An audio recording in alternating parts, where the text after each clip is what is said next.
That's it. Wow, what a game.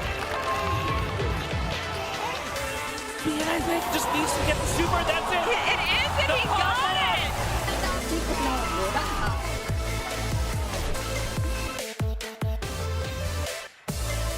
Are you dead? Yeah. Are you kidding me? Oh! We got DP!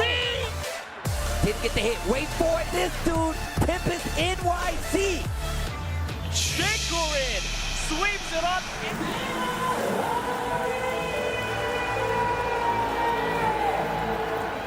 Welcome to Evo Japan. Welcome to Big Site Tokyo Evo Japan 2025. And look, if you've been watching Evo Japan, especially with some of these familiar faces, you know the backdrop is a little different. This is because this time we are on site. It's Tasty Steve, the lovely Sherry Jennings, and the homie Wrench. How are you guys doing? I'm doing fantastic, brother. Sherry, how are you feeling? I'm great. I've been here all week. Have you guys been here all week? I've been here a long time. I've been here a long time. I've been here all week, so I'm having the time of my life. Japan's always a great time. Yeah, I saw you went shopping already. You talked about the barbecue and everything. I saw what you were doing. You didn't even invite me one, but nowhere. She invited us nowhere. It was a side quest. It was I wanted to go shopping in Harajuku, and then I was like, yo, Justin, where should I eat here? And he was like, yo, there's this Texas barbecue spot. You got to hit it for me and let me know. Know that? I don't know, It's bro. all, well, that place is all over Instagram, apparently. Oh. So a lot of people knew about it. Tapped He was like, you got to try it out before I go try it out. And you let me know. I saw your gradings on the food, and I was like, I'm going to have to talk to her about this. As a barbecue connoisseur from the Midwest, mind you, so that means True. I have a little upper echelon taste here. And I know Sherry likes to eat a lot, but we'll save that for later. We're here for video games, competitive video games at that. And look, first and foremost, there's a lot of cool games, a lot of new games that are being added. What are you guys most excited to see now that we're here on site for Evo Japan? Oh, man, the fact that we're starting, I mean, this is not even like an official part of the Evo tournament, but we have City of the Wolves as well. It's going to be EWC qualifier. But beyond that, I'm excited for all the games we got here. I'm actually excited to see how in shape people are for KOF. Yes. Because obviously KOF's got a big prize pool attached to it now going forward for EWC and SWC. So I want to see how people are in shape for that game, right? It's always one of my favorite games to watch. So I'm sure people are sharpening their skills more than they ever have now. That's what I like to hear. What about you, Yeah, Sherry? I mean, like, you know what I'm here for. I'm here for some Street Fighter 6 action. Oh, and, yeah. like, the insane amount of competitors that are here, right? God. Second largest bracket in Street Fighter history. Yeah, insane. 6,500 competitors. That's ridiculous. 6,500. Wait, are you in there? I know you like to enter. Well, yes, I'm not. I can't commentate and compete at Obviously, the same time. the Apparently, life of a or I'd fighting be in there, gamer. or I'd be in there. I was gonna say she was trying to get across that if it was up to me, I would still be there. Yeah, I can't say some things, but you know, just I would be there if I was allowed to. But Look, I like your presence here more on the couch with us talking video games. That's true. We've come a long way. I do love talking some Street Fighter. This is true. You've been doing this a lot recently this year, man. So shout out to Sherry Jennings, man. You've been showing up at the Cup and just a bunch of events out there. I remember we were on a collegiate league talking, and you were out here hitting the commentary. That was early last year. Yeah, it was great times. It was great times. But yeah, even more so, man. Look, I want to see how Street Fighter does. Oh, yeah. I'm really excited about KOF because once again, we're in one of those regions where you're going to get a lot of focal point of these players from the respective KOF strengths in the world will be here trying to claim those spots. Yeah. So that's another thing. I'm really excited, super excited for Fatal Fury. It's the newest game on the block. You're going to see a lot of people sweating it out. And like you said, there's a lot on the line when it comes to that game here. But this is also the beginning, I feel like, of our tournament year outside of something like Frosty Faustings. So we actually got some really cool stuff lined up. I really can't wait to see who's going to start the pacing of being our first champion for fighting games out here, especially leading into Evo Vegas and all the other Evos we got coming up. So. Yes, indeed. Yeah. I was going to say shout out to Incross because I've been following his Twitter page just to see like all the data that he's collected on like who's here. And man, like the sheer amount of competitors that are here, right? But the level that is here. When he posted the predicted brackets of who can, no one knows like who's gonna be top 8. We have absolutely no idea who's gonna be top 8. It's actually hilarious because like I was talking to Marn. Marn is here. Shout out to the boy Marn because my man came a long way. Newly sponsored, by the way. Newly sponsored. We already know what that is. Bro. And just him telling me about like his route in Fatal Fury. He's like, yeah, man, I got Zhao Hai in there. I got ET in there. And he was like, that's not even to get to like the finals, like to get out of the like, you know what I'm saying? Think about how crazy that is. And once again, like there's so many many amazing players that have already kind of dedicated their time to their respective games. Fatal Fury is really going to turn a lot of heads. One, the EWC qualifier, the big cash payouts has actually come up, and I really like to see that the game is having this really big blow up right out of the gate. It really sets the tone for what's to come. 100%. And, you know, a lot of people feel satisfied with the execution barrier in the game. Yes, right? same. I know, same. Exactly. I know that's something that execution barriers have been lowered a lot in fighting games nowadays, and there's some really hard stuff to do, especially in the moment in Fatal Fury, and that's really scratching the itch of a lot of gamers. I'm gonna tell you right now, sidebar. I was talking to people about, like, you know, City of the Wolves, and they was like, Steve, what do you like about it? I was like, because I feel like I'm doing stuff. It gives me a kind of Virtua Fighter feel where I'm playing that game. I feel like everything that I do, it means something. They brought back Just Defend, which is something they definitely could have changed and made lighter, but they was like, no, we're going to keep it there. We're going to give you a hyper version of it, and we're going to make you play the game. So we're seeing the very beginning of this game where the meta isn't fully evolved, but we're going to see a lot of players at their beginning steps to get there. 100%. Like, I think this weekend might be the first time we actually see like a glimpse of true high level City of the Wolves. Yeah. Because like there's so much to it and there's so much mechanics that it's gonna take a while for people to get used to everything and doing it in the moment, like we talked about with the Just Defend guard cancels and whatnot. Because even with Just Defend having a lenient window, like 8 frames or so, right? The fact that the guard cancel, like a lot of the times you still have to input the motion and then tap back and then press the button to get the actual guard cancel out, and that is very difficult to do in the moment. But as players get used to it, I can't wait to see how it evolves at high level, man. Yeah, I mean, the thing that I'm really excited about was when people were trying to convince me to play City of the Wolves, they're just like, you do know that they got the Viper, Fierce Feint Fierce. Like, not necessarily Fierce Feint Fierce, but the Feint. The Feint, yes. And so when I'm watching all the players play, especially, like, shout out to the Mexican community. Like, when I'm watching them play and I'm commentating their matches, they know exactly what they're doing, and they're doing, like, the crazy combos, even though the game just got released. So it was getting me hype, and I was like, maybe I need to touch this game. I'm just saying, I feel like, honestly, look, you played Viper, so you have the execution to be able to do that kind of stuff. And on top of that, I always tell people, I'm a firm believer in playing other games make you stronger at your respective game. 100%. So, and I feel like that really fits into the Street Fighter lore. But also, Street Fighter, like you said, the second largest bracket in Street Fighter history. 1, 2, the fact that we have some of the craziest rivalries that are being built up right now. And we already, you know who we want to see actually go head-to-head in the bracket. The streets have been talking. The internet streets have been talking. I think there's a chance, right? I think there's a chance that they meet each other actually in brackets. Like, this is like fated by the gods of fighting games. We do love a good lore. And in addition to that, right, first stop on the CPT season as well. Let's not forget. That's facts. That's facts. And of course, they got a lot of new stuff for people here to try out, right? Apparently Elena's going to be here. Andy Bogart is going to be playable in City of the Wolves. They got it over here. They got a 5-minute time limit, but we've already put hands on. I was going to say, and this is the coolest version of Andy Bogart that has ever existed. Free bar none. By far, a Grand Canyon-sized gap between this Andy and the second coolest Andy. The Andy of old is dead. He looks so much cooler. His moves look cooler. Like, he's got more juice. Yes. He's got more juice. He definitely has He's got more swag. Yeah. Yes. Even his outfit is OD. Like, it's actually crazy. But that's what I mean, though. Of course, we're here for the competitive side of things, but it's more importantly about, like, the love of fighting games. You're getting a lot of new stuff that you're going to see firsthand, not only with these characters, with these new games, but there's a lot of cool merch out here as well. Ridiculous. And I can't wait for my downtime so I can go buy some of this merch myself. I mean, I kind of TPP'd my way in. I was like, hold on, we get to go a little early. So me and Justin, who were actually going to shoot it to very, very quickly, we were going around and buying stuff before, you know, the crowd hit. That's cheating. That's why they was in here. We cheated. That's actually why they were in here. You ain't cheating, you ain't trying. That is absolutely That's facts. true. And speaking of a cheater, we're going to send it to Justin Wong out on the floor. Of course, he's doing the duty of talking to the people out there. Let's see what he's got for us. Good morning from Evo Japan.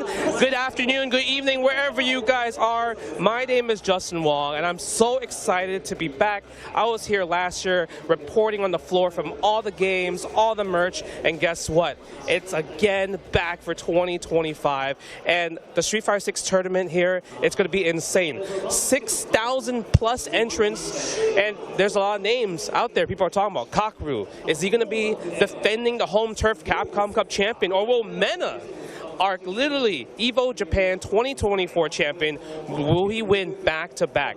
Even Tekken is crazy right now. We had some locals this week in Japan, and guess who won them? Tai and King Ray Jr. from USA. King of Fighters 15, it's got a big prize pool now for SWC, so a lot more players are out and hungry, willing to win this. So the tournament's going to be crazy. This is the biggest Evo Japan up to this date, but the one thing I love most is I love merch. The merch here, everyone has new controllers, new clothing, just new everything. The lines are out the door. Doors open at 8:30 a.m. and literally there's a crowd of just everyone lining up to buy merch and everything. Some of the coolest thing that's also happening this year is that first time Legendary Series Cooperation Cup, and Beat Trot is going to be here for Third Strike and Virtual Fighter 5. So I'm really going to be excited to see what's going to happen there, because you know what? Back to keep the arcade roots here, and there's also huge side tournaments. I already saw them. As like Famicom setups, there's like 4 hyper fighting. I really do want to check that out. They have a Marvel 3 as well too.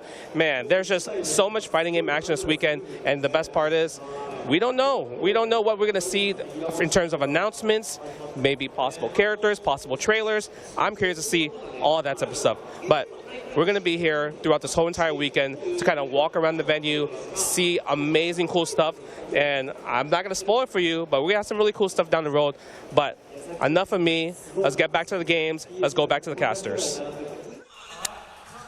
Shout outs to the guy, Justin Wong, actually holding us down. He said a lot of what we were already talking about, but he also brought up a very good point.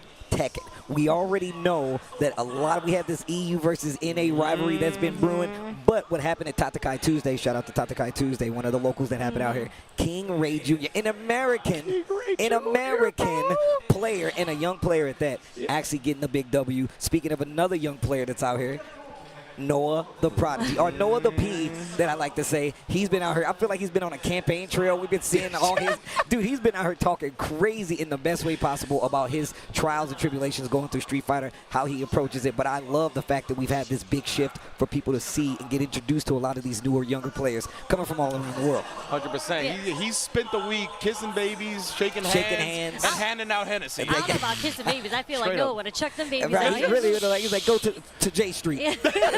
If you really go want to get good at Street Fighter, baby, J Street. Just drop the bassinet over in the street. But you won't need this in Lompoc. You won't need this. That's but shout outs, like as you mentioned, Tatakai Tuesdays, like they also had City of the Wolves yes, there. They did. So shout out to Super Noon, who actually won.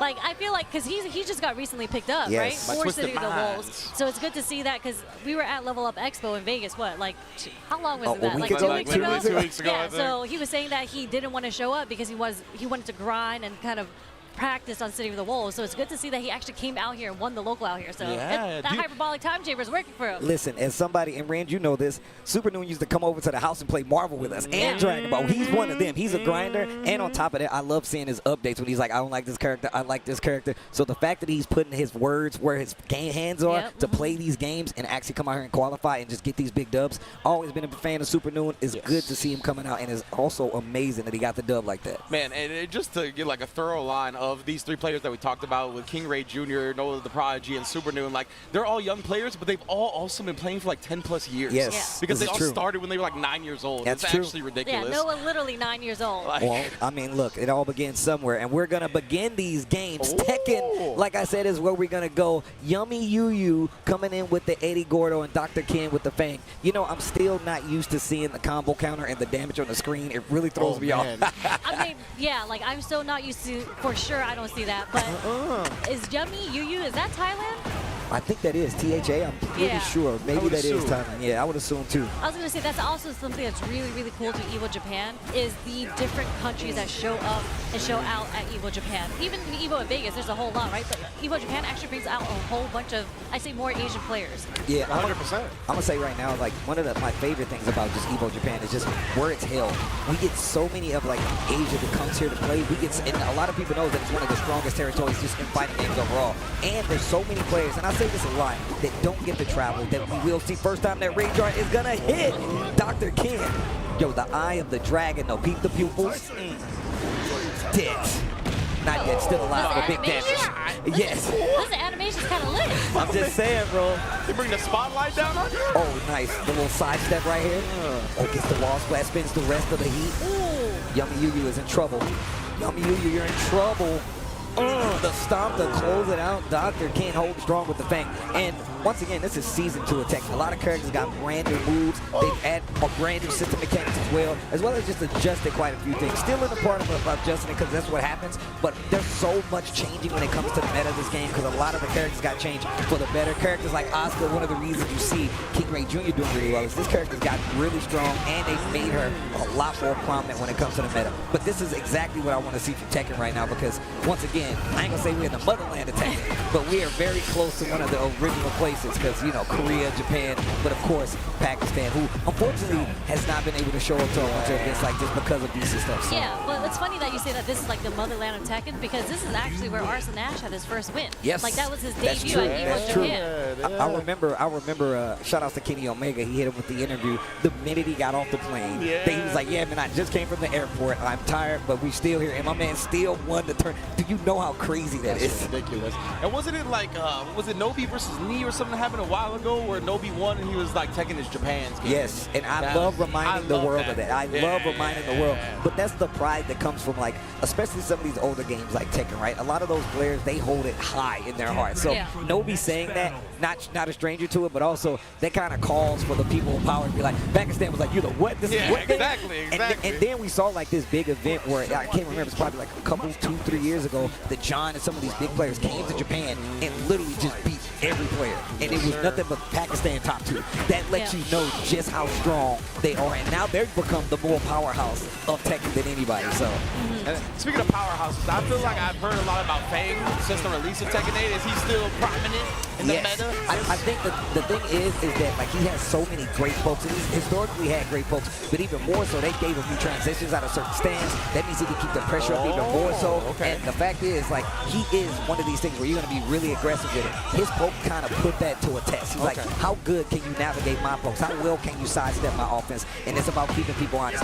One of these new extensions we was just talking about. Even more so, the back turn mix gets the clean hit to the wall. We go, heat to extend the combo. Yeah, because I feel like when I watched Fang and Tekken 7, it was a lot of like the stances were like gimmicks to hit people real quick, but then you had to go back into your regular basic game. And it feels like he's got a lot more like flavor in Tekken 8. And actually, you know what, you say that, and I always thought like Fang was kind of like vanilla. He looked like his moves were good, but they were like very linear, you know what I mean? Yeah, no, you're 100% right, but they definitely kind of flushed them out when it just comes to Tekken 8. Like I said, a bunch of these characters got new moves. Speaking of characters in Tekken 8 who are kind of and almost completely different, Eddie Gordo, my man is almost completely reworked. He has brand new moves, and the way his stance was working are a little different. And on top of that, another new thing to Tekken is some of these characters definitely have stances and power-ups after they hit you with certain moves. Eddie is one of them. He hits you with a move. He does get that Majinga power-up, and it makes him even stronger. So. Okay. Oh, hell yeah. That sounds real good. All right. We already got some quick Tekken action on the bracket, right? I believe we're going to see some Street Fighter 6 tonight as well in this block of things. And I'm not sure we're going to see much else, but we're definitely going to be seeing all kinds of cool stuff throughout the day. Oh, yeah, 6 is on in the back right there. I just turned around. I was like, I see a Zangief mirror match right now on some Street Fighter 6. Is that Geef mirrors, bro? Wow. In a tournament, that's how crazy. we're started. Right? I feel like there actually hasn't been that many Zangiefs also. Maybe this tournament. Oh, there we go. I was like, what is the Botarata Sujita versus Jamal? USA versus Japan. Let's go. But a perfect, starting with Botarata Sujita. Sugita? I don't even know. I think it's Sugita. I think it's Sugita. Okay. Yeah, I'm not 100%. Either way, and you know, Geef is very popular out here in Japan. Like, definitely, I think. Really? More popular than a lot of regions in the world. So you can see already starting with a perfect. I'm sure this fella has a little bit more experience in the mirror. I thought he was about to explode. There we go. We ain't missing that one. EX into my fans. Talk to me. Beat the lights.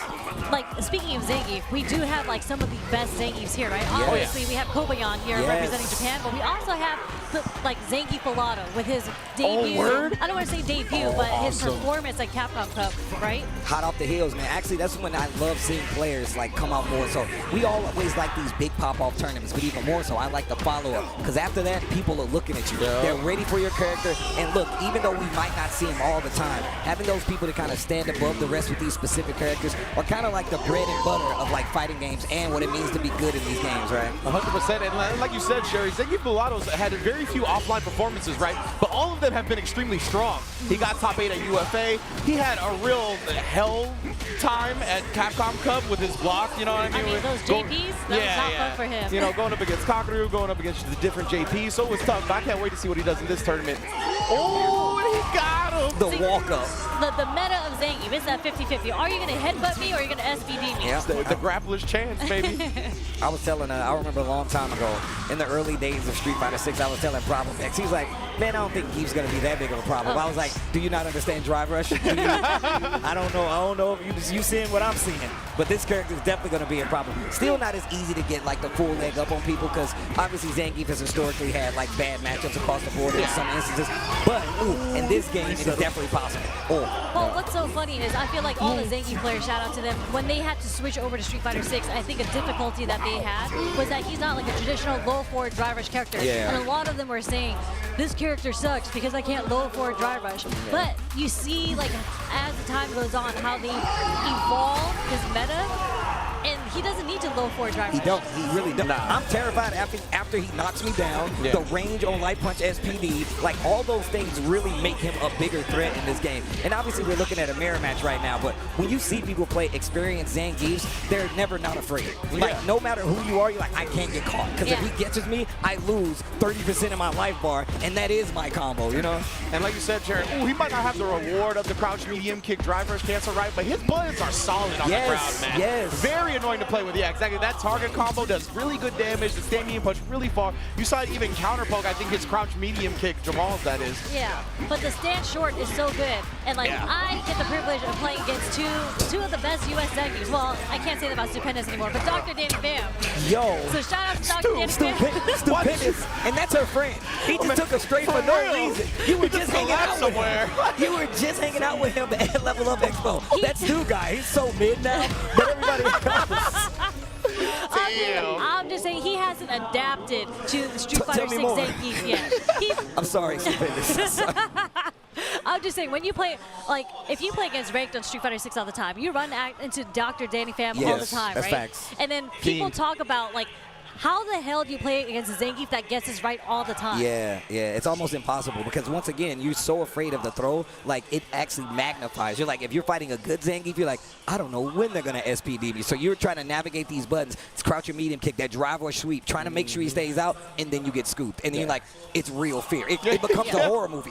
You know? So, I was going to say, something that they do defensively, right, is like jump back a lot. And then you have players like Zangief Mulatto, who has a really high hit rate on level 1 super. Just because you're trying to get away from him, it's just like, they just take away all your options. What are you supposed to do? And think about that. Like, that's how the meta has evolved, like you said before. Like, you really have to add that to the Zangief stack because not every Zangief is going to play the same. I think that's why Zangief Mulatto is actually really strong because that one little nuanced thing, he's like, I know people do this, and that means the mental stack goes high. That means he opens you up even more so for stuff like SPD and finding those openings. So this is what I really like about those characters. And specifically with Mulatto, I really love how unshaken he gets during the game. My man be stone-faced, no moving, like, no, we here. The comeback that he had against CotW because he had to be so stone-faced. Exactly, right? Like, to play Zangief at a high level against these nightmare matchups like a JP or something like that, that's what you have to do, right? You know you're going to get hit. You know there's going to be rounds where it feels like you have no chance. If you could put that in your back of your mind, have the short-term competitive memory, that goes a long way. Oh, man, you're making a lot of good points right now, but good points to PlayStation, man, for actually holding us down, man. Those PlayStation tournaments have definitely been coming up a lot more in the last few years, but also you can combo the competition. We'll combo the rewards, win cash exclusive items when you enter PlayStation tournaments. Sign up on PS5 right now, and that's also one of the things that have kind of evolved with the community is the fact that we can actually just sign up for the tournaments and play straight from your PlayStation. So shout out to PlayStation for actually making that an option for us. You can do it straight from the home screen, which is amazing. And yeah, of course, man, make sure you guys sign up as well. And they've actually actively been sending a lot of players out to these big events. So win a PlayStation tournament, you could be here at Evo Japan or in Evo USA. Yeah, what was it? I think it was for, oh man, I can't remember the anime game right now. It wasn't Uni 2, but they did a PlayStation tournament series a little while ago, and the PlayStation tournament series winner went to Evo and then won Evo, right? Yeah, so that's true. That's amazing. It's a really, really sick tournament setup. I mean, it's really cool how, like, the ecosystem has changed. Like for Tekken and everything, we all have like these pro tours now, but there are so many online qualifiers now that didn't exist before, and they'll send you to the finals. Well, look, even I'm glad you said that, but AK. AK, from the Philippines. Yes, all the way from the Philippines. Shout out to the Philippines. Y'all already know what it is. One of the strongest Tekken scenes out there, one of the most devout Tekken scenes out there. And AK is one of their shining champions, man. Oh, I call him my little brother because I've known him that long. He's a youngin'. He's a super young. In fact, I've been watching him play Tekken so long, he was shorter than me at first. And now he's taller than me. What? That's how long I've been playing Tekken. That's how long I've been watching this guy. But he's also one of the Shaheens that put this character on the map because, and on top of that, if you go back to Combo Breaker, he had one of the craziest combos that really started like a combo challenge. It was a from wall-to-wall challenge with Shaheen, and it was this guy that actually started it in tournament, by the way. That's ridiculous. And sponsored by Navi, too. That's really sick. Boy, it's like, I'm a big Dota head, so seeing the Navi tag is always very cool to me in fighting games. Oh, wow. Didn't get that heat burst extension on the wall. This Lily player, I don't speak Japanese, so I can't tell you what that name is. But you can tell, actually showing a lot of respect to AK. Wait a minute. He dashed extension, tried to get the wall splat, but it did not work out.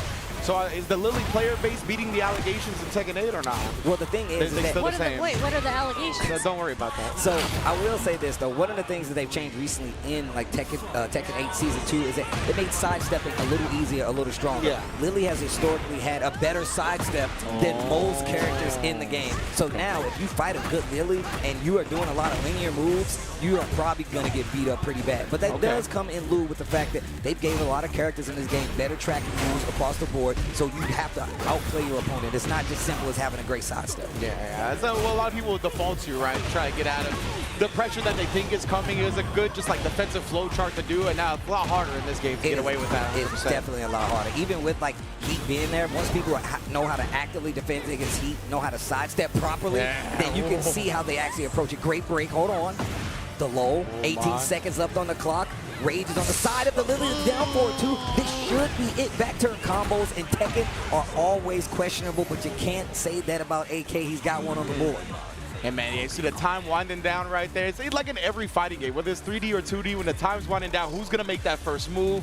Lily player came up just barely short on the range of that, right? Great job from AK being ready to whip punish. AK, man, I'm telling you right now, every time I see him now, I just think about Combo. He had an amazing run at Combo Breaker last year. Champion on top of that. One of the people that took out Arson Ash, this is the guy. He's one of them. And it was an amazing run. Once again, I feel like if you see how he's been playing and how much better he's gotten and just how consistently he's been coming to these tournaments for so long, you can't, it's just like no other Prodigy. It's just like all these other young players we've been talking about, the King Rays, but he's still putting up a fight. It feels like the consistency is what's really coming into its own nowadays with those players, right? Like they've always shown flashes of brilliance where like if they're on that day, they can beat the best players in the world. Now it feels like they're on most days, like way more than they are not. Oh wow, gets the back, gets the side, I should say. Well, so you tell me, C, when you're playing the neutral in this game, like what exactly, like in Street Fighter, you're looking for kind of like the normal, the medium into a dry rush, right? So yeah, so I would say if anything, one thing about Tekken is combo. The thing about Tekken is a lot of characters have like their fundamental tools are the down forward ones, the wild standing fours, and having these moves that kind of keep you right in front of you, right? But you try to get away from it. They're short range. You want to sidestep or either stay out of a punishment range where you can get a small punish. Now, if you call it out in a big way, you could possibly get a launcher, maybe a hop kick, or the respective characters' launchers. But a lot of time, you're zoning to a spot to where you want your opponent to whiff or block a move that's punishable just so you can get that start up and get your game going. Yes, you see a lot of what AK was doing right there was harassing with that very fast low, right? Yeah, you see, right? So he's doing a lot of that to get the person to duck, and then you punish them like that, right? That's exactly what I was saying. We're talking about some conditioning right here, right? Precisely, yeah. So that's I feel like you look out for in Tekken a lot is a lot of these like quick type moves that aren't heavily punishable that get you to block a certain way or sidestep a certain way, and then the opponent will counter it that way. But I feel like it's honestly very difficult to get a handle on neutral in Tekken unless you play it yourself. Yeah. Like I remember asking Ricksta about it at Super Arcade years and years ago, like the question you just asked Steve, Sherry. Like I asked him that exact question, and the answer he gave me I did not understand at all. I was like, what the hell are you talking about? Until I played it myself, and then it makes a lot more sense. But yeah, it's a crazy game. Yeah, it's really like you said before. If you just had to say like crouching medium into a drive rush, not so much. Yeah. But you're looking at these short range moves where you literally, like you said, trying to condition people, right? And then sometimes you go for the bigger moves. The bigger moves are typically more punishable. So if you know that your opponent is going to do it, you block a big low. You block one of these big moves. You block one of a big tracking move. You punish it, take the launcher, take the small damage, resets the neutral, and it's really more about conditioning than anything, Yeah, right? okay, yeah, that makes sense. Just kind of like littering the neutral with a whole bunch of smaller, medium buttons. And there's a lot of moves in Tekken 2 where it will like move the hurt boxes, right? Yes. So you will dodge the things that are incoming from the opponents. So that's another thing people throw out. And now we got Francisco and Dami. Okay, I'm a fan of the Marisa. Are you? I I hate was this gonna say, matchup. there's not a lot of Marisas It's out not. there anymore, so it's kind of really not. refreshing to see a Marisa out here. But there's a ton of Eds in Japan. Yeah, and I'm gonna tell you right now, this is definitely one of these matchups you really got to be careful from. The flicker holding that at this range, you got to call it out, and it still really don't get you that much either way. So Yeah, but it's something that Japan is really, really good at doing is using the parry system. So like really good recognition on Dokudami's part to parry the snatcher because it changes the range that it pulls you in, so you don't have to worry about the mix-up right after that. yeah, if you get the parry, you definitely have the opportunity. But also, a perfect parry is a lot harder to go through. Oh, this is gonna hurt. To the wall, back heavy, and just takes a big chunk of damage. Gets the big charge, back heavy once again, and you see how quick that round turned around. That was 2 mistakes. Maybe it was a little 3 because it was like the first little interaction there, but my man Francisco was holding up in that last interaction. It's scary. Legit, she hit him with the Macho Man, bro. I got you for 3 minutes. 3 minutes. You ain't going nowhere. You ain't going nowhere. We back at this corner again as well. Both players stacked with a meter. Like that, playing out of the range of the snatcher. Yeah, that's the thing, right? Ed has a lot of long-range moves. It's going to harass Marisa. She's not going to be able to use Superman Punch for free. Like, a lot of things that would get her close, Ed's just going to be throwing out to counter. Yeah. Playing back a little bit, and this is, But we can always get a Level proper 3. jump timing. No, not yet, not yet. Oh, no, we're going into it. Yes. We're going into it. This is fear right here. I was going to say, that's strike throw from death, right? Yes. That's where she is going to put them at. So it's going to be interesting. What is Francisco going to do to survive? Drive rush. No. Oh, not even. Gonna just keep this corner, try to lock him down. Nice. Got the charge, heavy punch. Able to counter frame, trap him after. Little shimmy there with the crouch medium That's a punch. plus frame for you. Dokudama. But Dokudami is doing a really good job at like finding the proper way to jump in because there's in no world does Marisa beat Ed on the ground. Yeah, but also he still has snatcher that can catch you. So if you catch the proper charge, oh no, he jumped the combo. Oh, I thought he was actually holding the heavy hit one there. He held that. I honestly thought he was holding the anti-air one. And then again, right, even drive rush as well. It's a great character at shutting that down. Just in general, it's so hard to approach on the ground, even for other characters. Oh my goodness, but a DI is one of those ways in as well. Look at the damage. To the wall, hold on. Big jump in. Throw, I already knew what was coming. Yeah, 100%. Like, Dokudami committed to that DI when they saw an animation, right? Like, it could have been flicker, whatever it would have been. Like, they were just throwing that DI out.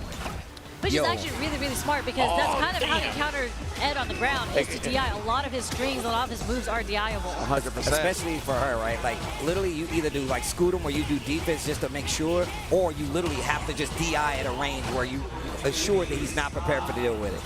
I mean, Francisco, I feel like all his hits, all the damage he's gotten was like off straight hits. Like, he hasn't really been able to convert off any of it. Yeah, he tried to let go of the flicker to counter the Superman punch, but it was too late. Dokudami got his way in, but reach it. Oh, you gonna learn a lesson today. Not dead. Oh, no. You trying to be greedy? Nah. Nah. Give me that. Nah. Spinning the level 2 to stop the pressure after the knockdown. Okay, Dokudami, okay. You know you can't be cheap on the first date, dog. You can't do it.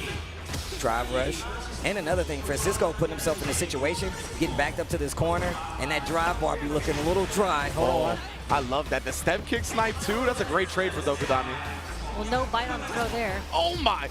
You'll see everybody just jumping with that button a lot, I feel like. No real pickup. Francisco wasting a lot of that drive on some of these combos. This is a bad situation to be in. Get out of there. That boy's buffering. Francisco, get out of there. He, jumps out of the corner. Counter hit confirmed into the level 3. Yeah, give me my timer back, please. He'll be close to the green once this level 3 is over. Let's see how Dokudami survives this corner pressure. There you go. Stand back, goes into the snatcher. Recharge on the drive bar. That's so good, too. He put Doku below 2 bars, has more than 2 now. But yeah, being that low, you don't really want to use OD moves and then cut off at the pass once again by that potent stand medium kick. Yo, Francisco, like I said, you got to hold it. And that's exactly what I was talking about. Like, if you get to a certain range, you really got to look for Snatcher, and either hold the parry, you try to DI, but you got to be in range. Francisco knows the deal. And we did see Francisco threaten with a heavy kick flicker in the last round as well, right? So that might be why Dokudami didn't jump. But hey, they believing in it now. We at the corner. Safe jumper. Oh, yeah. He tried to go for the safe jump. Calls him out with the OD uppercut, though. Yeah, it looked like he wanted to make the parry, right? Like empty jump in the throw, perhaps, but not going to happen. And now Francisco's playing this matchup a little bit better. This is exactly the problem. The range that Marisa has problem with. Only a knockdown. What's the mix? Drive I like reversal. that. Very smart drive reversal, efficient use of it. Not trying to guess on strike or throw. Yeah, I mean, I feel like at this point, as Francisco, you just got to play a little patient and just wait for Dokudami to jump on you, because that's the only way he's getting in. But Doku does have level 3 now as well, right? So keep that in mind. With all the green bar, with all that drive bar, I feel like next strike from Dokudami. I was about to say, if Dokudami gets a hit, that's game. Yeah, That's game coming from 100,000%. Marisa. Not even close, but like even this, right? I'm wondering if Dokudami's gonna try to snipe a fireball, flicker with a level 3, something like that. But she's got to get a little bit closer. Yeah, it's a little bit too far at the moment. This is the hard part. You got to call out that flicker, hit him with the DI. Yeah, Francisco doing a great job at staying at this range, right?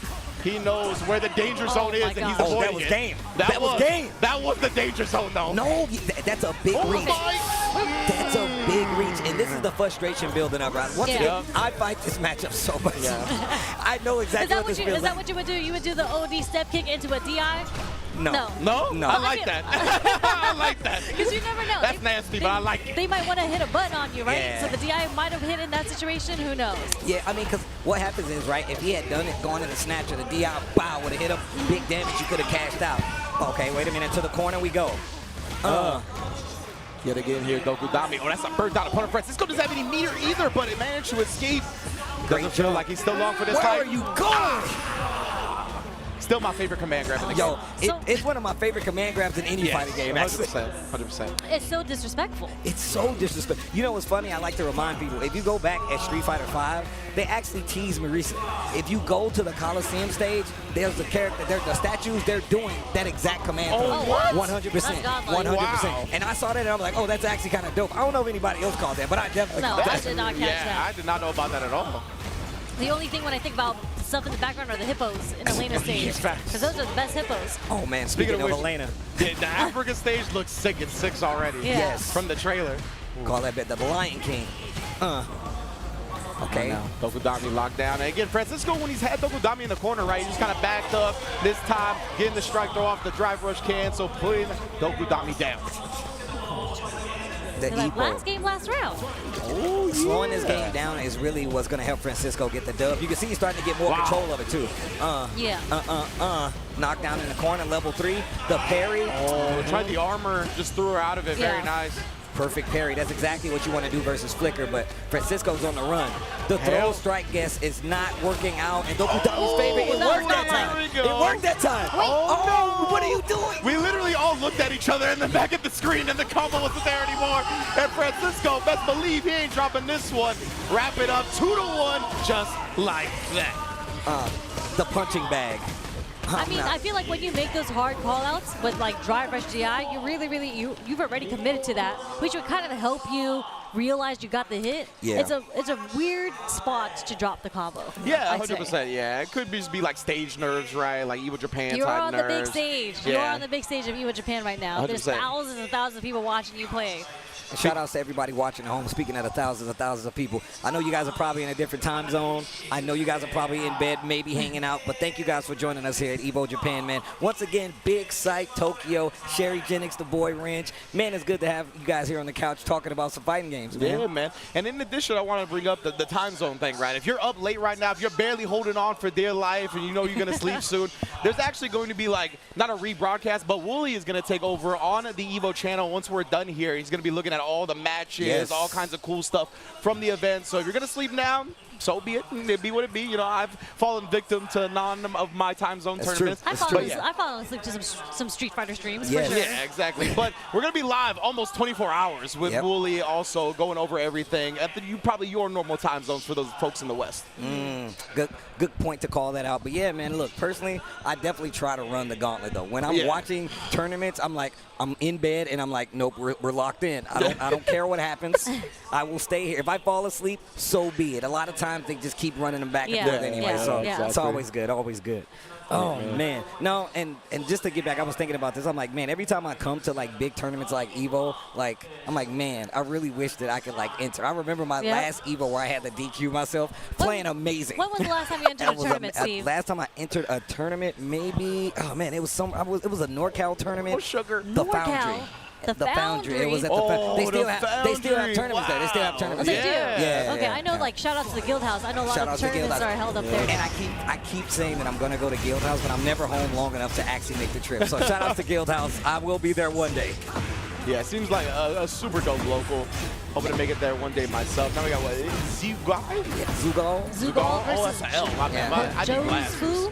We do like a Leroy. I like Leroy. How was the Leroy transition from Tekken 7 to Tekken 8? So at first he wasn't as strong, right? In season 1 he wasn't as strong. Even though he does have like they added like chip to this game now, right? And he has moves that really do take a lot of chip damage. And you haven't seen many Leroys that actually do very well. But shout outs to Breadman, who is one of the more dedicated like Leroy players out there, and he's still really strong. A lot of the characters across the board, they do damage evenly, but Leroy is one of these characters in Season 2 that got a lot better when it comes to just damage, having better options when it comes to combos, and of course, just still being ridiculously cool. Yeah, thank you. I'm so glad you ended it that way. I was going to say, like, his moveset is really, really cool. Yeah, I think it's Wing Chun, if I'm not mistaken. Yeah, some Hitman. We love some Hitman action going on. Yo, shout outs to Donnie Yen. Yeah, in Tekken 7, he even had the intro with the doll. He had the wooden doll type that's cool. Yeah, super sick. Honestly, he's been one of my favorite characters since being introduced. Yes. So I'm glad to hear that he's got some love in Season 2. Dude, when they showed him, when they introduced him in Tekken 8, it's called what, the grandfather of like swag or something? The drip? He's like the grandfather of drip. That's what I'm saying, legitimately. I mean, he comes out with the cane and all, so I'm for 100% he's dripped out. And Sugar. Yeah, I was literally about to say, I know you about Sugar, Rick. Yeah, bro, that's the dog's name. That's you don't know, that's the dog's name. Who's Sugar? Yeah, that's the dog's name. To the wall we go. How does Steve fall upon the tier list right now? Look, there's a lot of discourse about how good Steve and Steve isn't right now in Tekken 8.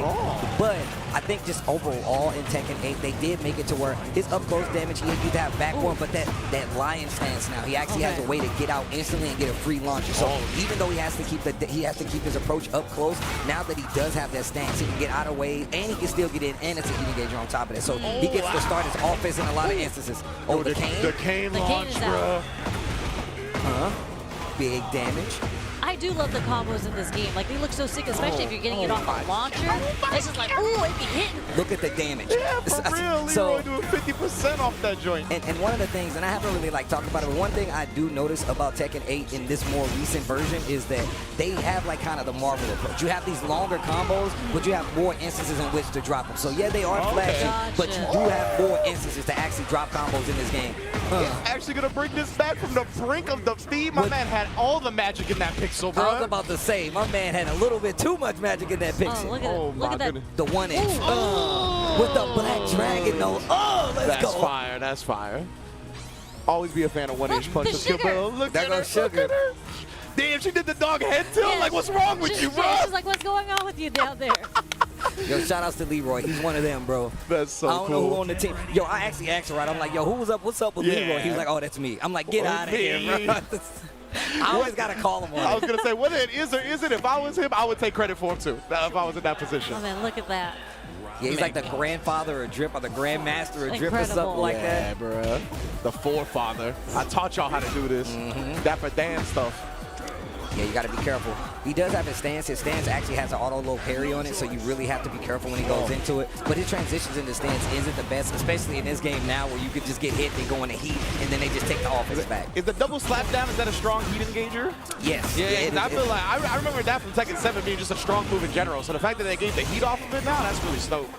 And like you said before, and like I was talking about before, you see the chip damage you get off of that, and it puts you in a real bad situation because that rage art should. I actually thought it was gonna live. Well, So how did the rage art get beat there? So the thing is, you still take the respective damage from the hit. Yeah, it's so like armor. You died. You just died. Gotcha. So, And that was real close. I didn't know what was going to happen. I was with you, Steve. I didn't know if they were going to live or not through that strength. and I had the idea. I was like, what? But let's see how much life they have. And that was the hard part. I just couldn't tell from the life. Spends all the heat. Steve. Spends all his resources on the heat. What a duck. Full combo with the Wild Rising 2. Hold on. I love the crumbles. That's the sickest part about Tekken is the movement in this game. That Anakin told me very early on when I started watching Tekken, he was like, movement is so important in this game when it comes to side steps or even ducking or even like, just like, like the ducking part. No, it really is. And now, like in the most recent patch, they've made it so once again you can buffer side steps a little better, and you can sidestep to the foreground. So it makes it where movement is very important, and two, it kind of opens up the offensive and defensive sides of it because your movement gets even better now. You have people that are really getting the hang of it. Yeah, whenever I talk to the veteran Tekken heads, they always told me, like, you got to get your movement down first and foremost. Yes. That is the most important thing in the game.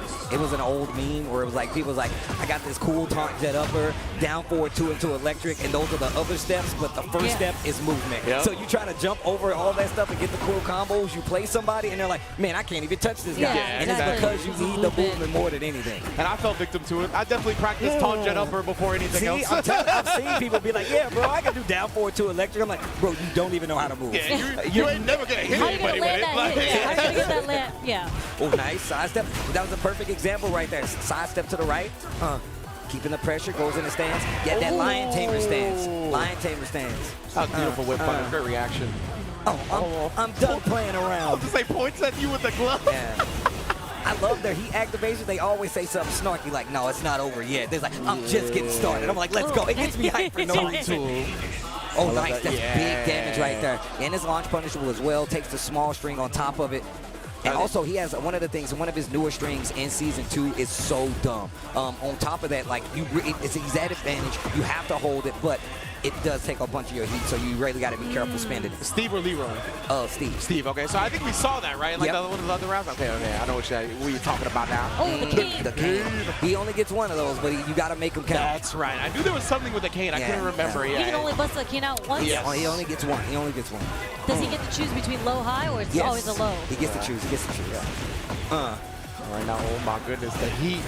Oh, what a sidestep on the wall. Leroy in trouble. He dashed. The old okey doke in the mid. And this is exactly what I'm talking about. It's very scary in this game of Tekken, right? Everybody who's played Tekken historically, they're used to a slower pace kind of Tekken. This game kind of throws that out the window. Like, nah, bro, you got to be ready offensively at all times. I was going to say, I feel like the Steves that I see in the past, like if they had you in a situation like that, they back up a little bit, put themselves at the optimal range. That was like pure rush down in your face Steve. Like, I am not used to that. That was wild. And the thing is that I've noticed, and just the evolution of how people are learning to play this game, one of the things I noticed is that a lot of players would start to interrupt your heat, right? Like, you think it's free, they'll literally be like, no, I'm going to hit a button here because you think it's free. And now since they've changed it, it's a lot of more guessworthy, right? You actually have options out of it. You can make them force a movement and make a mistake. So they really are making it to where you really have to make a choice out of heat. It's not easy as to take the offense off the wall, though. The stage hazard. The stage launch, bro. I love that. I call this place the Evo Arena where the bad guys hang out, bro. It's all like, they're like guards around the ring, and I'm like, bro, they just meeting up to rob a bank. Go take some candy from a baby, or you're dead. Oh, I thought he was going to hit the wall. I was going to say, he's dead? I thought he was going to hit the wall because the wall is an explosion. So if he hit the wall, the combo would have killed him. Yeah, legitimately, he would have kept going for a hot minute. Yeah, a lot of characters now, like, and a lot of players now, they starting to understand. Oh, that was clean. The lion tape right. He literally, when he hops back, he's like over here. And then he's just like, yeah, it's so sick. What a dodge, bro. Lion tamer 2 to the wall. Starts off with a low string. What a duck. Tried to punish with the wild standing 2 right there. Did get it, the Masaji. Okay. Had a little power crush on there as well. I'm done playing around. Look at how he leans into the punch, though. And then looked like what you were talking about where somebody will try to challenge, right? Like he tried to challenge on a button and he just got counter hit. That was good stuff from Zagal. That's one of the things with Steve, using that new string, especially when he's in heat, you don't want to actually challenge that. Because you're just going to get, it's going to take mad damage on top of it. Gotcha. Okay. Well, and now he's playing a lot more respect. But going into that Herman stance, which is like you said, he has a parry out of it That's and right. a low parry. And that Herman stance Ooh, is scared the so launch. We're going to the wall. I can't remember if this one blew up or not yet. It's already done. Done playing around. Yeah, Extend bro. with the heat, the massage on the wall. Yo, get up. Daddy OTG almost put him away. This is what I'm talking about. Look at this, bruh. And uses the last mix for a crouch mix. Oh, these are the fists of a champion. Yeah. Let's go, Mad Cats. Like- Look at that sponsorship. Oh, Shout out to the yo, sponsor, Mad Cats. yo.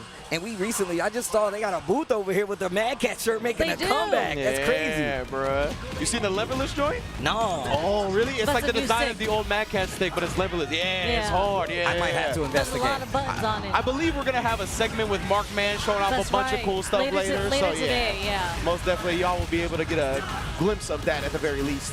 Yo, oh, that's cheap. I like how I just looked over and Yassar was out already. You already I was like looking at you talking about 6, and I looked over to the screen, Yassar was out. the omnipresence of Isar, bruh. Always there. And of course, Terry in Street Fighter 6 as well. Good Man, neutral jump. We were talking about this earlier. Terry's literally in like every single fighting game right Yeah. now that's out. Yeah. Look, man, he's the legendary wolf, man. He's been around for a while. Why would he not be in your game? This dude been It's fighting true. for years. It's true. It's true. That's facts. Oh, you already know the Punisher's gonna come in clean and hot. Didn't want to spin too much because the driver's cancel would have put him in burnout. Now we cleaned off that. Oh, nice. Rising tackle. Yeah, a light punch, rising tackle right there. Oh, The jump. Yeah, that could have been a lot worse, right? He If didn't he press actually anything in jumped, the air. yeah, if he actually jumped in with a button. So Compi gonna have a chance now and has the corner. Oh, we gonna throw loop this man? Oh, that's 2. What we gonna do with it? Oh, he tried to throw again, the jump to get out of there. But my man's in burnout. Sonokawa in trouble. Oh my goodness. Oh, there we go. With Once the again, jump. those sniping, those fireball attempts. No power waves here. I didn't go for the jump this time to start it There's off. He heard you, Steve. He's like, oh, I didn't start off with the jump. I got you. Sonokawa got caught charging up the world with a little bit too much. Now we in the corner. Oh, baited out. Baited. The light punch, rising tackle. Yeah, I know. I play me a little Terry. Meaty throw, put him on a pixel. Pull that plug on the life support. Not just yet. Great block. That was a great block. My man burnt It was. himself out with that driver's cancel. Yeah. I get it. Sometimes you're in the heat of the moment and you see your way to try to get out, and Yeah. you just cancel to the drive rush and actually burn yourself out. 100%. Very the corner is understandable. so scary in this game, man. Like you a lot of time your reaction, I need to get out of danger, jump. At Yeah. least I do, and it's a bad habit. Oh, man. And even right there, beautiful blow up on the timing of the throw attempt. Combi was trying to protect themselves. Not going to happen for free. I like the drive reversal. Little jab, trying to keep him honest. I know what he's doing. Trying to gauge the jumps. Yeah, I already knew what it was. And he's trying to keep him grounded. Legitimately, bro. Oh, and again, beautiful anti-air game from Combi. Really jailing him in this corner here. Tried to go for the throw loop. Good empty jump from Sonokawa, though. Did not get punished on the landing. Overhead, gets the throw. Almost got a level 2. Almost. Oh, man. He's you know, trying he to get wants it. it. After this knockdown, we know what's coming. We know what's coming. Oh, you're Look, the dead. Lele for no. Wait, what? Okay, I mean, It's you the know, last round. This is kinda good. checkmate Yeah. unless Compi. Oh.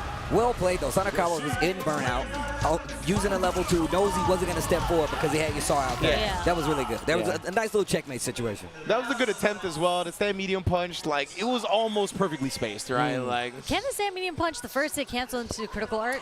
so that's exactly what I thought Yeah. in my head as well. I was like, I wonder if that's what he was trying. Like, if he was going to do, like, a It would have been a delayed cancel. commitment, though. Yes, 100%. Like, there's no way you could confirm off the first hit off of that. No, so. no, But that no. was actually the only thing he could have done Yeah. to get away from Yassar, and he actually would have taken that round. It's critical art. Like, so I was thinking, like, was he going to go for a late cancel, or was he going to try to put it out there, let it recover, and then That's do what- super after, right? Like, those were the two things that I That's was what I thinking thought. of. That's what I thought. But yeah, the Yassar just clipped him at the very end, didn't even get a chance. He would have had to delay cancel, like Well, you said. Yeah, because Yassar actually punished that. It was like a Yeah, punish yeah, counter. exactly, so yeah. I get it, though. Well, the games have been good so far, man. We've seen a little Tekken, seen a little Street Fighter, but we got to take a little break. But when we come back, we still have more Evo Japan 2025 for you guys at home. Stay tuned.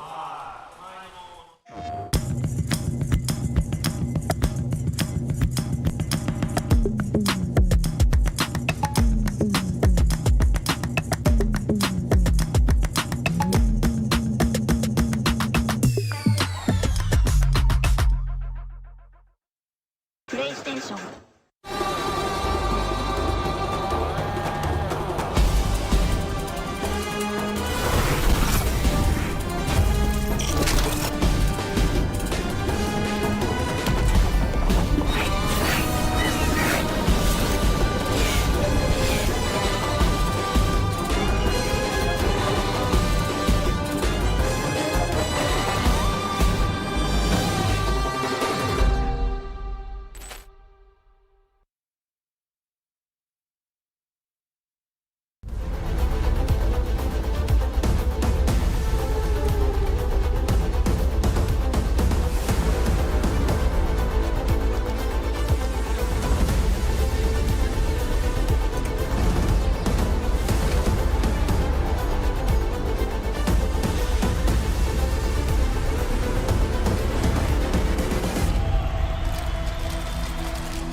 sunglasses in the day, blue light glasses for the gaming at night.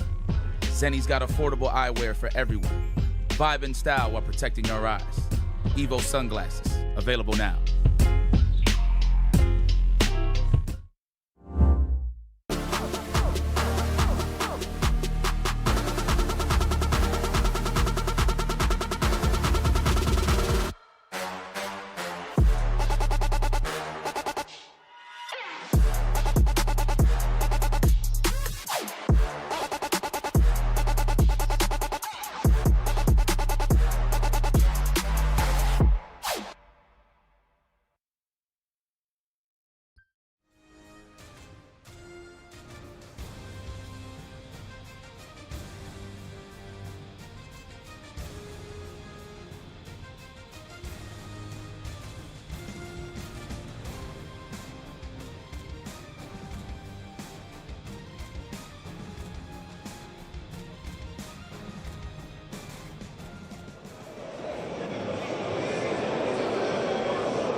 Welcome back to Evo Japan 2025, and we are here with Mr. Markman. How are you doing? We were just talking about how we were here last year doing the same thing. How you doing, man? We're back again, you know, another year, more people, more fighting games, and another iteration of the Arcade Controller Museum. So this is a pretty special one. I'm excited to be here with you, Justin.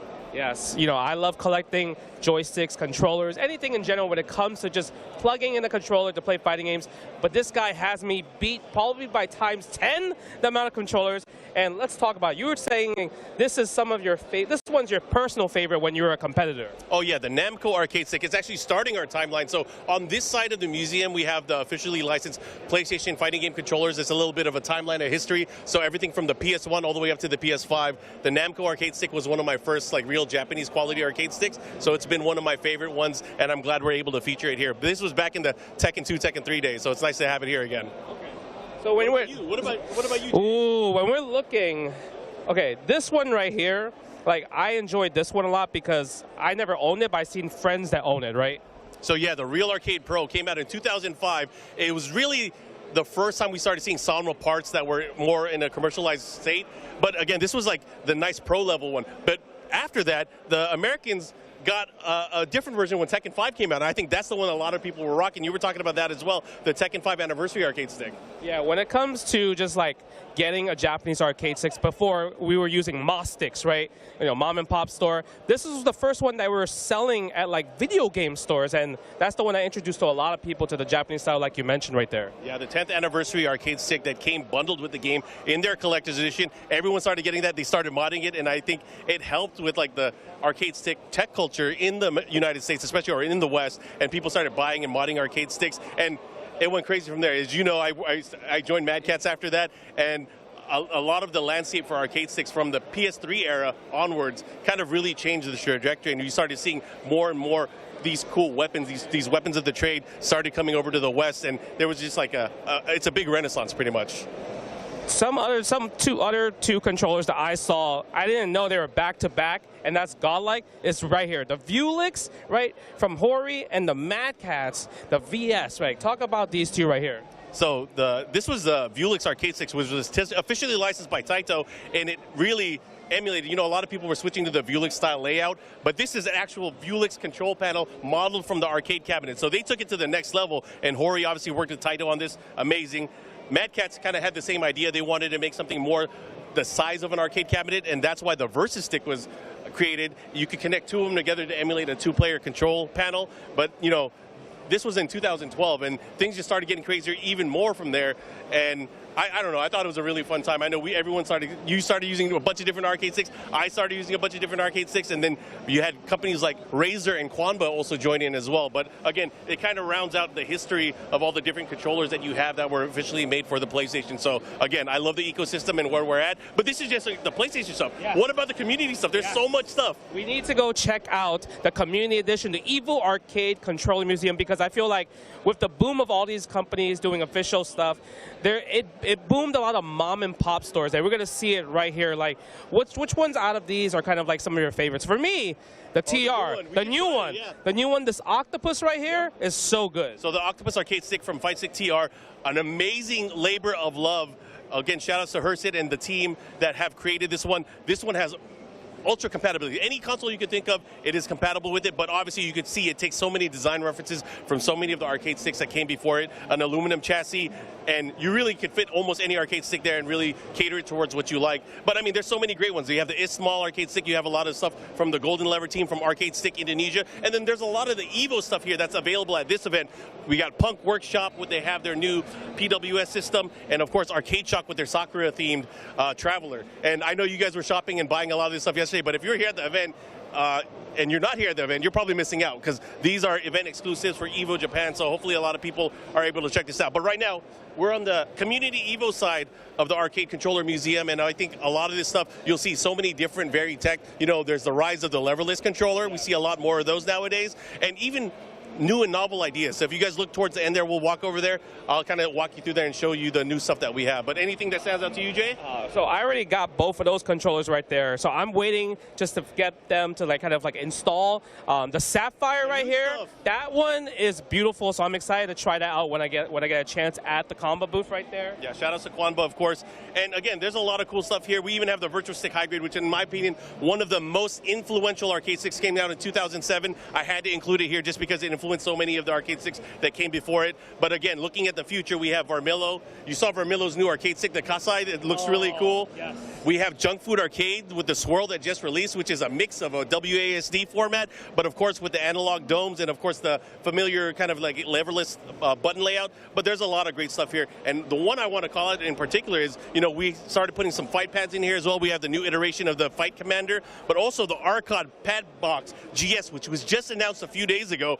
They expedited one over here like, hey, check it out. This is the new one. I was like, of course, I got to throw it in. We got to throw it in here and just represent. But again, there's a lot of love from everybody here, from Razor to Hori to Mad Cats, everyone you can think of, and of course all the community members. The amount of love that you see from Markman himself talking about joysticks, we can talk about this for hours, but guess what? We are out of time. Let's send it back to the English broadcast team, and we will see you again soon. I just feel like whenever we cut to Justin, he's back at that Sabrina Carpenter concert, yes. like espresso in his head. He's like, oh yeah, wait a minute, arcade sticks. Shout out to Justin, of course, and Markman holding it down over at the Arcade Museum. Of course, we are at Evo Japan. Myself, Rin, Sherry Jennings, and Tasty Steve on the couch, bringing you all this first block of action with Tekken 8 and Street Fighter 6. Been a hell of a show so far. It's been a hell of a week in Japan, man. Yeah, it's been a good time so far, man. I've really been enjoying myself. I've really been enjoying these games. Zachary with the Marisa, the modern Marisa. And the Rojo, which is actually, modern Marisa, I feel like was started, I don't want to say started in Japan, but it was made popular in Japan, like, because you have people like Shudo playing modern Marisa for a long time competitively. That's so true. my man's Luke, I'm always going to support every Luke out there because me, myself, I'm one of them. Say it right. You're a filthy Luke player. There you go. Filthy? I think we're the cleanest, like, Come on. You sounded a little ashamed when you said it. You knew what you were saying. You knew what you were saying. When I say ashamed, it's because there's not a lot of us that exist anymore. So I'm proud to see others out there. Okay. Wow. You know? Because everyone's abandoned us. Good answer. I'm going to let you slide. Good answer. I like that. Y'all need some PR with your leader being Noah the Prodigy. You know what I'm saying? You got to bring balance to the force. That's actually true. You got to balance the scales. I have to put positive energy out there. Go to school, kids. There you go. Go to school, kids. Go to school and watch Tokido. You Yes. can do both. You can do both. Jesus. It was so it was so black and white. You can only do either or. Damn. You can play some Street Fighter and go to school at the same time. You finish your homework, play some video games. It's not that That complicated. tends to be the B&B, honestly. That's how I grew up. But J Street must be crazy. Damn. Lompoc is one or the other, bro. Yo, what are you doing? You better be playing Street Fighter. Yeah. You better Got be no damn homework. You better be thinking about Daigo tonight. You better have dreams of Tokido and Mago. I better not be hearing anything about calculus or algebra. Yeah, It's better be that frame data about You Street doing Fighter math in there? It better be frame data. Sine, cosine, get that out of here. I want to say DRCs, DIs, that type. Oh, man. But Oh, my God. Hey, yo, Steve, I want to say I'm impressed with your processing speed because I was definitely going to say Zach Ray, not Zachary. Like, I was like, oh, you're right. That is definitely what they're doing. It's Zachary. I think it is Zachary. No, I think they do I think that is what you're Is doing. it Zachary? Yeah, I think it's Zachary. But they just put it like Zach Ray, you know what I'm saying? But nah, I'm pretty sure Steve is correct. And then we got Rohan on the other side. We said that modern Marisa definitely was getting a little momentum, but this character is just, she's just too linear, honestly. I think to get it done at the high level. No. She's very linear, so she really, really has to earn those hits for the big damage. I mean, think about it, though. If she gets that hit, that's game. The reward is there, for it's sure. just definitely there. And, like, people always tell me, bro, they be like, man, I don't know why you play that character. I was like, I just think she's cool. She's mad cool. She's so I played her at the beginning of the game. Like, she's super cool. I absolutely hate this costume, by the way, of Marisa. She has to be the one. Suit. I wear the suit all day. The suit's okay, but it's the other one, the one where she has the white hair, the dress with, like, the wedding dress with the charms in the hair. I'm just like, all right, Marisa can have that, but this is an absolutely helmet of a hair costume. She's a gladiator, bro. I was about to say, you don't like the bob? You're not. It's not even just a bob. Why is it just glued to her face like that? the way it like wraps around her cheeks is pretty good. That's what I'm saying. Right. You know, I like Marisa too. You know what I'm saying? Shout out to the muscle mommies out there. I'm just saying. Speaking of which, I think we got some content with Justin Wong and some muscle mommies coming down the pipeline one of these days. Oh my God. So be on the lookout for that. Yeah, make sure you check out and subscribe to Justin Wong's YouTube services. You know what I'm saying? And the Evo Events YouTube as well, of course. Of course. Right now, though, Rohan, he wanted her to do something after that drive rush jab, but good discipline. Yeah, he was late on pressing the button there, too. He did it late. I wonder what he's trying to fish for there. Yeah, I wonder. Oh, the lockdown. Crouch is strong. Gets the confirmed drop. Bro, you don't want to win. I was legitimately about to be like, and like Steve said, when you do get that hit, you kill the opponent, but nah. I feel groggy playing online. I love it. I'll be like, I hit you one time, good night. They're both burned out, so. Not dead. Do it. I would have did it. I would have did it. You might as well. You're modern, too. You don't even have the buff for that. You literally just got to press that one button. Yeah, I definitely would have expected a modern answer to that sequence. Even at the end right there, right? Yeah, like modern answer. I love that. I love that.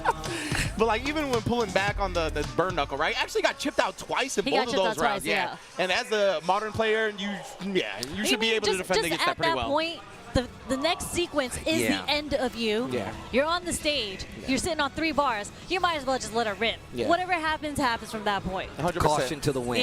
Yeah. I'll give it to the universe. You know? And like you said, like even with Classic, a lot of the times we're looking for those situations, but it's so much more committal because you have to buffer, you open yourself up to mix up the execution. Exactly. You might mess up your execution. The opponent might be reading that, take advantage of you buffering and not commit to anything, walk up, throw, or what have you. But that in that instance, you just bow. Just might Get as off well. me. Bow. Might as well. Hit that button. And he was definitely not looking for it. I can tell you right now. My man did jump. Because if you would have did level 2 and you neutral jump, you'll go past, right? That's true. Level 1, it just eats a hit. You still would have got past it, right?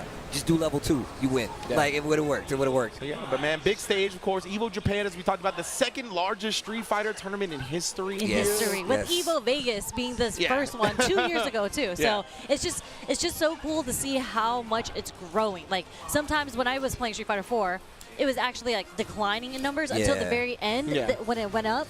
And then throughout Street Fighter 5, there's like some decline in numbers, but we have consistently been going up with Street Fighter 6 numbers. Yes, absolutely, especially here in Japan, and we'll talk about that a little bit more later as well. But now we're back to the Tekken action with my man Brown Man. Yo, shout outs to Brown Man. Also another commentator who's been doing a lot of work. Manila Madness is an event that he helps put on. I actually want to go to it, but Yonarang is actually one of them. The name should tell you everything. He's one of them. Yonarang, he's playing Warang, like he knows what's up. Oh, I see. On the Final Fantasy stage. Excuse me? Sherry's face, it was so I didn't know good. about that either, Sherry. So wait, this is the Clive stage. So Clive a guest character. Word. And you're fighting in the Final Fantasy world. So literally, they have the summons. And then look at the background. So sick. Oh, it's actually ridiculous. And the song goes crazy. The song goes crazy. Wow. Low parry. So I was going to say, this is probably one of our more competitive matches this early on, right? Brown Man and Yonarang? Yes. And Brown Man is no slouch, man. My man also used to enter as well. Obviously, he switched over to be more of a commentator, do more events. But I remember him entering tournaments, and he was very nice with it.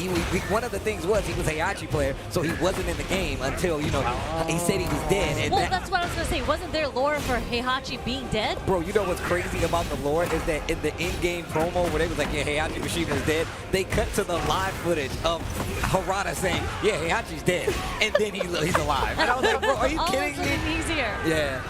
Oh, man. But Heihachi, another one of these characters, they kind of got, like, retuned, right? Like, they gave him stances now. He also is obviously a lot cooler, but his damage is ridiculous. And he has this warrior instinct, which kind of forces you to use heat, right? Because if you use heat every round, you get access to his warrior's instinct, which gives him powered up moves. And it kind of makes it like a meter thing when you want to save it for the last round so you can pop it, right? Is that what this 2 thing is about right here? Yeah, that's exactly what it is. Gotcha. So next to the heat bar, you can see that. See, now he's got 3. So now he's got 3. That means he has an instance where he literally warrior instinct. He just did it. So now he get powered up moves and everything. Okay. Also, the outfit goes crazy. The outfit is crazy. His feet are so moisturized. I was just watching how he's like gliding around. I like that. That's what you were looking at? That's literally she might be a Lily player after all. She might be a jury player. No, I was just saying, like, when you're barefoot, you know, my human instinct gets to look at the feet and see how crusty it is, especially when you're walking barefoot everywhere, right? Number one, Sherry, do not call that human instinct. That is not a human instinct. That is You your don't look at their feet. No, why not? Look at his He's Look people in barefoot, the eyes. My eyes are up here, Sherry. Human instincts. Never go to any pool with Sherry, because she is going to judge your foot moisturization, bro. That's actually true. Make sure you're moisturized around me. Yo. Man, we got to see Paul Pierce. Paul Pierce had to walk 20 miles barefoot. We got to get a review from Sherry. He popped the warrior instinct. You got He's trying to go back to commentating the match. The feet moisturization got me, bro. That's crazy. I'm just saying, look how shiny it is. It's really moisturized. No, I'm not going to keep looking at his feet. Don't bring me down to your level, Sherry. You know, have you ever looking at people's We're feet? talking about his outfit. His entire outfit is sick. Yes, and there's no outfit on his feet. That's something. That's the one spot where there's not an that's outfit. something you call out. That's something you call out because it's special. Oh my God. The lows are adding up. And hey, look at this. This is a very close match so far. Like you said, Yanarang on paper favor, but Brown Man, as you mentioned, definitely capable of holding his own. Nice break on the throw right there. Starts with the low, the down 4-3. Oh, nice. That's combo started. And you got to be careful. Pending no drop. It might be because he couldn't get the wall. He can't get the wall. He's still alive. The back 3 not going to do the thing. Oh, what a sidestep. Oh, there's a chance. He spins the rest. He's got a chance. Brown Man. Look at all that health he's building back as well. Oh, the low. Step on. Oh, my gosh. My man hit him with the empty I said low. no, the 4-4-2. Brown Man hits him with the mid. Yanarang going down again. That's what we're talking about, right? I can't even talk right now.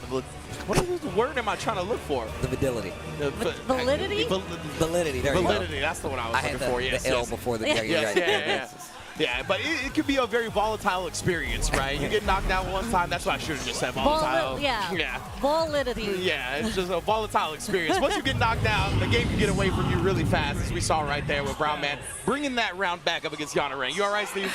Man, you guys. I'm sorry. Oh, my God. I'm sorry I couldn't get the word out. I'm curious, in that stage, were you not able to break that wall? No. So in Tekken 8, there are no infinite stages anymore. They're just really big stages. This being the biggest stage. This is the biggest stage in the game. I forgot about that. All the stages have walls now. I remember back in the day on an old man story. I remember in arcades in Tekken 5 when they added walls. Man, the discourse in the arcade was crazy. They got walls? How am I supposed to run away? I'm like, what? Like, what? I don't understand what you mean. Oh, man. Yeah, probably my favorite, non-infinite stage is the one in, the sand area with all the hand coming out the back. Yeah, oh, you mean in this stage? In this game. This stage is beautiful. Descent into subconscious. That's there you go.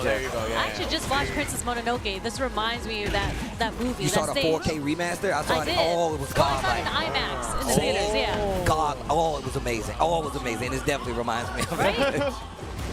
Little down 4-1 right here. A little sidestep.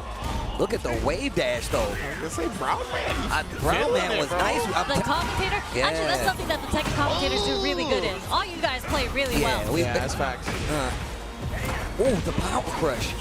Spinning the armor. New moves. My man got the Urian headbutt now. I saw that. I don't know if an old man is allowed to do that. Bro, if you see the story, he headbutted a meteor. He literally, Did are you he? kidding me? I swear to God, the video was a meteor coming down, he headbutted it, he's like, I'm myself again. I was like, damn, that's what it takes? All right, Hachi. I need to be on that type of wave. Oh, man. Would you say that this would be an upset if Brown Man takes it over Yanarang? I would say it would probably be an upset because, once again, Brown Man, I'm not sure how many tournaments he gets to enter, but I know more than anything he commentates, he helps organize events and help out. So him entering tournaments doesn't even happen as much anymore unless we're there not commentating. So. Yeah, to see this, going up against somebody with like Yanarang, right, as you mentioned. Oh, namesake for Hallrang. He definitely loves this character, one of the favorites on it. The stomp, hold on. Heat dash spins the rest of the resources. Nice little wave dash, trying to go for the low. Brown man is aware, goes for the stomp out of stance. So he's got like his Raijin stance now, where they gave him new moves. A lot of characters in 8 all have stances now, so they got like new extensions on life. The move list got a little longer, you know? Yeah, you can always tell Mishima players feeling themselves when they just wave dash in your face, like we saw Brown man at the end last time. I'm gonna tell you right now, man, there's not too many things in his life that scares me, like a true Mishima player wave dashing at me. Yeah, bro. Oh, what a sidestep, the back 3. With the launch, that was a launch, Yeah, right? back 3, Plasma Blade, one of his most prominent launches on top of it. Yo, the spring up. And on top of that, in Tekken 8 now, you do get life back. So you do have recoverable life. Yeah. I saw when he got that hit, he got a little life back on his end. So you only have recoverable great life, right? Like if you get hit, like you get like a chunk of life that you can't get back. But you also can chip away at that. Oh my. Big 4-4-2, you see him getting the life back? I see that, yeah. And it makes it so like a lot of times you get the return on investment when it comes to the rounds. Your life gets really low. You want to be able to zap that great life, right? So you get the clean hits, zap the bar so they don't even have an opportunity to come back. Because let's just say you get to the end of the round, right? And you're like, well, I hit him with a rage art. You'll get that great life back. So, but you have to hit him. And it's not a lot, but it's also one of those things. You'll see people gamble with that a lot more now because they're like, I'm losing. I don't have much life, but I got a lot of great life. So I'm going to hit you with this range right, Gotcha. And so is that electric stomp? Is that one of the moves locked behind the warrior? No. That's just out of stance. So he goes in the Raijin stance and he has like a stomp now. And he actually has like 2 or 3 stomp moves now, if I'm not mistaken. But yeah, if you go in the stance, it's a quicker one. And it's actually part of the mix because he can go hell sweep. He has a hit out of it, and then he can still have the mid too. So it's part of the guessing game. You're not going to see people use it as much in neutral as much as on Oki because you get the stomp, and if they get up wrong, you get the hit. Got you. Yeah, it looked like he was trying for some type of string as well. Maybe into it, I don't know. But Yanarang did interrupt it, so we can see Yanarang's definitely got some nice knowledge of this. I love how inquisitive. Whoa! Didn't he have that animation earlier? I feel like I didn't see that. Oh, the motorcycle. Yeah, he's rolling it on the motorcycle. Okay, I missed it earlier then. That's his intro. Cool. Also, this song goes crazy. Oh, nice. Full crouch down, full sweep. That's one of his new moves, that back 2. Full launch. He's spinning the rest of his heat. Get this follow-up, take it to the wall. Oh! Do you got those? See, I told you, man.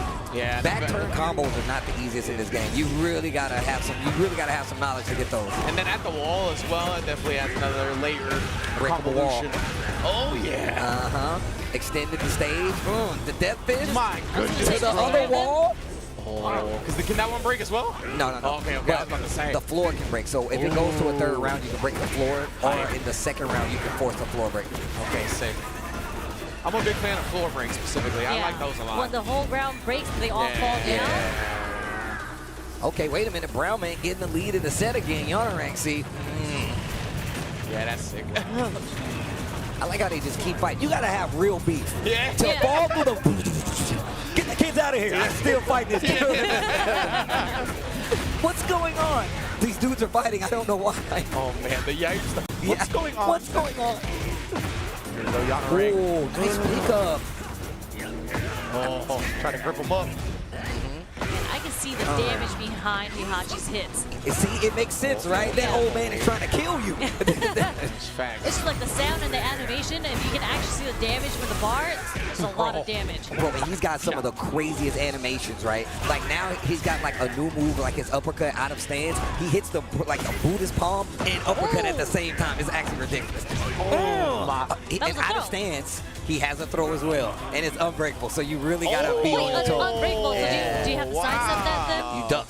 You duck it. Just duck it, yeah. Because I thought it was ducked earlier. Yeah, that's the whole thing. It's still a guess out of stance, right? He has a low option, but that's when you make the guess. Like, do you want to take the throw? You want to take the low that won't knock down, or the stomp that can hit you? But that's why movement is important. You backdash. So, and one of the things that's still consistent is Tekken is clean hits. You don't want to ever be close enough to get clean hits, and that's why movement is important. You always want to be out of the range. Like, if you zone 1, range 1, range 2, you can still get clean hit by some of the characters. You want to play at range 3, and your movement wants to be good enough to keep you at those ranges at all times. So if you see somebody whiff a punch, you're like, I'm out there, right? Yeah. I want you to get to this space where you can. So. I love that you brought up Heihachi's animations because, like, during that string, I was having anxiety, like, for the defender, for Yana Ring in that instance. I was like, if I was in this position, bro, I don't know how long I'd be able to block. Like, I would have to try to panic and do something. But right now, Yana Ring was down, I think, 2 rounds to none. He's about to tie this up, force a final round. Okay, here we go. I love the 3rd round pop-off, bro. They've been going crazy. Last game, last round, huh? Oh, nice. Yeah, Heat Burst gives you armor, so once you use it, you kind of use it like a get off me in some instances, right? Things get a little too hectic. You're like, you know what, Heat Burst, take your turn back. Is it not that punishable, though? Because yeah, you can't, because it puts you in block stun, so you can't really do anything. But that's why you want to sidestep it, right? A lot of people, you put pressure on them, and then they try to, like, move around. You're like, no, Heat Burst, I want to keep you here. But neither one of them have it. Is he working on his own perfect? Oh, Doria! Yo, Brown Man. Brown Man, do it for the commentators, dog. Brown Man. Oh, and the new load to close it out. Brown Man getting the dub. For the commentators over Yana I like how you hit the head scratch. You hit the head scratch. I love that.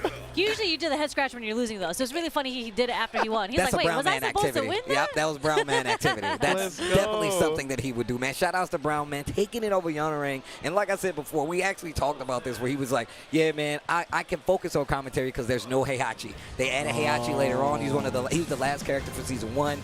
And that's why he's back in the game. But like we said before, not here commentating, we get to play the games. Yeah, he's showing out. That's sick. Good looking out, Brown Man, putting on for the commentators. Yeah. Hey, see, that's what I always want. I was about to say, now when the commentators get on, I'm like, let's go commentator. We got a whole new class of player to root for, which is my commentator homies. So.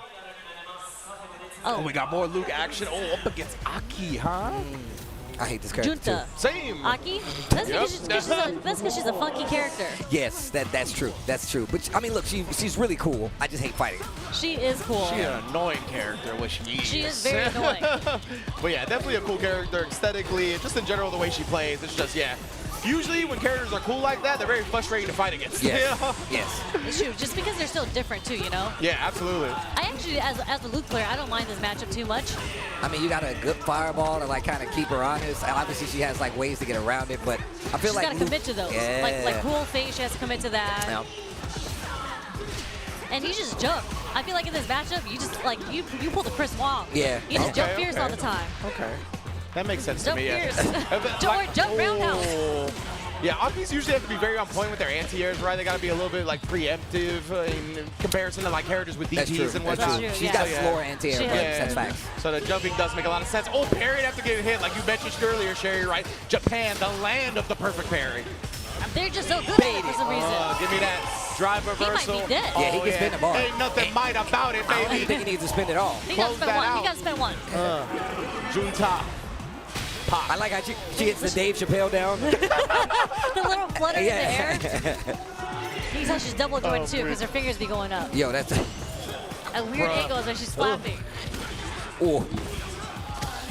I like that. Tries to go for the throw. What a placement on the crouch strong. Jeez. Yeah. Something that Fumity hasn't been doing great is getting the perfect knuckles off the medium. I literally just thinking that. It's literally making these rounds last a little longer than they should, and it's putting you in a bad situation because you're giving them another chance to come back, but it might not be this round. Oh, we didn't get the perfect knuckle again. All the perfect knuckles, bro. And wait a minute, you're in burnout versus Aki.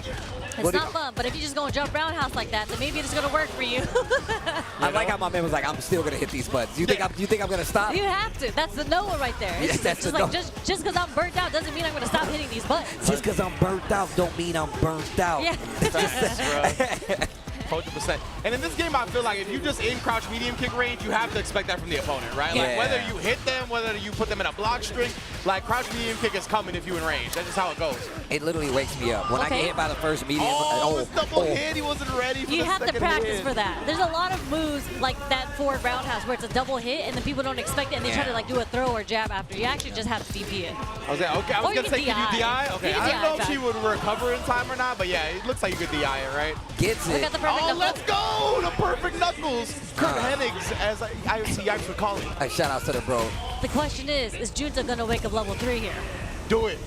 The CA, I want to see it. Depends No if he drives fear, rush no or not. fear. Okay. He didn't drive I rush. like the backup. Oh, you are And then dead. Fumity hit the little stutter step right there. Yeah. You saw that, the hezzy to get the crouch medium kick. Very nice. It was really smart to stay at that range too, because you saw Junta committed to the wake up low forward. Yep. Because Yeah. they're just like, don't try to shimmy me. Yeah, Because you'll true. die if you try to shimmy me. Ooh, and then Junta trying to catch Fumity being aggressive at round start, just waited and whiff punished. Yo. We're waking up. We're getting the. I was about to say, Fumity actually waking up right now, getting the perfects. Oh, Oh, no combo. Yeah, that was Okay. definitely execution error. Oh. Oh my, reaching. Let me do some teaching. If we dumped the meter, she actually would have died. Okay, back dashing the throw attempt. Uh-oh. You got the Kona, it's mine now. Another perfect parry? Oh, no. Oh, the He was delay. pressing buttons. Yeah, He was pressing some buttons. 100%. Little delayed crouch jab right there. Yeah, because the crouch jab hit, your next button was not going to be any type of advantage, right? Like, if you were able to block the jab, maybe you can interrupt that crouch medium kick there, but nah, not when you get hit. Something that good players are really good at doing is if they get hit by the first hit, whether it be a light or medium, they go automatically to parry on the defense. Yes. Just in Yes, case, that's like a in great that point. situation, that low forward instead of counter hitting would actually have been perfect parry. Yeah. Absolutely. Oh, Big the thing. jump in. Sherry called it to jump in round. With his dirty feet. Oh, Again, Sherry? He's once barefoot. again. Oh, Look, yeah, he's we barefoot. know. We know, Sherry. Why you pointing it out there? Look, he's barefoot. You are not beating these allegations. Jury player Sherry incoming. That's why you hang out with just the kid all the time. That makes not sense. It's not Oh, true. y'all bond over there, huh? Okay. They It's not bond true. over We the don't feet. talk about the feet. Yeah, We do okay. not talk about the feet. It's an unspoken rule. I literally was going to say that. I was like, that's the unspoken bond? Okay. Literally what I was going to say. I'm weak. Oh my God. Well, I couldn't tell if the match was over because his reaction was kind of just like sitting there. Right? I was about to say, is he I was all like, right? is this 3 out of 5 out of nowhere? My man was like, job is not done. Oh man, we back in here? Hama-chan going up against, what does that say? Azucena? Oh, is it That- cookie? Cocky? That's a cockle. Is that Cockle? the name? I think it's cockle. That's cockle. That's Yeah. an L at the end? Okay. Yeah, Man, that's a cockle. I'm going to need LASIK or glasses sooner I got than the later. LASIK. I promise oh, you. did? It's amazing. It's Get that for you. amazing. LASIK is incredible. Get that for yourself. You Yo, the deserve it. plug. The plug. Shout out to my man Vicious. I want to see an HD. I'm tired In of the this 480p 4K. vision, yeah. Oh, man. dude. I'm going to load the stream in the source. The 1080p. Yeah. I need my eyeballs to be Wait a source minute, that's what's quality. happening? You're up Oh my God. So we got Shaheen versus Azucena. Another new character who definitely been getting, like, actively updated every time they update. They make this character a little better, especially when it comes to, oh wow, the low E smash, getting really close to it. They've actually made this character a lot better in the sense that they made her stance transitions a little better. At first she was kind of dumb because she had like, what is it, running 3-2 I believe it was, where literally you just had to hold it a lot of times. They changed it where you could sidestep it. So this character now has definitely become a lot more viable. Tried to go for the low throw out of stance, nice check. Okay, so like at the beginning she was a problem, right? And then like they toned her down a little bit. Yeah. Now she's a little bit of a problem. Because I feel like I remember Anakin like speed running to #1 on the leaderboard with Azucena when the game came out. Anakin, well known for like, yo, I'm gonna take this character to the lab and try to understand it. That's funny that Anakin would do that because he's a Jack player. So how do you go Yeah. from Jack to Azucena? But he plays like everybody. He plays everybody. Like, yeah, like, if you're a tournament player, especially like Yeah. he is, he's gonna have that. It's so funny because Anakin on stream, he'll play like every character on stick. Except, Yeah, except his main, except Jack, right? And he'll do it on stick. And in tournament, it's Jack and Pad. Like, That's straight it. up. That's it. My man stay strapped. Like, he got a holster for his, bro. It's crazy. Yeah.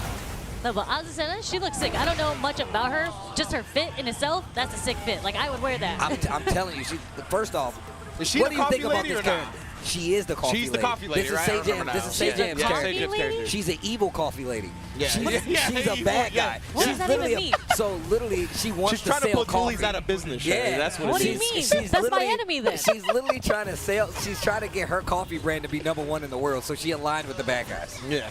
That is Yes. such a random I story. know. Very much fits in the Tekken world. This though. Shaheen outfit It's ridiculous. It's ridiculous. That is very clean. I It's like the black and gold piece ridiculous. I right feel there. like we saw somebody wearing that at the knowledge set last Yo, night. actually, You know, like, Yo, right? actually. Shouts to the boy. I love her little strut when she's in stand. She's like, yo, what's up? I love it. Oh, wall broken. Let me in. Okay, she'll be able to get to the other wall. The art on break these it. walls is ridiculous. Don't break it. So how exactly do you put an input to break the wall? Is it a different input, or you just keep on doing the It's combo? just, if you hit the wall like high enough, it will break the wall. It's just a big impact move on the wall. Yeah. It'll break, and then it just goes to another one. Like certain moves just have enough impact to wall break, right? Gotcha. There we go. My I see God. the wall chipping away. Ooh. Yeah. And she's really annoying because she's got a lot of tricky lows. Her stances really kind of throw you off. She has a back turn stance. Her stance when she goes, it's called Liberator stance, literally from like 1-1. She walks forward. You have to be careful because she has an auto parry out of it as well, but goes for the heat. That's what I was talking about, running 3-2. That move used to be so stupid. Gotcha. Goes for the low. Wait a minute. Cockle's trying to run it back, bro. Yo. With punish? Yeah, that was a whip punish. That was definitely a whip punish. It looked like the Ezra Center put the E-brake on and tried to catch Conkle doing something, but that was nice patience. Yeah, this character's really cool. Okay. Conkle's going to have to find a way around this because... Surfing. Okay, nice little down 3 right there. And this challenge with the down 4-1. And that's what I mean about the down 4-1s, right? You're at this range where you can get the hit, but committing to it means what if they move? If they backdash one, they get this small punish. If they read it even harder, they'll hit you with a launcher. And the down 4-1's mids usually, right? Yep, As down well, 4-1s. right? Yeah. And that very much kind of sets the tone for what kind of character you have. Certain characters have faster down 4-1s, slower down 4-1s. The range is different a lot of times, so you have to know. That's some of the character knowledge sometimes you will want to have. Oh, I see that stance where she's walking around with the hands on the hips, trying to scold you. What you doing now, drinking my coffee? Yo, For real? I'm telling you right now. The hell is that in your hand? She be jamming, too. I see that. I can do She be jamming. Stop, she can come to Long Park with that right there. She go to J Street with that. That's the bad guy. That is the bad guy. I'll be, oh, she's going up. Like, I'll kill your family. Like, for the love of coffee. For Think the love about of that. coffee, yes. For the love of coffee. For the love of coffee. Oh my goodness, bro. Azucena in the building. It's been a fun show so far. And it's just the very first block of Evo Japan, bro. Very first block, son. What we got next? Omo Street Fighter. Morakuma. Gamer B Akuma. Breaking records out here. Yeah, the oldest man sponsored, according to Dexerto. 46 years old, this man is sponsored. Fire. And you will still get these hands in Street Fighter.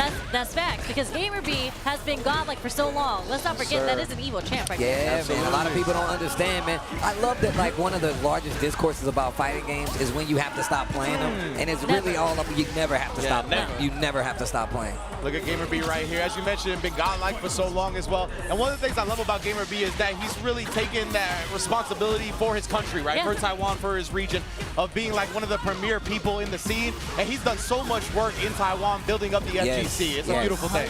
I've been to a Gamer B event in my day or two, and it's always like love there. He does it for the community. It's not even just for one respective game. It's for the entire community. Like, we know him as a Street Fighter player, but he puts on for all the games when it comes to TOing, building the scenes. It's a beautiful thing. Oh, you spinning it? No. No, he wanted to save it. I was surprised a little bit just because he was so low on drive. I was like, maybe he doesn't. I mean, it's canny. You did now, though. But it's okay, because all he needed to hold on to was that drive rush cancel. Next combo was going to kill, baby. Listen to this car crash. He truly... Get out of the street! Oh, that was it. Okay, that was the last game. That was a sequenced bow, too. That was sick.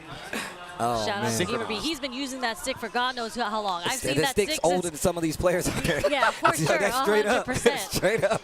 Like, actually, that's why I laughed, because that's just actually facts. He's been using that stick for a long time. But shout out to Gamer B. Shout out to Taiwan. Shout out to you guys for being on the couch for me. This is my first experience on the couch, and it's been a blast. Because obviously, I don't know too much about Tekken, but Steve, you are an encyclopedia. It's cool. We do it. The conversations that we're having, I'm learning so much. No, I mean, look, in all honesty, we always talk about this, and when it comes to commentary, the couch is perfect for this, because, like, obviously we already have history with each other in our respective games. We've all played games together, but when we get down and being able to have this dialogue, we get to learn more about the games, and on top of that, it's just a really good time. So I hope the people at home are also enjoying it, because once again, even though obviously we all play these games, I always learn stuff when I'm on commentary, because obviously I don't know everything, but it's always a fun time. And on top of that, y'all are some of my best friends, so it's always a good time. Y'all, look at Mr. B. Look at Mr. B back there. What's up, Bruce?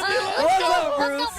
What's up, old man? What's up, old man? That's what I'm talking about. Good job, good job. And that's another sick thing about this type of setup that we got right here, right? The couch, the stage is literally right behind us. Players can come down, say what up. Nah, it's great vibes, man. Great vibes. I remember, he used to come over to Killer Kai's house too and play games. He was one of them. Everybody used to come over there. That was one of the training grounds. Oh man, I remember back in CEO, we were all hanging out, and then he was just talking about like the future. He's like, "What do you want out of the FGC share?" And I was like, "I'm trying to win Evo." And then he was just like, yeah, I can see that happen. Just practice more. Yo, I like the inspiration. What a Look, man. that's what I'm saying. Dope. It's just like the small little conversations that you have, and you get to meet these players. That conversation was at CEO like 2013. It's been 12 years. Yeah. It was something so my long ago, Lord. and it's just so cool to like look around and to see everyone still here. Yeah. I think that's 100%. one of the most endearing things about like the community that we have is that like there's so many people. Like I said, I'm a transplant to the West Coast. You know what I'm saying? And You still, are. when I came to the, when So I are came, you. yo, if she said it, so come it. You are. I was like, wait a minute. But it's always been love, man. It's always been one of those things where like I learned so much more about the community and being in this space because I met y'all and I came to Super Arcade, and literally it made me a better person to see and be around y'all because like it made me love the community even more. So it's always a pleasure to be here talking with y'all, man. The same goes for us, 100%. Hey. With y'all being around 100%, man. And one of the things I really love about the couch setup too is because like we may not be as familiar with Tekken, me and you, Sherry, but we play so many fighting games for so long that we know the questions to ask, right? No, we know for the real. conversations to have. I think that's one of the best parts about like, and that's how I know you guys know what y'all doing because y'all ask these questions. And Sherry, that's one of the things I always like to commend about you. You be asking questions. You're like, Yes. hold up, I don't know what that was. Yeah. What was that? And I'm like, there you go, Sherry, talk to me. You know what I'm saying? Like, honestly, we live in a world where some commentators don't want to do that, right? Like they feel like they're going to expose themselves and whatnot, but honestly, the viewers can smell BS anyway, so you might as well just ask, bro. Yeah. Just ask. I'm telling you, I know I don't know everything. That's why when I tell people all the time, when I'm like Exactly. doing Street Fighter and stuff, specifically with the guy Jammers, shout outs to the bro, Yeah. I'm like, oh, you're my book. You're the Bible. Yeah, what'd you just You're say? the Bible. I mean, Jammers has like all the official names. Like when he goes to bed at night, he has a list of all the moves in Japanese on the ceiling. So he's just laying tucked in bed, just reading it before he goes to sleep at night. Oh, snap. Shout out to the boy Jammers, bro. The tattoo monkey said Pokemon. I'm going to dream about this tonight. Right.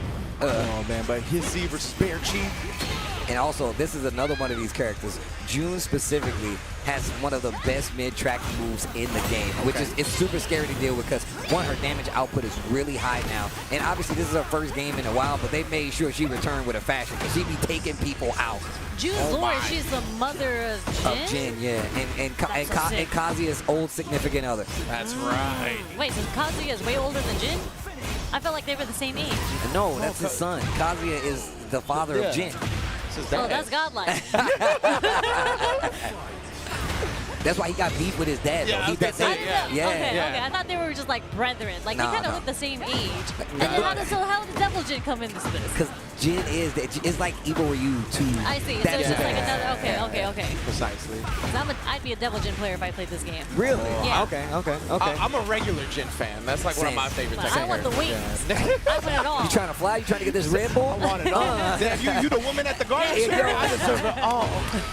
Give me the wings. I deserve it all. I deserve it all. I just remember when Flying laser beam hill sweeps. I deserve it all. the flying laser beams. But I remember when I first started trying to pick up Tekken, and everybody was saying the hardest thing you could do was Electric Wing Godness. And I was like, that's what I want to do. I mean, I'm gonna tell you right now. I'm the same way. If you once you actually hit somebody, I feel like it's one of the few things in fighting games. You hit somebody with an electric, you like, oh, I'm dealing with a professional. Like it instantly reads like, oh damn, they know what they're doing. So and that's one of the things I love about Tekken. There are things you can see players do, and you're like, oh damn, these guys either play this game a lot or they're character-specific players. And that's one of the reasons I really love Tekken. You really learn a lot from just watching some of these people. Like, oh damn, they know what they're doing. And, sorry. No, go ahead. I was going to say, just for June, Arslan used to play June, right? He had, we used to play Kazumi, and it's kind of like June because she's kind of like linear like that. But I ain't gonna even say it in this game, but they look similar. But yeah. Oh, okay. This outfit specifically, but that character that Kazumi, she's not even in this game. So. And is this June's first Tekken game or no? No. She was, so the thing that happened was she was in Tekken 2 and she was not in any game. That was the last game, solo Tekken game she was in. She was in Tekken Tag 2. Okay. And that was the last time we seen her. And then outside of that, it was Tekken 2. So it was like, this is her first game in like 20-something years. Yeah, and she came back, and you know what the lore is? That stage that we were in when you was like, it's a Princess Mononoke stage? Yeah. She was asleep there. Just She was sleep under the tree? She was basically sleeping in a tree because she fought like one of the characters, and she was like, yo, I gotta rest. and literally, and so if you like, oh god, I love stuff like this. So what happens is when the characters fight each other, they have like specific intros, right? Yeah. And like Kazuya, he'll kick certain characters after he fights them, but he won't kick her. Like he'll be like, you dead. But if it's her, he'll be like, all right, and he'll just leave. That's So even though sweet. this dude Kazuya is actually crazy and he wants to blow up the world, he still got love, you know, for June. That's the love of his life right there. Is it? I mean, if he could destroy the world, where is she going to live? Is he going to take her somewhere? I mean, it's a little different there. It's kind of like, you know, Thanos and his daughter. See, you know what, Sherry? We need to talk about some of your motivations. You're agreeing with Thanos, looking at people's feet. I didn't say I agree with Thanos. I do not agree with Kazuya either. I'm just saying there's a bit of beauty to the madness. Yes. Man, Sherry, we really got to talk about this. I was going to say, how toxic have your relationships been, Sherry? Hold on. We don't talk about that. Right now. See, now that's something that cannot be talked about on stream. We're going to have to go to save this for and Sherry. talk about that. We got to save that for Sherry's stream. We're going to leave that alone. Oh, man. But no, man, this character, June, is definitely one of, oh my God, what a side step. He actually uses the stance to get out of the way. Also, this okay, spins the heat smash. Some life back. And she's one of those characters that can get a lot of life back, right? Like, her recoverable life is in the highest, probably only second to, like, a character like Yoshimi. So, actually, it might be higher. I'm not exactly sure. Hey, can you tell me what the icon is with June here, her unique icon? Oh, yeah, this is her newest one, actually. Basically, what happens is, it's kind of universal. You get powered up or extensions off of some of your moves, so it's right? one of those again. Yeah, okay, and it's, a lot of characters in this game have that. Okay. So, and I can't remember all of them off the top of my head, but that's one of the newest features to Tekken 8, where characters get, like, an icon power-up, and it either extends their moves, it gets extensions to it, and yeah, it's across the board. So she's got another one. She's got one of those as well. Got it. Also, this stage, when you get to the third round, the floor is lava. You hit it, boom, you get another. It basically gets a new combo extension. Wow. I mean, I just realized they're in space. Yeah, oh yeah. Like meteors are like just floating up into the atmosphere. Yeah, they're definitely in space. It's funny because you see Huawei come out and he's riding a motorcycle, and I'm like, what the hell? What kind of motorcycle is this? Yes, armor to go through it, and that's also one of the things I love seeing about Tekken 8, because obviously it's super oppressive, right? But there's ways, small ways you can call them out. You can use armor sometimes. If you see people going for armor, you can use throw. So they keep that RPS pretty active. Calling it out is still really hard though, because obviously it's all about aggression in this game. One wrong guess, you're on the wall, you're on the defensive, and you really got to be careful. Yeah. Can kicks. Heat burst. We're trying to extend this combo. Look at the damage. Yeah, like I said before, she's one of these characters. In all of 8, she's still been taking off a chunk of damage with her gameplay and just combos overall. Ridiculous pressure right there from Hissy to tie up the sit. I have no idea what she said, but it seems very graceful and peaceful. Bro, she used to like she'll win, and Snow White, the bird, will just come and be like, yeah, yo, what's up? That was That's the name of the bird? No, Oh. You just said Snow White. My bad. It's very Snow White-esque. I get you now. Yeah. Yo, this stage music is one of the greatest in any fighting game ever. Is it? Wow. Dog, this song goes bonkers. If anybody's an authority on fighting game music, I will give that to you. I swear, Tasty if you go after this, just go listen to this song. I swear, Okay. I'm telling you, it's one of my favorite songs ever. Is Are it they not in Paris? Yeah, Yes, that's what I'm saying. on the scene, yeah. Nah, this is hard. This is hard. And the new character, Victor, is actually sitting back there watching the fight. So if you don't pick him, this is his bowl. He's literally sitting back so there. cool. Yeah, he's sitting back there with a waiter. Man, Tekken's always got some of the coolest stages, bro. I love Easter eggs. Oh. Oh, Wait a minute, we good. Oh, yeah. just a little pause. Oh, what a dunk. Dunk and yes. Hop kick punish. She's so graceful. And while standing 3. Big I like her damage. moves. Yeah. Damn.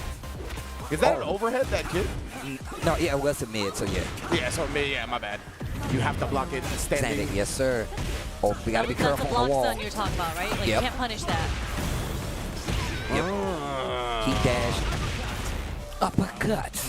Bearchi, man. Yeah, it's wild to see Steve in this instance, because I feel like, oh my Lion goodness. tape. Steve's like, I see more like that in the past games, right? Where they put themselves at a sweet spot and really pick their moment.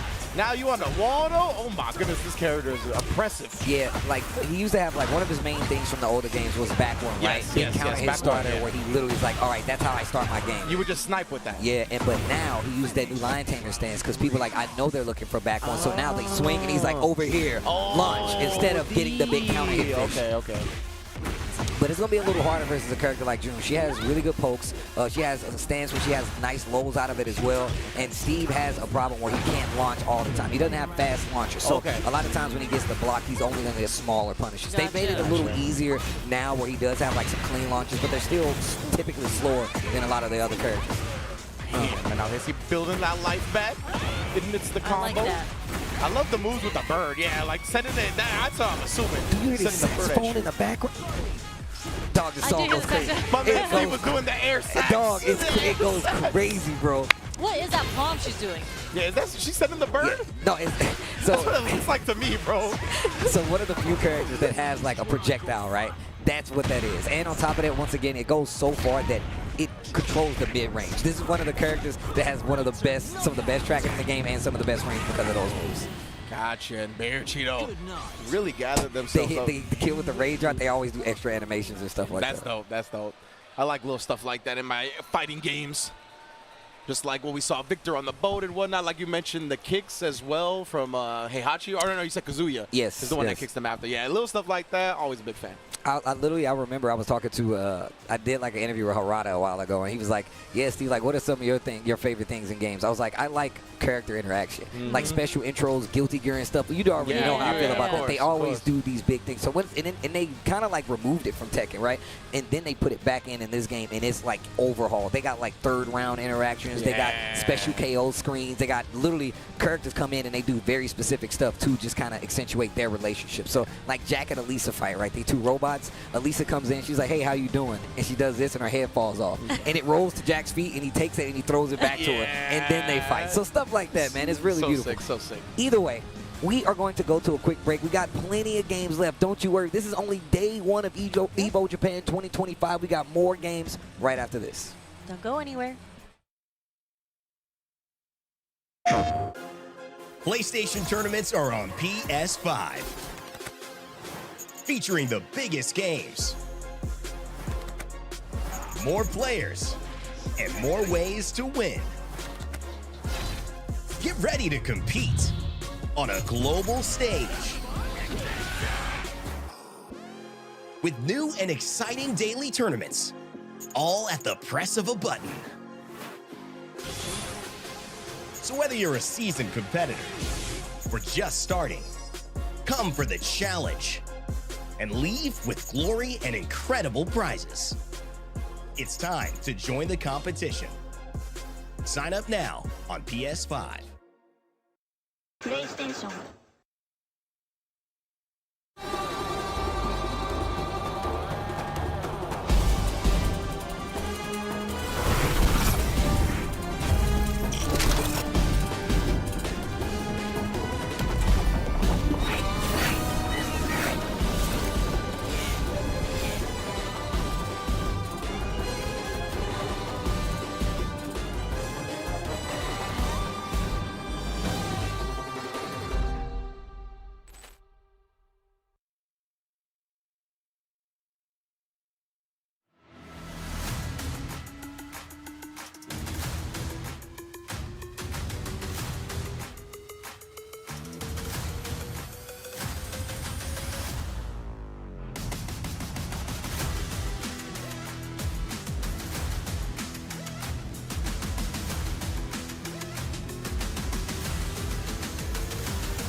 Protect your eyes styling under the sun. Blue light glasses while you're gaming, having fun. Zenny's got affordable eyewear for all warriors and monsters alike. Evo sunglasses, available now.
What's up, y'all? And welcome back to Evo Japan 2025. This is day one.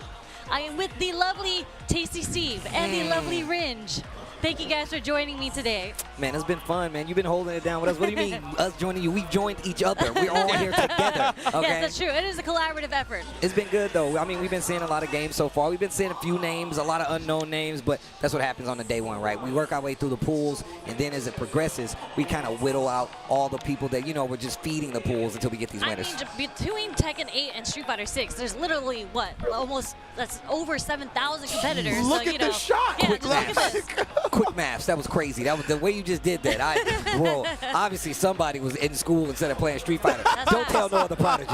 Don't tell his dad. He'll get mad. He'll come and lecture me, scold me. What were you doing some math at school? That's your problem. You was already doing math. Or you'd be winning like Noah right now if you weren't doing math earlier in school. Oh, man. Oh, my Yeah, God. but look at so many people. There's so many A competitors. sea of people, man. This is actually The really pools, cool. I think, are every 20 minutes, too. Oh, So wow. that's insane. I mean, pool blocks are used to being like an hour, 2 hours, really. But now we have every 20 minutes they're starting new pools. So There's I a lot mean, of people There's here. a lot Yeah, I of mean, competitors that got to get through. Like we talked about, second largest Street Fighter bracket in history. You have to imagine they got to be moving it quick. But yeah, in addition to Street Fighter 6, of course, all kinds of people here to play that. But you heard Justin in the opening segment, right? Even the non-tournament games, there's a lot of people here to play those. I saw somebody run up on Yipes like, yo, there's Marvel over here. Oh, yeah. Like, I come saw by it, when yeah. you can. Come by when you can. You need to do this. You got to go play this Marvel. There is side tournament. So there's a Marvel 3 exactly. side Yeah. tournament, right? Yeah. And there is funny City of the Wolves is also a side tournament Yeah. here. And the Co-op Cup, we I love was about Thirst, to right? say, shout out to my homie. He actually hit me up. He wanted me to play on his team for Virtua Fighter. I'm sorry, they got me working. I'm definitely one of them. I love Virtua Fighter, and I definitely was going ham when the game re-released. Yeah. And I would have loved to like come here and because I've never actually played in one of the B tribes or the co-op, none of that stuff. Oh, really? And it's a big thing. I really would love to do something like that. Maybe one day when I'm not commentating. Yeah. It's so cool because like Virtua Fighter, I heard that they just released a new patch for 5. Yes. And it's like a 12-year-old game. Yes. But that's really Wild. cool that like the developers are just like, let's do this patch because we know the new one is coming out. We got to bring the players back and the community to play. Super smart move. Yeah. It's actually crazy. If like I remember, me and Rip came out here a few years ago, and I think it was just for Evo Japan or something else, and we went to some of the more Virtua Fighter centric like arcades, and it's nothing but like salary. It was nothing but salary, and they all had on suits, and they're ridiculous. Like they're old men, but they will beat you up at Virtua Fighter. Ooh. Bro, one of the first people I ever got introduced to in the FGC that really put me on to what the FGC was, it was Shidosha. Hey, Oh, yeah. Virtua Fighter, yeah. Shout out to the Virtua bro Fighter. Shidosha. Like he's one of them. And he be when I'm playing like Virtua Fighter, I watch his streams. He plays my. It just goes back and forth. Shout out to Shidosha as well. But we gonna get back to it. Tekken 8, King Ray Jr., our Tatakai Tuesday winner for the game, is on the screen and he's down around. But up a game. But up a game. But up a game. To another from Japan.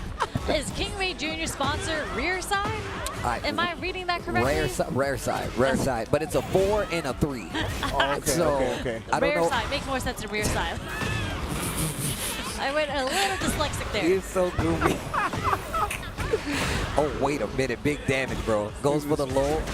Yo, Raven in this game is ridiculous. He's so cool. He's absolutely ridiculous. I feel like every time I see Raven, I had no idea what's going on. Like, no matter what Tekken game. I mean, what they did was him having like the shadow clone things, like brand new. Yeah. And this is coming from like he was a Tekken 5 character where he didn't have any of that, and then he was in what 6. They changed him out in 7 for Master Raven, who had like the sword, and she's the leader of the Ravens. Yes. And then they brought him back, and he was like, "Yo, I'm trained up." Yeah, it's actually sick. He's like, "I'm trained up," and that's why he's able to do like clones and everything. Yeah. He's like, "Witness the results of my training," and that's why he goes ballistic. Yeah. Oh, that's sick. I love that too, since he wasn't in the last game, right? Like the lore is there. Yeah. Like why he wasn't in the last game, and now comes back with a whole new style. Super sick. Also, you can cancel. I ain't tell you. You can cancel your heat burst activation. So like if you do it like and you're like, "Oh, I just want to do it as a bait," you can actually it's like a cancel bait. it. Yeah. You can Does use it spend the bar though? Does it spend the heat bar? So the thing is, when you use a move, it takes like a little chunk. But if you just activate and cancel, it's just you have to throw a bar. Oh wow. Leave some stuff out. To the wall. King Ray Jr., I just saw him playing at Level Up Expo as well. He did really well there too. He did really well, but he lost to Arslan. Yeah, but I think the night before at the local, he beat Arslan. So yeah. So there's some rivalry going on over there. And that's wild. King Ray Jr. has come such a long way, bro.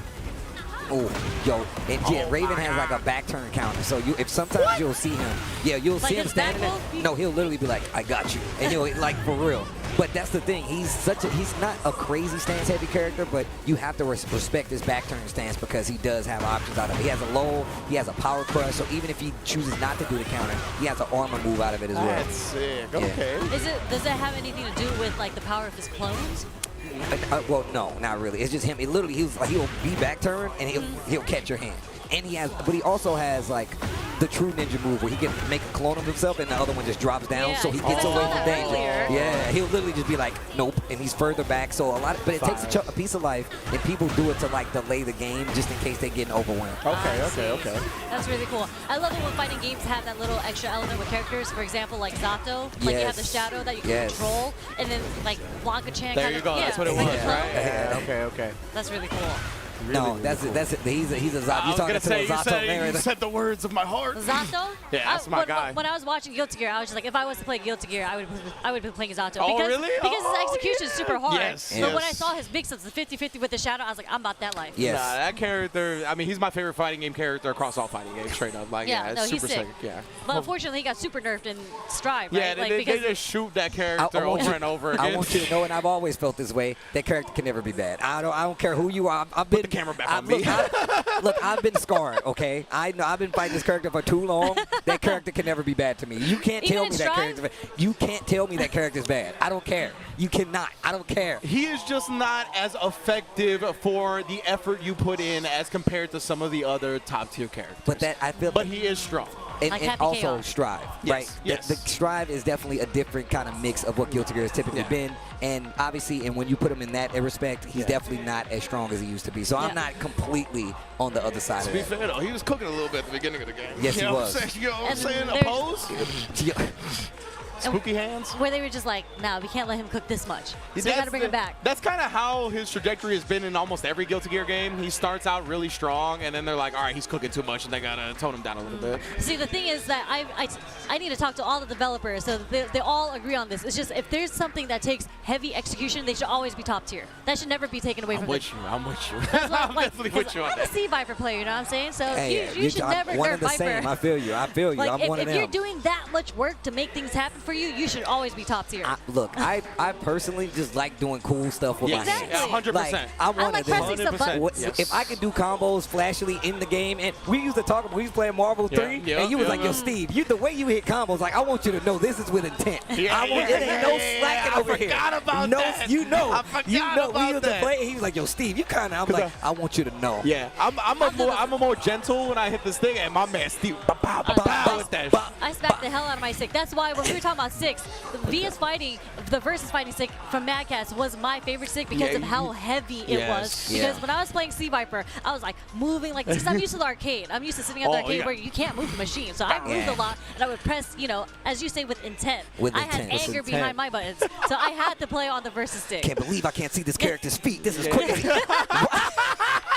I've never said that in my life. I have no idea what you're talking about. I don't believe you on that one. but I remember learning stuff with Zato and Exer because that was the first game I really learned him in, bro. And like some of the light conversions where you had to do like 3 lights plus a pierce and like all this stuff, like that really trained my hands to be ready for whatever, honestly. But you got crazy with it. Speaking of, Guilty Gear Strive on the screen, and also one of the cooler characters out there, this guy Slayer, bro. Yeah, Slayer and Testament as well. Super cool in this game. Testament's really cool. Yeah, they've gotten a lot of love over the course of the patches. Definitely more viable than they've ever been. So love seeing it. And yeah, Slayer got toned down a little bit, but best believe you're going to die real quick if he gets his game started. What's the character that has the key? That's her husband? Aba, yeah, ABA. Yeah. ABA? Yeah. I saw that character for the first time at the Arc World Tour Finals, and it was so, like, the work that they put behind that character is sick. Yeah. Like, when he's not activated and she's, like, forward dashing, and then she's, like, dragging him. I was like, this is sick. So I started noticing about Guilty Gear, like, how much work they put into like little micro animations and whatnot. It's actually it's really cool. The reason why it's one of my favorite anything, not including just fighting games, the characters, and like even like to the point when I used to play like the older games, I would pause the game in training mode to see the different animations. Because they literally had certain animations that were like 1 frame that you literally, if you only see it if you were paying attention. So that's one of my favorite things about it. And on top of that, just like them bringing back these legacy characters and making them even cooler every time, like I'm always happy. Is the Slayer the legacy character? character here? Or Both is it of them. Both of them. Yeah, Okay. both of them. Yeah. Testament's been around for quite some time. Obviously, definitely completely different. And you said more valuable here, Yes, but I would yes. argue original AC Oh, I just Testament. meant in Strive. Okay, I just meant in Strive. Yeah, of course, definitely. I'll leave that Definitely there. AC Testament is peak Testament for sure. But the universe as well, that means that's the special counter hit that only Slayer gets. Oh my, you dead, bro. Yeah. You ain't living on that. Yo, over the He just sent her over the platform. You couldn't even see her I anymore. was Sharon. I was an Otani home run, brother. That was the park. But Testament, that's some real goth girl vibes right there. Yes. The way that Napa Hunch is playing, you guys tell me though, this looks like a terrible matchup. I don't know what it is. Like Slayer's damage and his movement, whatever that stop is, that slam, I feel like she can't get out of that pressure. Nah, the thing is I think it's the reverse. I feel like obviously Slayer definitely can move around, but Testament controls a lot of the screen once they get started, right? With specials, but I feel like movement-wise, she actually doesn't have that much movement. But you tell you guys correct me She's if a I'm little wrong. bit stick in the mud when it comes to movement, or excuse me, they're a little bit stick in the mud when it comes to movement. And Slayer just in general has always been one of the premier movement characters of the game, as you can see like that. But those blocks? Yeah, that was a ridiculous block. Also, even got the instant defense on that, so that was very impressive. And that's what you're going to need, right? Because Slayer does have a bunch of mind games with the dandy step where you can go over the cross of Look at this overhead. animation. What's happening right now? Why do I see two ghosts out? Yes, bro. So the familiars you see, like literally they put like a little mark on you, and they're two like little fairies, little succubus, right? But once they go into the super, they get big, and then they come out and they literally do like a sequence of attack. Yeah, it's actually once again, like when it comes to animations, I'm pretty sure there's not many that match what Guilty Gear has done. Not even just now, but just over the years. And that's the thing with like, it feels like every Guilty Gear game, it comes out, it's like the prettiest game you've ever seen, and then somehow they improve on it over Every time. Like Every somehow, time. some way. Like Slayer, Testament, Abba, as you mentioned earlier, like some of the most well-animated characters across any fighting game. Speaking of, you know who else? You know who was an ABBA player back in the day? Combo Fiend. He was one of them. That's You know, I love me some Combo Fiend. Yeah. Oh my lord, you were, you're gonna melt to that one. Look for at the Slayer. this, bro. Look at bro. Yeah, This dude Slayer, this The game looks defense, so though. sick. And the fact that the overhead guard breaks you like that, that's why it's the purple combos, because you're still stuck in block stun, and you have to guess what the next hit's going to be. So there wasn't even an opportunity to do anything. This is something that I really, really like about anime games. I just don't play anime games, is I love defense. So I feel myself when I'm just like, oh, I blocked that. Oh, you see that block? So yeah. I feel like anime players and Marvel players get the same feel. 100%. That's one of the draws. Yes, absolutely. You block something, you be like, yo, damn, I'm nice. Damn, did you see me block that? You thought you were The sick. succubus. Oh, the magic pixel, bro. Napa Hunch. Back to the neutral. They go through this. Burst. The wake up burst. Yeah. BRC. Okay, overhead on the first side. Oh. Got the blood-sucking universe. Let me get some life back. Let me get some life back. Oh, the universe counter hit. Yeah, you were dead. You would have died. Yeah, you actually would have died. He would have built the 50 tension and you would have died, but nice burst, especially at the timing that they did it as well, putting Slayer in the corner, getting the overhead at the end. So Slayer's a vampire? Yep. Oh, yeah. Yeah, he's the vampire. He's actually the vampire. That's right. Yeah, I see. He got delayed in this game because we had Nagori Yuki, right, who's also a vampire. So they definitely... They couldn't have too many vampires at once. Yeah, they let him rock for a little bit before bringing back the OG. These animes, I Dude, just that love did watching. 50%. Oh, yeah. This It's game- Guilty Gear Strive, baby. You know, one of my favorite things about Guilty Gear Strive, obviously not like the conventional like Guilty Gear games, is that they turned it more into like a Super Turbo-esque game. It's more concerned about like the neutral and how you navigate other characters than anything. So of course you'll get the hit, you'll always be able to do damage. Okay. But the thing is, you don't want to get hit. So you're literally, part of that is being like, how good is your defense? Who's gonna get that hit first? And I love like one of the things that they've done in this game to kind of reset it is you do get these neutral resets when you break the wall and stuff like that. So they really did put a lot of thought into it, but that's one of my most compelling things about like Strive is that like they thought about that to where like they want you to focus on the neutral, being able to move around and finding that big hit, because once you get the hit, it's always going to take significant damage. Maybe not a huge chunk of damage all the time, but it's significant to the point where you feel like you're in the lead. Yeah. It's an interesting balance with the positive bonus aspect of it, right? Like still getting some type of buff even with the wall break. Oh, was that a charge dust? A charge you dust. snuck that in there like that? Okay. Oh, the low profile for the jump in. That was super clean. I like the stage transition right there. Puts it. Oh, the trade. I don't blame fools for trying to press right there, or excuse me, Fool 2 trying to press, but Napa Hunch, that's all they needed. Okay. Like, just look at the damage. Yeah. Oh, See, yeah. You don't want to get hit no more, you know? But What's also, that little heart thing that pops up on the bottom? What, Testament? Yeah, that little heart thing. I know it's like her little fairies, right? But I see it pop up every now and then and it just disappears. I wonder if that's like a bomb or something that she like traps. I don't know what that is. I believe it's just like an effect, right? From the It's just move. an It's like an effect. after effect. It's just an effect, like it hits. Yeah, see, like it just stays there. Oh, It's just a okay. little, I wonder if you it was know. like a little trap, like a Blanca Chan. Or like what's it called? Kane in Fatal Fury, like the City of the Wolves, where he puts out the little bomb. A little bomb. Nah. Yeah, but That'd nah, be nah. too cheap. Don't give them 100%. ideas. Don't give Testament I love anything some like cheap that. stuff. Don't give them ideas, okay? Do I not love give some cheap stuff. What's the Cheap enough. character in this game that has the 2 swords? The chick Oh with 2 my swords. Oh, and she- Ramlethal? Oh, yeah, Oh, Ramlethal. jeez. And then she's like, the swords are a trap, right? They're- Like, Yes, the swords are everything, Yeah, the honestly. swords Like, are they're everything. They're her footsies. They can trap you. They can frame trap you. That you can put them on the wall, and before they explode, you can run up and throw them That's what because I'm they're waiting saying. for the I'm explosion about to that happen. life. Yeah, I mean, that character just won our World Tour Finals, so, you know, yeah, pretty good character. Shout out to Red Ditto. Yeah, Red Ditto is right? also Yo, here. yeah, shout out for to Evo Red Ditto. from NorCal, right? SoCal. SoCal. Yeah. That's right. UC Riverside, I think. Yes, yes, yes. Oh, Shout man, outs. Red Ditto. SoCal Collegiate. Yo. Esports leagues. Also, shout out to Sage Jam. That's how I found out about Yeah, Red Ditto. he was a hoop squad. Yep, he was he's a a hoop hoop squad squad. member. That's how he got into fighting games. Yeah. That's so cool. So definitely, Okay, to the wall. Yeah, she could. Okay, Oh, you know what? Yeah, we forgot about that. So she could teleport to the little She heart. can teleport to it. Oh. Yeah, Okay, so, she has it out okay. there like that. Yeah, It's my like bad. a little portal. Basically. It's like a so JV like, portal. you get a hit here, right? You get a knockdown, you get a hit, and the guess is like, hey, are they going to take the space, go for a cross-up, or just keep the screen at the, you know what I'm saying? So you really do It's a have threat. options. Definitely forgot about that. Ooh. And then Punish the on the wire seat burst? blocked. Yeah, you ain't going to get nothing now. Take him down. Full 2. Takes the set 3-1 Man. over Napa Hunch. Namesake 2 Slayer, Napa Punch is one of Slayer's main moves. I keep wanting to say like Mappa Punch. That's what I say. Man, this character's sick. Dude, every character in this game, Yeah. they Every just look so character's sick. cool. That is the calling card of Guilty Gear. Yeah. That every character is very cool, very Bro, unique. is my man in the... Wait, hold on. Is he Carl from Blaze Blue? Hold on. Is Or that the who- dad. Oh, the dad. My bad. Well, My bad. question for you. Really? Is it Blaze Blue or is it Blaze Blue? You guys tell me. I say Blaze. I say Blaze. I say Blaze. I've always said Blaze Blue, but then someone was just like, wouldn't it be Blaze? And I started thinking about it. I was like, I'm Why pretty are sure you, it is. why are you trying to Right? apply conventional logic? Yeah, That's what I'm dude. We saying. play fighting games. No Have one you cares seen about the Blaze- right way. Especially the Blaze Blue story? Have you seen, man? Nah, listen. the They lore don't on even that know. game- They don't even know if it's called Blaze or Blast. They don't know. That's how confusing it is. The story makes the name confusing. Facts.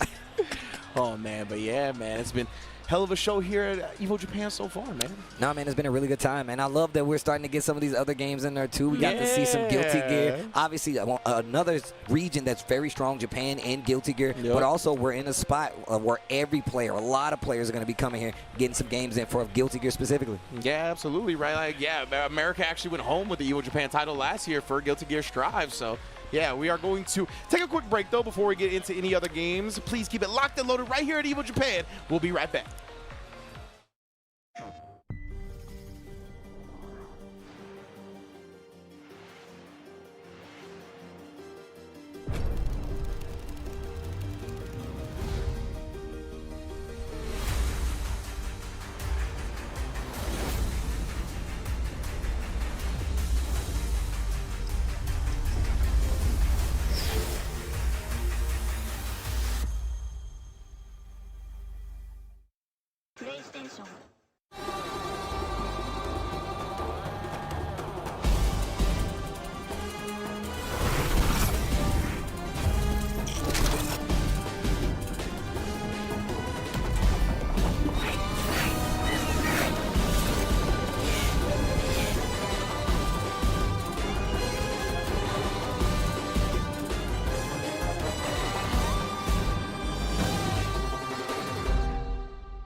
Hey,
what's up, everybody? Welcome to Evolution. You already know what time it is, baby. It is the celebration of fighting games, and we are so overjoyed to be here. There are so many people here. The venue is huge.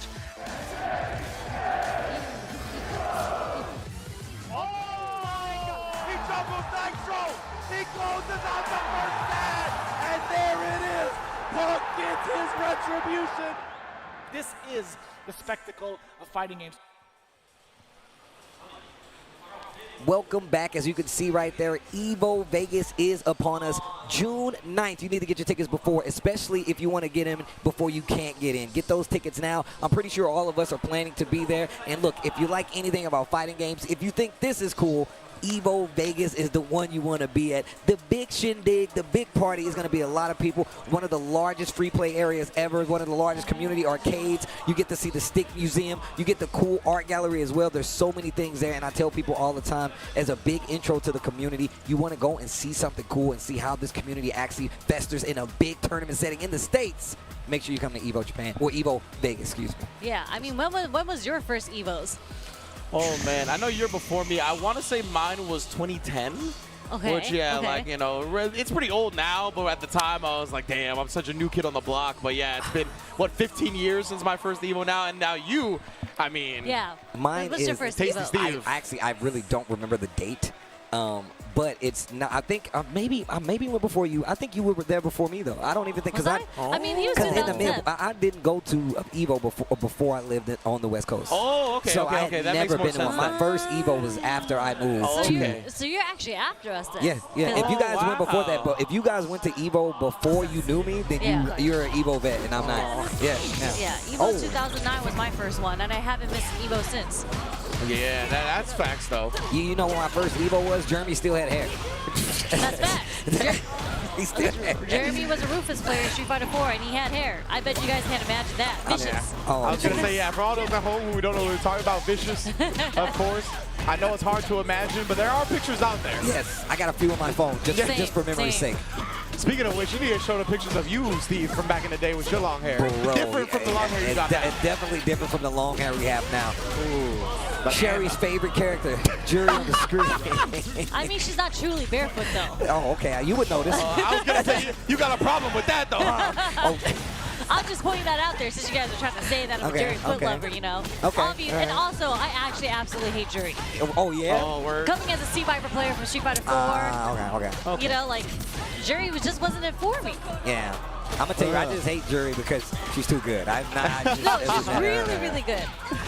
Yeah. I think there's a little envy there though, because I feel like C-Viper should have been the character that was like the face. And Jury took that away from her. Yeah, Jury has definitely become the heir of like the female Street Fighter main character. Yeah, for outside sure. of Cammy, these are literally like the two classics plus Chun-Li, right? But I do pick like it that, up. like, she's one of the newer characters that has really kind of like risen She to has. like Absolutely, being like yes. And then and I'm gonna tell you right now, one of my biggest problems was like, I was not a fan of a bunch of the Street Fighter 4 characters. Okay. I love C-Viper. I thought Abel was cool. I absolutely, positively, with all my being, hate Rufus. I used to play El Fuerte until I heard him talk, and then that was it. Like, you didn't like Quesadilla Ball? Quesadilla, I literally wanted to leave my house. So I was like, I don't need to live here anymore. Oh, man. But, of course, Cammy been piecing people up since 4, really. Yeah, and still, like, we said how good, like, Jury is. Cammy just the same. Definitely one of the staples of, like, Street Fighter 6 when it comes to knowing how to play the game. The meta, the DI. She's still alive, though. Yeah. The level 2 is just going to be feng shui. Reset for sure. No. Oh, the wake-up throw. They both got hit by the wake-up throw and checkmate situations there. Yeah, I wonder if that was, like, intentionally with the elbow to try and bait something out or just mistimed meaty. I don't know. Yo, I will say, I do like how Cammy's like checking with jabs just in case there's a drive rush there, just using the jabs, but... And that stand jab from Cammy, that's juice, man. A lot of great players utilize that to really keep their opponent at bay. Obviously, that's a special Punk the God. Best stand jab user in the game, in my opinion. Oh my, the knuckles across the face, can't finish the combo, but we'll find the throw when you try to blue stuff. This Cammy is all gas right now. I have seen no breaks. Like, even when the combo drops and the buttons are whipping, there's still another button right behind. That's what I'm saying. It doesn't matter. It's all gas right now. 100%, all gas, bro. no breaks. Jacob Fatu. Exactly. That's how I thought. You already. Perfect carry into the back throw. Okay, take the positional advantage. I like that. Man, we have both players, though, showing no fear. No fear in their life. I actually absolutely hate that habit that Street Fighter 6 has built in that, where like you don't want to anti-air with like your anti-air, whatever it is, DP or button, that they go for perfect parry. Yeah. Definitely. It's something that can be exploited, but yeah. I'm just old and I'm hating on new mechanics. Hey, look, it's like that sometimes. That's how we know you've been here. Facts. But something cool that I don't know if Japan is the one who started it, but something really cool that they started doing, because, you know, autocorrect DPs aren't the greatest in this because DPs are so slow in this game. Japan actually started doing dash unders on cross-up jumps. Same. You know what's crazy? A lot of times, and one of my things coming from like anime games and playing Street Fighters, I see characters in the air and I'm like, I'm gonna dash under them. And a lot of times it don't work, like, especially versus characters like Cammy. With the dive kick? It really, I'm like, you're in the air, I'm going under, and I'm like, damn, I just got hit. I think we were talking with Yipes about Yas, the Ryu, right? Yeah, but instead of doing cross-cut DP when people jump out of the corner, he gets like the roundhouse anti-air. He's able to do more off that. So yeah, I think that's definitely something that's going to be developing more and more, like answers to people trying to jump out of the corner and getting an optimal reward off of it rather than just like a DP, you know? I'm trying to figure out, like, the stand roundhouse from Ryu does so much damage as a punish to the jump out. I wonder what other characters can do something like that, because his roundhouse is very unique. Yeah, exactly. Like you can do like the crouch fierce and a run, which is cool, right? But that's still not as much of a reward. Yeah. That's like what we're talking about with Ryu. It's really unique too. It's very like character defining when you have those situations. Nice. On reaction. Trying to get the overhead to get the scaling out of here. Trying to be sneaky into the level 3. Anna should be closing his bad boy out. The life bar is already empty. Slamming. Back crack. Thank you for getting the feet away before Sherry could lose her mind. I know, man. There's no feet showing. What are you talking about? I'm never gonna let they cut it away before they showed it. I like shoes. I like how she stepped the argument. I like shoes. I don't like toes. I like shoes. Shoes, they should be covered. I'm just saying. But anyways, shout out to Anna. Yeah. You know, nice recognition. Yeah. That Cammy likes to mash buttons all the time. There's a lot of counter hits over there. It was. Just saying. They were definitely hitting the buttons. With the covered feet. Both had covered feet, by the way. Just saying. But also, we were talking about like anti-airs and stuff like that. One of the things I will give Street Fighter 6, and it's not to say I'm taking anything away from it, is how people have started doing like walk under crosscut, like uppercuts. Shout outs to Uriel. Like, he does like literally people see it, they jump, and he literally walks. And then he hits you with the uppercut. I'm like, that's what I like to see. That's fire. It's crispy to me. And like, obviously, we were talking about how people jump over. They definitely have made it a lot of ways of getting in Street Fighter 6. Like, there's a lot more variety to it. And, of course, even on the defensive side, because you got to go worry about parries and stuff like that. So, definitely an evolving game, man. Definitely one of my favorite iterations of the series is Street Fighter 6. Yep. And this is coming from somebody who's been playing for a very long time. I'm a 3rd strike. I'm a 6 guy. I'm a 2 guy. Not that big of a 4 guy. But, yeah, we know how that goes. I'm with you on that. I love 4. I was gonna say, obviously, I know you love 4. I know you 4. You're sitting with 2 non-4 people right now, to be That's honest. insane. Street Fighter 4 was the golden age for you. of fighting games. Oh, fighting games. Wow. games. Oh, So glad wow. They cut to just y'all two at that moment. Oh, that was so good. Like, we're not going to talk about, you know, 2009 to 2013. Look. Street Fighter 4 did amazing things for the community. We're not taking it away from that. It's not just about the community. I'm You talking sounded about, like a really big fan right now. I'm an 09er. It's where I came from. So So I am got to I. fight for my. That's what I'm saying. What are you doing? So let me give you the story. You're trying to get back Let me give you the story, Sherry. Let me give you the story. So I was 09er, picking up Street Fighter 4, right? I played. So I started getting into the community. I saw Marvel 2 footage. I was like, I'm too late for this game, but if there's ever a Marvel 3, I'm done with 4. And then it And happened. Marvel 3 happened. came out. And then it That's happened. 2009 to 2013. Marvel 3 dropped. Vanilla Marvel 3 dropped in 2010. 2010. In 2010, yeah. And then we had so many tournaments going where you had so many players play multiple games across the board. And the chat would say, when's Marvel? Because they didn't want to watch 4 anymore. But it's not about that. I'm talking about how we would stay in top 8s like Sunday. Nowadays, people watch their games respectively and then they leave. But when it came to that age, everyone stayed. Like everybody watched top 8s throughout all the games. Like that's how I met the Killer Instinct people. I met the Tekken players. Yeah, you know what I'm saying? Well, listen. Look, I'm not trying to take. Once again, I wouldn't take nothing away from what it did for the community. I played a lot. Ask Jeremy. Bitches was at my house. I played you were playing a Fortnite, lot. so that's different. No. I played a lot of characters. I played Viper. We talked about this. I was a Viper, Forte. I played Geef at one point. I played Rufus and Dudley. Oh, that's disgusting. You know, maybe that's why you actually. I can't say much because there were a lot of Rufus players, but Dudley is a sick character. Yes, I love Dudley. Please, I don't think he's gonna come back in this game, but I hope he does one day. Okay, Ow, I'm assuming this is, but I don't think this is the Ow I know. So No, Ow is a jury player. Okay. This is just one Ow. Yeah. Was there a Tekken player with this tag too, right? Okay. But I think he's sponsored, so I don't think this would be him. Gotcha. But what's really funny is there's a lot of players have multiple names. Did you hear that there's like 3 Hikarus here? What? All Really? spelled exactly the same, different sponsors. But I remember people were looking through the brackets. They're like, which one do I have? Wow. Do you think that's intentional? You think? Because I feel like, how do you come into the spot and have somebody else's name? So apparently one of them was an older Smash player. So like they came from different communities, but we don't know who came first. You know what I'm saying? That's part of the mix-up. You're losing on the pools bracket. You don't know who you're fighting. That's how it happened with Shines, though, right? The Shines. Yes, in that's New true. York. We had to tell which one we were talking about. No. New York Shine. Yeah. No. Guilty Gear Shine. Yeah. Shout out to Street Fighter Shine, of course. Yo, shout out to Street Fighter Shine. Y'all know. Mr. Sean Simpson. Yes, just indeed. back up Damn, on he had one to put thing. his government out I there. did. No, there's right? people I looking did. for him. You can't be doing that with him. Found him. We found him. He's staying in Springfield right now. What's crazy is if you were part of the FGC during the Facebook days, I know everyone's government names. Oh, wow. If you're my friend on Facebook. I don't like that at all. I just remember people's government names for some reason. Okay. Do you call? Wait, we were just talking about this. I don't even know your government. Do you call? I don't know your government, Sherry. A lot of people, funny people think my name is Jenny from Genix. And I'm like, Somebody actually said that. Yeah. So I was talking about you. They were like, yeah, Jenny. I'm like, who are you talking about? And they were like, Sherry Jennings, the player. I'm like, why'd you just say Sherry Jennings? Why'd you skip the He's like, first because part? her name was Jenny. I'm like, that's not her name. Like, what happened to the first part of Sherry Jennings? Why'd you just default to Jenny? Oh, man. Yeah, that's crazy. That one has definitely never occurred to me. Dude, we've been talking about this. Like, do you guys always call your friends their fighting game names? If I met 100%. them in the community, like, I've never called Flo Ari in my life. He will always be Flo. Ah, okay. And he's asked me that before. He's just like, dude, we've been friends for like 10 plus years now. Why don't you just call me Ari? Why do you keep calling me Flo? And I was like, I cannot see you as Ari. You are Flo to me.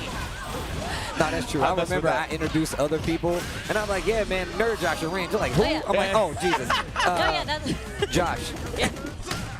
See, and with me, like, I don't like my real name, like, so that's another reason. Like, I prefer to go by my title. You know what's crazy is just like you are forever Ridge to me, and like the only reason why I know your government name is because I added you on Instagram, and I was like, there's no way I would ever call him by his government name. I don't give Louis or Luis vibes, bro. I just don't. It's fun, bro. I swear he introduced himself to somebody last time, and he said it was good. I was like, who? He said, who did I bring to this? I looked around. I'm like, am I tripping? Oh, yeah, that's his name. Yeah. Not really. It's like yikes. I always just say yikes. Never in my life have I ever called him Mike? Michael Nah, or Mike. son. I feel like that's disrespectful. If I call Yikes Mike, I would hurt myself. Exactly. I'm taking my ass to the woodshed myself. And he's saying is Al getting a level 3, getting a game on the board, tying up the set. One up. firing back up against Linda on the DJ. Very explosive matchup, honestly, Cammy versus DJ. I just realized I have that Cammy jacket. Oh, word? Yeah, I was walking around Anime Expo, and a leather company actually did that Cammy jacket in leather. So I was just like, I don't mess with Cammy like that, but that jacket is sick, so I need to cop it. That's fine. With like the straps hanging down on the side? Yeah, it's everything. Heat. That's heat. That's heat. Give me that drive gauge, please. Yo, let me out. Let me out. I'm so happy they nerfed that. Yes, with the no side I would get so pissed. Somebody was saying that, like, why did they take that away? I'm like, what are you talking about? Like, what? She didn't deserve that. She definitely didn't deserve that. They're just like, well, yeah, but if you block it, then you get the world on her. I was like, okay, just like every other character. Yeah, what the but hell? She gets a side switch if you get hit by it. Yeah. Yeah, but if you block it, what the hell? What are you talking about? Everybody exposed if I block their DP, Exactly. bro. Like, huh? I actually really like this matchup, though. I think it's very interesting just because, like, Cammy, footsie base, so fast on the ground. But DJ having different ways to manipulate his herb bots with the sways and whatnot. Even being able to low crush some moves with, like, the axe kick and whatnot. Yeah, really, really cool matchup, honestly, in my opinion. I mean, I think DJ is such a sick character, although I absolutely hate playing against him. Oh, same. But he's so cool. Like, any character in this game that has just like a multitude of tools. Yeah. The way that you can use Sway, and because Drive Rush is just like a universal tool, but he is allowed to switch it up because of what he can follow up with Sway is really, really cool. Yeah, he's always been like the anti-meta Street Fighter 6 character to me, right? Like being able to blow through fireballs and whatnot, check people trying to drive rush check. I was gonna say, is he anti-meta? Because his Drive Rush jab is egregious. I mean, in that instance, he's very meta, right? But like he doesn't have crouch medium kick fireballs, like or crouch medium kick drive rush, excuse me. But let's get into this one with the Tekken. We got Lydia and Reina in the building now. Wow. I love all these new characters. I don't think there's been one repeat character of the Tekken matches we've seen so far. That's one of the things that I really love about like 8. Yeah, we've seen a lot of Steves. That's fine. Because who doesn't love Steve? I mean, come on now. The name alone, you know? Also, this stage is sick. You have not said one stage was bad. All the stages have been Am I wrong? Because they're all Look at this stage. Hold on. I'm not saying you're wrong. Oh, this is a special intro, by the way. Oh. What's she saying? I What did that no idea. No idea. No idea. You just gotta put us on the spot like that. I mean, you said the intro was sick, and then No, I mean, I wasn't talking about the clash, not the language that they were speaking. Jesus. We're not actually Tekken characters where you can just like understand every bro, language I don't know and speak about the our own. education system in the Tekken world, but they can speak bear, the cheetah, like kangaroo. I'm like, what the hell? What is the and they go back, they don't even switch to their language. They just use Japanese to Australian. Like, they don't even matter. I mean, the Tekken Department of Education, bro. We need that help, for real. I feel like you could lead that class though. Maybe not in the conversation clearly, but in everything else.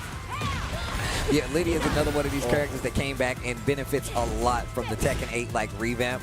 She has a lot of stands and it goes heavy when it comes to like the mix-up in a lot of instances. And it's not so much as like, you know, you getting knocked down and having to guess afterwards. It's more about how to defend against her stance, right? So she'll go in the stance and she has where she'll take a poke, or like let's just say you duck thinking the low is coming. It's a big combo starter. So you really have to know how to challenge the stances, whether it be like a down jab or a fast mid. You really have to call her out on it. Now Reina on the other hand, she's the newest machine, right? And she literally has like a mixed style of like machine. Like she still got a God Fist, she still has a Hell Sweep, but she has like another martial art on top of it. So she's got a lot of unique kicks, a lot of unique attacks as well.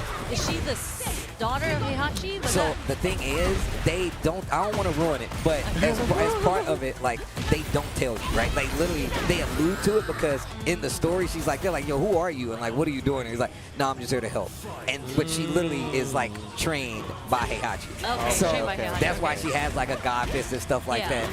Her outfit is cool because I don't remember her having this. She's usually in like a jumpsuit or something, right? So she has like this crazy, like you saw the upswing in like the Reina cosplay because she has like the purple jacket. Actually, you would actually really dig the jacket. Like it got the arms out, it's purple, it's really sick. So, but this is her other outfit, but it's also really sick. So. Yeah, the aesthetics of Tekken 8 go crazy, 100%. Ooh. Okay, he burst, counter hit, and once you see the gray screen like that, that means it takes the recoverable life. So if you ever see like the screen flash like that, that means, oh, they have no more recoverable life. And not every character has it, only certain characters have it, and they apply to certain moves as well. Okay, so it's like a move base, like this move can do that and not? Okay. So like Kuma, right? Kuma, the bear, he literally, or even like a panda, like the throw out a hunting stance, it literally zaps the bar, so you have to like duck it. What does Panda and Bear say to each other in the intro? So Panda, Kuma has a crush on Panda. Yeah. So Kuma's always hunting Panda. He's like, yo, what's up? She's like, yo, stay away. Yeah. Yeah, that's really good. Let me get this fish and smack you with it. Yeah, that's true.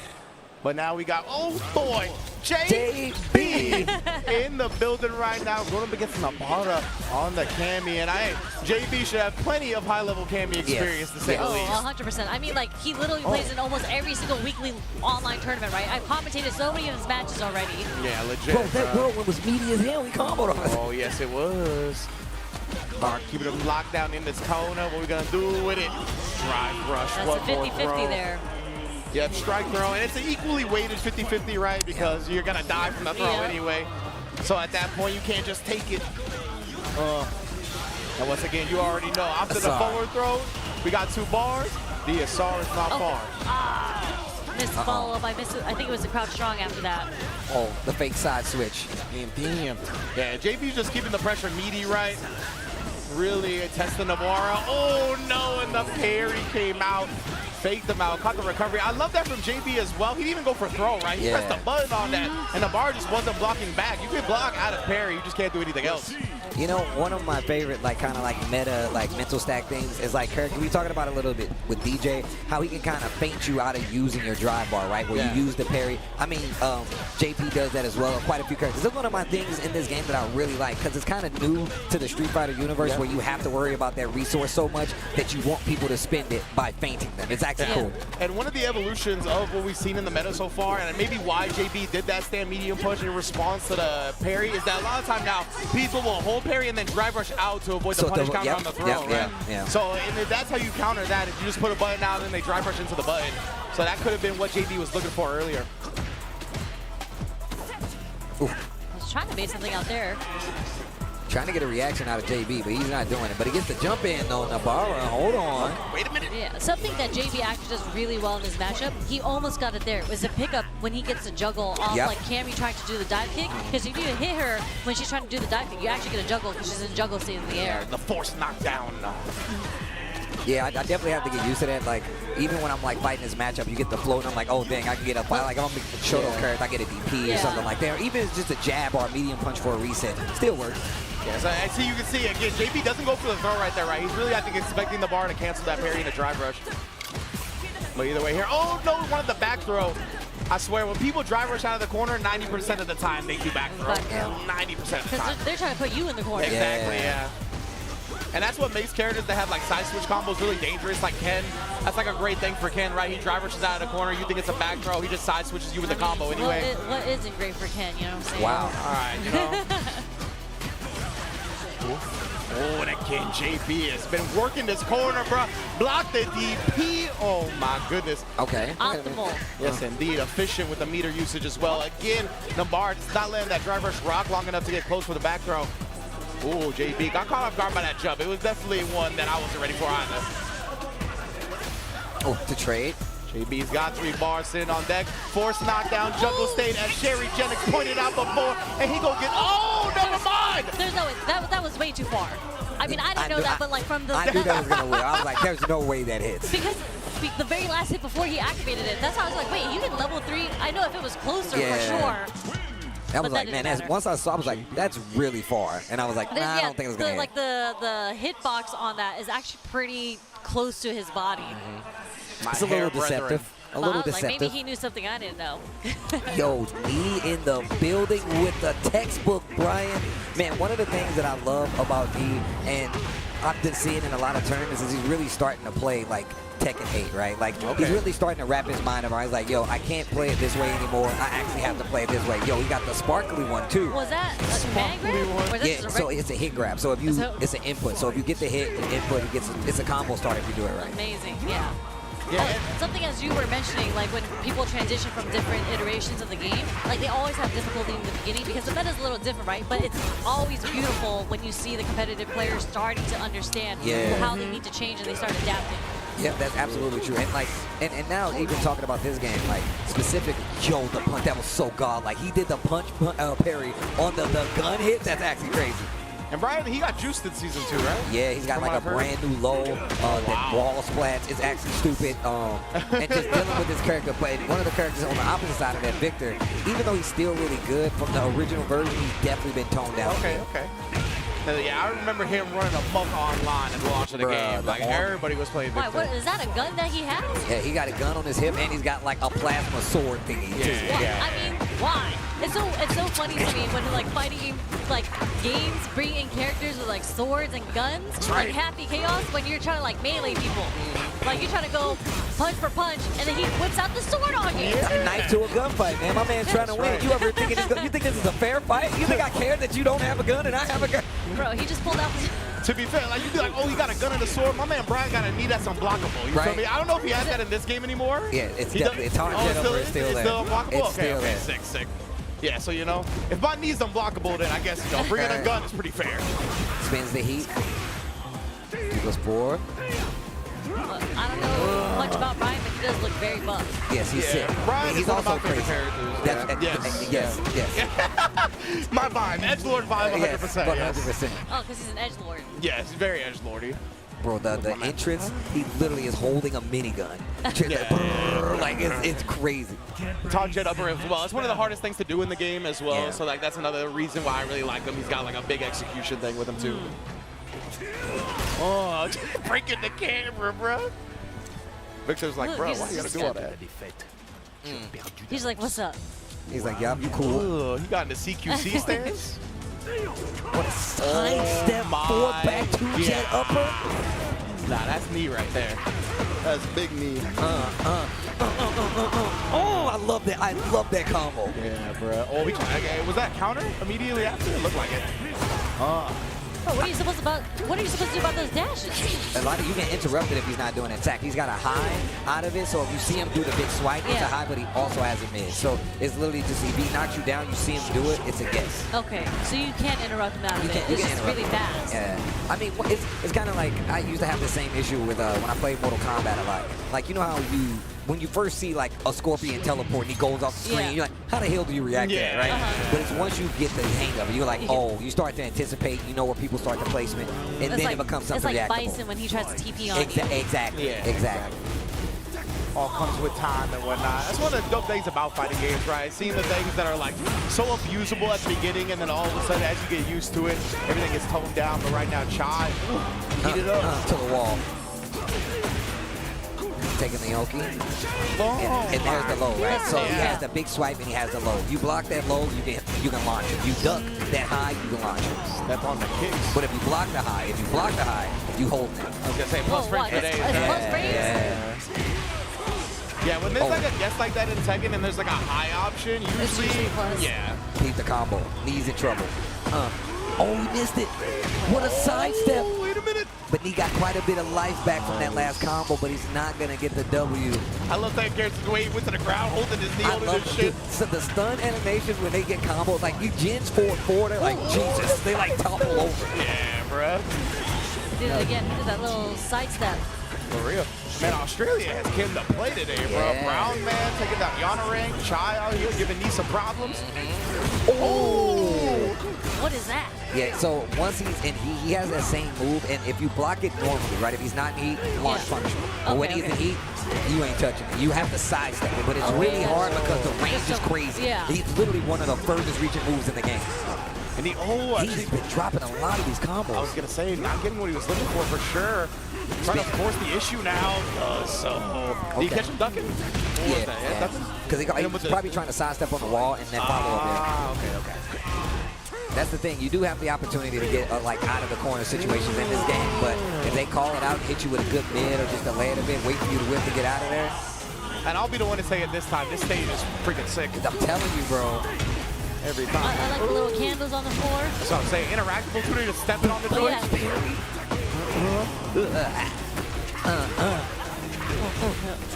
Oh my God. What? Oh my God. Oh my God. How was that continuing, bro? The knee, he tried it. That was the tangent upper. That was the unblockable. That's unblockable. Yeah, so like you just have to do it faster. Yes, exactly. It's like one frame timing. Like, it's extremely hard. Raw he range. Just did it. Oh, he actually caught him. Oh, yes, indeed. And he was swinging on him, not with something big enough to take the health bar away. And if you notice, the gray life, look at it. He gets a little bit back because he gets the hit. Right. Oh, I see. There's that little green. But knee now has heat. No, he's got rage. rage. Oh, that's rage. Okay. And then he's still able to close it out. The composed one. Yeah. Me. Always, bro. Very good stuff. And okay, there's, you pointed at this because I saw G1 on the screen. Yeah, I just hear the hype of the Japanese commentators right behind me right now. So I'm just like, what's going on in this match right now? And you can hear him going crazy. We can hear him going crazy over there. And Daru with the Mai tying up this set as we join it as well. It looked like, and Jay was playing the Ryu, huh? Jay was, of course, longtime Shoto player. Has pretty much played damn near every Shoto, no matter what game he's played. But I like seeing the Ryu. I think that character is extremely strong, man. Yeah, I mean, so Incross posted about this, and I don't know if he was talking about it sarcastically or he actually meant it. Oh, my bad. Jay was playing the Mai. Yeah, okay, my bad, my bad. He was saying that China and Japan has come together in a joint effort to show how broken Mai is because she is #1 in the leaderboards significantly on how many characters are legend with Mai. Okay. Yeah, I mean, this character is stupid, I will say that. But obviously, like, she literally controls the pace so well. Yeah. She does. The fans, the drive rush buttons, her buttons in general, like, she's really one of these very unique characters who has a lot of options. Wait a minute. I don't want to sit up here and be like, oh, there's no answer to fan or anything like that. The annoying part is that how much effort you have to put in to counter it in response to a thing that's just quarter circle forward 2 buttons. You know what I mean? That's really the problem, and that's what really frustrates people. Now, in theory, oh, no. A little too early to try to get that punish. Okay, we got that level 1 going. We got the 5 stocks. And this is where basically it's over for you. Yeah, exactly. You gotta hold down. I'm gonna throw you, I'm gonna throw fan, or just throw you one more again. Jawa. Perfect on the board. Oh, it's the winner's final of the pool as well. Okay, yeah, so this is to qualify out into round 2 that plays tomorrow, right? I believe so. I believe so. I mean, but there's so many people in here. I feel like they might have to run it today. For real. But also, I mean, one of the things I started like dealing with fans, that was great, is literally I just parry and just use it forward advancing the move a lot of times because they try to follow up. So you do have options, but it's more about the mindset, right? If you're playing somebody that's versed in it, they'll call you out on it. They'll use a powered up fan. They'll use an enhanced fan just to mix with you, you know? Even like at Rebel Kumite, we saw Blas versus Kills You a couple of times, right? And we saw Blas, he would parry and backdash. Like, he already had answers as well. So there was definitely a lot of things you could explore, but as we say, it just feels like she controls so much for what you're able to do. And now we're in the corner just like that, but calling out the shimmy attempt with the wake up medium. Nice, get the top 2 backs. This time the throw attempt. J1 2-0 wrapping it up. But that's what makes her so good in this game. As you mentioned, it's just like her putting you in the 50-50 where you're the one who has to make the defensive read, but the resources that she has to use to do that isn't a lot. Yeah, exactly. Yeah. It's just so weighted in her favor with how much effort she expends and resources in comparison to the defender. Yeah. And that's really what separates. That's what's so frustrating about playing against her. But also, her roundhouse is cheap. It's stupid. That hits from so far because you're just like, all right, I'm trying to stay out of this range just so I can see just the fan coming. All of a sudden, she's doing a roundhouse and you're blocking. You're like, wait a second, that reached me? And even the fierce just makes me mad when I block. Just like tapping my forehead. Like, that's patronizing, bro. It is patronizing. It is patronizing. Patronizing. I do like it, though. I'm not going to lie. When she, like, bops you like that, I like that. She goes like, bop. I'm just like, okay, that's kind of sick. I will say they really did kind of give a lot of personality to the character outside of, like, the gameplay itself. Like, this very much seems like the way Mai would play. And if you play the character in any other games, it's very faithful to how the character plays. Absolutely. So, and on top of that, like, one of my options versus the whole fan situation, if I see you do it with Marisa, I just armor gladius. Like, you try to jump in, you try to dash forward, so it makes you start using more buttons. And then we start all over again, you know? I wonder if we're going to see something like that, right? Where, like, a lesser character starts getting played more because they might have a unique option. Yes. That's one of the evolutions of fighting game metas, right? So maybe we'll see that. Yeah, matchups and whatnot, how people approach them. Hopefully we'll see it one day. I still want to see Jamie get some love in the spotlight. I mean, look, I'm going to be real. I think he's fine. I just don't think we have a player. I didn't say I wanted him buffed. No. I said I wanted him in the spotlight. All I'm saying is I think that he definitely, we just don't have a player out there who is actually like, I'm going to make Jamie the player. Like Yurio right here in Japan, I think is one of the better Jamies. There's like a couple of Jamies that are pretty good here in Japan. Yeah, I definitely think he's got some juice. Just hoping somebody shows it off. Same. That's true. I mean, you got to get, we got my girl Betty. Okay, wait a minute. I'm excited to see Betty. But I was going to say about the Jamie players. I mean, do you play against them in rank? When you play against a Jamie in rank, you're just like, this is why they're nasty people individuals. Hate Jamie players. Like, they start off the round with Odie Palm immediately. And they drink. they're akin to the online ranked Ryu players. Yes. Like, they're just individuals that have no decorum. Dang, he's public enemy number 2 now, huh? Yeah. he might be. But like Ryu players actually, I think after they watch Blas, they're just like, you know what? This might be the correct way to play Ryu. You know what's fun? You know what's crazy? Maybe I So should still wait a see little a regular amount of Ryus, but it's like now that like Ryu's getting like this good, I've seen less of them now, which is so weird to me. I've ran into less Ryus. I see more Kens. Yeah. There's more Kens out there. Just like, I'm not trying to play Ryu like that. Yeah, right. I'm trying to Dragon Lash some people. That's what I'm saying. Like patience? No thanks. No, thank you. No, thank you Not at all. whatsoever. But Betty, I am so excited to see her play because she has been cooking. Yeah, that's facts. She's been doing a lot of streaming, obviously, but she's been doing a lot of like player versus player. And funny enough, Justin just released, I think, a YouTube video where they both challenge each other. So they're actually going to do like a 1st to 10 or something in Evo Vegas. Oh, that's going to be sick. I'm pulling up Yeah. for that. I want to see that myself. Definitely sick. So yeah, Betty bringing her talents to the main stage. Evo Japan 2025. Beautiful stage, by the way. Definitely a fan of a lot of the custom graphics that the JP Studios got going on as well. So big ups to all of the teams behind Evo Japan. Max, look at all those sponsors. I was literally just about to say, there's a lot of Suzuki up there, bro. We got Victrix. Suzuki had that bike at Capcom Cup. That's why I'm I'm mad jealous because I saw mad people taking pictures. I was like, I this was on is not even fair, bro. I'm one of them. I was on it. Oh, and we got Momai. Eguto. Yeah. But I'd rather break records. I don't know how people don't rock with this. You know the lyrics? Come on, bro. He's commentating enough where he knows the lyrics. Wow. I mean, I'm not against it. I like it, you know? I just remember the part when it's on, it's on. When it's on, it's on. All right, but Betty, as you mentioned, definitely one of the premier players out here in Japan on the jury. Oh, no, reaching. Hands and arms inside the vehicle. Oh, my God. What were we just talking about? We were just talking about this character, and it's literally seeing it in action right now. I think we're going to see a lot of mines this tournament. Almost definitely. Didn't want to spend the light into drive rush to steal the deal? Yeah, a little strange right there. Maybe just flubbing in the moment. Got plenty of fans to make use, and yeah, that's the thing, right? If she got the stocks, what can you do? It's hard, man. Like we talked about, there's options, but you got to be so on point in the drive rush overhead to start. That's rude. Nice though. I love that counter. That would have tilted me instantly. I would have been like, oh, jeez. I think that's why she did the jump, like to call it the throw. She's like, oh, you want to be rude like that? I can be rude like that.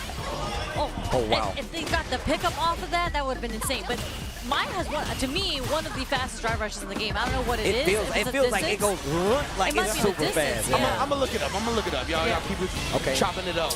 Finishes out. That's another round on the board. But man, like the Eguto has been so offensive against Betty. I feel like when I watch Betty play, she actually dominates really well in the neutral, but she's not getting that chance. Because mine negates that. Like mine throws the fans at you and that's it. It's literally, I feel like it's the kind of like the second coming of Guile, bro. Like she controls so much and it's like, now I get to play. Like if Guile could dash behind it and so faster, it would be what Maya's doing right now. Yeah. There's a perfect parry. I like that. And this is also where Jury as a character shines, right? Like just having you in that corner, being under that range, right under the counter, that's where all her buttons hit. Yep. Absolutely true. Okay.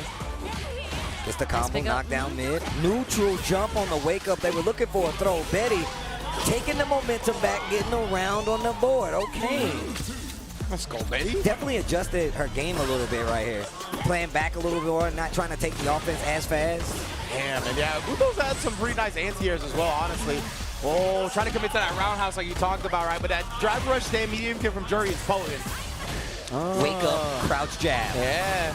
We get the 5 stocks from the fans. And I like that too because Betty had woken up DP'd last time when she got knocked down, so I think she thought that the opponent was thinking about doing that in themselves, right?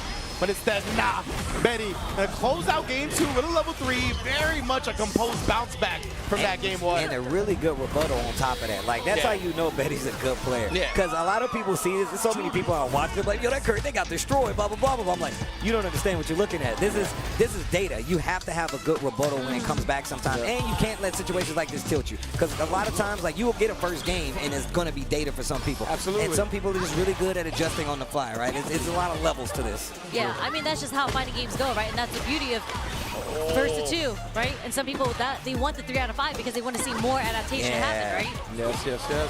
2 out of 3 is an art form of its own. It is. Exactly. 100%. I have a lot of respect for, like, really good 2 out of 3 players. People that can consistently win 2 out of 3 tournaments. Yeah, very, very difficult. Want to get the oh my goodness, going all the way with the fans.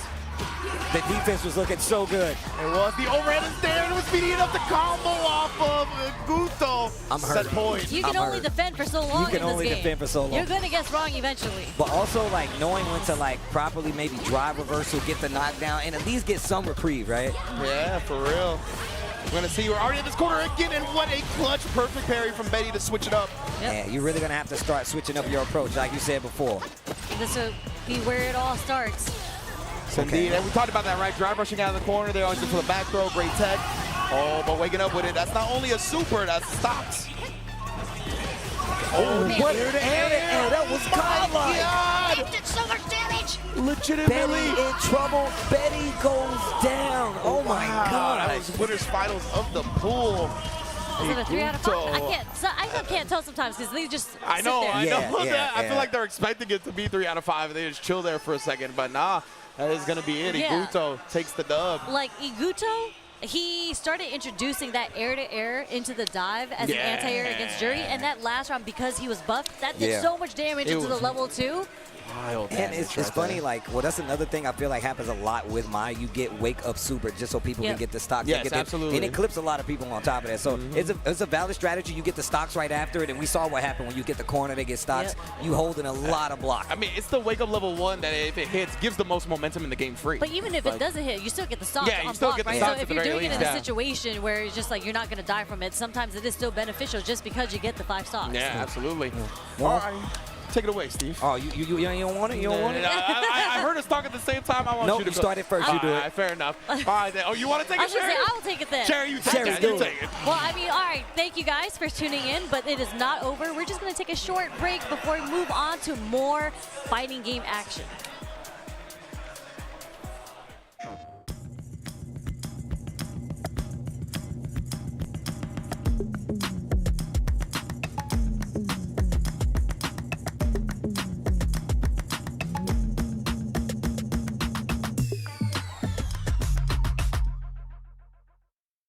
PlayStation.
Sunglasses in the day, blue light glasses for the gaming at night. Zenny's got affordable eyewear for everyone. Vibe and style while protecting your eyes. Evo sunglasses, available now.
Okay.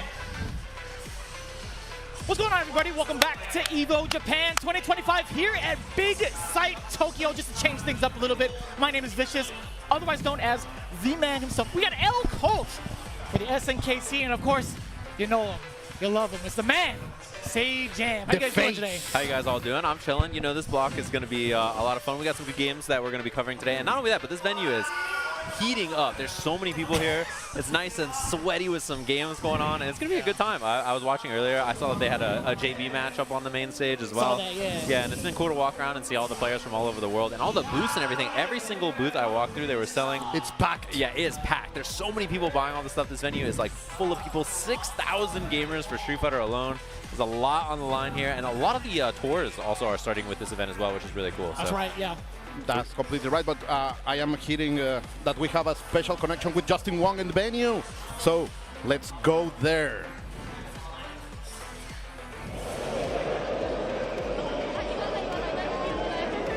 What's up, everybody? We are back at the Evo floor right here, Evo Japan, and we're at the Evo Japan official merch store right here. And I want to talk to you about some of the cool things that they have here. They have the manga of young ladies who don't play fighting games. You can buy all the comics right here, from volume 1 to all the way to volume 8.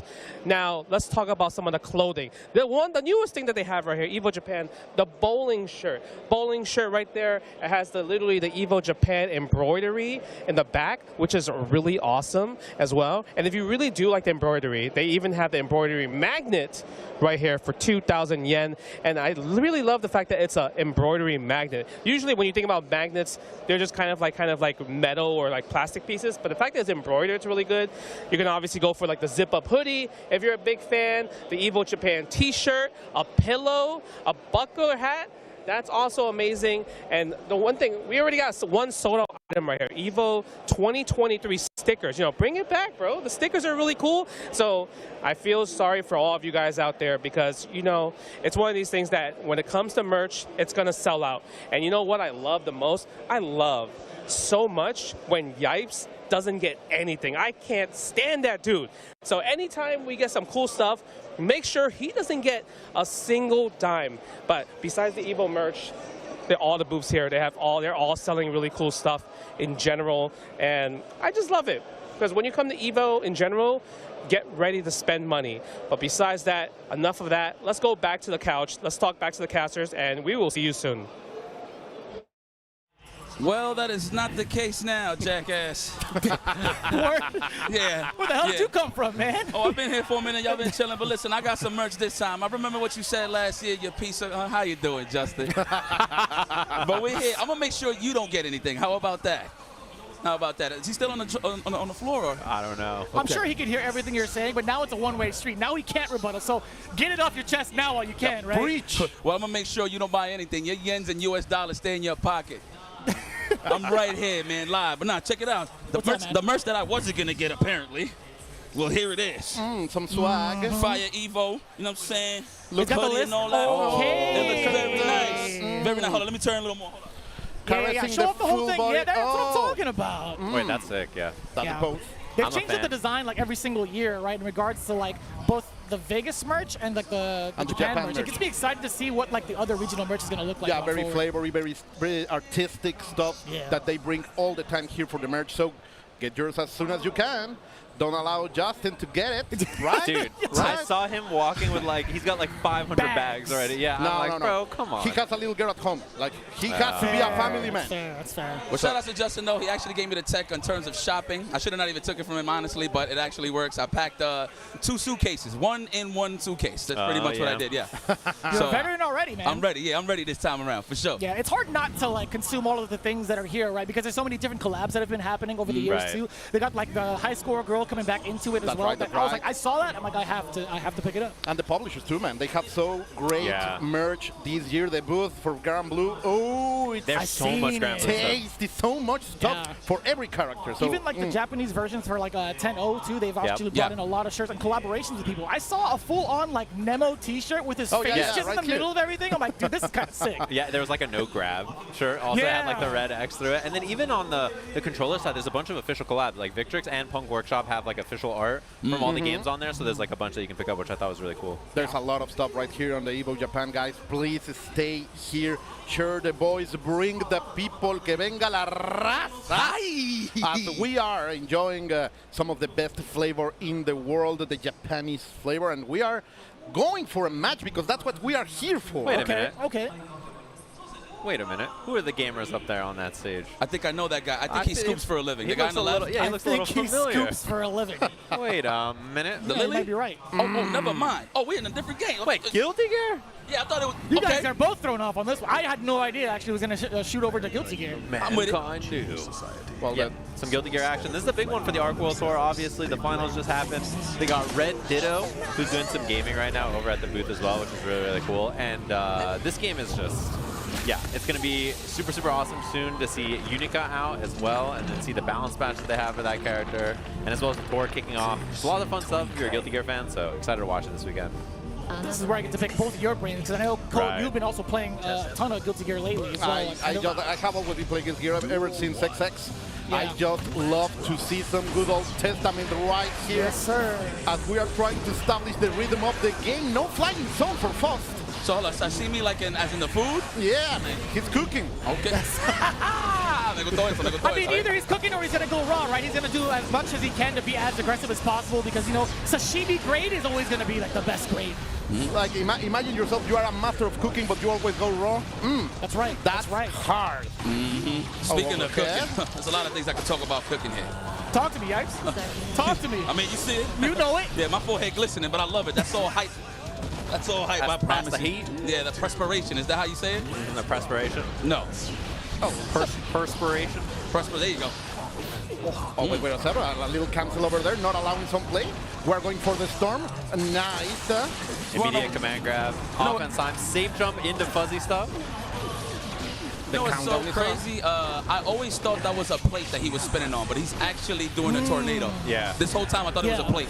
Look, Yeah, he just summons it. Oh, it's the command throw. Unfortunate.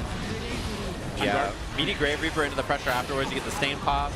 YRC's out. You can get a combo off this, but no cancel. Oh. I wouldn't mind getting hit with that command grab because of that right there. That hair looks glorious. Yeah, you gotta take this fuzzy though. That's instant pressure for sure. That's why he was already negating some of that pressure with that FD. Love it. Man, not only that, but gets killed on hit right there by the Afro explosion. Oh, trumpet. There should be a free trumpet for Testament here. Let's see. Gold burst, whipping from full screen. That's crazy. We want to take no block stun. That's the danger of these games nowadays. Block stun. That's crazy, huh? Yeah, for sure. And even more when you are against the corner. Look at the pressure right here. Gets opened up. Yet again. There's so much going on, man. You can't block all the time, man. Only human. Yo, Sajan, just know you my guy. I know exactly who you thought I was thinking of. Yeah, okay. Just know that. Same team. Oh. I am sitting right here at the side of my sensei, el maestro, el profe. Oh, gracias, tranquilo, papi. Diablo, pero tú no tienes calor con esa máscara. Tantito, se moja y se refresca. And also with you, Jeremy. Yes, and with you, Sajan. Okay. Just so I'm glad we're on the same page. You need a translation? I got some of it. Yeah. I got some of it. I pretty much said, are you not sweating on that in that mask? Oh, okay. Yeah. And I say that if it gets sweaty, it also refreshes. Oh, he's got cooldown inherently. Yeah. We talked about it. Physics, my boy, physics. Wait, he's got the AC in there? He's got it's pumping through it? Damn. Oh, the clouds. Oh, man, the mucks. Oh, gotta love it. Yeah. That's right. That's pretty accurate, yeah. All the grimers, all the mucks. Yeah, it does look like that. You just simply have to do it, okay? With the Roman counter, no, gets stopped, no party for the trumpet, and yet again everybody fighting for the tool and nobody get it. Yeah, there was a banana peel on top of the trumpet, and then a mini Faust, and then a trumpet. It was all kinds of stuff happening. You get the whole Happy Meal? Yeah. Oh, fuzzy jump on the 6H. Oh, this big combo, almost. Yeah, that could have been a lot there. And crouching jump 2K hit is really, really scary to get hit by there too. Oh, death. Real estate cover. Straight from the gala. Yeah. I really like how Sashimi is not allowing any kind of rhythm to be against him. Always pressing buttons, always going for the challenge, and so far it's working perfectly for him. Oh, I like the air grave reaper to cut off that escape option. There's going to be a wall spot. Has the super, but instead just gets the stain reactivation. Let's see. Isayoi still has that bird that gets used immediately, and it's getting control from coast to coast. A perfection. Man, you know what? It's been a while since I actually been watching a little bit of Guilty Gear, but man, Testament still caught their footing in this game still. I like that I still seen the character. Yeah, and Faust is a lot better in this version too. This character definitely got some love. I think this version of the game too has been interesting to watch. Everybody kind of like, we're so deep into the game that you see expertise on all the characters now, right? Like people are really, really comfortable with their characters, so it's fun to watch like experts play at this level. Particularly this weekend, there's so many good players here, and I'm excited to watch. Obviously, you know, the Arc World Tour champion is here, Red Ditto, which is going to be a fun one to watch. But even on the Japanese side, there's so many strong players registered. Tatsuma, obviously, who did really, really well at Arc World Tour as well. Red Ditto from your backyard, right? Yeah, Southern California. Right, nice. Oh. I always thought it was like a northern for some reason because like during Arc World Tour, a ton of like NorCal was just popping off in general. I mean, like it was a combination of California, so that's what it led me to think it. But seeing him as a Cali boy, that's a lot of representation, a lot of strong representation. College student. His parents were like, bro, stop playing video games, just stay in school, do school stuff, and then he won the Arc World Tour finals. Maybe that'll help a little bit. That's just how it goes, right? Yeah. You're gonna pay the mortgage, son. Yeah. When you win 50 grand, you know, it's like, all right, wait a minute. Maybe these video games are working out for you. Oh, this is seasonal? Yeah, keep going. Some hunger and inspiration is needed, man. Oh, we are stained. My goodness, we can't get that off with bleach. You're just going to have to sit there and block. Oh, Sashimi working on this match point already. Yeah, it can be tough, I think, for Faust to, like, not get tagged by all these options low in. That's a wall splat. Into the super. Reapplies stain at the end of this as well, so you got to deal with that afterwards. It can be every time. Loves it. It hurts. When you lay down in the bed. Man, this is the life. I lost 1,000 points today, but it's okay.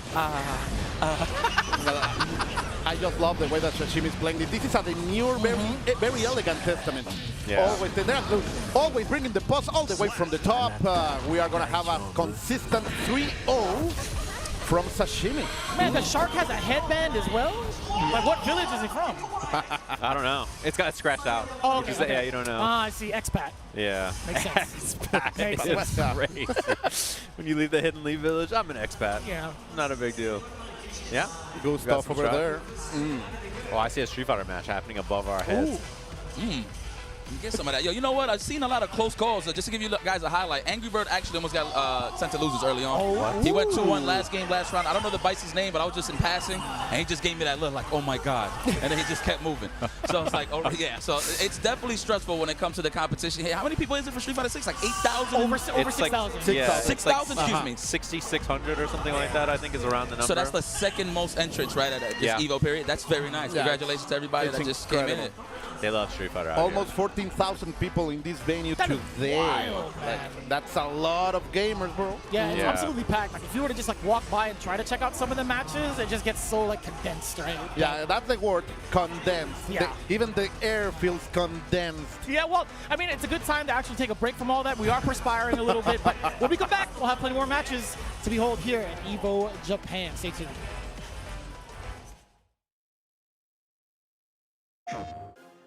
PlayStation tournaments are on PS5, featuring the biggest games, more players, and more ways to win. Get ready to compete on a global stage with new and exciting daily tournaments, all at the press of a button.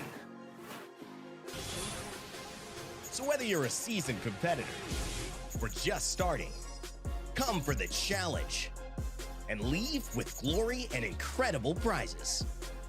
It's time to join the competition. Sign up now on PS5. PlayStation.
Protect your eyes styling under the sun. Blue light glasses while you're gaming, having fun. Zenny's got affordable eyewear for all warriors and monsters alike. Evo sunglasses, available now.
Arrive soon. However, they are arriving now. Production, where are we going?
And that's right, ladies and gentlemen, get everything ready. Get ready to dress up and go to Evo France this year. Already looking at Evo nice. Not only nice, but also nice over there.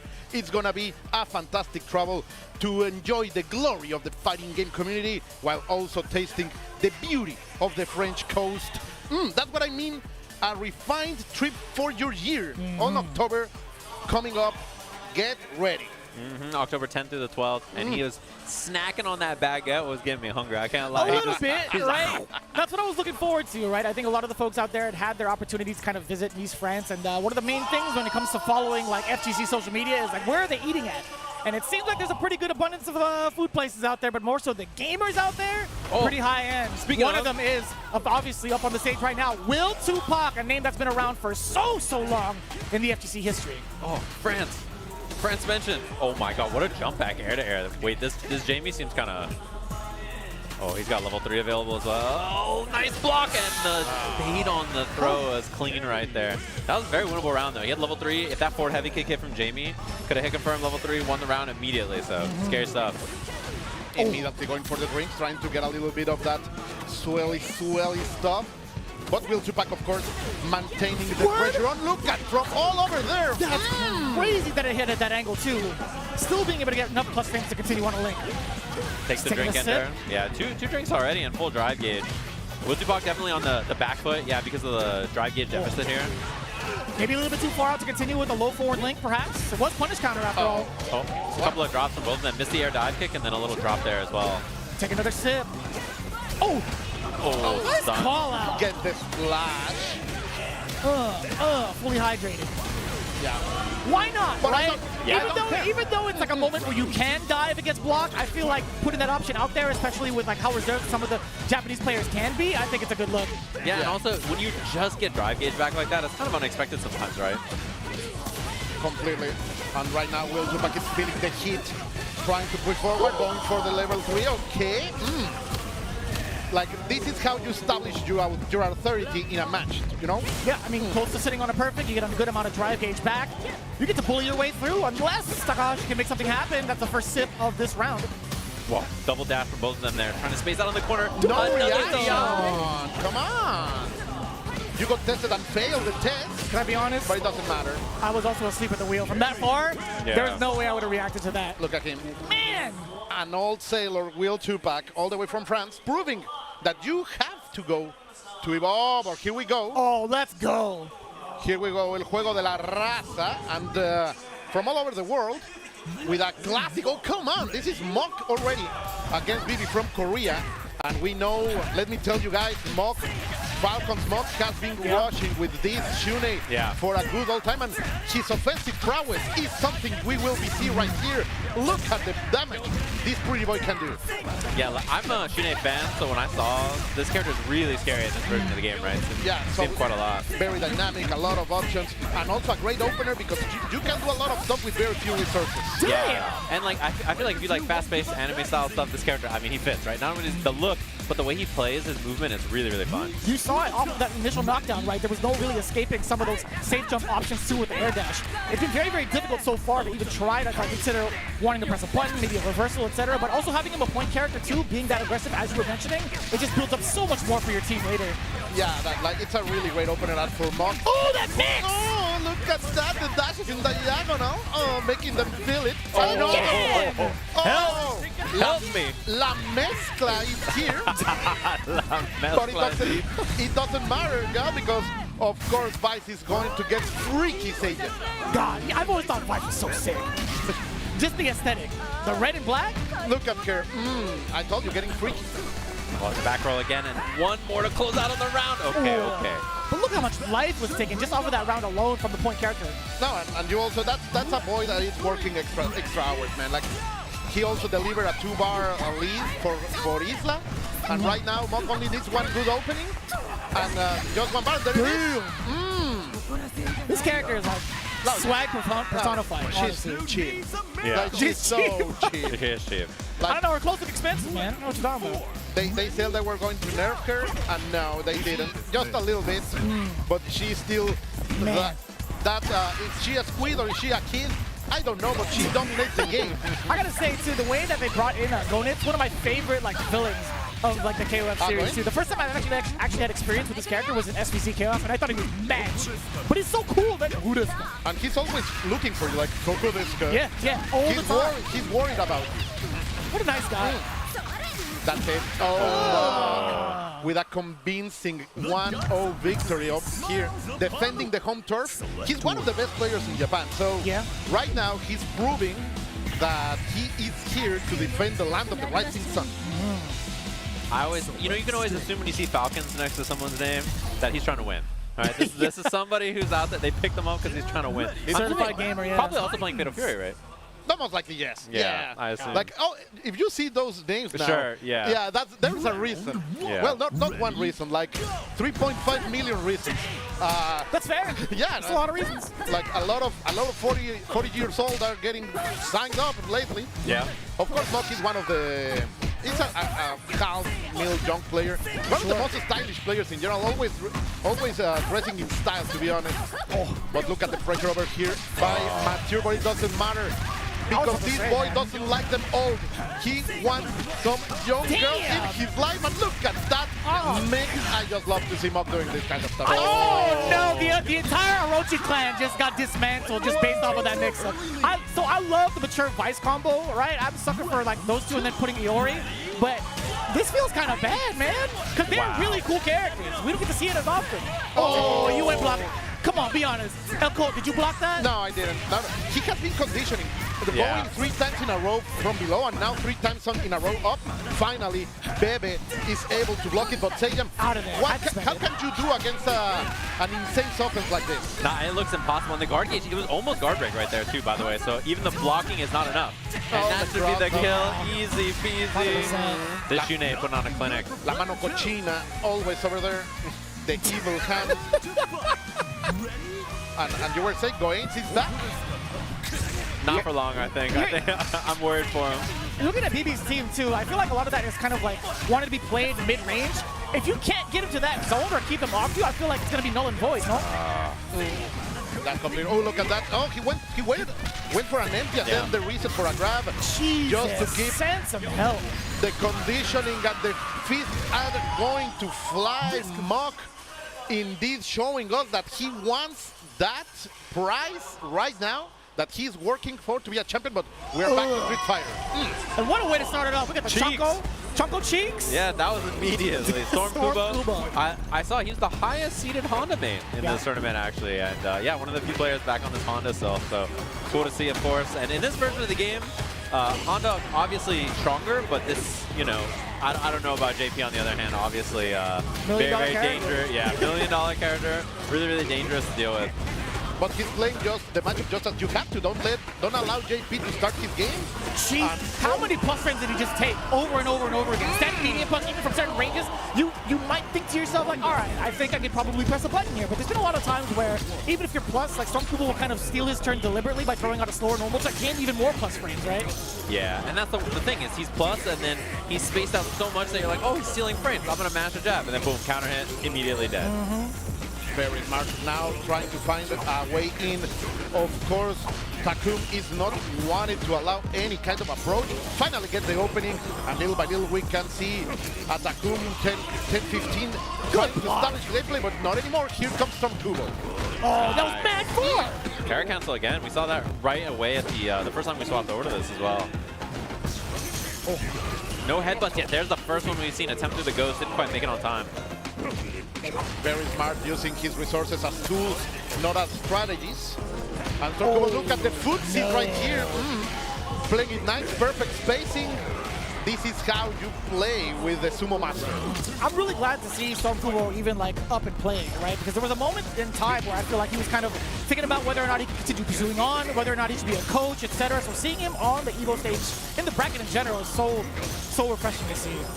And I love the way he played that interaction in the last round where he just walked back knowing that there wasn't going to be a low threat from JP at that range that's scary into a combo or anything. And yeah, the mid-range he's played so far has been really impressive. Yeah. There isn't a lot to fear from JP down below, right?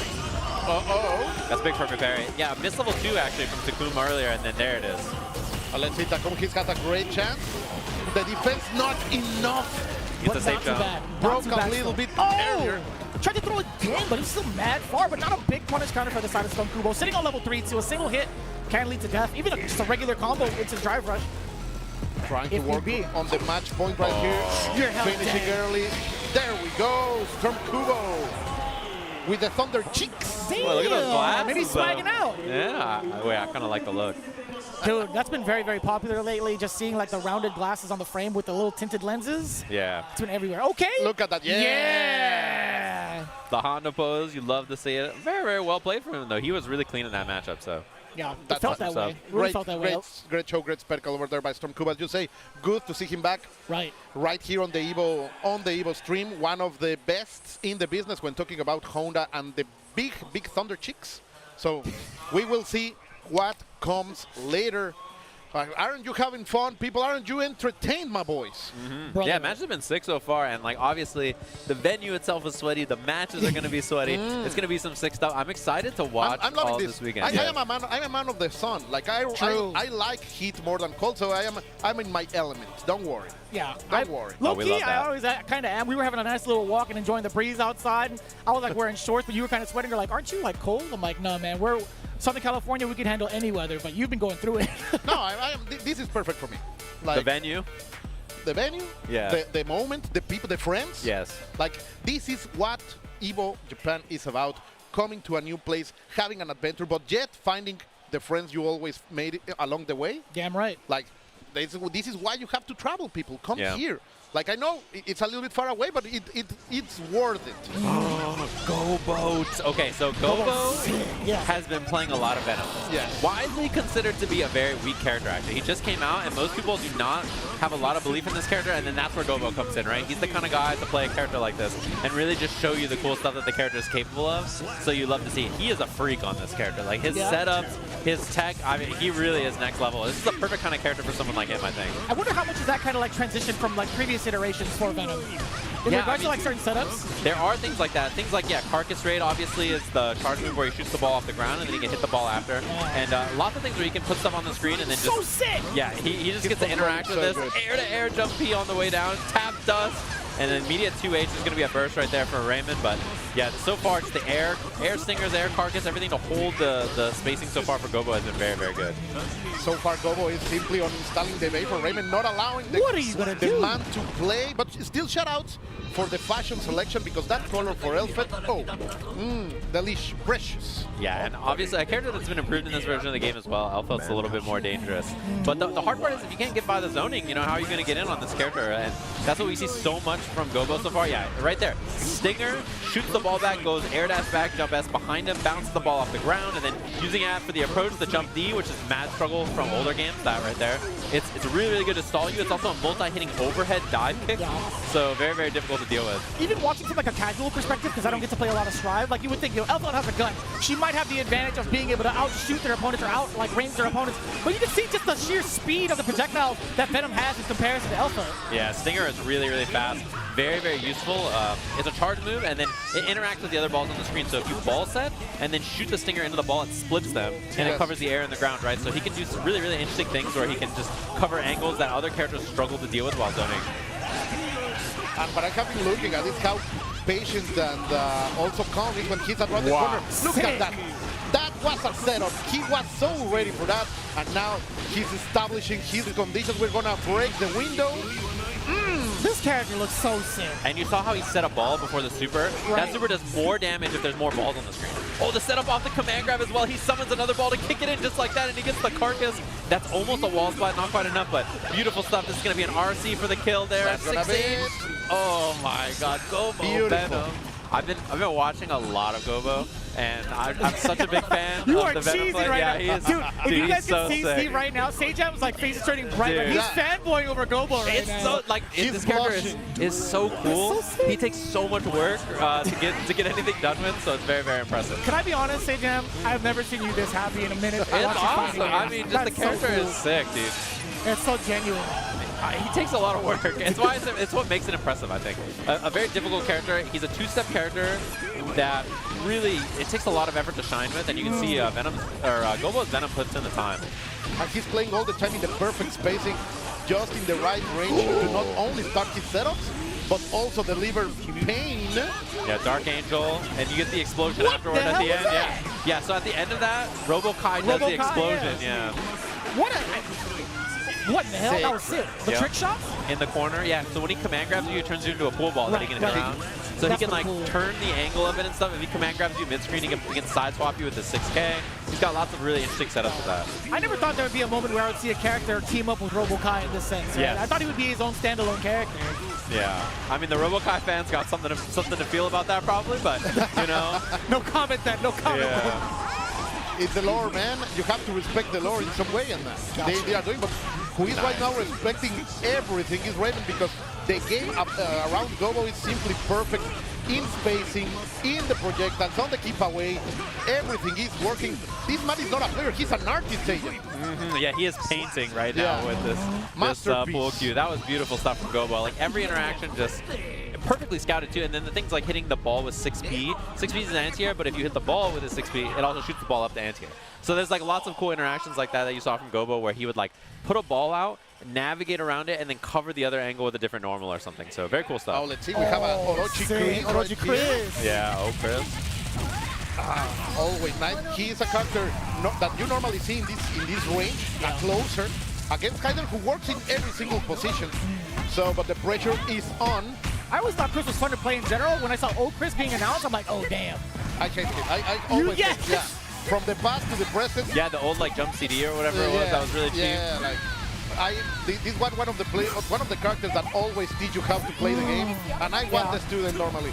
So, technically, if you look at the team, it's a double Chris composition. Oh yeah. That's pretty broke. Oh, this is an annoying team. Athena, man. Chris. Oh. Yeah, he's the boy who wants to get you on your nerve, but wait, because Hyder right here on open top. Yeah, Hyder could definitely dish it out as well. Yeah, if he makes a dodge, something happens, because he has the vortex, right? Hyder is able to get you into that situation when you are going to see it right here. And you are going to see it. He's going to spend the bar. We're going to go for the... No! What a big mistake. Okay. Pulls into it. A little gift. No setup. 5 seconds though. Oh, he's backing away all the way through. He's running away. He's big chilling. 3. Yeah. Damn, I love the animation too for the short hop, the hyper hop too. It's just like the extension of the drop kick. Animation wise, beautiful. Yeah, just becoming a very, very small hurt box. Yes. And bringing the pain. And look at this. The beautiful Taekwondo Wong from Korea. Against, as you were saying, the original. This is the guy that I hated. I hated original Chris so much. Very difficult to play against, in my opinion. Yeah, but he is back, and he's back in force, very stylish. A lot of players consider him not as good, but still viable in some ways. But right now, Oepi is doing his job. No bar spent yet, but nice grab over there, staying on the corner. Won't roll out of there. Very nice, very elegant to play by Gampi. Look, it's so deceptive too, just the startup of that jump beat. It's always a mystery. Yeah. Look at that. Nice. Where are you going? Sadly, not back into the corner. But yet again, there are no techs over here. The shattered strike. Right back at you. Damn. Not respecting everything. Cero miedo from this player. So fast, brother. Those can tell, bro. Like he's delivering the good stuff. But now you wanted to see a good level character. Benimaru Nikaido, the handsome boy, one of the Swiss knights in the game. He can do everything. Yeah, he's really good in this version. Yeah. Right? Normally, Benny is always good. Yeah. Since like 10 years from here. But this, in this, from the past before, and this one really is one of the dominant forces. And I'm sure, yeah, the EX Slash always covering some space. No hit yet, but so far, Kepi is playing this very, very safe, very, very smart. Right.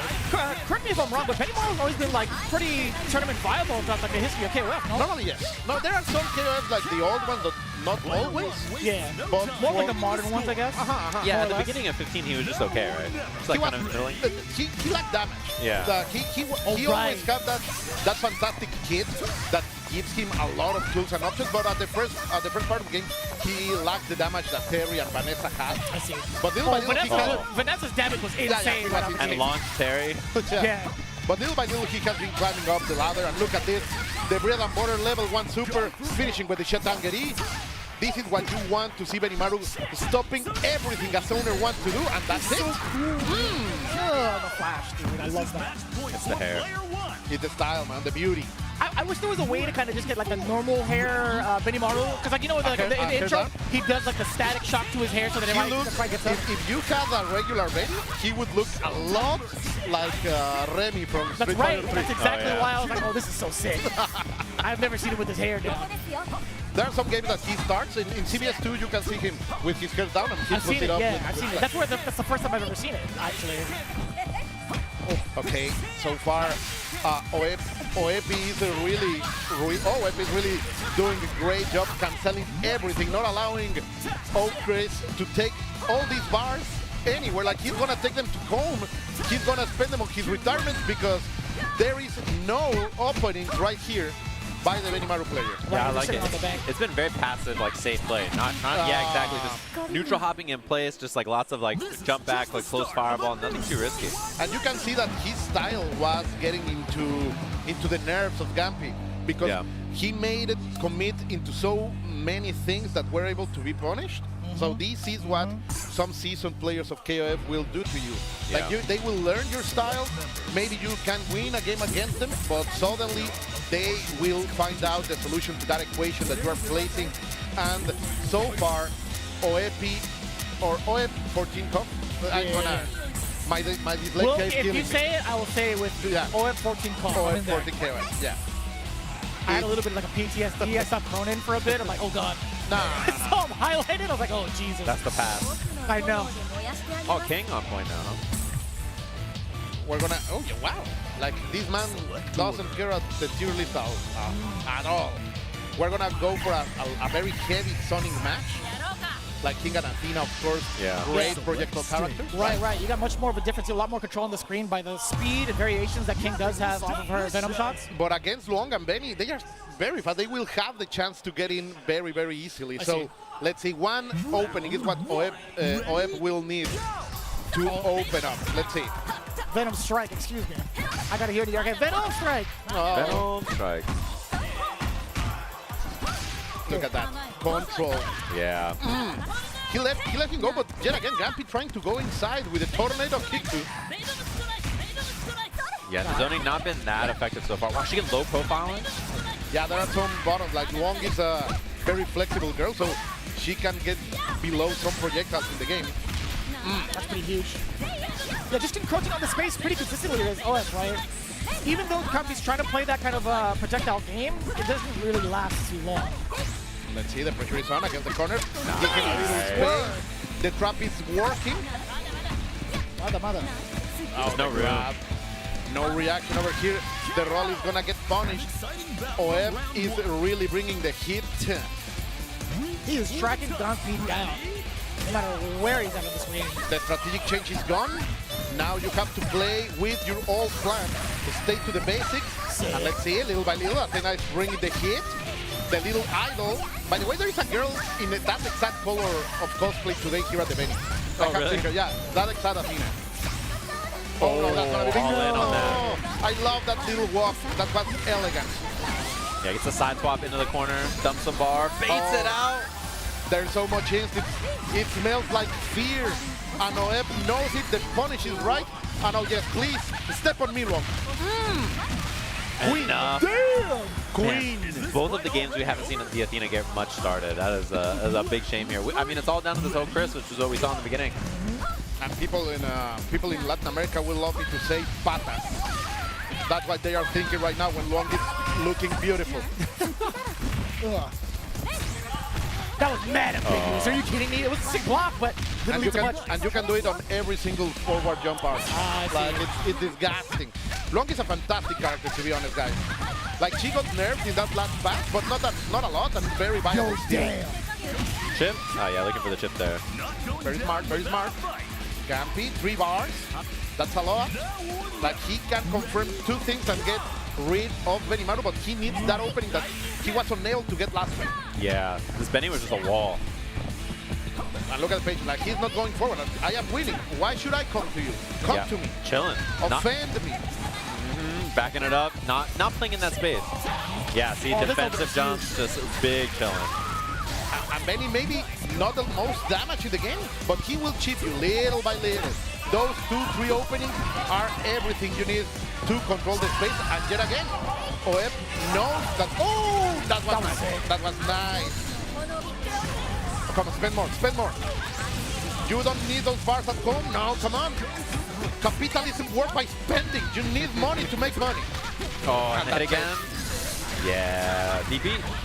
No, that's the end. 1, 2, 3. Shitangeri. That's the end. Dominant victory over here by OEP. Able to bring it back, right? He lost the game number 1. Yeah. Yeah. So that's the experience I was talking to you about. Like, he played very, very well, very, very smart.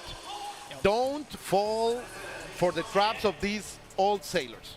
Like, they will study you. They will look around you. They will find your little mistakes, and you will feel it. But we are back into Street Fighter. Let's go. An immediate block on the overhead extension from Jamie, and a punish. Nice and clean there with the heavy punch drive rush. Oh, wow. My. Oh, a little out of range for that standing heavy punch, but I do like the idea. Let him have it. We're starting to see a lot more Ryu representation nowadays, not even just in Japan, but like, worldwide. He's becoming a trend little by little.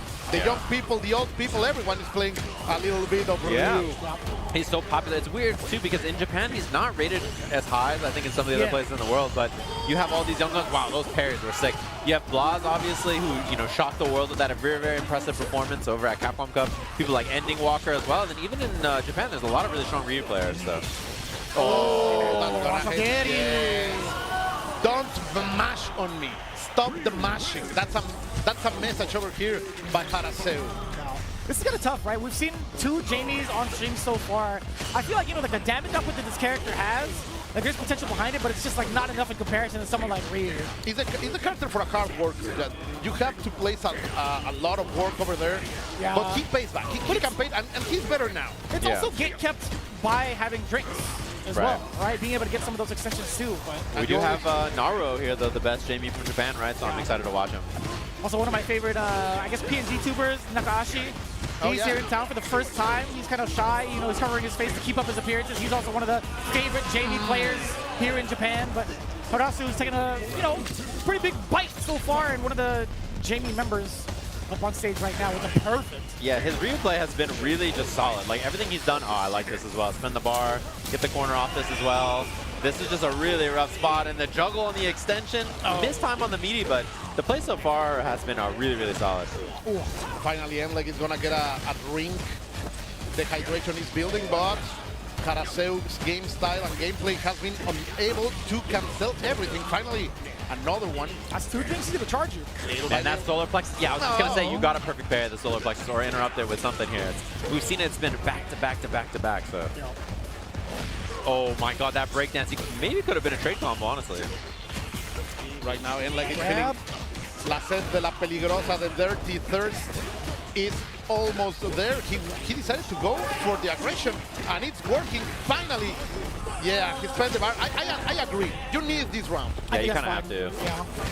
There could have been, you could have tried to like optimize and squeeze out that, but I think just spending the bar is totally right. I was thinking if it's like a light kick buck high, you do get like access to a stage jump, potentially doing another command grab, but you never know when it comes to a Ryu or Shoto with drive gauge, with super on deck. Yeah, you should spend that bar. You should get that kill. Also about the situation, right? You are on the world stage, you are being seen by thousands of people. You need to change the momentum, and so far it's working. Already delivering a little bit of a drink. Oh, he tried to press a button after solar plexus. That was so smart. Oh, into the corner already. Lots of meter to work with as well, which is really, really scary. Ryu's damage output is so high. Oh, that's a huge heavy. Takes the meter again, or the drink again. Oh, safe after that whiff on the overhead. Oh, damn! He broke his knuckles. Didn't spend it. Tap parry looking for the plus frames. So many bottles right now. Wow. That's gonna be it. Tennis ball biceps. No, full baseball biceps coming in. Damn. In shoulder, finishing out. I like that. Again, the Ryus have been coming out, even in that play. I do have a couple of chances to play him over at Boss's house. I'm like, man, these guys are wild. Yeah. Absolutely wild. I can't get past any of the Shotos out here. Each one of them has different styles. Like, it's one of the characters. It's one of the characters that you can see the most difference among players. And that's what I love about Ryu mains. Some of them have been playing him for years. Right. And now in this new version, with this Ryu that is a little bit better too. So it's feeling like a good time for. They're nice. They're nice.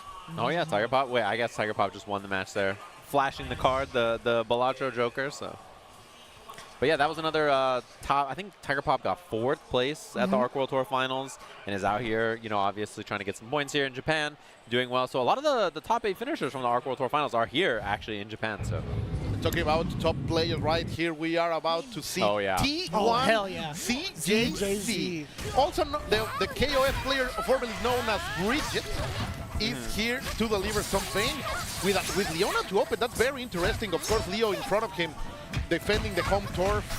was a player from Japan with Nakoruru, who has been growing as a fan favorite lately. The dispatch has been very good to her, like not breaking her fully, but allowing her to become more viable.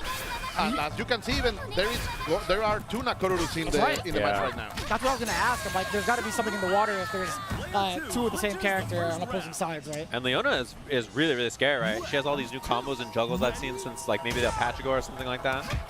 Yeah, normally you don't see her that much, and not in the opening position. Normally she's on second or even as an anchor. That makes sense. But CJC right here trying to experiment a little bit, playing with the second color Nakoruru. I feel like at this point, if you're doing the Nakoruru mirror match, there should be some sort of code where the birds fight each other instead, you know? Yeah, I'd be down. Do you want to go to some illegal cockfighting, my friend? Well, I mean KOF rules. KOF rules, not IRL. We are not talking about the pocket monster here. We are talking about some KOF. No PG against PG, no. Man, I saw the bird cling and I just had PTSD. That's just full on Furo, man. So, FGC test, Seijan, what's the name of the bird? Mama Haha. Ah, let's go. Yeah, I remember. She like yells it out too. I am proud. The full series over here by CJC, finishing with the level 1. And then the pressure is on. Maintaining it's not it's maybe enough to kill. Yes, it is. Oh. Hell yeah. The unique little scarf. I like that. Worth the bar, of course. Gotta get that kill. Now, Isla and Sylvie on Leo's side. That is a very strong couple. Sylvie has become one of the best tankers in the game. A lot of damage that she can pull out when she has the resources. So let's see how much damage can be performed by this Isla, because it's going to be very important as CJC has Chizuru on the back, and Chizuru is like a bag of ice. She is there to chill. She is there to control your game. So far, it's very important what Leo can do with the girl with the dirty hands. And you were talking about Sylvie just briefly. You said she's kind of like a tank, you said? Is that what I heard, or did I mishear you? A tank? Yeah, how did you explain Sylvie and her archetype? I misheard you. Oh, a great tanker. Like, she will deliver a lot of damage with good resources and not a lot of execution.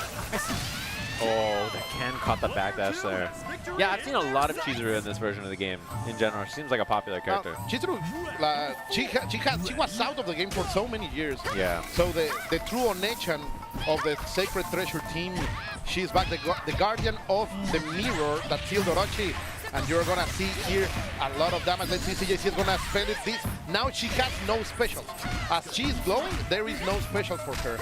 So I'm getting PTSD watching this character, because when I first got introduced to her, I'm like, I have no idea what to do against her. Chizuru looks like she's everywhere all at once. You have to play her neutral. Like, neutral, beat her once, and then never let her play again. Okay. But because she can really control you. Now Leo has 4 bars. That's a lot of butter, a lot of salsa to cook over there by Leo. But CJC has enough, and you will see the CD button. Oh, that's gonna hurt. Damn. That's gonna hurt. Not enough to kill, I think. No! What did you drop? He's won a little bit extra salsa verde, you know? Yeah, man. Indeed, there's also now I think he can kill. Was that a Mexican reset in Japan? Maybe. That's so cool. He just dashes over like that. This character's sick. No, Sylvie's an evildoer. Yeah? I think she's an evildoer.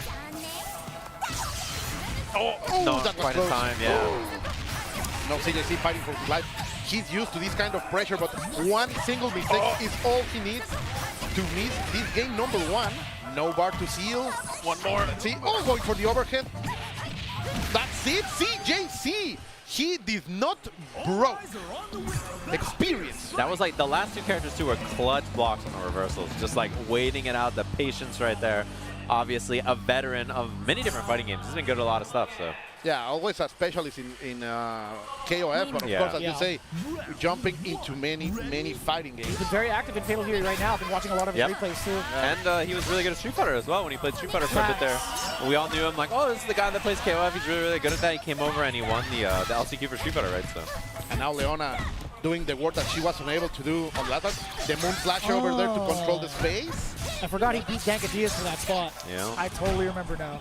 Yeah, ZJZ was really, really good on that Manat in Street Fighter 5. He's good at if you play SNK games, I think your fundamentals are sound enough to play whatever you want, right? Like, it's that kind of a game.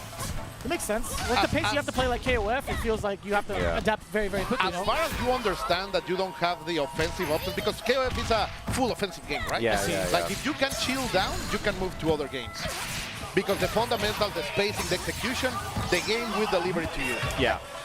I do have a question. Like with the sheer size of the roster, I feel like you're more in line with trying to figure out so many different playstyles in such a short amount of time as well. That kind of really buffs you up for any type of like game as well. Yeah, right? you're practically, maybe in your team you have a zoner, you have a grappler, you have a rush down, and you are able to understand each one of different styles. And you get like hybrids of a lot of those characters, a lot of those archetypes in this type of game, right? Exactly. Interesting. Yeah, so. And also there is so much flavor in the KOF games that you get easily attracted to them, and then you can jump to. It's one of the hardest games to get into, but it's very rewarding when you do it. There's no offense over here by Isla. Leo trying to maintain the control that he was able to get last time. Damn. But CJC is adapting. Look, he's not rushing down with Nakoru anymore against Isla. Finally makes the mistake, unable to confirm. I love how he just sends out the eagle, man. It's just quick attack over and over. Iron tail, iron beak. The thing is, against Isla is very dangerous because that girl is very mobile. I see. Damn, that's still coming to jump? Ooh, what a read over there. That was a bait. CJC was more than ready, and we're going to see the level 1. It was level 1? No, level 2, sorry. To deliver the end of it. Man. These guys are old. When you watch like the good players who are just like, they're just so solid, after the first game you think you might have a chance, and then you just watch them and you're like, these guys are too good, dude. I thought you were going to make a comment about Sylvia as soon as you popped up on the screen. No. Okay. It's like you watch someone like ZJZ, the adjustments in between games, just like how solid he is, how clutch he is under pressure, you're like, this guy's good. Like he understood what was the adjustment to make, as you say, evolving in the match. And it has been about being patient with Nakoru. Finally, as you know, the commentator's curse is here. Finally, when he goes into the offense, Sylvie's gonna take it out, but still, that is a lot of work made by Nakoru. He's gonna get almost 3 bars. Yeah. And that also means 2 openings for CJC will be enough to finish Leo. Let's see if he can do it. Wow, great take over there, great instincts over there in the defensive way by Leo. Looking for that single touch too from ZJZ. Could be lights out. Oh God. Like the pressure is on. This could be dangerous for CC. Oh, but the CD, that button is so good, guys. You don't know. Those big boots, oh, they are worth millions, even more now this year. Not on this is yet. Oh, yeah, no, my bad. My fault. No respect. Immediate. Cero miedo. There was also no meter, right? So like, even if you get hit, it's not the end of the world. You got some space to work with. So. I'm glad I got to experience the salsa that you mentioned, man. Seeing Salsa Verde looked pretty good. Looked pretty good up there. I'm back to the classics. Oh, it's Hideki time. Yeah, #1 Lily player in Japan. The world, question mark? Maybe. Maybe. There might be some players in contention for that, but I feel like Hideki's doing it the most right now. Yeah, a lot of people point to him and obviously El Chicote from the US, combo breaker champion, who are really, really solid on this character. Big fan of both of them. They're really fun to watch. Already 1-1. This is Hideki's match point right now. Wow. Oh, what a... Pretty good call out. That's a good way to stretch your bar, right? You see the button, he's trying to go meaty, you say nah. And the worst thing is, if you get burnt out by Lily here, I don't think you can play the game. She's one of the hardest characters to deal with when you're in burnout. All the spires become so difficult to deal with. He's 1 hit away. 1 EX command grab will do it here. Could have been after that. Had to go for the drive reversal. Oh, and another the read against the Spire. Level 1 to the kill. Nicely done. Great optimization there to not spend a level 2 or a level 3. And both players on match point right now. The highest of stakes. Bumping away a little bit. Trying to keep it ambiguous in regards to the fireballs. Yep, exactly that. Beautiful. Baited out the dive. Did the Hashokeki instead. I'm loving the movement too from Sanuki backing away. Oh, drive rush barely clips, gets the knockdown, 2 stocks, and then he gets Denjin. He's like, all right, you want to stock up? I'll stock up. Falcon Spire, always safe. Damn. Gets another stock up. Anti-air, not going to bring it down, just waiting for the drop. We got level 3 on deck as well. Hideki could probably hide it. Or reaction just like that. Drive impact upon reaction. Let's get that level 3 going. Should be the kill here. That's gonna be it, yes. Boom. Huge damage. And I think the replayer was probably looking for Spire, right? That might have been what the DI was supposed to be. That's my guess, maybe. So. Perhaps, yeah. Yeah. Those are good matches, man. We just watched so much gameplay. Back to back. We just watched so many matches. Like a full menu course. Like yeah. You're getting the sushi from all the places. Yeah, it was the Evo Japan omakase. Yeah. Omakase is what it is. Yeah, we got the omakase. Damn, I see you. Have you been able to do that out here yet? Nah, not this trip. I've been waiting to. Yeah, I'm waiting for someone in the crowd to take me. I am ready to explore Tokyo. Okay. We definitely got to do that. But we did get heard from Mothership. I don't know if we got to hear it in just in... he was mumbling. He was saying something. Okay, I just wanted to double check. But you guys, in case you haven't noticed, I mean, obviously we've been throwing it down here at Evo Japan, but you guys can throw it down as well with the PlayStation tournaments. You combo the competition, we'll combo the rewards. You get to win cash, exclusive items. Anytime you enter one of these PlayStation tournaments, be sure to sign up on your PS5 right here, right now. Yeah, they run them all the time. They have a bunch of cool prizes and stuff you can do. Obviously, PlayStation runs a bunch of stuff for the FGC in general, but the PlayStation tournaments are really cool. Check them out. You can win. Like, I know they have, like, the hourly ones for all kinds of prizes and, like, avatar stuff and all kinds of cool things on there, so check them out. And then, obviously, Sony, very involved, helping make sure we have a bajillion million consoles to run this tournament, so thanks to them. It's insane when you come in and you see all those PlayStations. Oh, you feel the goosebumps. Ugh. You feel the heat, quite literally. I love it. Well, I think it's going to be doing it for us in our block. I mean, we still got so many more games to go through. We have a full rotation of people coming through to commentate as well. But most of the time, we're just here to hang out with you guys. But we do have to take a quick break. When we come back, we got more of that action here at Evo Japan right after this.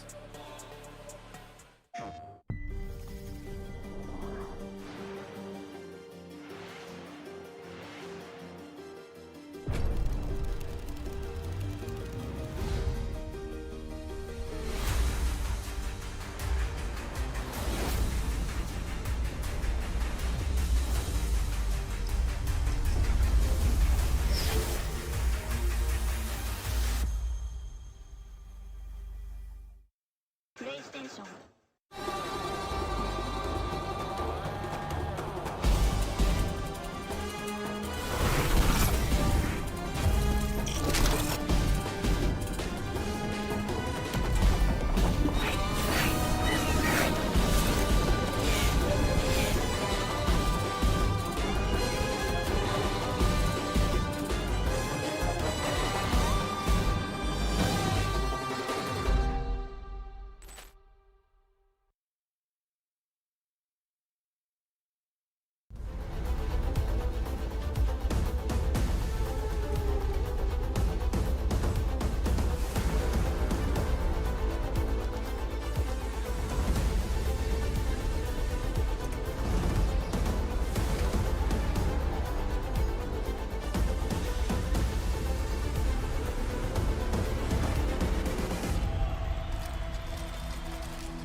Hey,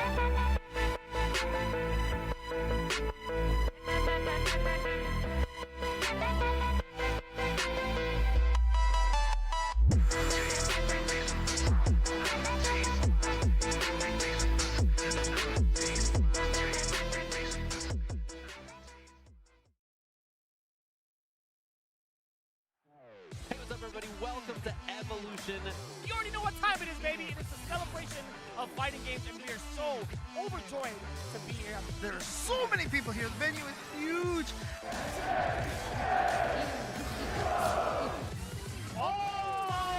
He doubles Nitro! He closes out the first set! And there it is! Punk gets his retribution! This is the spectacle of fighting games.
Evo Japan 2025. We're back. We're switching it up. Virum, El Colt, Tasty Steve. I like this combination. How you guys doing? Oh, it's fantastic being here in Japan. I know. The mecca for geeks, otakus, and gamers. And we are here all together to enjoy the love for fighting games. How are you, Virum? I am obviously ecstatic to be here. It is very warm here. It's real toasty. It's but love. It's a love. It is plenty of love. There's so much energy, so much excitement all throughout the venue, and we are going to be seeing even more in the games we have coming up in just a little bit. I can guarantee you all of these matches are going to be sweaty matches. I mean, That's because for sure. outside of the heat and, you know, the match is being really sweaty. Yes, that's 100% true. But look, it's a part of the – I feel like I'm accustomed to it now. Every time I come here, I'm in a situation, in an environment where I'm just sweating profusely, but it's cool. It comes with the territory. What about you? I know you was talking about walking. Did you get you some new shoes yet, or what's up? Man, I am busted. I am busted in blisters, but not the blisters that you would love, because now we have some good – I don't know if I can say it, Tekken. You can definitely say it, bro. We're on the good couch. as Tekken. Yeah, we got a table. We're not at a desk. We can have that. We can do that. But yeah, we're going back to some Tekken, man. Matsuba going up against Ofudako. Okay, all right. Japan versus Japan here. We had a little fan here earlier. Lawrence is actually one of the problem characters that people have been talking about after the recent update, because he's got some crazy quality of life changes. His mix-up's got a lot stronger, and then on top of that, some of these moves that typically were like bad for him, they've made him way too good, I would like to say.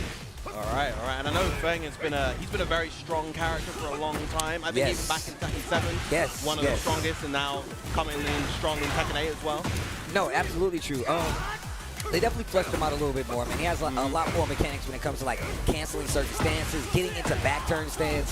One of the major things that you saw in Tekken 7 was maybe like the shifting clouds, which is kind of like a back step, right? Okay. But it also like gets him out of the way, or he can go for like a parry to keep that offense in his favor, right? Yeah. So it's really one of those things where it's like the more experienced the player, the more you're gonna get out of the character. Lars, on the other hand, like just the same. If you've been playing a character for a while, you'll definitely be able to take advantage. Yeah, he's Lars. Yeah, he's Lars. They ask what fighting style it is. I'm like, he's a Power Ranger, dude. Which color? He's got White Ranger energy. He's got He's definitely got White Ranger. I'm glad you guys agree. That's good taste. Good taste. He's very kind of flamboyant. Well, I mean, Power Ranger in general, flamboyant, over the top, but Lars especially is always channeling that energy in everything he does. Very flashy. Very flashy. Ooh. Oh, wow. Very good one. Yo, you don't really get to see wall attacks. Not from Lars like that, but I'm glad it worked out. Yeah, he's getting away with murder right now. Okudako has been able to win many exchanges, but the solid offensive gameplay for Matsuba has keeping him on the advantage. Let's see if he can change it around. Ooh. Wow, and that's one of the moves we're talking about. This stomp right here, it's way too good now. It actually gives him advantage. It's plus frames, so like, yeah, you really got to be careful. Matsuba. Oh my God, just wrong launcher into the lightning screw. Jeez. To the wall. Oh, this is going to be beefy.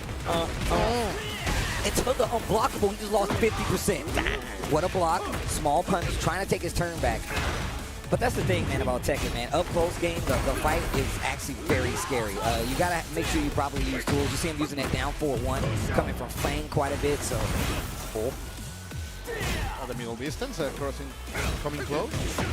Nice of Dako punishing those vulnerable spots, but little by little, here we go.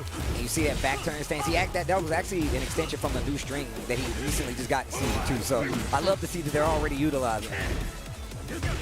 Ball for the low, yeah. And look, Tekken is one of those games where once you get to like a respectable speed, is that gonna hit? Yes, it is. He should be dead.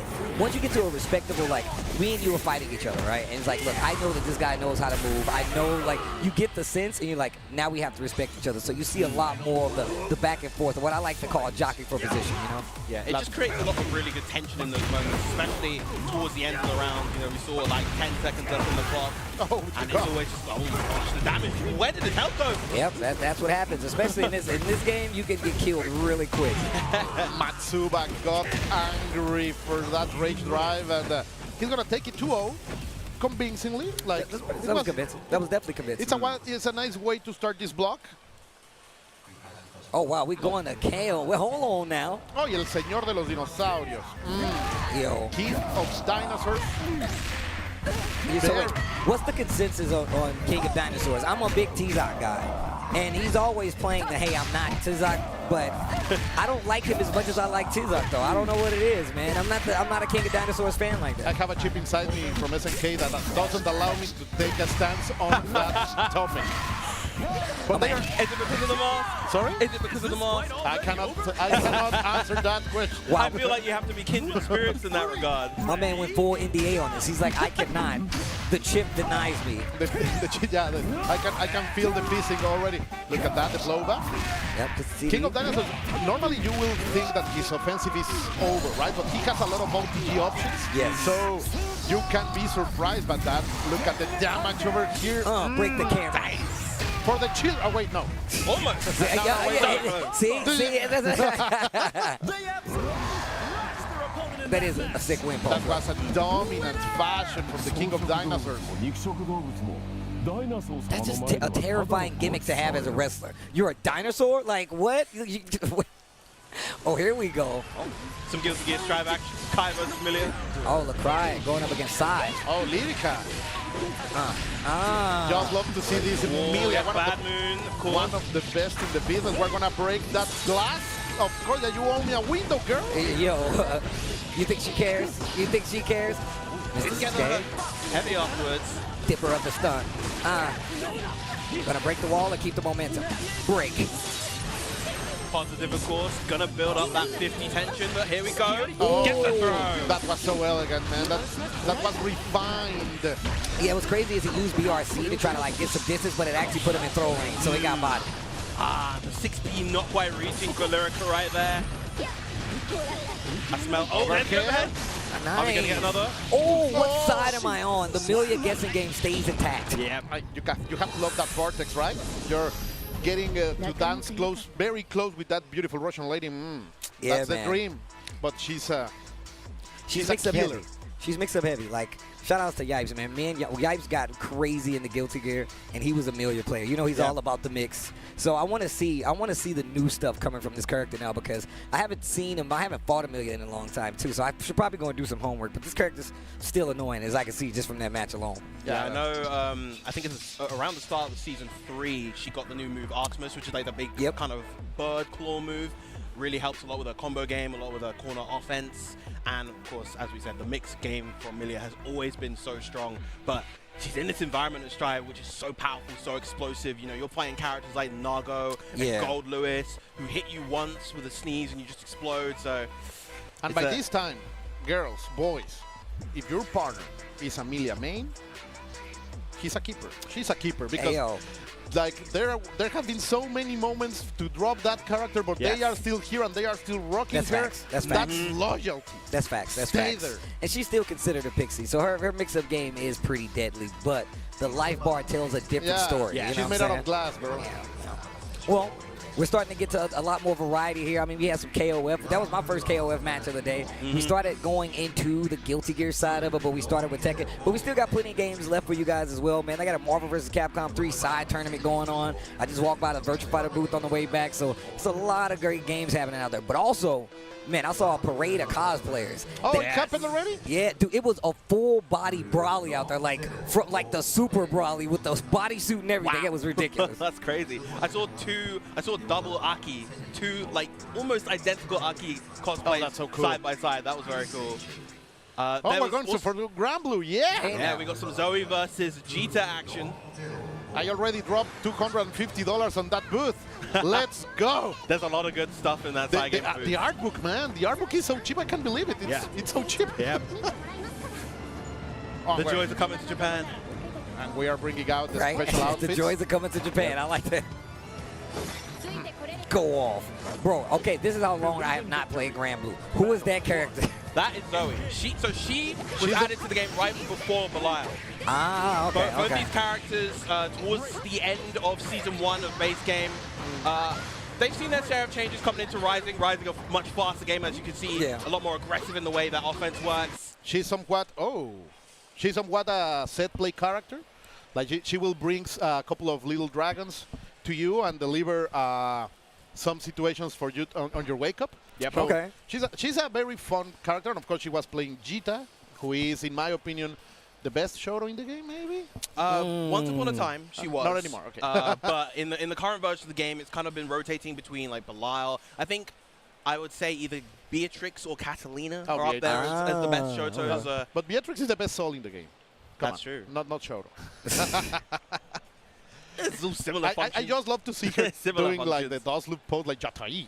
Jatai. I cannot stop thinking about XX when she does that. Taya. Jatai. Yep. Jatai. It's so cool, man. Oh, man. Yeah, man, it's been a minute since I actually played Grand Blue, but a lot of cool characters in that game. It's a fantastic game, and I love it. And I haven't really got the chance to like go in on Rising. I was playing quite some time beforehand, but I haven't really got to see much. So I would love to know how the meta has kind of evolved since the last time I looked at it, actually. The game also has the free edition, and actually over the last week during Golden Week, the entire base roster was available for the free edition. So you could have played any of the 28 starting characters. Unfortunately, now it's back to the normal thing where it does 4 characters per rotation, but the game, as you said, the game has so many great characters, and you'll probably find one even for you. Exactly. So you waited to after Golden Week, Viram, to tell me that I could have played them all for free? I'm sorry, man. Was this on your Twitter at least? Was there a way you could have contacted, let the masses know? Hey, yeah, I mean, I'm always tweeting about Grand Blue all the time, but we got Ume on the Sin. Sin, a character originally not that strong when he was first introduced, but got way stronger as time went on, and just look at all this damage and corner carry against newcomer Venom. Yeah, I heard he got a lot of quality of life changes, right? Yes. Oh, nice. Gets a air dash after the knockdown. Venom, the newest addition to the Guilty Gear Strive. Obviously, a legacy character overall. The new design is actually ridiculous. And I've been seeing a lot. Yeah. I've been seeing a lot of ridiculous setups coming from new Venom. No, Venom is looking so... I know people say that he's not as strong as he should, but these players are really making him look viable. But let's see, because right now Ume is on a teardown, and you know, that was a nasty break into the grab. After the throw, breaks the glass. Stepping on those toes. SDK needs to do something. Air dash and not looking for the throw once again, and a perfect to boot. Jeez. That's a boy growing strong. Incredibly strong. He's growing too strong, if you ask me. No, I'm just kidding. I'm just kidding. He's been eating a little bit too much. Right? I love the song. Yo, Venom's the new design is actually ridiculous. It's so suave. It's so ridiculous. I'd dress like that. If I could, I'd dress like that. You can, come on. You're right. You know what? I'm glad you said that, Coach. You're right. You sure right. I can't dress like that. OTG once again. Man, the send pressure. The send pressure. The wild assault coming out as well. There's the overhead straight into the super Tyrant barrel, I think it's called. Tyrant barrel? I think so. I think so. SCK, you're back into this life. This is your world now. This is your life. Yep. Wow. My man lives in the corner. That's your home. Don't you want to be in your home? Stay in your room. No. It's full of abusive relationships. Yes, right. Trying to get out. And look, and every time you try to get out, put you right back in there. Yep. Finally, he's able to get a little bit of his momentum going, but no, you're going back into the corner. SCK has been willing to get a little bit of space to breathing room, but simply Ume is not allowing anything. Oh my gosh. And every hit leads to so much damage. One more throw is going to do it, but don't even need it when you have the tension to go straight into... No, not quite. No, the 5P, not going to be enough damage there. Okay. One last chance, okay. He's going to get this breathing room, goes forward. Oh, tries to go for the throw, and he just jumps out of there, man. The instinct, like, he is feeling it. I'm going to jump and just deliver the punish. Good call out on the jump, though. A lot of defensive options kind of revolve around the fact of like being able to call people out. You got 6 Ps. A lot of times you get the close S's just to kind of make them respect their ground game, not jump out as much. All right, here we go. Yo, the Anji. Okay, wait a minute. Switching over. Venom not getting the job done. Anji. Very annoying character to fight. The butterfly mix-ups are real. Welcome to the field. And Giovanna's song. Welcome to the field. My man said, yeah, that's cool and all. I don't like butterflies. I'll slide under. Yeah, you got to get a knockdown. Make it count. You can't just do raw butterfly and expect my man to respect it.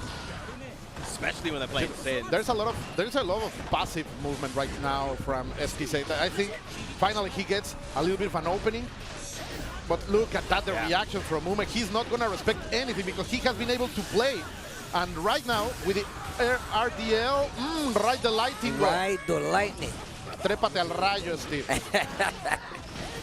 Yeah, Ume's been playing the defense, especially really, really confidently. Whenever SNK has been able to get an opening, nothing has really kind of come off of it. Yeah, I was about to say, even with this switch, right? Like, Ume just seems like he has such a commanding lead of the character. Yeah, like you said, lots of passive movement. But it's because Ume is really looking for that one knockdown, and he puts you in the rinse, recycle, repeat. What a backdash. Beautiful throw right there. And just, when you're getting baited so much on defense, you kind of lose confidence in a lot of what's happening, and it feels like SNK, as you mentioned before, the passive movement is just indicative of how unconfident they feel right now. He's feeling shy. He has to break out. Finally, he's going to do it. Right. Guys, if you are feeling like this, if you are feeling oppressed, break the bounce, go forward. You are losing anyway. So don't allow the other player to take out the complete momentum. And finally, a little bit of offensive gameplay over here by SCK. Oh, wow. Almost got the back overhead. No, that's going to be enough, I think. Yes. Tried to backdash away, but that overhead still caught it nonetheless. Ume taking this a nice 3-0. Fly the banner. The Scene Gang looking strong over here at Evo Japan. Okay, Ume with the Sin out here. Tried to switch from the Venom, didn't really get the job done. Put you in a bad situation. Go back to the KOF. Let's see who is playing right here. Musho versus Muchiga. Muchiga, both Japan, both Samurai Warriors right here. Billy, wow. I haven't seen a Billy in years. I was about to say, right? I needed to see another game to see a Billy. Yeah. I do like this Billy outfit though. I love Tuck's Billy with the bandana on. I do like the new one a lot as well, though. Yeah. Like with the glasses. I am still not 50 Billy. Like fighting the age Billy. Well, let's say because right now Mr. Clark still is here, and you know what that means. A lot of hugs, a lot of close to close. Oh no, that's a mistake. Sadly unable to punish rightly.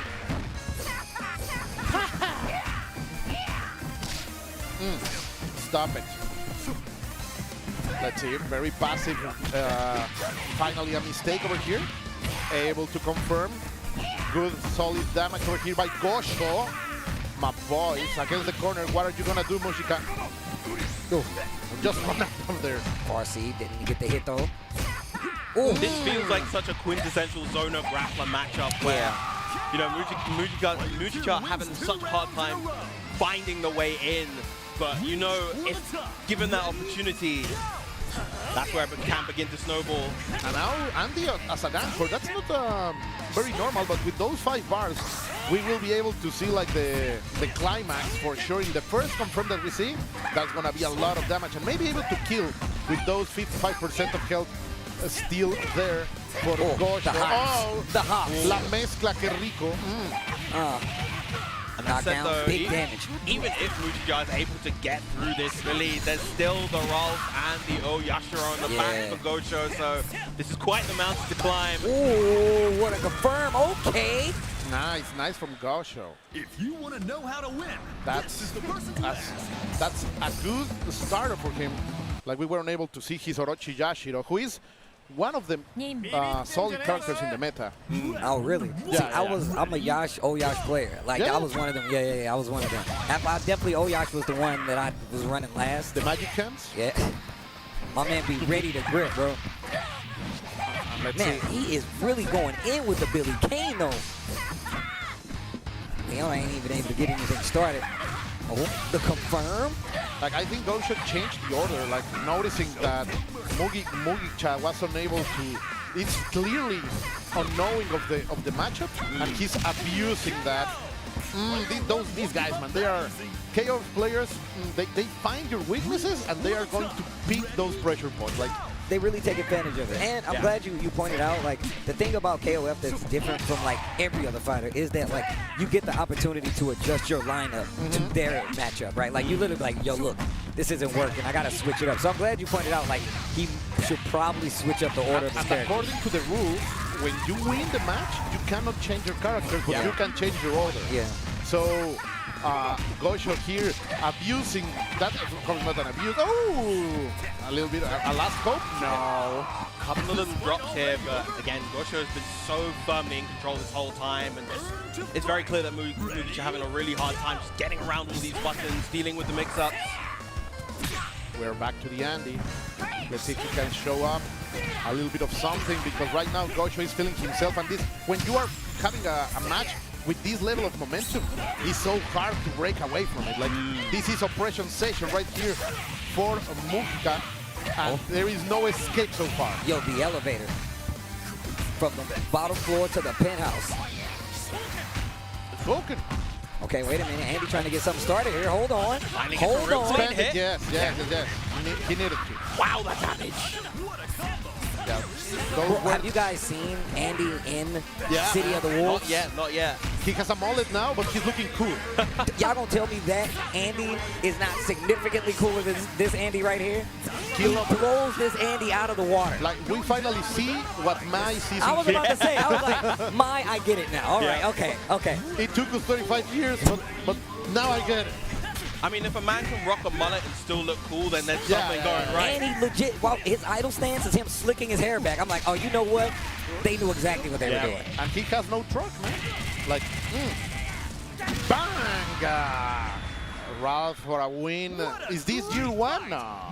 Yeah, I was going to say, I remember, I know a little bit about the game. I remember that character, Ralph, being a real problem character early on, a real demon. I went to a tournament.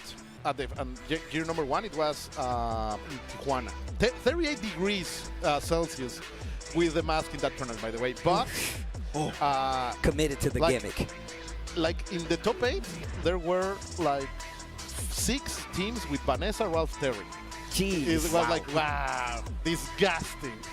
Wow. We're in a better place now, boys. Like the game has matured in a night. It has aged like a wine. Yeah, I will say, but that's always been the thing about KOF. One of the reasons I'm a big fan of KOF, because like obviously the games, they really do last quite some time, but the meta always evolves, whether it be just new characters coming in. And that's one of the things they did in the latest KOF, like the continually adding of these characters that really did continue to change the meta. So yeah, and keep things fresh. I do believe we still have the chance for a little bit more adjustments in the way. The KOF scene is feeling fresh with the new announcements around the $1 million Dog, that's prize crazy for KOF. Yep. On the SNK World Championship. Look, that's a lot of money, people. Yeah, I don't think people understand, man. We've come so far in like fighting games now that like this is legitimately life-changing money. Whether it be you playing Street Fighter, whether it be you playing KOF for City of the Wolves now, like the money that's involved in fighting games is well worth the investment, I feel like, in a lot of cases. That's every time, but I think we have to take a quick break, and we will be right back live from Tokyo, Japan, from the Tokyo Big Time. Don't go anywhere. Stay right here. I know it's late, but you can do it. Stay with us. We're right back.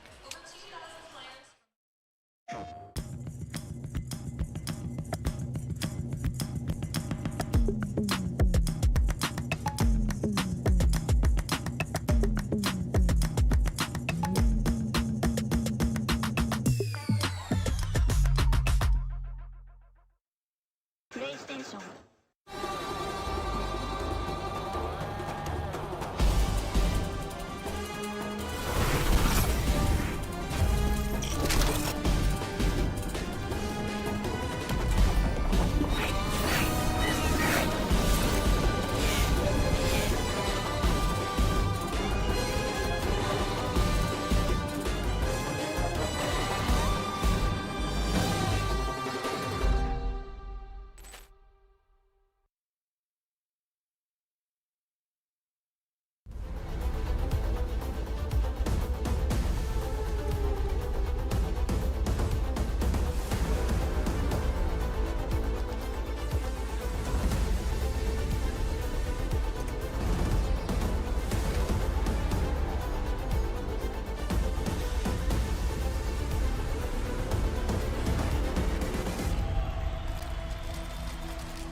Sunglasses in the day, blue light glasses for the gaming at night. Zenny's got affordable eyewear for everyone. Vibe and style while protecting your eyes. Evo sunglasses, available now.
What is up, everybody? We are back at Evo Japan 2025. I've been walking around so much. I've seen so many matches, so many cosplayers. I've been walking around. I've seen Andy. I can't wait to play Andy. So much stuff has been happening already, and I'm kind of curious to see what some of the strongest USA players have been doing. I know they have been playing pools in Fatal Fury, Fatal Wolves. They've been playing for Street Fighter 6. Eh? Oh, I'm Betty. Betty, this is official broadcast. Kari, I need your help. Please come here. Okay, can we? Ask her. What is she doing here? ちょっと申し訳ないんですけど、今何をしにこちらにいらっしゃいました？あ、OK。戦いませんか？ She wants to ask you for a match. For a match? Is she ready for my Cammy? Do you want to fight my Cammy? ジャスティンのキャミーに挑む準備できてるんですか？もちろんずっとゲームしてます。Yes. Of course, I'm ready. The way she grabbed that mic right now was so confident. Okay, how about this? Not here. Evo, Las Vegas. Let's do it there. ここじゃなくて、ラスベガスで行われるエボで戦うっていうのでいかがですか？わかりました。楽しみにしてます。Okay, I'll be ready for that. All right, let's have a good match, and may the best player win. All right. I just got challenged, literally live and everything. I'm just here reporting. I don't even know. My job as a commentary might be gone after this. But at Evo Las Vegas, me versus Betty in Street Fighter 6. So stay tuned for more information about all that coming soon from Evo Socials. And let's throw it back to the casters. Welcome back, everybody. We are here with the official broadcast for Evo Japan, or the official English broadcast for Evo Japan 2025. It has been a real fun time so far, hasn't it, gentlemen? Yes. And we just got breaking news. We're going to get a match between Betty and Justin Wong at Evo Las Vegas. You can see it right there. Look, Betty is well known in the streets of Street Fighter to be one of the heavy hitters. And of course, you saw how confident she was. She's like, yo, I'm trying to beat you up, Justin. And look, you can't be just some regular ho-hum challenging Justin. We know Betty's nice. So this is going to be good, man. Make sure you guys are there in attendance, or at least make sure you watch August 1st through the 3rd is where you need to go. But June 9th is the last time to buy tickets if you guys would like to pull up. And if you want to see it, like you said before, get those tickets now. It's coming to a dead end time soon before you guys can actually get those tickets. So look, get them now. She has been taking names. True. Jay Wong is the Wazzler is at risk. So maybe he can bring like a dojo sign with his name. Take his dojo sign. Yo, that's crazy. That actually would be a nice little ad thing. We should definitely add that to it. That's kind of cool. Yeah, creativity team. Let's go. She's like the Grim Reaper knocking on the doors. And we're back into some good KOF with Tomoya against Tristero. Of course, we're gonna see a lot of Isla in this tournament. And he's one of the characters who got nerfed the last match. He was a little bit too strong, but still a viable character. He was definitely kind of stupid. That was definitely kind of crazy. And if you have to go through the Legend of City of the Wolves on that secret boss situation, you know that this character can be nasty. I have not even fought him yet. I haven't even I've seen it, but I have not played it myself. I gotta wait. Did you allow Twitter to spoil you, man? I saw them. I didn't see the reveal. I just saw that he's dead. Okay. So dead. As Heihachi was dead, as M. Bison was dead. So is Geese. I don't know if you guys. Look. That's a very high tower to live from. Just saying. Did he aim for the bushes 2 times? How? Oh, that's not possible. These guys are just built different. That's why they're so strong in the game.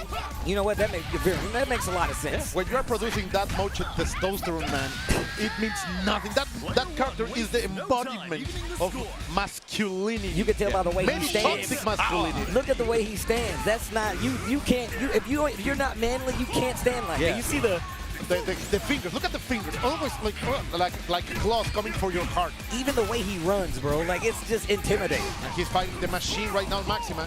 Not the most popular character right now, but those bait for counters. Here you go. You're gonna press his clothes. Press his clothes. Oh, the guard point over there using the super armor of the move to deliver the kill. Yeah, Stan C got a little armor on. Tristero, and you're gonna see some bing bing. A lot of bing bing. Check about it. The armor. Oh, nice activation on the HD. Hold on. Okay. Gonna spend it early. I actually really like this, man. You get to this point where like you're on your last character, but they're still on their second. You gotta kill them as soon as possible. Remember, the longer the round goes, the less life you get back. Tomoya is sick of the machine. He wants to get rid of him now. Yep. And yeah, we're seeing all of these guard point moves coming out from Tristero's Maxima, just preventing Tomoya from really getting too much going. But there we go, across the screen, and now one character apiece. Nice dash into the grab. Very well done. Now Maiden-kun, one of the best characters in the game, in my opinion. Very annoying, and with all the tools to control Athena's gameplay. So Tristero with 5 bars, he's packing a lot of money. He can go for the investment. He can cook with extra salsa. He just needs one opening. Yo, the air legs. Oh, no. He had that. Oh, wait a minute. Caught you ducking. Reset with the side switch. Wait a minute. Tomoya. Giving it back. The EX. Okay. Just keeping it safe. Okay. EX below over there. But you're feeling too comfortable. Now Tristero is dropping. Tristero Oh my God. The reset again. Choke! How do you say choke in Japanese? Perfect with punish straight into the reset. Choku. Choku. Oh, here we go. Wait a minute. The Yashiro. He's so cool, man. El Yachiro. One of the favorite characters in all around Mexico. Very popular character. Really? I know that. He should be, though. I completely understand that. He's way too cool.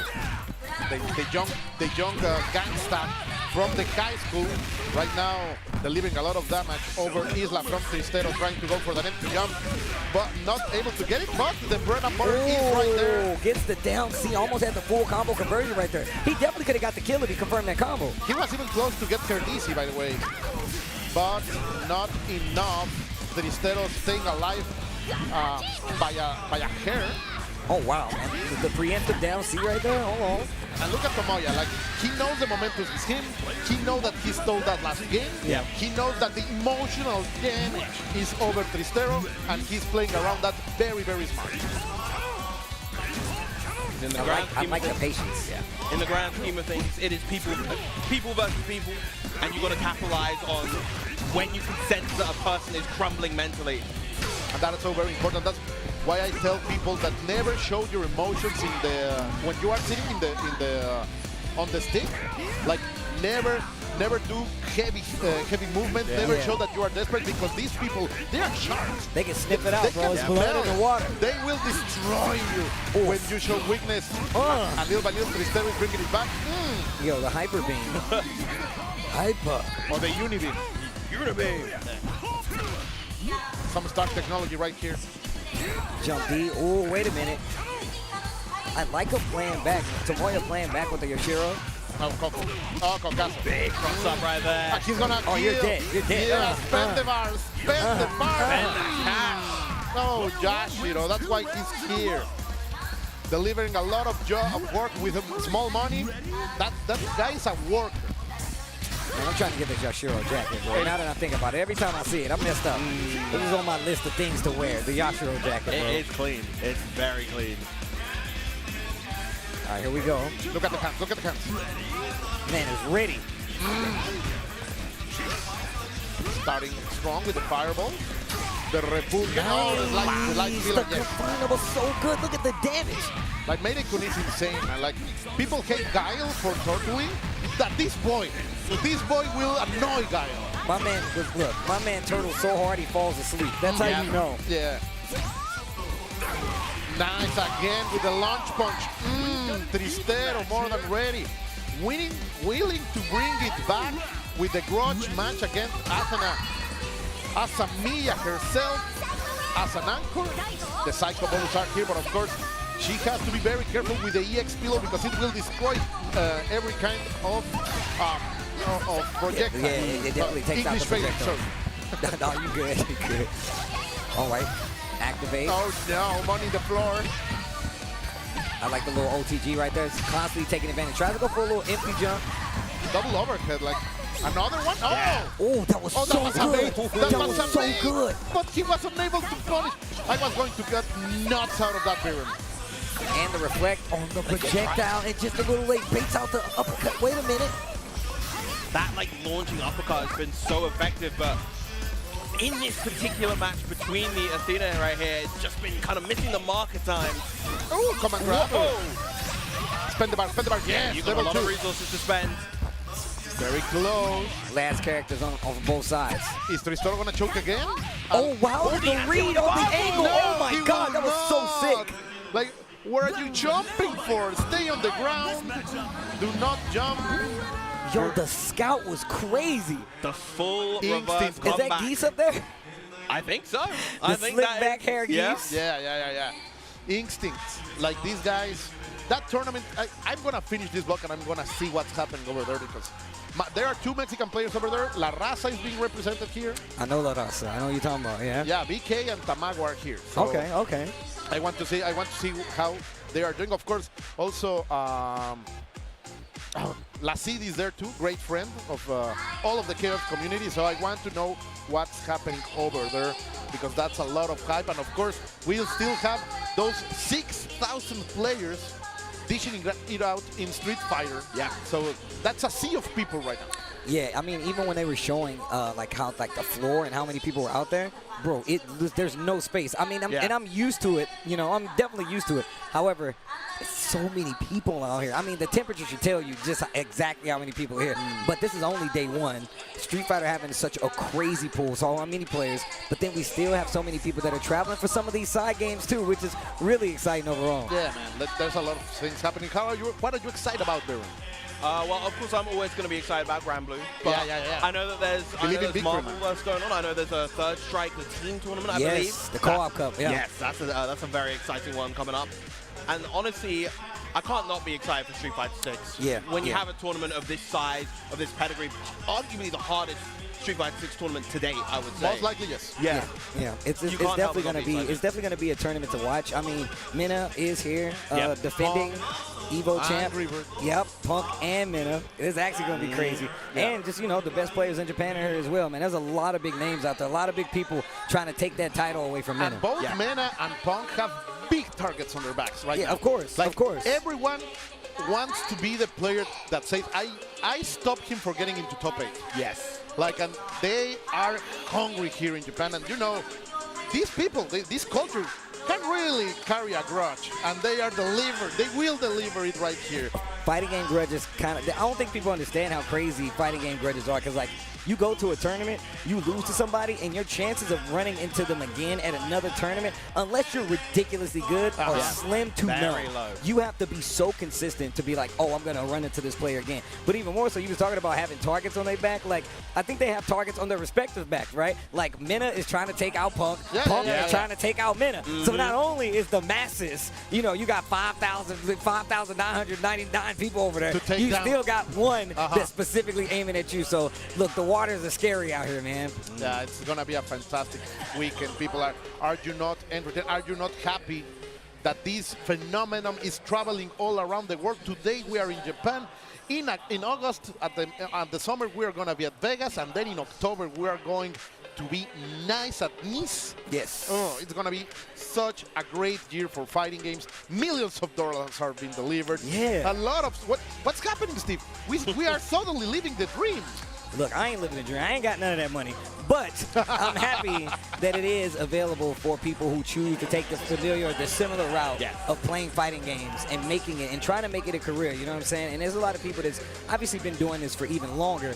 But, personally, I feel like it's about that time. As a person who's been playing fighting games since he was 15, 16 years old, it's good to see that there's an opportunity for big money to be made. You know what I'm saying? Never saying I'm an Evo winning player or anything like that. But the tournaments that I did get money money in, it was nowhere near as much money that's on the line here. So honestly, I think we're living a different dream here. We're living this dream where we get to come out to these big events. We get to talk to you guys at home about all of these great fighting games, share these experiences, and that in and of itself has been so fulfilling for the past That is the years. dream that we You know what? You know That's what? the dream. I need a hand here because he's speaking truth. Because we normally, when we talk about this kind of events, normally we are the focus is on the players, right? But you know, there are hundreds of people backstage working for this to happen, and that's also a dream for them. Like creating a business that is able to live around fighting games, bringing people, creating even merch for you to enjoy and show the passion that you have for these games. All of that is being delivered now on the community, the esports community, that is the most healthy around the world. Maybe we don't have the cash of other big corporate games, but the passion that moves the FGC is legit. And that has kept us going for more than 30 years. So clap to yourself, people, because we are right here growing and growing strong because of you, because of what we feel here, and because we love to play some freaking good fighting games. I'm glad you said that, man, like about like just merch too. Like there's some crazy merch that they have here, some very specific one-of-a-kind merch that you can get here. Jeremy came over here with a Street Fighter 6 shirt with his characters in chibi form. He's like, yeah, I designed it myself. I'm like, they do that here? You can do that? So there's a lot of cool stuff out there. But we get back to it. Bedman and Venom together. Like, we have to get a Bedman match, right? Oh, Angie. I thought it was Venom. All I saw was the side pants thing. I forgot. Look at those intense green eyes. Oh, he's hungry. And of course, there is a spirit trapped in that bed. And Angie is maybe willing to take it out. But no start. You will not start your stuff with me, man. Okay. Bedman, another character that I know started off really weak, got gradually stronger as time went on. I don't think had quite the same impact as someone like Sin, but definitely in a much better spot. But that said, though, the same can be said about Angie, a character that started weak, got a lot really stronger. needed it. Yeah, he really needed it. And right now, he's not on the top, but he's fair. He's still good. He's definitely viable. I mean, the last time they actually kind of adjusted the character, he definitely got a lot better. And it's more about being able for him to like force these mix-ups, makes you guess harder, and just maybe just speed increment increases on certain things too, just to make it a little harder to catch the guess afterwards. So. Yeah, just improving the layers of offense on like his Fujin and stuff, and being able to capitalize so heavily on his damage now. Definitely helps the character a lot. Getting something because of the risk, right? Like now you can get paid when you take those risks.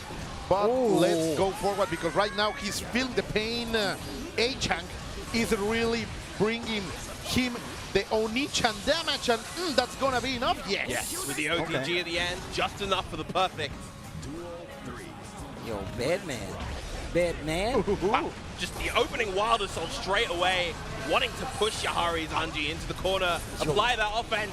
Look at the pressure. Faultless to push back. You have to block again. That wrist bar has been cranked, and look at all the damage. One attack. Man, like we lost 30% off of that just because the guard gauge was cranked. Finally, just going with the positive bonus. We're gonna have a lot of money. That's ringing right here. He's dead. On the bait, on the bird. The double perfect from A-Chang. Yo, let me eat that bird, senpai. Delicious. That should count as like a 21-0. That should be like, that should just count as 2 games. Yeah. That wouldn't be fair. I wouldn't say that, but oof. Ooh. Blocked. An eye for an eye. Look at the damage now, and we're gonna break the glass. Of course we are. Clap the fans, and we're gonna make money just by leaving. That's the billionaire style. I like that. Faultless pushes back quite a bit. Oh, nice interrupt with the 2P. Wait a minute. Have to spell the burst. Okay, going with the purple. I like the call out right there on the air dash. Overhead after the Fujin, but. Oh, backdash in the corner actually got him out of trouble. He completely reverses it. Wait a minute. A-Chang. The bomb. Into the super. Bedman. Oh. And there's that high guts of Anji keeping him alive. Oh, wow. PRC gets in for the throw. Good stuff over there by Yahari, not breaking, like going for the victory because suddenly he was so overwhelmed, but he was able to still clutch it out. good stuff over here, but now he will be on that spot. He has been unable to escape. Now he fights his way out. That's some good stuff. Oof. My dear Biro. Oof. Okay, wait a minute. Want to carry. Didn't quite complete the combo. Overhead again. That Fuji mix, that's exactly what I was talking about. You got to really be careful now because you get knocked down in these situations. You guess wrong once. Guard point to get through. YRC. Yeah, even after all of those good blocks, A-Chang still taking a lot of damage, finally establishing themselves here with the offense from Bedman. Oh, yet again, from coast to coast. Like, that was such a good offensive series by A-Chang. Still going, maintaining the pressure. Another throw. Oh, el de Uva. That's going to be it. Yeah, that's going to do it. A-Chang turning on the pressure, though. Get locked down in the corner really good with Bedman.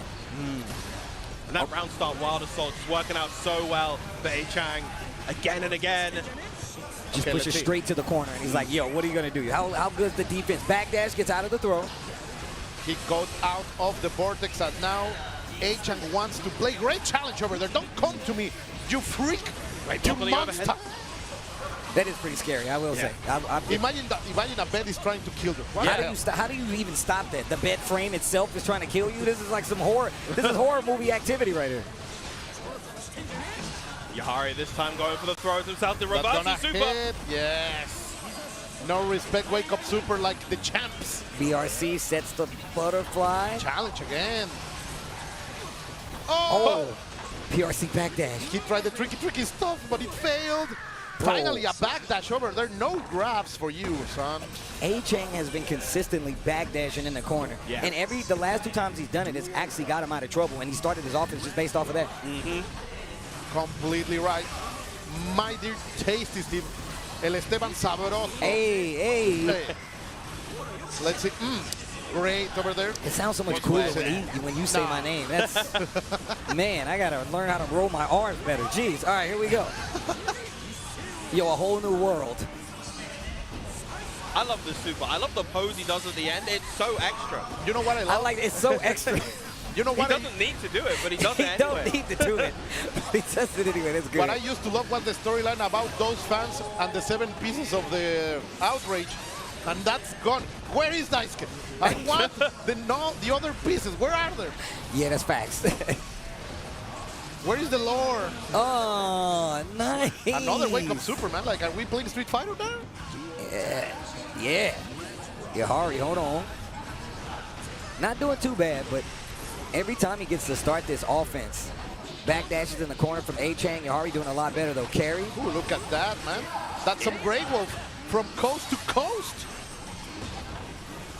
Got that positive bonus running as well. Gonna build all that tension. Oh, right. Nice. Tried to get sneaky with it, maybe get in and get a throw. A-Chang was like, nah, I'm going to steal my turn back.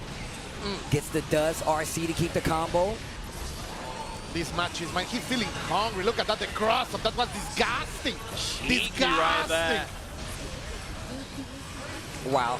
Okay, wait a minute. YRC trying to take his turn back. Yahari says, I'm tired of blocking.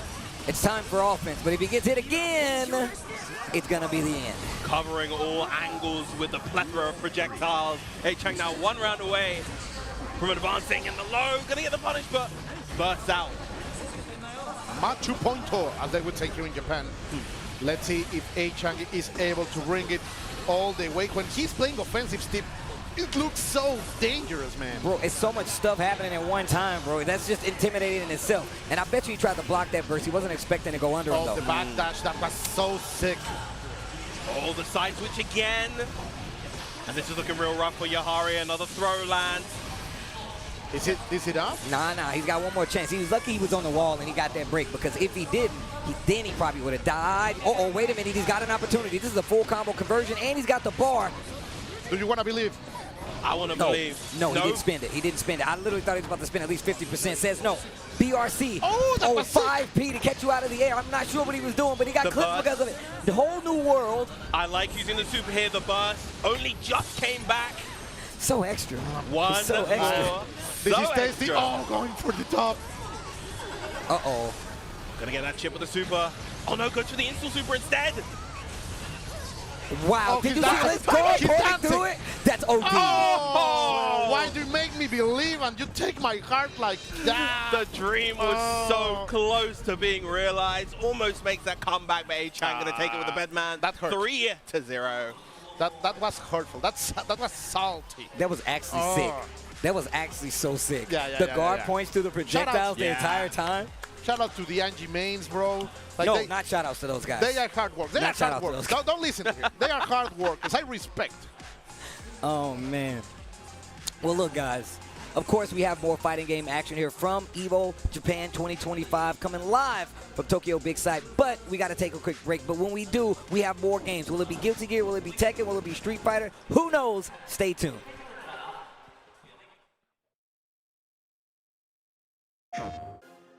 PlayStation tournaments are on PS5, featuring the biggest games, more players, and more ways to win. Get ready to compete on a global stage with new and exciting daily tournaments, all at the press of a button. So whether you're a seasoned competitor or just starting, come for the challenge and leave with glory and incredible prizes. It's time to join the competition. Sign up now on PS5.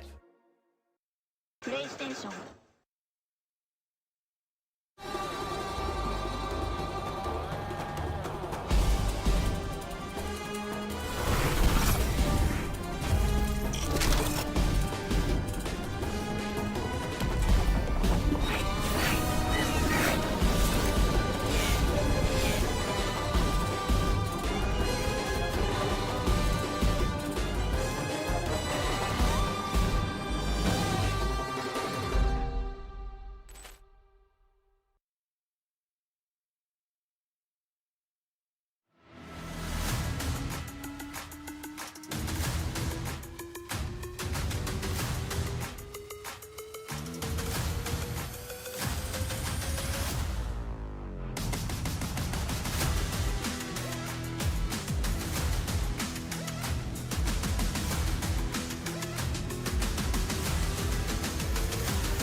Protect your eyes styling under the sun.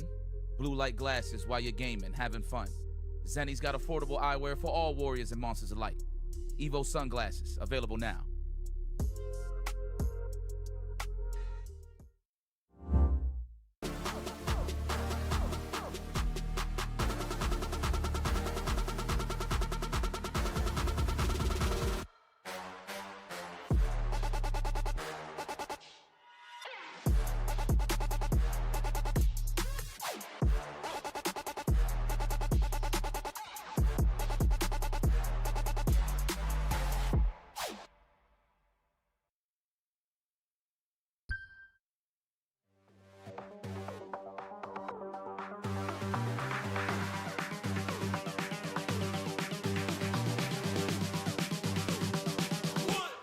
One more time.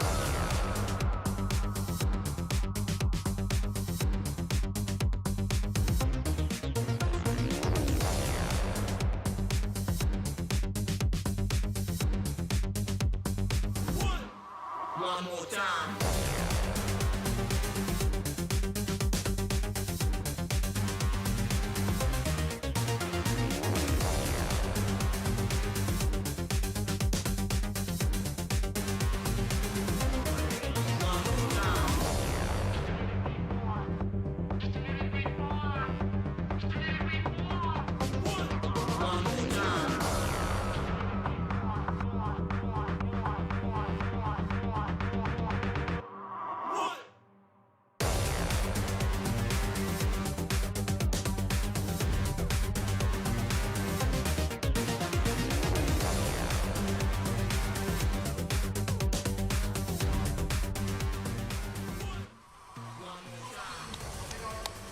Welcome back to Evo Japan 2025. You've seen that we've switched it up, man.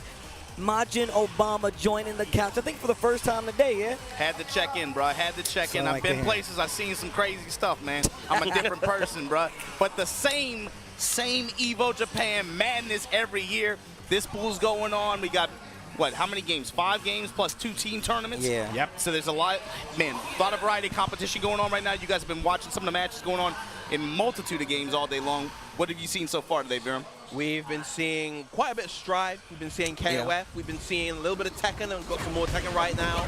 Oh, yeah. I was definitely looking at this behind us. Like, as you were talking, I was looking at it right here. I'm happy it's right in front of us. Tetsu, I believe, just recently got signed to Falcons, if I'm not mistaken. So yeah, people trying to make moves for these EWC qualifier events like this. Tetsu out here representing right now, cooking with this Claudio at the wall, working Lydia, trying to get the other wall on the other side. What a pickup. Oh, my God. All that just to drop the axe kick on our OC. But it was like just like a little loop. What happened?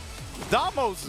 I mean, that's always what happens. You get all the hard stuff in a combo, and then it's always the easy bit at the end is where it kind of falls apart sometimes, but he kept it together in the round. Yeah, you saw Damos, he had a good punish on that while standing attack, but good step as well, but then missed the punish after, and Tetsu just going to make him pay for it. Oh, back to the wall. Eats the low smash. God damn, that is cheap. Yeah, bro. I don't care what they do to that. That is always going to be cheap to me. Low smash. Low smashes are just cheap, bro. Low smash is too cheap. Lee, that goes for you too, you piece of man. I hate that character, bro. Just low heat smashers. That Damos. Yo, somebody in the chat, correct me if I'm wrong. Is that the Liz player from Persona? Is that guy? Oh wow. That might be an old head. He played some other stuff. Wow, playing some Tekken. All right, but here we go. I'm not sure what this is. You said they've been striving all morning, huh, Viram? They've been striving. They striving for that, bruh. They trying to have some fun out here, man. They striving. Oh man. But yeah, man, there's been some really good games. Really good games. I like how even though it's, man, we just came off of like a really, really intense Capcom Cup with some awesome stories. Yes. But it feels like there's never a stop in the action. You know, it's like on to the next one. Evo Japan, EWC qualifier time, everybody's right back in there. It feels like there was never really even a break, to be honest. I was talking about this with Sherry in range, just the fact that like this is kind of like our biggest first tournament like of the year, right? This is, even though we don't, it's a respective like all seasons going to their big, you know, tours. This is like the first way. This is the gateway big tournament now, where a lot of people will come out to, like you said, try to claim those EWC spots or our respective tour points on top of that. So coming off of something like Capcom Cup and then coming to this, especially with the recent announcements of like, you know, prize cash payout and just like you said, people getting picked up by a lot of orgs out there. This is definitely now the swing tournament that a lot of people have been coming to, and I'm happy to see it. For the first time, I literally, when on my first break, my little hour break, I actually went and saw somebody, and they was like, "Hey man, we're from Louisiana, and this is our first fighting game, anything." And I was like, "What?" And he was like, "Yeah, my girlfriend's parents were coming out here," and I was like, "Hey, why don't we go a little earlier so I can go to Evo Japan?" And he was like, "That's why we came." So it's so many people that are taking advantage of it, and even more so, they get to see something like this for the first time. Because you know, a lot of times, man, you don't get to come to big events overall, or just something like as big as Evo. So. Yeah, and it's always fascinating just seeing the different stories of all sorts of people coming to these events, you know, where people came from, the various countries, because there's so many different people from so many different countries that come to these big Evo events. You've got people from all over Europe, various states throughout the US, you've got various countries in South America as well, all throughout Asia, and it's just a big melting pot of cultures, and that's what makes these events so exciting. Yeah, most definitely. And on top of that, I love the game variety that we have here, even with the side stuff going on. I really wanted to enter the Virtua Fighter B-Tribe. I really wanted to do that. But of course, you still got stuff like Co-op Cup happening as well, which are very, you know, Japan-centric. You know what that is, and it's a very big thing over here. But here we go into Street Fighter 6, Anaka versus Robin. Getting planted, okay. Rushes the follow-up. Planner again. Yeah, that modern geek, bro. Terrifying. Yep. Big jump away. It's harder to fight a character like this in modern mode because you don't even get to see him move for a direction to do the SPD or nothing. Just a one-button SPD, so scary. It's like one-button SPD and the threat of like one-button DPs, instant supers. It's not even necessarily about like how easy it makes some stuff, but it's about how it affects your neutral and your opponent's defensive mindset too. Yeah. the fact that they just have a DP locked and loaded like that in a lot of these situations puts a lot more emphasis on neutral decision making. You can't get, you're even thinking about going in the air a lot of times. You know you're going to eat something. You got to play the ground game more. I like the fact that, like, one of the things that Modern has done is that, like, I find myself, I fight, like, I'm playing ranked, of course, I fight Modern players. You really have to change up how you fight a Modern player because, one, things are going to happen a lot faster, and two, having that instant access to those one-button moves really does change your approach. It's like you can't rely on trying to outreact them at a certain point. That's what I'm saying. It's like you don't see it as much in the West, but here for sure there is the Modern contingency is way, way, way higher in number. There's way more players experimenting with it. Different characters too, even characters that traditionally at first we were like, why would you play this character in Modern? You lose too much. But then you run into them and then they're like, you instant super, the threat of this instantly. Like, you have to really change your approach to neutral against some of these characters like that when you have those tools like the Loaded and Anaka. Undeterred, right? Just poked him out, iced him out. Didn't really give him another chance to get that round started like he had before where he just kind of put it in the mix and then push follow up with drive rush every time. Yo, the offense. I know the Modern has been a really big thing pretty much since the start of this game. You look back at Evo Japan, Evo Vegas 2023, I believe, the first big Street Fighter 6 tournament. I think it was Shuto on the Marisa, Modern Marisa, making it all the way incredibly far. Shuto, and then Haitani had the success with Chun-Li as well. Modern Chun. Who else? I think Moke was playing a Modern Chun for a while too. It's not uncommon. It's not uncommon. But I mean, and look, I was a big fan of Shuto, but obviously he switched over to Akuma, playing back and forth. But and just to even talk more about it, like I feel like kind of like Granblue was one of those games to kind of like set the pace for having like the lower barrier on execution and just making sure it's more about the accessibility of being able to do stuff. Yeah, and it just makes such a big difference it makes a big difference for people getting into the game as well as people who are already established in the fighting game community and how they're able to kind of use different options, use different approaches to make the game have its own identity. The big thing too is it's not even a new concept. It's just been like reappropriated and almost like recontextualized, but in a way to where the Modern audience here especially really gravitated towards using it as a tool to get more people into the game, and it just had incredible success. Jump in, put the boot on her face, drive, but then she gets backed out. Drive rush cancel confirmed. Gonna spend the level 2. Yep. No, level 1 even. Oh wow, should have spent the level 2. Yeah. Level 2 I think would have been enough to just take the game right there, but now you're get the throw. Dash in the grab range, 2-0 Anaka. Okay, well played. Chun-Li, another one of those characters I feel like definitely underrepresented, man. There's so many people that I've talked to, like veteran Chun-Li players, where they're just like, nah, she doesn't do it for me anymore. A lot of them have moved on to mine. So it's really interesting. Okay, but here we go. Oceania versus Japan here. Yagami had one of the most incredible runs, I think, not only just in fighting games overall last year. Think about that EWC set against Chanel, right? You were there, you were there. One of the greatest sets of all time, bro. It was good, especially just for Tekken 8, being a newer game.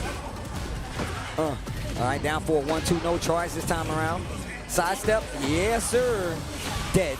Excellent use of resources there. Use the, of course, heat burst to be able to just tank through that hit, be able to take it positioning afterwards. Accurate read on the step as well, just to be able to get the kill. Okay. Heihachi, the mid dispenser. Okay, wait a minute. Takes his 1-1-2. What's the press here?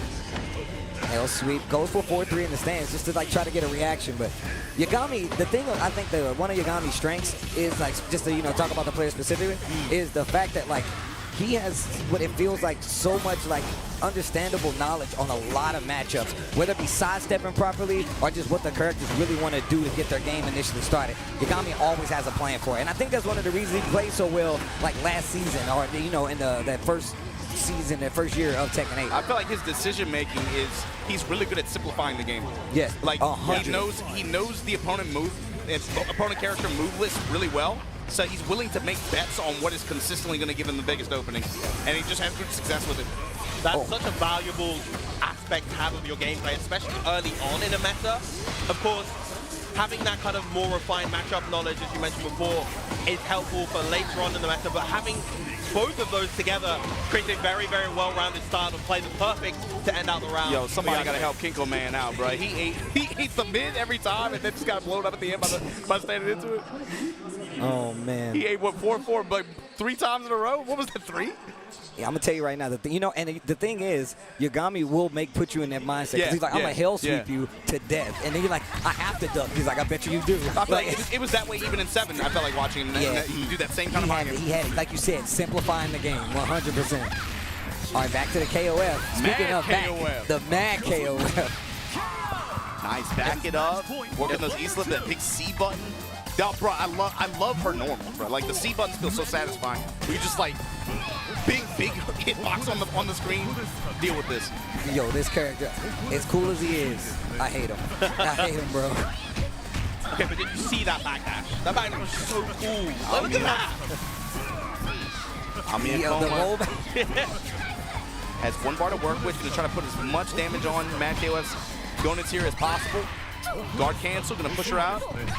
Make her hold the chip. Finds a hit. 3 bars to work with now. I like how passive.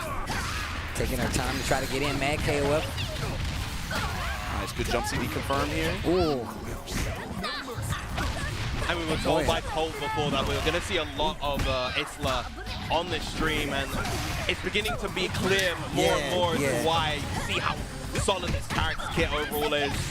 Ooh. When you got the mobility, when you got the buttons that have just big, satisfying stop sign properties to them like that. So good at occupying space as well. I'll give him props for that pole though. The back turn tornado. Yo. Twister. Is that a cow? Wow.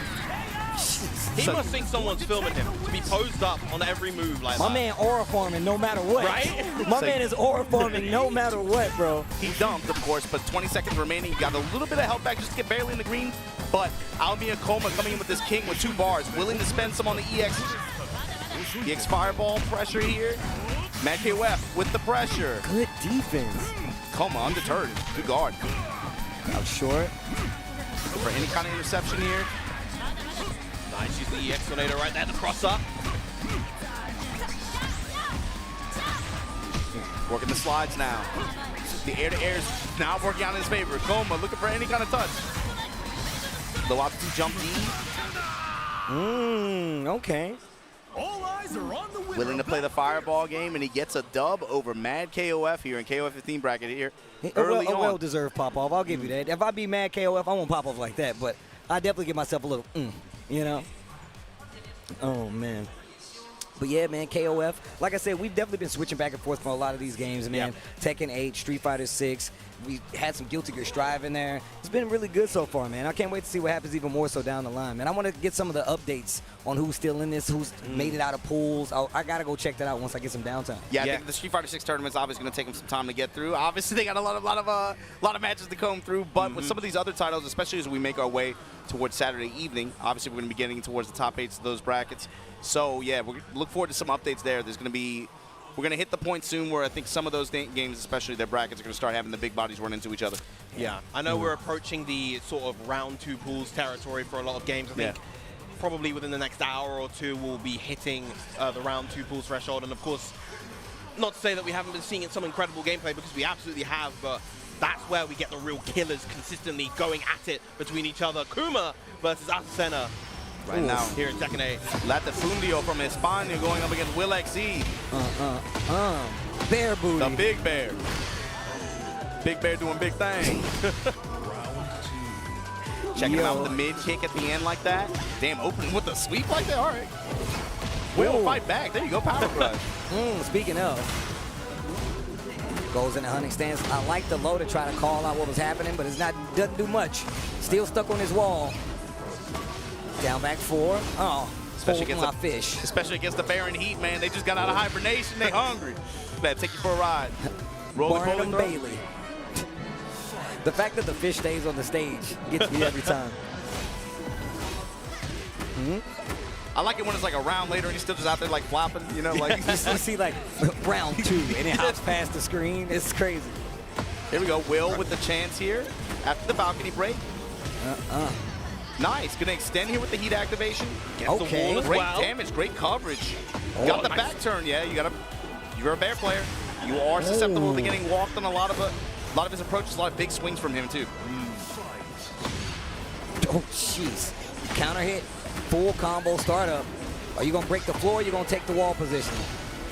Oh my God. Yeah, this character, especially in this season, this version, she has some nasty wall pressure she can do. I wouldn't be surprised if you see a few more people picking her up, actually. You know, I can't remember who I was talking to, but I was like, man, I always feel like John Ding is going to settle on this character. At first it was the Eddie, but he had it Asu Center for a while. But every, patch where they actually make this character a little better, whether it be, just making her quality of life, getting in the stands better, giving her better damage, she always looks like she's going to be one of those. I mean, the core, you can still focus on, your core Tekken with her core buttons and stuff like that, right? But then what the stances add to her, especially in heat, I mean, she can grind out too. Right now, oh my God. Okay, didn't get the re-wall splat. Bear X. Gets the spike here. Gonna take it to the next wall. That was all pre-spin. Oh my God. Oh my wow, God. That killed the combo recipe. What a reversal.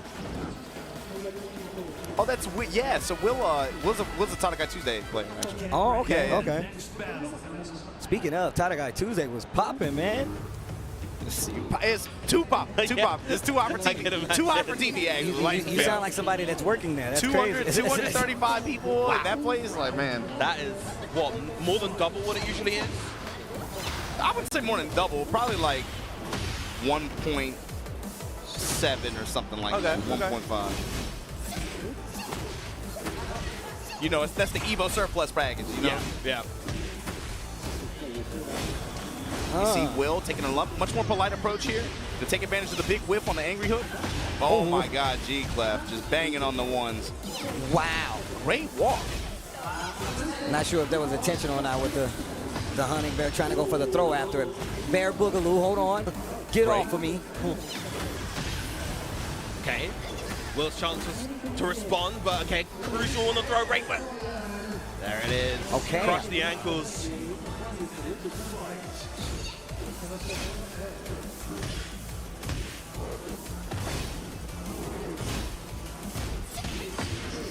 Nice punish. Ooh, engage. Nice, good whip punish. Oh, armor versus armor. Oh, that was a big gamble right there. Low parry, wait a minute. Activate here, and now. Gonna take her almost to the wall, but no, not gonna find it. Hold this fish. Oh, and gets the wall break as well. Should be able to close out. No, block on the low. So close, but yeah, there it is. Try to go into Liberator stance, take advantage of it. Okay. Doesn't go in the stance. Low parry once again. Yo, he's been finding these low parries out of strength pretty consistently.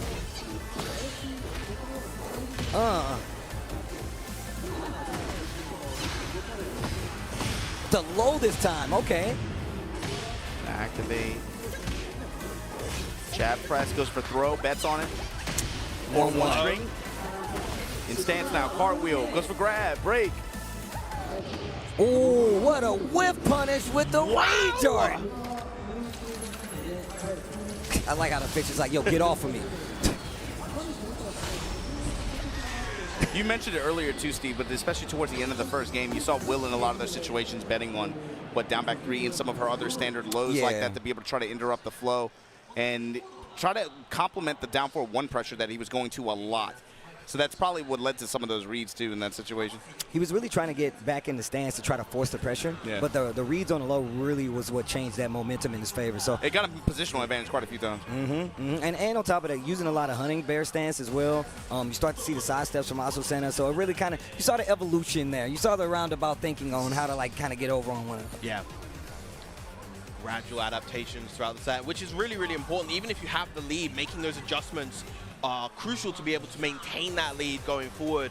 You know, you don't want that reverse sweep to potentially happen, and yeah, man, you really do have to make sure, especially when it's a tournament like this. But speaking of tournaments, you can enter your very own tournaments. Of course, shout outs to PlayStation for holding us down, man. You can combo the competition, we'll combo the rewards. We've already seen what PlayStation has done for big events like Evo when it comes to just inviting people, having their own tournaments, and then letting them qualify to come to the big show, the big shindig, and try to get to some of this big money. And it's made some amazing stories for some of your favorite fighting game players from other communities all over the world, not just the USA, but literally all over the world. Rife has been one of those players. We're just coming from Tekken as well. Nitro, another one of those players that really do kind of stand out as people who took advantage of the PlayStation tournament. So make sure you sign up for PlayStation tournaments, especially with some opportunity to come out to some of these big events, as well as being able to do it from your home and not even having to leave. So take advantage of that while you will. And of course, once again, shout outs to PlayStation. Check it out. There's probably one in your region for at least one game. But the big thing too is, I mean, the fact that we were talking about it earlier, the way the calendar is broken down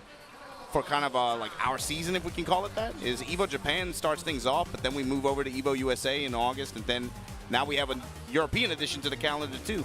So it's like being able, just seeing players being able to, even in spite of tough economic situations, obviously, especially for some countries, you know, like, bro, it gets really tough, I think, to get all that travel, but the fact that they can have a way to compete, be able to get support, to be able to come out to these big events, and be able to get a taste of it here live in person, that is something very special. So again, thanks to the PlayStation tournaments for holding it down. Yeah. I can't wait to see what happens this season. I know they really already kind of put their toe in and gave us a lot of players to go to this and get the opportunity. I mean, I've commentated a few of the PlayStation tournaments with a few of the homies as well. So, and it's not just one respective game, by the way. This is a multitude of fighting games that you guys can sign up for and possibly register, get in, and, you know, win your own tournament and come to a big event like this. Like you said, man, check out the region. You might have one there, and just take advantage of it, because once again, I'm super thankful we get to see more players just based off of stuff like that alone. But anyways, you guys know what it is. Evo Japan 2025. Look, I'm just saying right now, I'm happy to be back, because we've been doing these from, you know, San Francisco for the last few years. I was going to wait. I was going to talk about it later. I was like, man, look. I'm happy to be back on site. Can I just say, I'm just happy to have y'all here, man. Bro, I'm trust happy me. to have y'all, bro. I was literally trying. They were like, yo, Steve, bro, you want to stay at the house and do this? I was like, I was actually just going to go over there. But if you need me here, I will do that. But now we're back on site. You can see the big screen behind us over here. And on top of that, look, obviously we did have our own little pool of talent, but now we got Verum him on the couch hanging out as well, and we don't even get to hang out that much. So it's good to, you know, chat up, talk about fighting games in the leisure of Japan. That is, I mean, it's been 5 years since I was last here, Evo Japan 2020, right before COVID hit, and... Same. That was the last time I was here for Evo, obviously, but, you know. It's been a while, but here we go. Rage going up against Shake, running the Victor. Salty Salmon, that's what he's running the English version. Shake! Oh, wait a minute. The Victor, though. So this is the old Gigas player. For some reason on Victor in this game, he likes running the sword stance pressure in particular. It's just he found something with it, and that's what he's been sticking to. But right now, Rage, oh my God. Okay. Got dodge bomb there. Activate. Man, that string. Victor is such a cool looking character, such a slick design, something really kind of quite fresh for Tekken, I would say. See, you might be the only person that feels that way. I'm right there. I'm with you. But when I say people saw this character, they was like, this dude's got a laser blade and a gun? Like, what does he need all this for? I think Vincent Cassell is cool. I think he's cool, yeah. I also like Vincent Cassell. I mean, but I like the design of Victor. If you told me a character was coming and he had a plasma blade, I'm down. I'm down. I mean, look, Yoshimitsu has had it for like, what, 30 years? I think someone else can have a cool sword. Somebody else in the game with a blicky. You know, like, all right, cool, man. All right, cool. I'm just saying, the stakes are different in Tekken 8. Your country is at stake. Yeah. This dude Kazuya trying to take the country off the map. I'm just saying, bro. I'd bring a gun too. You're fighting a bear. Yeah. Like, come on. Look, if a guy is allowed to transform into a demon and shoot lasers out of his eyes, I think it's saying, okay bro, to pull up with the blicky and the plasma sword. They in a Coliseum celebrating that their country could just get removed from the map. That's ridiculous. This dude Kazuya is really evil, bro. That's crazy. That's it, though. He's having a hard time versus this grown man with his bare fists. The fist that killed his master and killed Salty Salmon this game. Rage taking the first game. I'll say this, the Tekken story really threw me. You ever seen Boardwalk Empire? Yeah. You remember when Nucky Thompson was like, I'll never apologize, bro. Bro, I keep waiting for Kazuya. I keep waiting for him to be like, no, it's cool. I'm just kidding. I'm good. And he's like, he doubles down. He doubles down every time. I'm like, bro. He gets worse, actually. He's like, you know, at first I just wanted to get rid of my dad, and now my son. But you know what? Forget this. We're going to take it all over now. I'll never apologize. I never apologize. I'm not seeking for, that's what he said. I'm not seeking forgiveness. Yep. I'm not seeking forgiveness. Oof. All right, wait a minute, Rage with He's the done fang. a really good job of just using his heat gauges. Man, the return that he's gotten, especially off of just running Iron Fortress as well, backing that up. Here we go. While standing punishment from Shake. To the get the wall. wall as a reward and the activation. Extend that combo. Nice damage as Geyser. well. Lays there. Oh, what a sidestep. Gets the wall. Down 4-3 for the re-wall splat. Not a lot of damage, but definitely gets the message. But he finds the rage, gets the back turn mix again. Dash to back it up. There's your spin. Takes the Oki. Goes for the low right out of there. Bah, bah, bah, bah. Every time. Oh, the backswing blow. No heat, no extension. Sidestep down for a one hits. Look for low. Oh my God, he just hit strings the whole time. Shocking. He is doing a lot of these strings. He's doing a lot of the hits in these strings, bro. You think we're gonna stop at 2? Wrong. We're going to 6. Oh my jeez. Yeah, the evasion property on that. That's the second or third time he's done that in the set.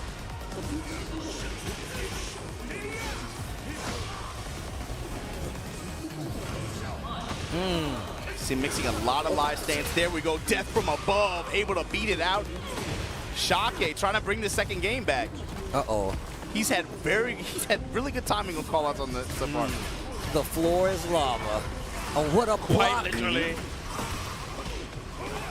That was a great block. Great punish on top of that. You gonna use that now? Yes, I am. Spin and stomp.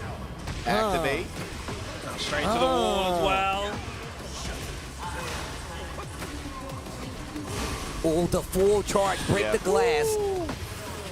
Back to the wall you go. Yo, Rage. Okay. Goes for the low this time. And goes for the low a little too much. Duck, launch, Rage. Trying to close it out. Look at the down back threes. Oh, not sure what that was.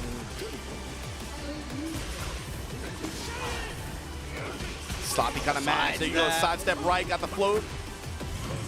The down back threes on point. Activate. Stepping with them. Shake.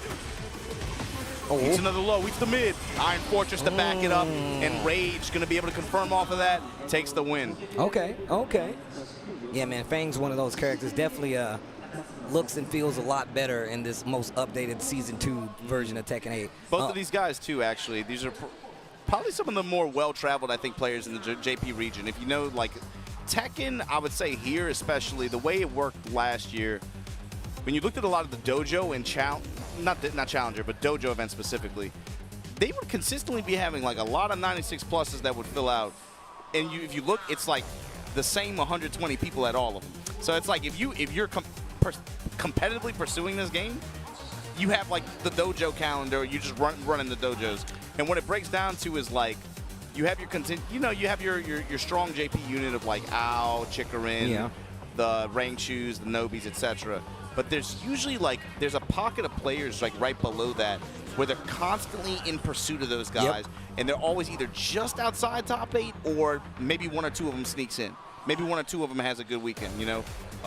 Shonen was another player like that. He ran the June. Obviously, you saw him at Golden Letters not too long ago, but that's just an example of that. Those are two players who are constantly, they're at every event, man. Rage and Shaka. And what's interesting even like about that, you talk about that level of players that's like right under, like, and this is one of the reasons I really love events like Evo Japan. You come to the region and you get to see those players that are right under there that have different properties of dealing with some of these better players out there. So it really does make for an interesting take because that's when you hear about some of these players, your big names getting eliminated by players you might not be familiar. I remember Arson's first tournament when who knocked him down the losers. Not too many people were aware, but I think it was Boa Love B who actually took him out at that first Evo Japan, if I'm not mistaken. Correct me if I'm wrong. But that people weren't too familiar with Boy Love, so they were like, who is that? It was a Kazuya player. They was like, what? But it turns out, like, he was a well-known player. He's actually, like people don't know. He's one of my favorite Kazuya players because he would win and he would legit hit the Kazuya pose in the middle. I'm a big fan of his, by the way. But yeah, just stuff like that, right? Yeah. Like,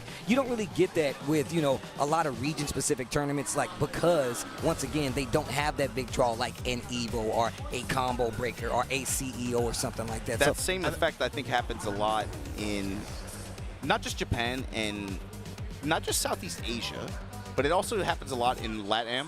And it also happens a lot in Europe to an extent as well. No, that's definitely true. That's definitely true. That's why, and that's one of the things about that scene. And I mean, and once again, this goes forward. This is an international thing.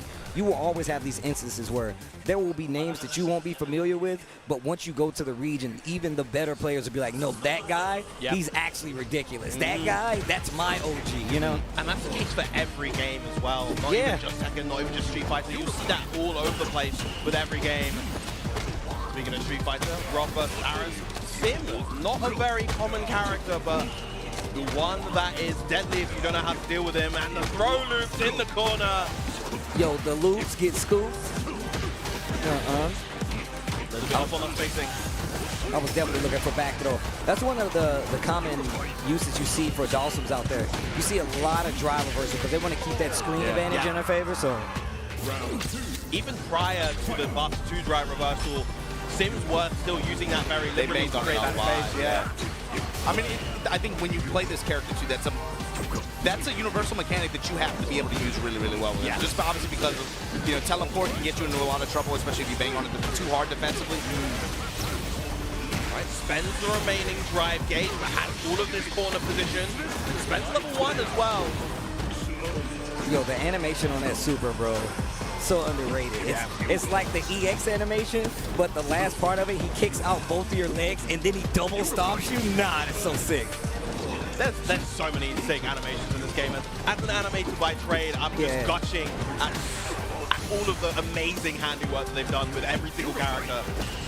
When I found out like who was like working on the animations for this game, it really I was like, oh my god, that's sick. They told me the Monster Hunter guy was doing this. I was like, that's why this looks so sick. Like it looks so good. That makes a lot of sense. Yeah.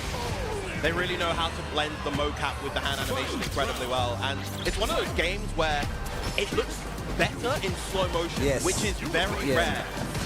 That's one of my favorite things about what's happening with like just how intricate fighting game development is getting. They're starting to put a lot more like care into the idle animations, the follow-up animations, the stages themselves. Like I've been waiting for this for a very long time, right? The next generation of fighting games. I feel like for so long it's been so copy-paste background. And like now they're like, no, we're gonna make these characters talk while they parry. They're gonna have specific lines and the whole everything. You know, it really does come together really well. Ooh, the long distance.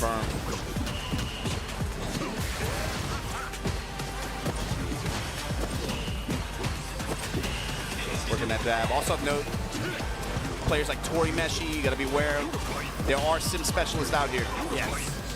And they are scary to deal with. Right now, R is trying to make a name for himself though. Ooh, huge whip on the OD Cycle Crusher. That is gonna be the game as a result. Great positioning too on the float. Drops down, takes the round, takes the game.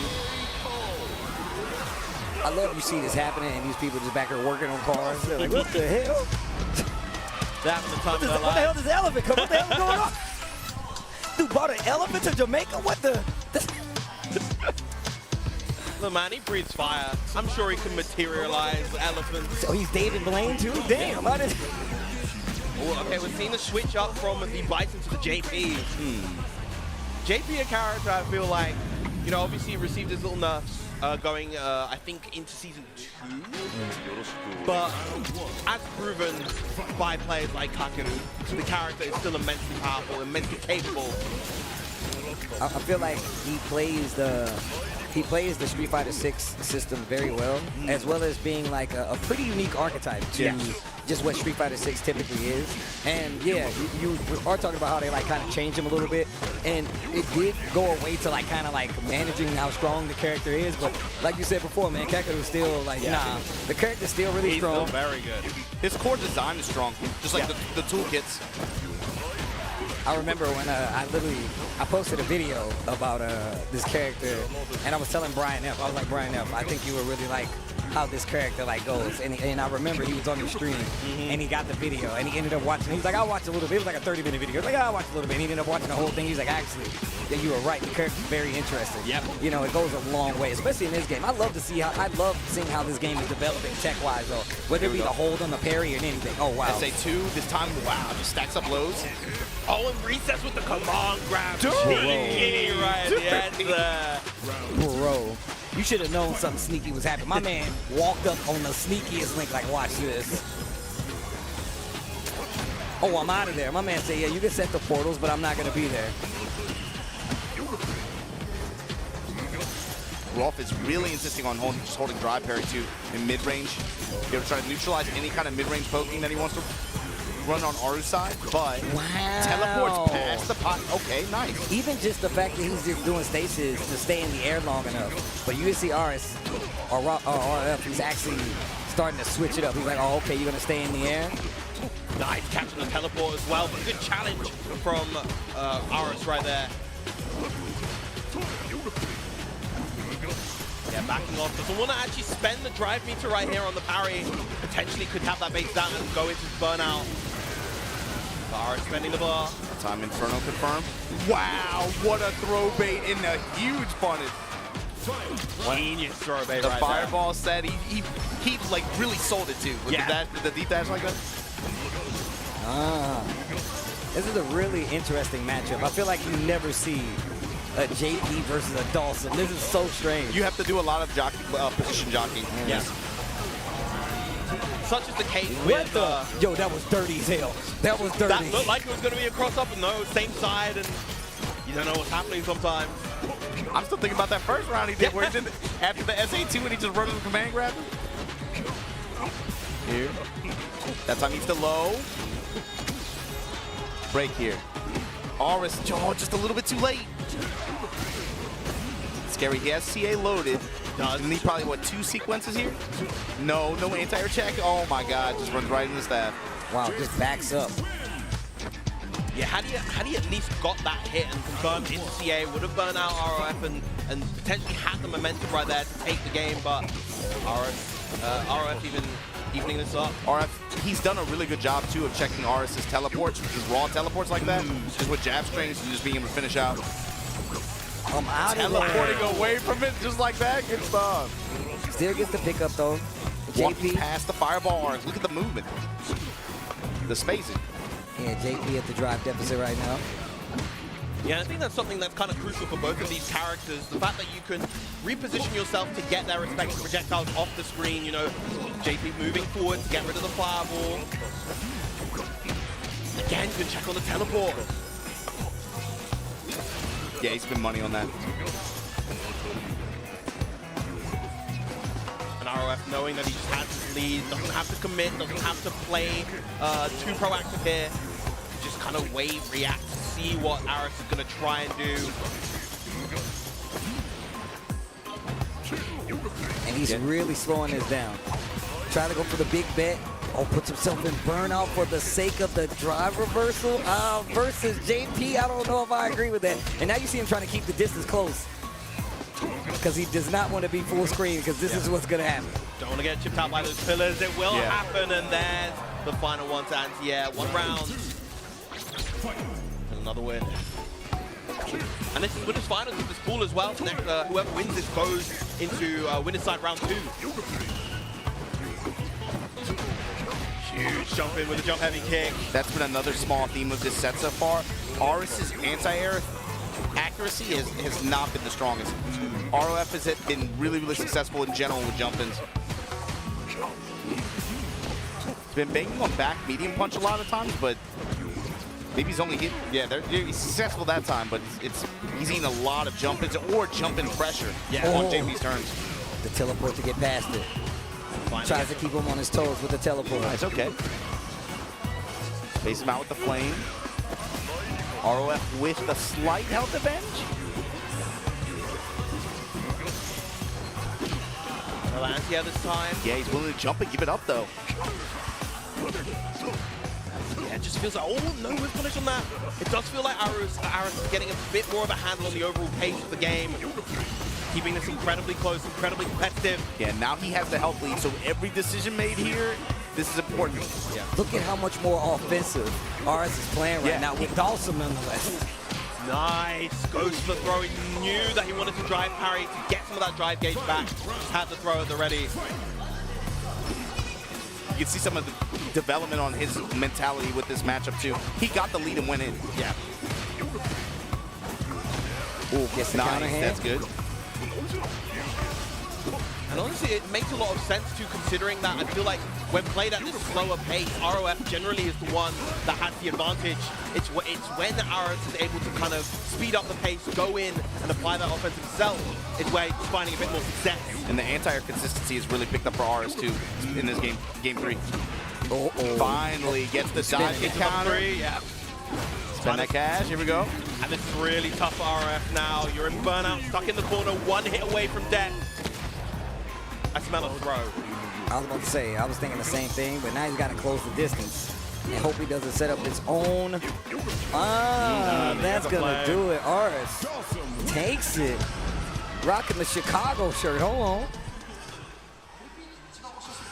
Man, his hands are shaking, bro. You can tell. Yeah. But that's a part of the experience here too, man. It's like we were saying earlier, right? The story with SF6, especially over the past 2 to 3 years, is just how many events they've had just ramping up and how they've been able to capture so many new players in this audience that for a lot of the players up here, that might be his first time. You don't know. Like some of these guys, this is going to be their first tournament. This is going to be their first time being on stage like that. And there's a lot more to come, right? Street Fighter 6 is one of the biggest Street Fighter 6 tournaments of all time here at Evo Japan 2025. But before we get to our next match, we got to take a quick break. Don't go anywhere. We'll be right back.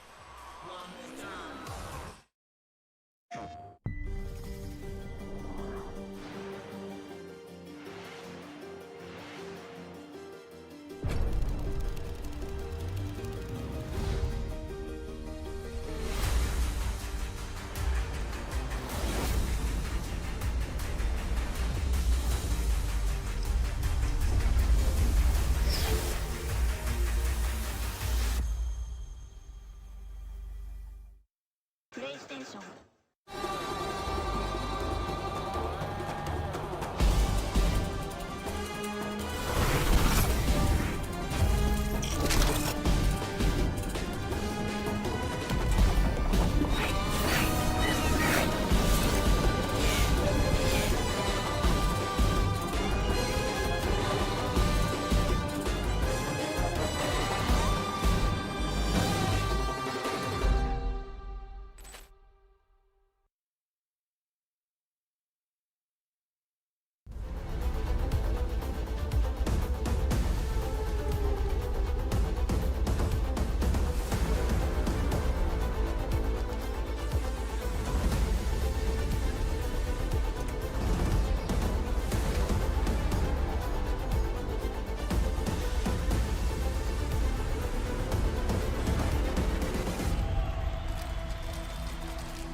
Here we go.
Evo Japan returns. Tokyo, big site. You already know what it is. Biram, Majin Obama, your boy Tasty Steve holding it down. And we've been going through as many of these games as we could today. We had some Grand Blue, we had some KOF, we had some Tekken, we had some Street Fighter, we had some Guilty Gear.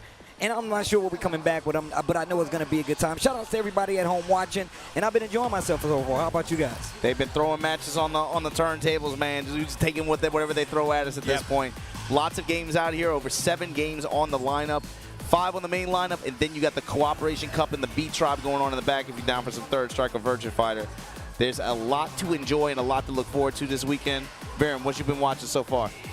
Well, honestly, we've been watching a lot of basically all of the main stage games so far. Haven't seen too much of the Grand Blue, but we've been seeing a lot of the Strive, of course, Street Fighter. We just came off of a set of Street Fighter. Tekken, of course, has been really heating up, and we're getting close to more and more of these pools. More JP action coming up on the screen. This time against Yak Ryu. Yeah, it feels like SF6 now, they're hitting pools winners finals territory for some of these early round ones like this. So if you're looking for some of these bigger names, maybe you look forward to the next round, maybe in the next few. Might get some towards the end of the night.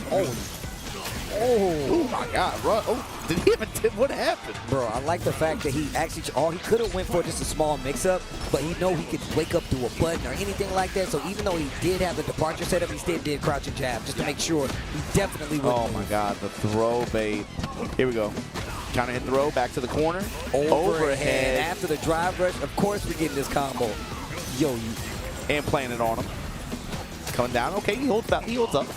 Gets counter hit there, but burnt out. Tomac, you in trouble here. Locked up at the wall, he's fishing. Backs up DP, eat that. Unblockable, hold that. My man was going two-ham. He was going two-ham, bro. He was like, yo, that's cool. I got plenty of drive This bars. dude meditated under a waterfall, bro. You got no shot. Yeah. I'm trying to be just like him, bro. I'm trying to be like him and Obama, bro. Those are the only 2 people I know that actually did it, bro. Ryu took the waterfall a lot better than I did, bro. I was crying, sniveling. That dude was like, it was hard the first 4 minutes, but the last minute, I'm like, bro, you kidding me? I'm like crying. Snot coming out. Oh, God.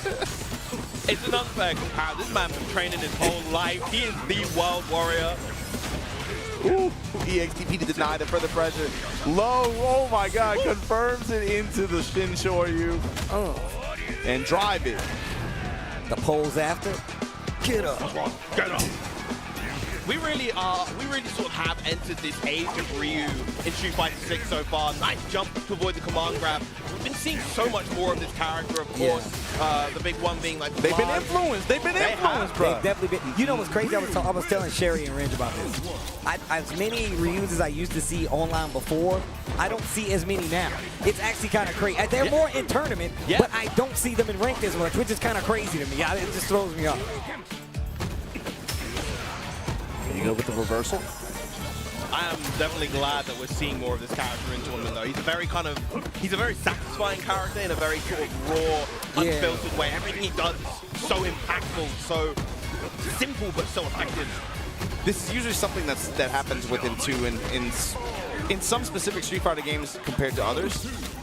But there's also different approaches to how you play him. Yes. Right? It's very fun sometimes to watch mirror matches even with this character across different iterations of the game. Yeah. Just because people can play him so radically different.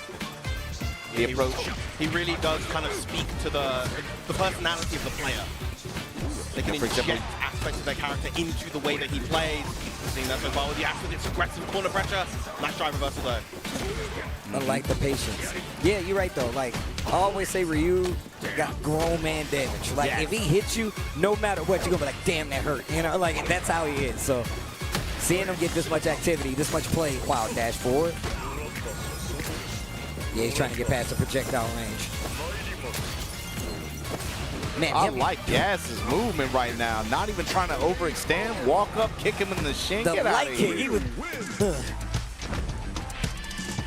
But yeah, man, Ryu is definitely one of those characters. I'm happy that we get to see him more. I also like the fact that, like, he's one of the flagship characters, and he's, like, at least decent enough so we can see him a lot more. Yeah. I am a fan of looking at just regular Karate Man. You got dude with psycho power, you got a monster, and you just got a dude with sandals and half a toga. Like, I'm about that. Like, he's just like, I'm going to hit you, and then that's it. But like I said, it also because of the way his toolkit is, too. Like, something that was really stood out about, like, watching Blaz at Capcom Cup the way he used Donkey Kick, the way he used that move, and the way he used people's reactions to that attack on block, especially at certain ranges, being able to set up a lot of spacing traps like that. That was really impressive to watch, because then he would make reads and plays based on that.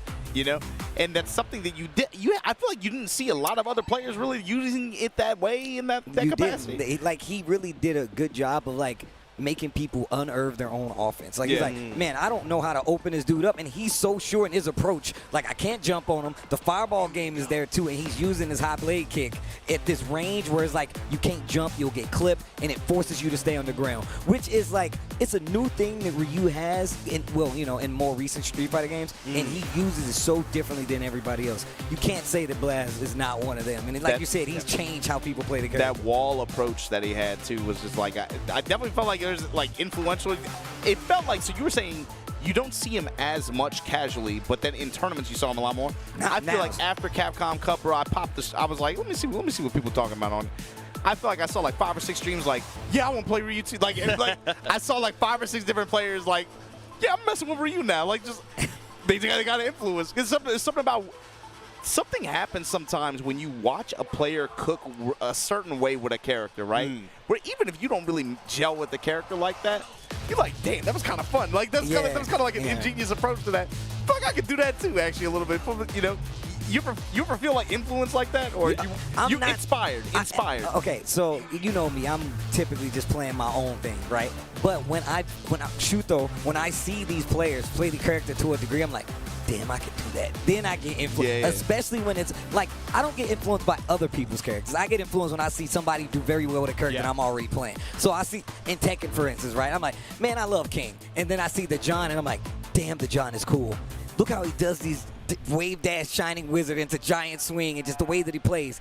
That influenced me something crazy, right? So by my people who play my character, yes, and I still understand the whole, this guy did good, I want to play with this character now to see how it goes. For me, I think it's an even more fundamental thing than that, where I see someone play a character exceptionally well. I see that kind of top-level gameplay of a character I really like, and it just makes me want to boot up the game. Just in general, just like play the game, hop online, and try and do what they did and fail miserably.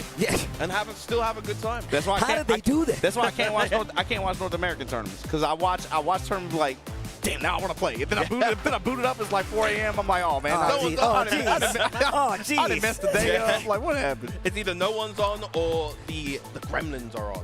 That's facts. And it's mostly, I'm a gremlin hours guy. So I'm legit like, it's 2 a.m. I'll just turn on the game. And then it's the sweatiest people. It's like going in the gym, like in the middle of the year. You know, nobody don't care in the middle of the year. They only there at the beginning of the year. Once the New Year's like, you know what I mean? The new signups, they drop at month 3.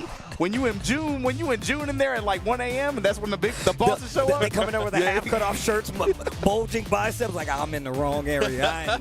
This is not what I signed up for. They got the bro signs. Like, bro, they got the face masks on, like Bane and stuff. Like, all right, man. They start encouraging you. They don't even know. There you go, the dude, get it. I'm like, damn, I don't even know who you do, but I'll take it. Thanks, bro. Oh, man. But, yeah, you're right, man. It is one of those things where, first off, Blaz is just one of those people, and obviously it came to light afterwards, right, where they saw, like, man, this dude was doing this back in Street Fighter V. He was still really strong. So I love seeing people retroactively going back and finding out just about how effective of a player this person has been. And not only, you know, saying that this came from this person playing this specific character. I am such a fan of people carving their own way with characters through fighting games. It's one of the reasons I'm not a big fan of tier lists, right? I like people being like, hey, I'm going to play this character my way, and if I get success with it, it's because it's my style. And I'm a firm believer in that. So, and that's why I never really go toward playing the more popular characters. Well, I think the problem is the perception now where it's people adhere to those things too strictly. Yeah, that's facts. That's facts. I feel like it's kind of always been that way, but even more so It's now. always been that way, but I think now because of the, you know, just how, like, you know, social media, all YouTube, all that stuff, just because of the prevalence of people's voices and their opinions on that, it's more strongly now, like, pronounced. Yes. And I think it's easier for people to kind of latch on to some of those things, even if they're not, even if that list is speaking on a level that they're not actually at. Exactly. You know what I mean? Like, they'll there's no, like, challenge there. You know, for example, like, I played one of the worst characters in Third Strike for no reason other than just, like, I don't know, I thought he was cool and I like. I'm a Remy player, even, bro. even though he's lame, I like him. You know, like Sean, Remy, Alex. Those are the characters. That brother's fabulous, bro. Have you seen his hair? I'm just saying, bro. He wins. He just unzips, flicks the hair. I'm like, that dude ain't cool. That dude ain't cool. And then I realized, I'm like, I play Ash too. Like, bro, there's something about Fabulous Brothers. It's just like it just feels good, man, when you win with them. I'm sorry. Oh man, but that's absolutely facts. I'm glad that we all agree about this because that's definitely how it kind of like turns into. But once again, but also on the other side of that, seeing people put these characters in this limelight, it's really cool because I feel like it kind of keeps the game growing. Because everybody cashes out and they're like, oh no, man, it's got to be the Ed. 100% it's got to be the Ed, or it's got to be the Ken. And then you see this dude play good Ryu, and you're like, am I stupid? Or are they really good? You know, you have to kind of change your opinion on it and kind of keep going and rehashing it. And the game evolves. You start to understand matchups more, and that's how games grow. That's what hype with this combo. I'll get back to that after this match, but I like it when people influence the tier list. Yes. With a single performance. With a single exactly. Like, hold on, maybe this my character does have something. You remember like day 1 versus day 3? With the dog, it was night and day. They was like, bro, man, mine's trash. She can't even, blah, blah, blah. 3 days later. Oh, actually. Wait a minute. I recant what I just said. This character's ridiculous. You see how good she is? I'm like, man, you guys make me sick. Hey. Perfect parry, and then throw into the corner. Garnet does not care, man. Nice. Gets to confirm here. Hold on. Definitely very cool to see Garnet here. One of Europe's finest style sims alongside, of course, Mr. Crimson. Yeah, it's tough. It's tough in that region to stand out as a sim player, you know what I mean? But Garnet's one of those players who's kind of in that same position, right? Fishing for a big win, too. Oh, wow. Got the punish counter, didn't get the combo. Comes Ryo. With it just out of range. Oh, I like this. Yo, Garnet is nice with it. He is. The spacing is crazy.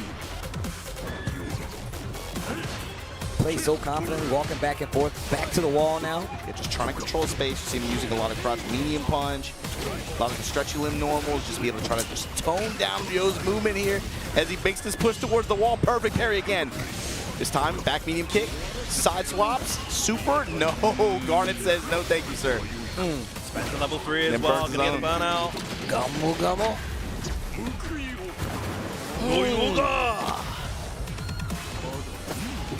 Oh, wow. Yeah, that was mad far, yo. Wait a minute. That was so far. My man bought an elephant to Akuma's house, bro. I know he's like, man, you need to leave that outside. Oh, man. Going right back in. Man, the range he's playing at. And also, this feels like this might be an issue for Bison because he's literally trying to get in 95%. I mean, obviously, you're fighting Dawson, that's the issue, but we've already known he doesn't have many great wake-up options, but he has to commit to something big to try to, like, close that distance on the screen. Close that distance, and he needs the meter to back it up so he can really, really dish out damage, make up for it. Here we go. Mine. Play. Oh, wow, that was good. Yeah, this time just burns it on pressure and then unblockable. There you go. Oh, no. The link. That's crucial right there. That could have been a kill to the level 1, but the crouching live punch is enough. My man was brave. He actually hit crouching jab right there. That was crazy. Jeez. But sometimes, you know, in these kinds of matchups, though, especially against Sims, sometimes those trades in that war of attrition, that could be the in you need, especially the dash and after. You saw Ryo. Yeah. He had the right mindset.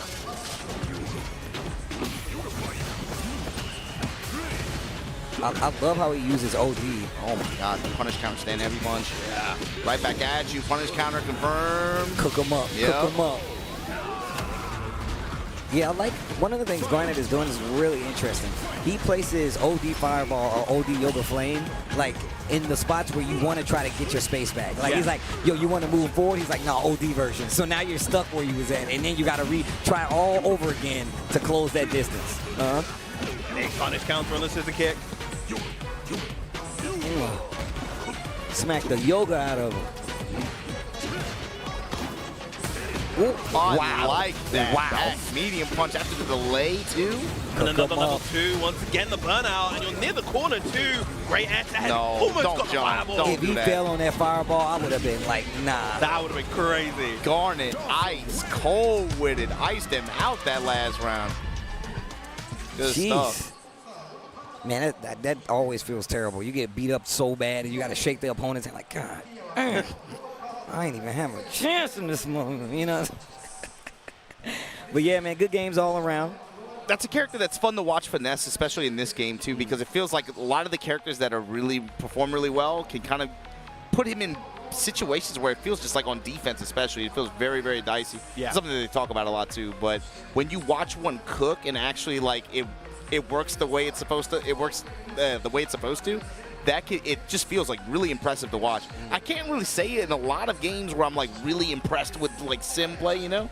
But when you start to try it for yourself and you understand like, man, the like spacing management and the reactions and just the decision making that it takes to operate that character at a high level, especially in this game, it's really impressive, man. Yeah, 100% true. And completely agree with you on that. I just like seeing Dawson get played anyway. But speaking of watching things get played, we got to take a quick break before we watch more games get played. Of course, this is Evo Japan 2025. We got more FGC fighting games coming your way right after this.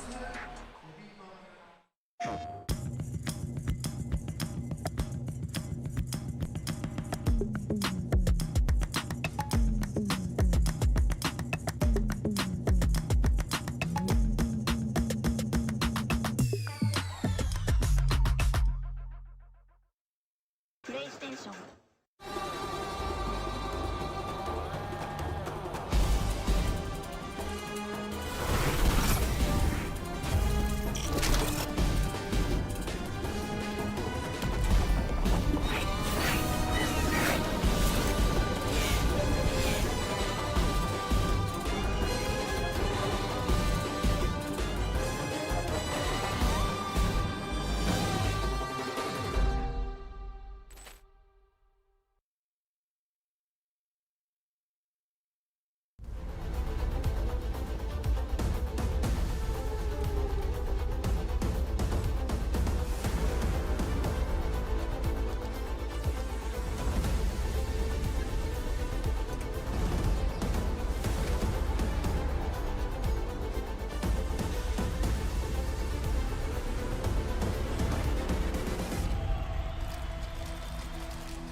Sunglasses in the day, blue light glasses for the gaming at night. Zenny's got affordable eyewear for everyone. Vibe and style while protecting your eyes. Evo sunglasses, available now.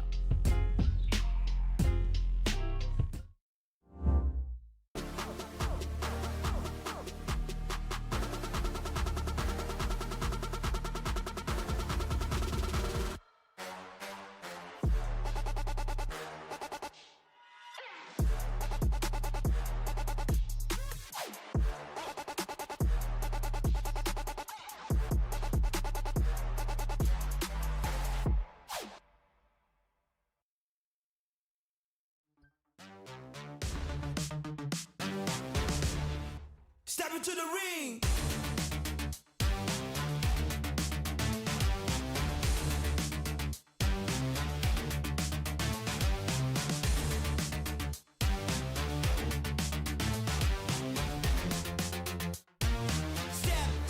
Step into the ring.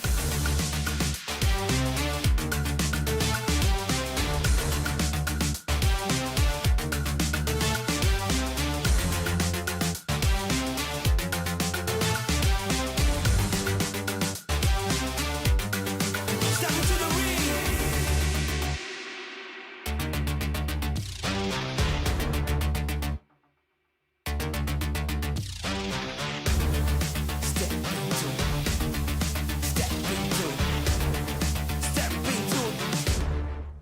into the ring.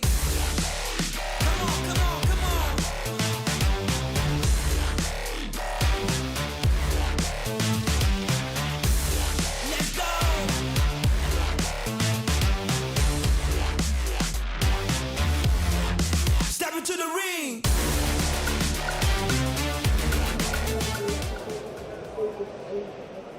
What is up, everybody? I am back with some just traveling on the floor, reporting on the floor at Evo Japan 2025, and we are here at the Side Games booth, and they have Grand Blue Fantasy versus Rising. You can see right here, these are the things that they're selling, and the most crazy part about this is I've been around everywhere in Tokyo just trying to find fighting game goods. I couldn't find much about Grand Blue Fantasy versus Rising, and now my luck has finally dawned upon me, and I can spend money at this booth right here. Look at this. They got this Grand Blue Fantasy versus Rising blanket right here. You know what I mean? You got to keep warm from those winter nights, which is really cool.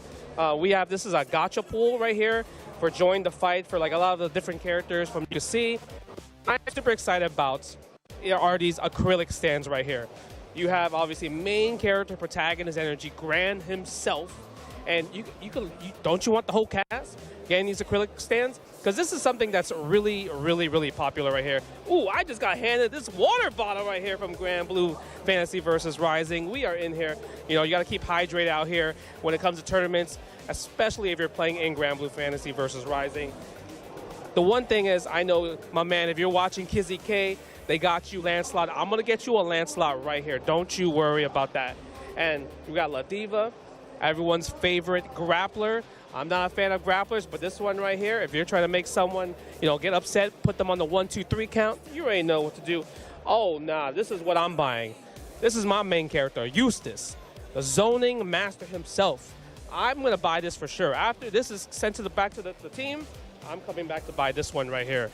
Okay, I got sent this one real fast. Ooh, we got this blanket. Oh! Look at this blanket right here. This is the one. It's comfy. It's awesome. I'm a fan. My daughter could be wrapped into this. So I'm definitely going to check this out right here. And if you think about all this, some of these characters are already sold out. And you can only buy this if you come to Evo in general. So make sure you guys come to Evo Japan next year. Come to Evo Las Vegas. They're going to have all the swag and everything like that. And I hope you guys really spend your cash because they have all these clothes. Even this one right here. Look at this shirt. Look at that. That is the boo right there, right? But when you think about it, come to Evo, guys. It's going to get your tickets right now. We're going to see you in Las Vegas. They're going to have a lot of merch, even more. Check out more of that stuff. But other than that, we are going to send you back to the broadcasting team right now. Take it away. Thank you, Justin. Back here at Evo Japan 2025. I can't believe I'm saying that, man. Yeah, After 3-4 years, I've been waiting to say that. I'm here with Tasty Steve and Mark, man. Bruh, congratulations to the Evo team, man. Y'all got Justin out here selling tickets. It's been a minute. It's been a minute. This is my break. Let's not talk about work. I don't want to talk about Evo. This is my break. I'm trying to talk about fighting games with my brothers here. God damn, it's good to see you guys, man. It has been. I haven't been on the Evo broadcast since 2022. I was literally about to say, he has not been here for a while, bro. Well, I haven't been on the Evo Japan broadcast since 2020. All right. Oh, yeah, I remember why, too. All right, let's just talk about video games for now. Guys, there's a lot of people here. It's a little bit toasty. I have to change the subject because I'm going to start laughing. Yeah. Look, I'm going to tell you right now, it's definitely pretty sweaty in here. That's one thing. But two, it's not just because of the games, man. Now, well, it's not only because of the temperature. It's because Justin is selling us on side game, side store stuff. I was saying congratulations because y'all got Justin out here selling tickets. I would buy a health insurance plan from him. I'll buy anything from Justin Wong right now. Yeah. Right, he is out here hustling. But don't tell him to buy it for you, though, because we were trying to get him to get something like, yo, get this. He's like, nah, bro. We got to think of a scam or something and get Justin to put on the front. We got to get a pyramid scheme and have Justin do the No, I trust Justin, man. He has good taste in products. Yes, that's absolutely true. That's absolutely true. But, of course, man, shout out to everybody out there on the floor doing, the raw reporting. I know we got Yipes out there doing stuff. Yep. I mean, Yipes is on our social. Yeah. We got Justin there with the live hits. Kaori Oriuchi-san is helping with a lot of the translation that's out there. I saw Betty challenge Justin earlier. She looked like she was going to beat him the up. way she was said, the way she just walked up mid-interview, took the mic, and was like, nah, run it. Like, is that not what we're about in the fighting playing in games? Vegas now. Yep, they're playing in Vegas. The thing is, man, it's Justin. I don't want to bet against Justin, but she's just been collecting she's been collecting boomers' heads just like skulls, like Dawson. The confidence is insane because she hasn't even played Aru yet, which is the next guy in the OG Hunt, and she's already challenging the next guy. Wow. Well, look. She's collecting them. She wants all Dragon Balls. Look, look, I would love to see what happens with that auto match. I know that, though. I think that's going to be a crazy one. Speaking of crazy, we got iMusician on the stream right now. Yoshimitsu going up against River Nile Hong Kong, yeah, representing. Here we go, Nina versus Yoshi. iMusician, legendary Yoshi player out here in this region. We've been waiting to see this guy get on the road. You know why they call him iMusician, right? Because it's music for your eyes. There you go. There you go. Oh, wow. Yeah, show me something, though. Yeah, great show me something. Conversion here. Going to get the wall. Parallel to it here. Going to step with him. No. Right in the smash. Damn, the Cantonese blonde bomb. Okay, okay. Yeah, River Nile actually is really active on YouTube. He creates content for a lot of different games out here. Actually, Tekken, KOF, he plays everything. Yeah, he's a junkie. A lot of Season 2 content so far. Yeah. Here we go. Pick up. Nina, I mean, I think we've kind of seen it. You know, we saw a few events before this first TWT event. Nina is still effective. She's super effective, I mean, she still got a great power crush, but she's also one of the characters. I feel like this still has like a lot of her, like her legacy skill carries over, whether it be just, you know, finding an opening, as well as just the advancement she's gotten in like Tekken 8 and just Season 2 overall. I mean, she got wall carry. I mean, who does it nowadays? Yeah. Oh my gosh, the damage. I'm out of there. Okay, pushing pressure. Nice block there. Here we go. Follow up with guns. The cheap stuff. Yeah, the heat smash to close it out. Hold on. So wait, do we still consider Yoshi public enemy #1? Because I felt like it was Season 1 Yoshi was a problem. He was never public enemy #1 in my eyes. First off, what did he win? That's true. That's true. Come on, guys. That's true. He got that way towards the end. I think people got kind of like irritated with him. It felt like because the people we started to understand so much more. Of course. When Farzine pulled him out at the finals, I felt like that's when people were like, no, they got real trigger, right? But that was like 17th place. Come on, man. Oh my God, the back T2. This time going to follow it up. Gets the spin at the wall. Spin on him. Oh, he did. No, Bull Perry. He's like 3 for 3 with these bad boys. Do not let him run it back. There's no way. Oh, that was really good. Okay. I like the jab follow up there. Anyways, we're going to go back into this iMusician trying to fight and catch up here. River Nile looking really strong. That's got to stand out in River Nile's head, too. Every time iMusician has found himself back to the wall, he's been going to the wall jump option consistently. If she gives him the space, look for it. Avoid the puddle. Crouch jab, offset. We're stepping right. Stab on him. Okay, wait a minute. iMusician getting tricky with it. Nice block there, though. Had to stop the momentum. We'll see what he does here. Yeah, trying to spin out here, get back to center stage. No sword stance. He's definitely playing the spacing game. Okay. Activate here. Down 4-1, pressing mids. Gets the slide. Playing 18 seconds left. What a duck on the back 2-2. Hold on. Spin now, activate. The follow-up here. Misses the combo. Drops right out of it now. iMusician having a chance to live here. He might be able to get the mix-up. Oh! He goes for the unbreakable throw, but the float and the kill. River Nile drawing first blood. What's crazy is iMusician lowered his own life to make the escape. It actually put himself in kill range right there. I mean, typical Yoshimitsu, man. You can't not be a nut. That's a dope shirt. Yeah, I was just looking at that. I messed with it. Anyways, we're gonna go into this iMusician having to deal with this deficit here. I mean, it's already proven River Nile very solid play here. Oh, wipe the floor. That's the cool part about this kind of matchup too. River Nile, I don't think like for TWT, he doesn't travel that much, doesn't really like try to make his way out to too many events, but he just shows up at Evo Japan, going toe-to-toe with iMusician here. He plays the game. He's a net play monster. Yeah, and this is one of those events. I mean, you know, people want to come out to Japan anyways. Yeah. They're here, might as well play in a big tournament. First event on the TWT. This Master Plus. Oh, jeez. Oh. I don't, man, Yoshimitsu's armor is so sick in this game. Man.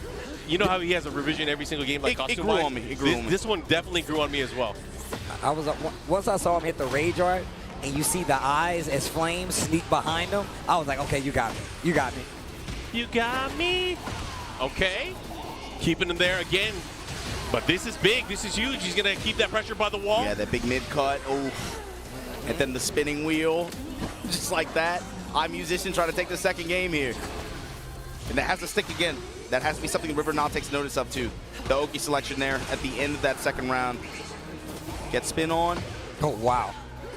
Mixing up his flea option, this time going mid instead of slide. Manji spin kicks, power crush to break the Abare attempt, but here we go. Just outside of range of the slide. Oh, and now iMusician on the verge of going 3 rounds straight here. Has a good chance to end it. What's the mix-up? Oh, the jab float. Wait a minute. Wait a minute. Momentum. This is huge. Oh, wow, the wall. Ah! Yes, heat to work with, but the man just walks right into the back, range of the back two. Okay, iMusician. Is he eating? It's got to be gum, right? Sunflower seeds? It's got to be gum. No, I don't know. That's probably, that got to be something. I thought he was gum, but I hope he ain't up there swallowing gum. That's dangerous. Anyways, of course, guys, thanks for tuning in. Evo Japan 2025. Man, this is cool. I watched this guy's vids, and he's on stage right now playing. That is cool. That is cool. Close to 1,000 people here for Tekken 8. Oh, wow. Mid check immediately. River Nile, okay. Yeah, nice up forward 2-1 now. Pressuring, has the wall here. Doesn't get the full combo, but doesn't matter. Positioning, switching in favor of iMusician now. River Nile has to be carrying. Oh, he has to be very careful here. Fubuki knee, the follow-up. He's going to activate. He's going to activate. Okay, wait a minute. The flash to the other wall. Oh, my God. Yo, iMusician. And the cut, and the slash after. And break the glass too, iMusician. Momentum here, going into round 2. I mean, he's more than a musician now. He's like a conductor. Right. Man, you got to get the conductor's wand. What is that thing called? It was either you or him. You said I'm magician. Somebody said I'm magician. I didn't say I'm magician. I'm magician. I'm more than a magician. What you talking about? What's a musician? That ain't me.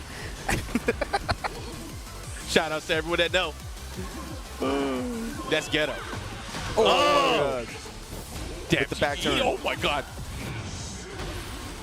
Step not enough. Mix again, yeah.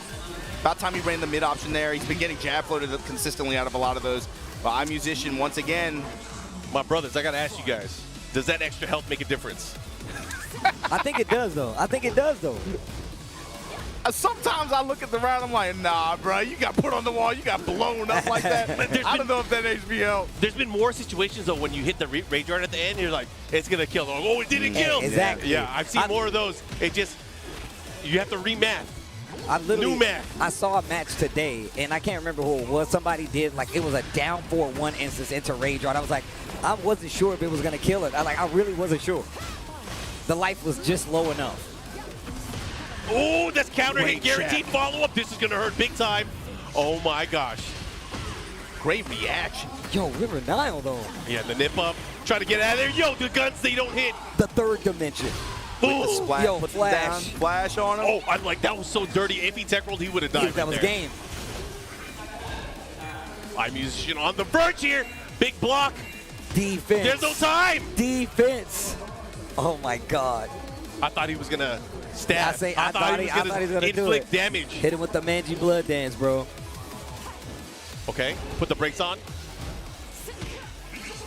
Those snake shot cancels not really helping get the pressure on. Avoiding the puddle again. Pedals pumping here. Once again, he goes for the flash. Good delay from River Nile.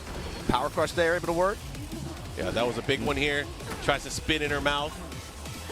Not able to do it. Big counter hit. Bad habit. Oh, wait a minute. Yo, Yoshimitsu a freak, man. Don't doubt him. Shut up. Gets him. The follow-up here. What's he going to do? Yo, the offense from River now has definitely been turned up. Down 4-1, a little down 4. Wait a minute. Wait a minute. 11 seconds left on the clock. iMusician. Oh, yes, be careful. That is like one of the worst running threes. There is no tracking on that thing. What a block. Bad punish. 4 seconds left. iMusician trying to run it back. That was a great block. And the unblockable is not going to be enough steal. And we are going to the final round here. Who's going to take it? Winner's final for this pool. I like that round start too. Start out with the cutter, work the slide again. He didn't go to it at all the last round. Reminding you with that up 4-1. Here we go, baby. Activate. Oh, this is in a bad position here. iMusician, what are you going to do? How are you going to get out of here? Wait for spin, wait for step. This is how much. Oh! What a call out. And that's going to be it. River Nile, HK taking that iMusician loser's bracket. That's a Southeast Asian landmine. That's just like one of those kinds of players who would just be out here. He's not really that active traveling around on the tour like that. You pull up to an Evo Japan and a Master Plus like this, that's somebody who has been on the grind for a minute. Since Tekken 8 dropped, even Tekken 7, he's been making bids for KOF, Tekken, all this stuff. I'm not familiar. No, I'm not familiar. Time to look him up. He's a good player. You can tell, but his vid quality is really, really good. I mean, just looking at how he was playing against iMusician right here, like that's actually kind of crazy. And that's a killer. We got Nephew with the jury going up against Yosuke. Hey, is Mai really top tier? Because, you know, everybody's saying it, but we're not seeing it. I don't know. They were talking. Who was saying this? Sherry was saying that apparently it was Japan and I think I can't remember who else, but two regions legit teamed up to make sure that people see just how good this character is because there was so many on the legend leaderboard. Like it's more my legends than any other character apparently. Yeah, that forward heavy punch and just the way that she approaches it is kind of crazy. Yosuke running the modern iteration too. Oh, I didn't even notice that. Yeah, far confirm here. It's really good consistency with her too. Obviously, like the way her Fireball, EX Fireball are designed, it's really good being able to set up almost like that throw loop win con situation. It's crazy because obviously, you know, a lot of characters, they get the knockdown like throw loop in the corner, right? Like she's mid-screen using regular enhanced and, you know, even the powered up fans, and you have to guess whether she's going to go for this throw or not. And let's just say she does, you know, an OD fan. She can throw you before it comes back down. You know what I'm saying? So you really have to pay attention to it. Right into the level 3. This would be the end of old Mai. Yeah, Nephew down in the set here, willing to cash out like this. Going into the final round of this with no bar versus Yosuke, who's fully loaded with a modern Mai. It's funny because when I play Street Fighter 6 ranked, I run into Nephew quite often. So we definitely have history playing online. He's like, I actually be running into you. It's actually pretty cool. There you go, the fall here. Has him in the corner. You gotta watch out though. Yosuke got that landmine, got that meter. Now has the corner. The throws are starting. Gonna pop him on the head. Gets right at him with the super. Okay, spins level 1. I like that. Commits just to break the offensive sequence. Ooh, caught you ducking, caught you slipping. Rush overhead. Oh, Nephew got it, and he confirmed with the drive rush cancel. Team Liquid's own, backing it up, taking the hit, taking the dub. Gonna be moving on in this pool, in this group. I like the spacing.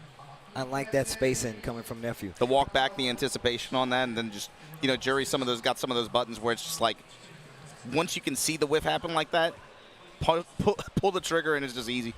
Man, and shout outs to Nephew, who has like these last 3 years, and just even at the end of like Street Fighter 5 has consistently upped his game, you know what I'm saying? And just seeing him play all over the world and see his like improvement, like consistently do well. See him in a Say-Jam Slam, coaching the team. He was just out here not too long ago, a month and a half ago. He was. There's a reason why Team Liquid valued that kind of player like that, right? They saw the efforts that he was making in terms of just being able to create his own content like that, competing on the road, and the pledge and the commitment that he's made to competing and being able to just, again, make it out here to every Evo, make it out here to try to get some EWC tickets.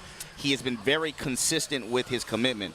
But before we get to our next match, I think we got a Justin Wong interview with a particular celebrity. You tell him, Mark. We got JB Styles. He's actually one of the featured artists that's going to be at Evo in Las Vegas. He's going to be out there. He's actually at many booths here this year at Evo Japan. He has featured shirts and artwork there. But, of course, we'll let Justin let you guys talk to him and get to know him a little bit better. But they're going to go to JB Styles. We'll throw it out to Justin right now.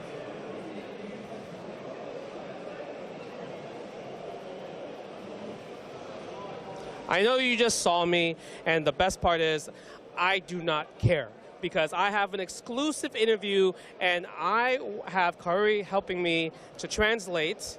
And could you ask him, please introduce himself, and what does he do? Okay, sure. まずは簡単に自己紹介お願いしてもよろしいでしょうか。名前は JB スタイルです。鉄拳のオフィシャルアートを描いています。Okay, my name is JB Style. I'm an artist for Tekken official arts. I am a huge fan. I am a huge fan of his work when it comes to just buying stuff at B-Side label. Can he tell me Like, how was it just collaborating with them? まずジャスティンがすごい本当に JB スタイルさんのアートのファンで、特にB スタイルのなんですけど、それについてちょっと教えていただけますか。B サイドレーベルはさまざまなブランドとのコラボレーションが強くて、任天堂だったり他のいろんなメーカーで、その中でカプコンさんのコラボレーションの依頼があって、で JB スタイルの絵を使いたいということでコラボレーションすることになって、で今いろんなカプコンのキャラクターのステッカーが発売されてて、すごい最高に楽しい仕事です。はい。So B Style Label is known for collabing with a lot of gaming companies such as Nintendo, and one of them was Capcom, and Capcom wanted him to do the art for their collabs. So that's how he started to work with B Style Label, and he has been having so much fun working with them. I will keep buying the more you keep working. One final question.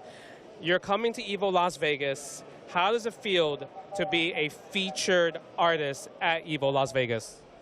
はい、今回、今年のラスベガスでの行われるエボで、フィーチャーされるアーティストとしてゲストとしてお越しいただくことになっておりますけれども、それについてはいかがですか。すごい光栄なまずことです。でエボは本当に自分がテレビで見ていた大会なので、大事な大会なので、そこに自分が行けることはすごいハッピーなことです。はい。でその今度のエボ用に用意したビジュアルはあるので、それを発表できるのも楽しみにしています。So it is such an honor to be able to go to Evo as a featured artist, and he has been watching all the Evo tournaments so far online. So he has actually never thought that he will be able to go there as a featured artist, as a guest. So he is very looking forward to go there, and he's also preparing a new art just for it. So he's very excited to show that. Yeah. Oh my God. Exclusive art, Evo Las Vegas. You guys have to be there. This is legendary JB Styles. I'm so excited to see it, and I know you guys are. Make sure you guys check him out on the socials to see what kind of work he has done in the past. And you know what? I'm sorry for taking up too much of your time. Let's go back to the casters.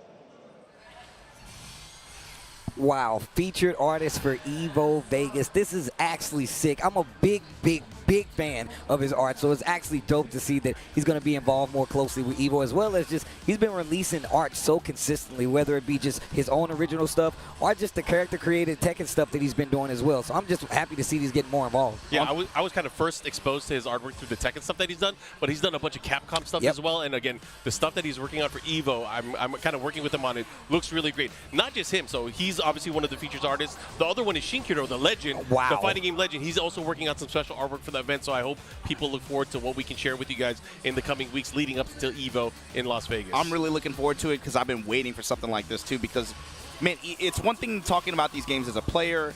I'm not a particularly artistic guy. Sometimes. The way he said that. But, bro, what's up? I see him in the corner. I'm not particularly an art guy. But when I think about these games, years later too, music and art actually inspire and like make you feel a certain way that when you look back on some of the stuff, you're like, man, that song really, that was a crazy song they made. Yeah. And it naturally kind of starts a curiosity if you really have an appreciation for these games. And I love being able to come to an Evo event like this where you get to share in that with the artist there, bro. Like having Shinkiro, having JB Styles like right there like that, and be a part of the community and enjoying that. That's too good. I mean, he's going to be at the event doing meet and greets, and he never goes to events. This is like the first time people are going to be able to see him. I got to ask you guys, this is an important question. You got one thing to get signed. What is he signing for you? I know what he's signing for me. A picture of me that he drew. That's what it says. He's not doing that. He's not doing that. There's no time. We value his time. It's true. It's true. If it's Shinkiro, I got to get the CBS 2 poster for sure. CBS 2 poster. Actually sick. I would probably just get like an OG copy of my PS2 copy of like CBS 2 or something like that. I'm doing real about Fatal Fury. I need that. I need the chair picture. I forgot I had that. I forgot I had it. Yeah. Oh, that's actually pretty sick. Anyways, guys, we are going to be back with more Evo Japan 2025 action. I know we were talking about geeking out a little bit more, but we're going to be geeking out more very soon, and we'll be back right after this break.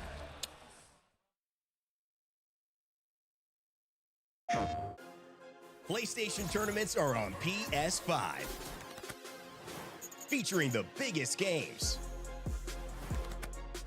more players, and more ways to win. Get ready to compete on a global stage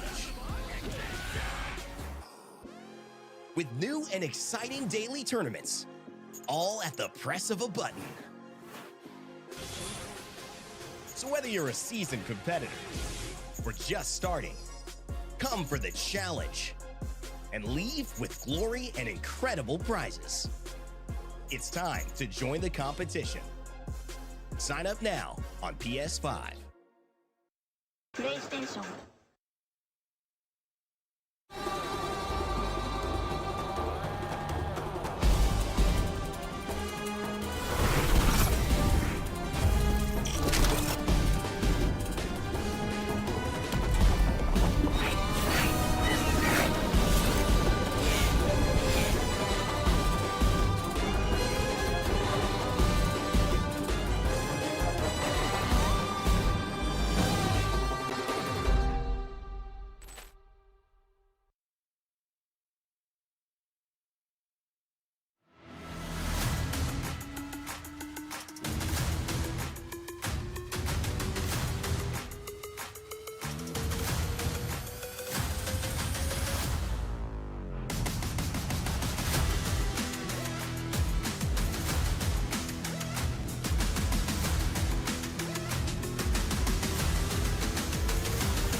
Protect your eyes styling under the sun.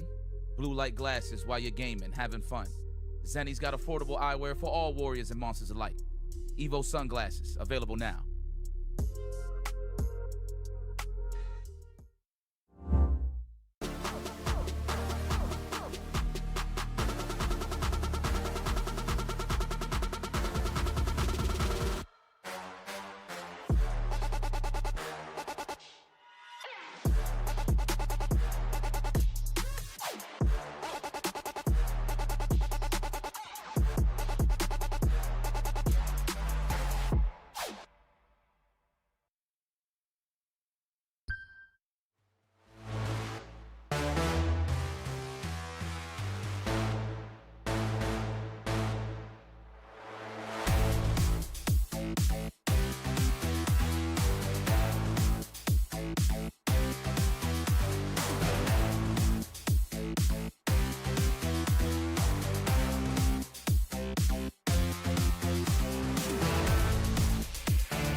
Welcome to Evolution.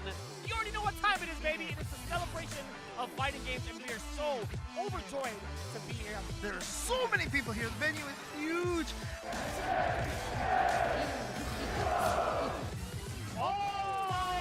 He doubles Nitro! He closes out the first set!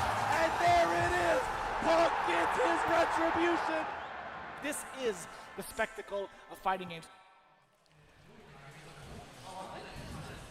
What's up, guys? We are back at Evo Japan 2025. As you guys saw, Evo in Las Vegas is happening August 1st through the 3rd. Deadline for registration is June the 9th, so make sure you guys book your trip, book your tickets and meet us either in the brackets or out there on the show floor.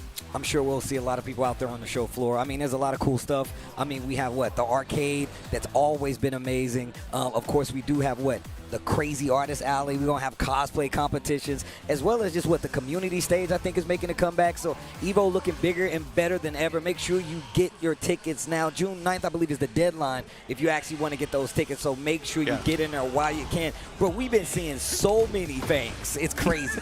It's like he's a good character or something. Right? Cute right in the Fang versus Jin here. Leo from Japan going up against Roach from Australia. Here we go. Activate. Step it. Down back 3 whips. Running the 2-1-4. He didn't need that. He didn't. He definitely didn't. That knee. Nah, bro. Into a follow-up, into a mix-up. Let's go. Big trade, low chop. We're going to wall standing 4 here. Nice break. Instant Good break. Got him with the tsunami follow-up here. One more. Oh, and he was already ducking. He got it. So good stuff to Leo. Able to take round 1 here. You know, Jin, there's a lot of discourse online about Jin, whether or not he's too weak, too strong. Obviously, the Jin players are downplaying the buffs, but he's still strong. Wait a minute. Wait, you're a Jin player. I'm a Jin player. And first, I was just going to say, I saw Nee be like, yo, the Jin, parry, he needs to get rid of it. And then Reich was like, actually, you got to chill. I was like, bro, what? Here we go. Big lift kick there. Roach able to put in a response here. He had, an empty jump? He did Iron Palm in heat? Empty jump? Big dive kick. kick. Working a dive kick. Down 2s. Going back to the Tekken 8 Classics. Touch him with that back 4. Headbutt. Headbanger's ball. Okay. Working the down back 4. These lows here from Roach. Trying to just work his way into position here. Had a step right. Got intercepted. Low sweep. All right, activate now, pushing towards the other side of the wall. Gets the big counter at the follow. He should be able to get the kill here. Back 1-2, gets the rewall splat. Closes out with that laser scrape with that evil intent.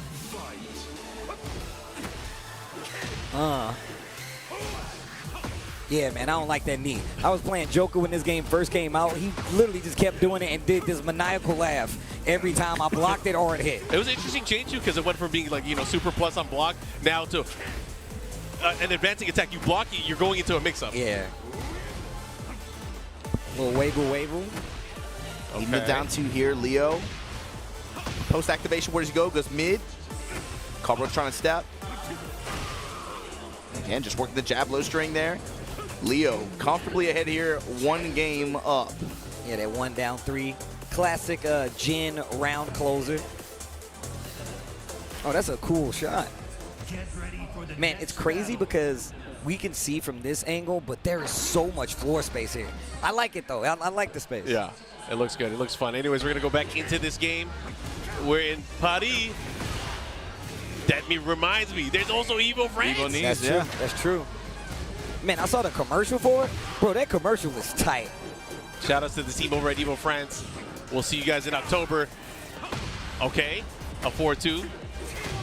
Ooh. Here we go, big shoulder. The Fortress now. Good block. Heat. Leo right back at you. Counter activation, counter hit. Decides not to heat dash cancel afterwards. Still able to keep that pressure afterwards. Jab strings down for 1, able to intercept. Roach really trying to push that jab on him. Ooh, here we go. Comes with the wall standing. Here we go. Back 1, talk to the hand. He just stared at him. Iron Palm. He went to it a lot in the first game, too. What a duck. 2-1-4, not going to be enough. The hell sweep. He is not shy about using the hell sweep either. I mean, he hasn't blocked it yet. Oh, God. Back 4-2. We were just talking about that. It looks so strange to me. He's only had the single back 4 for years. It's throwing me off. And again, the power of that Iron Palm, man. He has been leveraging it this whole set. Leo's still in control here, but eating a lot of the Fang classics here at the opening. 2-1-4. While standing 4 there, goes to He hasn't blocked it yet, bro. That's why he's not afraid to do it. Yeah, instant hell sweep here. Continue with some pressure. Roach has to be careful, though. Back to the wall, kind of like at this angle.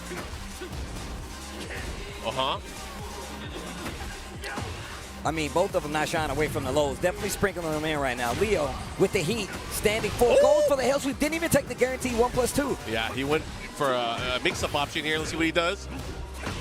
Trying to do shifting clouds. Follow up here with the shoulder. And the big mids coming through, able to break the glass there. Leo now on set point. Oh, here we go. Good block. The follow-up here. Comes with the 4-4.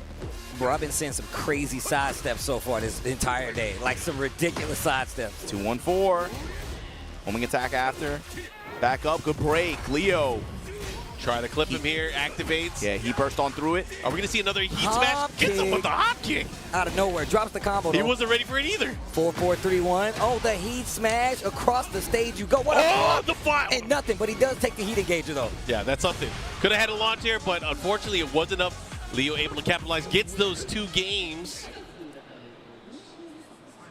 And they shake on it. Yo, there you go. Proper. Good games, good games. Yeah. I like it. I respect it. I have noticed, I think that might be like the 4th Fang match. I think we've seen. Bro, I think I've seen like 5 before we did anything. Can we talk to the stage manager? They've been hooking it up. Yeah. Yo, Haitani. Haitani on the classic Chun going up against Junbi Yoshida. One of the gods. One of the gods. It felt like I want to say in the past year or so, he's kind of taken a step back, mostly focusing on content creation, commentary, and he's been really active on those fronts. He's had great success. Obviously, Street Fighter 6 here, in Japan. This is Street Fighter country right now. It's great. Yeah. Also really active in focusing on the new players as well, kind of teaching them the way. I mean, remember, he was the early modern guy, right? That strong Evo performance with modern Chun. Now running back to the classic, though. Anti-air bird kick. Into the level 1. Okay, bang on it. And then set up for the SA2. Well, here we go. What you going to do? How are you going to deal with it? Nice Great way to get defense. out. That was godlike. And now Chun-Li on the verge of the burnout.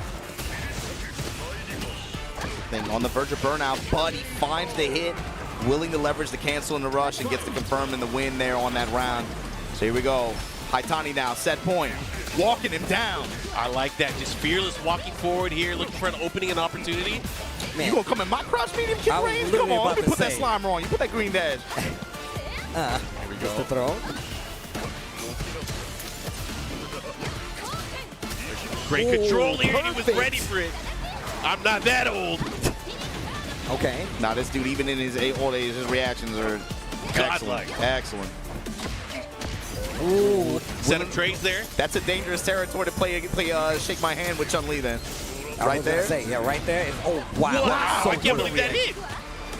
Butones. And look, just using the walk speed of Chun-Li to literally be like, oh, you're going to set up the departure? I'm just going to walk off the screen. And then it makes you afraid because, once again, she has these buttons that are so good at that range where you're really going to be afraid to hit. So I like the fact that once he's seen the departure on the screen, he just walked forward, man. That's one of the things that scares me the most, and it really throws me off in this game is characters with fast walk speeds. Yeah. The Akumas, the Kimberlys, the Chuns, they blow me up because it messes with my reaction because they are so fast. We saw 2 rounds and you saw Haitani just walking him down like on 2 separate He was like, I'm not scared. He's like, I don't scare, you don't scare. Oh man, but once again, and I already was talking to Obama about this. Chun-Li, one of these characters, you don't get to see him as much as you see some of these other characters on the roster, right? So it's always good to see some of the legends come out and pull them out of the bag. It feels like at the top too. Maybe at towards the top. I was gonna say it's still early on. I feel like towards the end of the days, especially when we get to top 8s, it's like what's happening here? They were just staring each other down. Okay, they're not playing. Oh, you know who this is though? Yep. Fuzzy Mizu, Furumizu. He's a legend, man. The old water. Yeah. My guy. I can see him from here. Yeah, well traveled. He's been around ever since back in the old days, traveling around. I remember early on he started traveling internationally, made it out to France, participating in tournaments. He was in the Ultimate tournaments, but of course, just getting that international. That was early on too. Tekken 6 days. Yeah. That's when people really started traveling. Yeah, I think as he got older, he got just a little bit more locked down now, a little bit more landlocked out here in Japan. Yeah. But he does still show up to tournaments on occasion, and I'll tell you, like, maybe the last really big event with him, it was an exhibition with him and Haisha. That Brian versus Lei set that they ran at the end of Tekken 7. Yeah. They had like a beef set. It's like really, really Japanese, but it was you had to see it. It was basically they ran a 1st to 10, but the way that they approached it was really cool. They had it almost like this, where it's just like 6 or 7 people all mic'd up, just casually kind of watching it right there, and it was really fun to watch actually. It was okay. They had some personal issues that they had to set aside with it too. It was pretty funny. Hey man, I don't like you. Come play me. Let's meet up. You know what? Let's handle it digitally. That's what we'll do. Well, what was cool was the story that it told too. Is look, I play fighting games. You play fighting games, right? But do I have to like you? No. Do I necessarily? It sounds like a stupid question. Yeah. But actually, the entire thing was really boiled down as like, yo, just because we're in the same place and we're playing the same thing, we can get along with each other. We can play. But do I necessarily have to rock with you? We like don't have that? to vibe. No, we don't. That's facts. That's facts. And they threw down. It's kind of what. For us, it's easy because we came from the arcade era. Yeah. That was the experience. Like you go there, you go to the arcade, you see somebody. Sometimes they won't even recognize you. They won't even look at you. Yeah. Look, I can tell you stories. Some of my best friends came from the fact that, like, literally, it was like, yo, I had beef with you the first time I saw you. There was a lot of times where I would talk to somebody. I was like, bro, I didn't know you knew English. Yeah. I had that experience before. Bro, I thought you were just quiet the whole time. But yeah, man, it happens. And you're right, man. We come from the arcade culture, so it's definitely a little different. And that's a new one for me, being like, you know what? I don't like you. Run the set right now. You know what I'm saying? Maybe I've never experienced it where somebody says, I don't like you. Yeah. But it's just like, man, I don't like the way you play. Maybe it's that. Well, but there's a lot you learn from somebody by playing them. Yeah, there's like, so much you learn. It sounds really stupid. It sounds like really simple.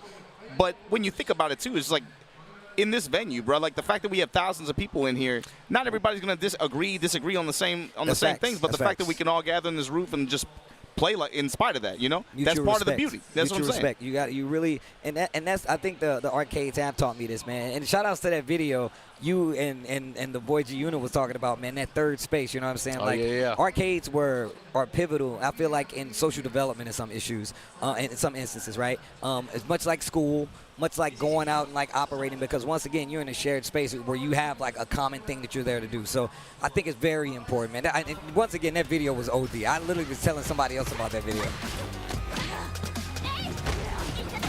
All right, but here we go.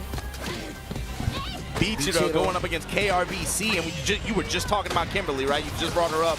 This is another one of those characters with that walk speed, and she can get the walk speed buff, too. The way her attacks work, too, where she has 4 moving attacks like that, makes her even more dangerous with the way her Oki works. And the elbow as well, man, just where you really have to, she's one of those characters you really have to be careful on her jump ins, because that elbow changing the trajectory really does get people. I would say that in conjunction with the range on her jump roundhouse, too. Both of those things, that combination of those two is what makes it so scary.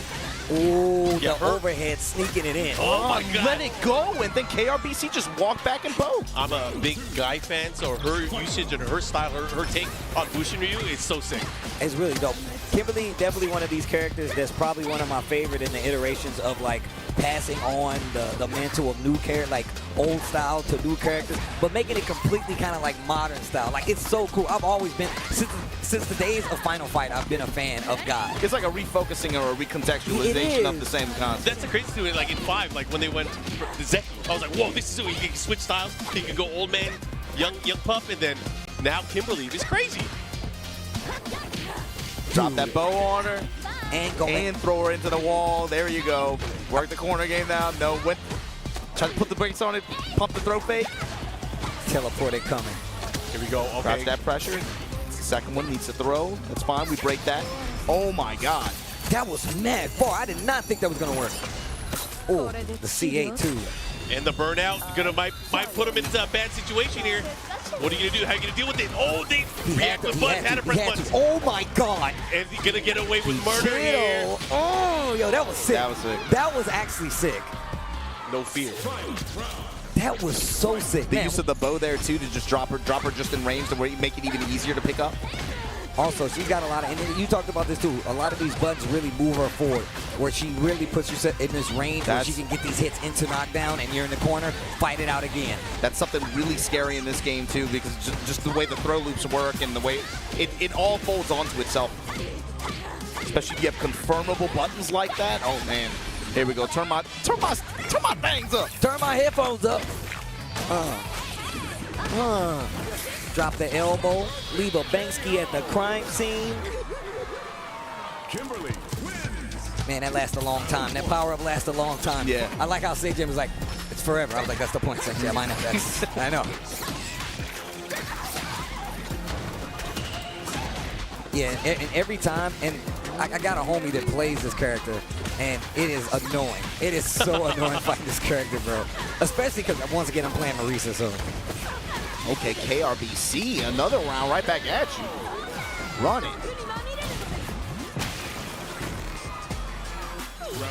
I do like this Aki, though, man. This is another one of those characters that, when played properly, is probably really terrifying to a lot of people. I thought the Broski performance at Capcom Cup, he was kind of like, I think, crestfallen a little bit about how it ended for him, especially like his thoughts on his Tokido set against him. Yeah. But the thing is, this was a character, the way she was built, I felt like in Season 1, I'm like, she's not quite there yet, but in another patch, the players who are playing her right now are going to get huge buffs, and they're probably going to do some damage. And then it worked out just like that, I feel like. Oh, man, going in right now. Yeah, gonna Here's the pressure. No, milk it. All right, going to go for the damage. We'll see what the mix is afterwards. It's such a sick super. Not dead. Trying to bait, and the slide. I like that. Turning on the offense. That way, KRBC never even gets a chance to take it back. He had a really big health lead, too. When KRBC at that point, you think about risk reward, he would have had to have invested meter probably to make it really, really painful for him. So, this time now, you need a rush loop here. Throw while poison. No anti-air. Looking to grab, crouch jab. Nice check. Overhead, and the poison is there too. 3 bars to go. Into the level 3. Yeah, that's gonna even it up. Yo, 1 game apiece. It's so cool. Even the red like splash screen when she hits you with the level 3. I feel like she had Season 2. That was the biggest shock for me. It felt like her damage value just shot way up. Oh yeah. Especially early on. Here we go. It felt that way. I don't know if it works out that way in the numbers, but it feels that way. I mean, the thing is, like, she has like these crazy instances where, like, obviously she puts poison on you, and you literally have to like fight for your life. So it's draining a life bar consistently, especially if you're playing a really good one. Yeah, that dog damage just really adds up. And look at this, out of nowhere, having to get away from this really tricky situation. Pichiro has to run it. Uh-oh. No. There's no way he would get thrown again. No drive mechanics, and then you go finally in the EX slither. But also, like, when you get in those situations where, throw loop is there, like, I am a fan of the say jump. Sometimes you literally take the throw. And you really have to gauge how much life you have, of course, before you take said throw. But a lot of times, oh, wow. A lot of times it's actually just worth it to take the throw, take the guess on wake up, and then try to get your way out, not just keep trying to take it. All right, here we go.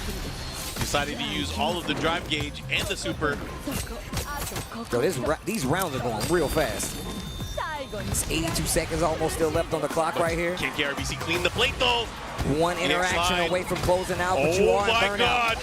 Oh, you gotta hold this. Tries to hit a button. Tries to go for the interrupt. A lot of people like to go for the crouch jab. Oh my God! Oh! No counter! Yo, this potential comeback not gonna happen. Yo. Yeah, he was in flow state. He was in flow state. He wasn't paying attention. I could breathe again. That shirt go crazy. That's an Obama shirt right there. What's that mean? What does that mean? It looks like a curtain or something? No, I'm just saying it looked like something you would wear because it's cool. I did like it. That's what I'm saying. That's your speed, okay? I'm just what's that mean? I like flannels with animals and nature on. Oh, that was bars. I like flannels with animals. That sounds like a dating app, like profile. Anyways, facts. That's facts. Fuzzy Mizu going up against Fags. I know too much now. I like flannels with animals. Yo! I don't know, man. I like the animals, bro. That's bars. I'm going to be real. The Supreme Tekken 2 shirt, he's the only one that has rocked it properly. I ain't won mine yet. I got you. Watch what happen, man. Watch what happen, man. Watch. Tetsuzanko attempt here. He is utilizing those evasive shoulder attacks. Now having to deal with it here. What's he going to do? You're going to break with the burst activation here. Just in range of the low kick and then the crouch jab after. This is Fuzzy Mizu. This is for Mizu's a go-to character for 2 in the game where there's no lay representation, right? Yep. Yeah. You see, you just go to Paul and just try to play Tekken. But also, I feel like he can really get away with a lot with this new Season 2 Paul. My man's got new movement options, and he really is like a brand new knowledge check now because you can't eat Death Fist. You don't want to eat Death Fist. Demo Man is still there, but now he's got all these new options to transition into more pressure and great combo routes once he gets the hit. And in the damage, obviously, remains. Is extreme reward. Finds that uppercut. Gonna put her on the magic wall. Dunker. Oh, got the interception. He's gonna end up closing it out that here. was so good. Gotta do it. There's no doubt in my mind this is killer. I'm gonna call it out right now. Furumizu. I'll win for you. Yo, one of the best win quotes. Don't worry, I'll win for you. Don't stress, bro. Hey man, they gave Paul a lot of stuff. They gave him a lot of stuff. I'm saying. I felt like he was pretty cheap before, actually. He was cheap, but now he's like, whoa. Yeah. He was cheap, but he wasn't Tekken 8 He didn't have the aerial now tail he's spins in. Tekken 8 cheap. Yes. Man, I like that. Yeah. Oh, bro. Of course, you got to do it in Japan. If you're going to do it anywhere, Leroy, Japan. Let's go. This is another character that got, especially his sidestep attacks and the way he employs offense. He got some noticeable buffs this season. I mean, I was talking to Sherry and Range about this, like, just the amount of chip. I feel like this character takes advantage of that, and and I feel like it's a system thing that they want you to pay attention to, and that's the reason he plays like that. It's unique. It's his uniqueness. It's very unique, and it's definitely part of the character trait of Leroy. Bro, why did he pick him earlier? He just put hands on Furumizu, and Furumizu was like working the movement early on, trying to get around it. You're going to have a hard time doing that against Leroy, I feel like, man. He's got a lot of great pokes. Down 4-1s. That Hermit stance you really got to look out for, too. I like how readily he's using it. And mixing in the lows. I love the approach right here by Fax, though. The shotgun, and now gets his lift here. Gets the wall, gets the activation. I don't know if it's his comfort level with using Leroy, or maybe it's Furumizu not knowing the character matchup in particular. But this is not looking good. Especially this season, too, yeah. Because he was a big change. Offensively and how you approach it, it's a big change. Bro, I can't believe they're fighting in the background. Bro, every time I'm on this stage, I'm like, this is amazing. Icons, let's go. This is amazing. Oh, the orbital. He got clipped hard. I can't believe he hit him with that. That hit from far as hell away. Peep the damage, though. Now what? Oh, he has him in the corner. The blockable tackle. Goes in the Hermit stance. Oh, no. Maybe a little bit off axis. He actually intercepted the pole. Yeah. Okay. Look at this. Look at this. Active. Oh, out of range.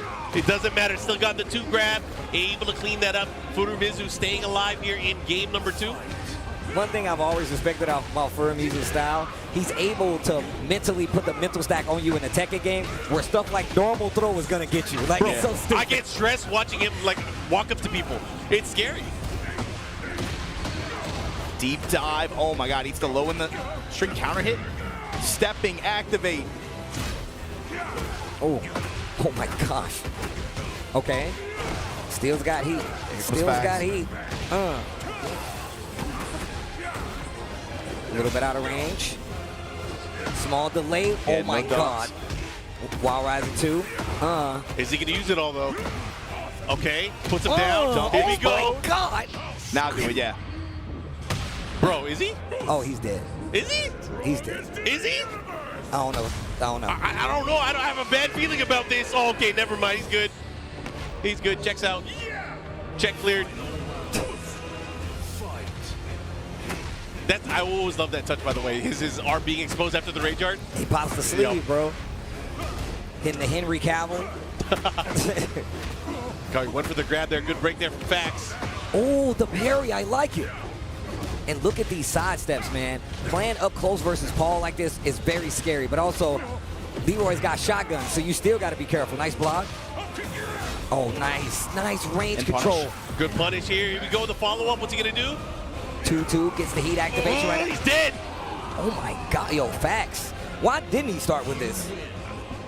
Y'all must have forgot in Japan they still got fax machines. Y'all must have. Yo, he's smiling. They still use them. They use them for business. It's crazy, man. Look at Fax. All right, let's go, baby. Fax looks like he just came to realization. He's like, why didn't I do this at first? This is crazy. Fax of life, baby.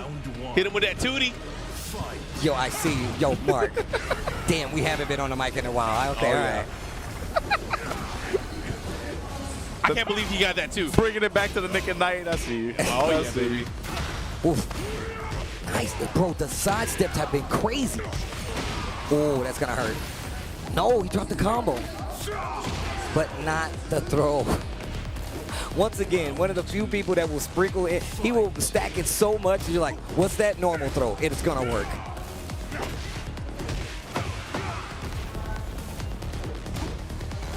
Okay. Jab touch, walks right into the orbital again. Furumizu. Gonna get activated on, get put on the wall. Right now, Fax putting it on him right now. Stepping low out of Hermit's stance. Furumizu in trouble. He does have the advantage on the wall, though. The recoverable life gone, and that's the rest of the life bar. 1 round apiece in his final game. I mean, these guys have been slinging it back and forth. You know, Furumizu having that first game lead. Fax coming back with the character switch after using the Lydia and failing with Lydia.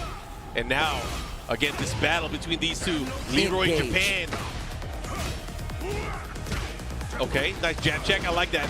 Oh, try like the side step. Goes right back into the string, though. That jab check with the 1+2 side step, that is a great deterrent from letting Furumizu get any way in. Look at that. He is a wall now. A wall of offense and defense. He is Itmon. Round 4. The floor is lava. Yo, you think he's going to pull out the stick? Oh. Oh, that hurt. The angle that he's at right there, just to get that. I love that goes and transitions into Hermit's stance. Furumizu's been swinging consistently, and it definitely seems like inexperience versus the character now. He went away from it for a while and then just started bringing it back. Sidestep attacks, they've been huge for him this set. Fax, whoa! But finds the low touch after. Fax 2-1 over Furumizu. He's smiling, man. He's happy. You got to know, you got to remember, Furumizu, a legend out here in Japan. But unfortunately now, he's going to have to deal with the loser's bracket. It felt like there was one round where he went away from using as many sidestep attacks, and he went a lot more linear pressure with just jabs, mids, and then just like Hermit stance. Yeah. He kept it kind of straight up, but then the next round he went right back to it. Jab, space you out a little bit, sidestep, running sidestep 3+4, sidestep 1+2. The mixed combination between that's something that was pretty notable change with Leroy and how his offense works out. It's really interesting to see how he kind of mixed it up like you called out before. I love how he was using Hermit's stance throughout that match. Lots of love to our friends over at Zenny as well. Some of the coolest eyewear. I'm not wearing my glasses today, but I'll probably wear them tomorrow because my contacts are killing me. But of course, right now, you guys should check out Zenny.com. 10% off site-wide here during Evo Japan weekend. Again, lots of love to Zenny and the team over there. Man, I know those guys. They play fighting games. Oh, yeah. They got some definitely fighting game fans over there. I can tell you that right now. I'm about to run sets with them, man. I hope I'm not too old and out of practice, but I'm trying to win. Look, man, sometimes some of these displays, sometimes the blue light will get on you. If you want to see the frames, you got to get the frames. Go check out Zenny. Bars. And I'm going to tell you right now, I'm glad you said the blue lights. The blue light blockers, they are pivotal. It's so important for playing fighting games, and I'm telling you right now, there's days I'm playing, and I'm like, why are my eyes so dry? Get you some Zennies, and I'm telling you right now, it will go away, and it's going to help you out. But I'm going to help you guys out right now. We're going to go to a quick break. That means go get yourself some snacks, use the bathroom if you can, wake up somebody else so you can come and get them to watch more fighting games. And when we come back, we got you covered here at Evo Japan 2025.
What's going on, everybody? Look Alive, Evo Japan 2025.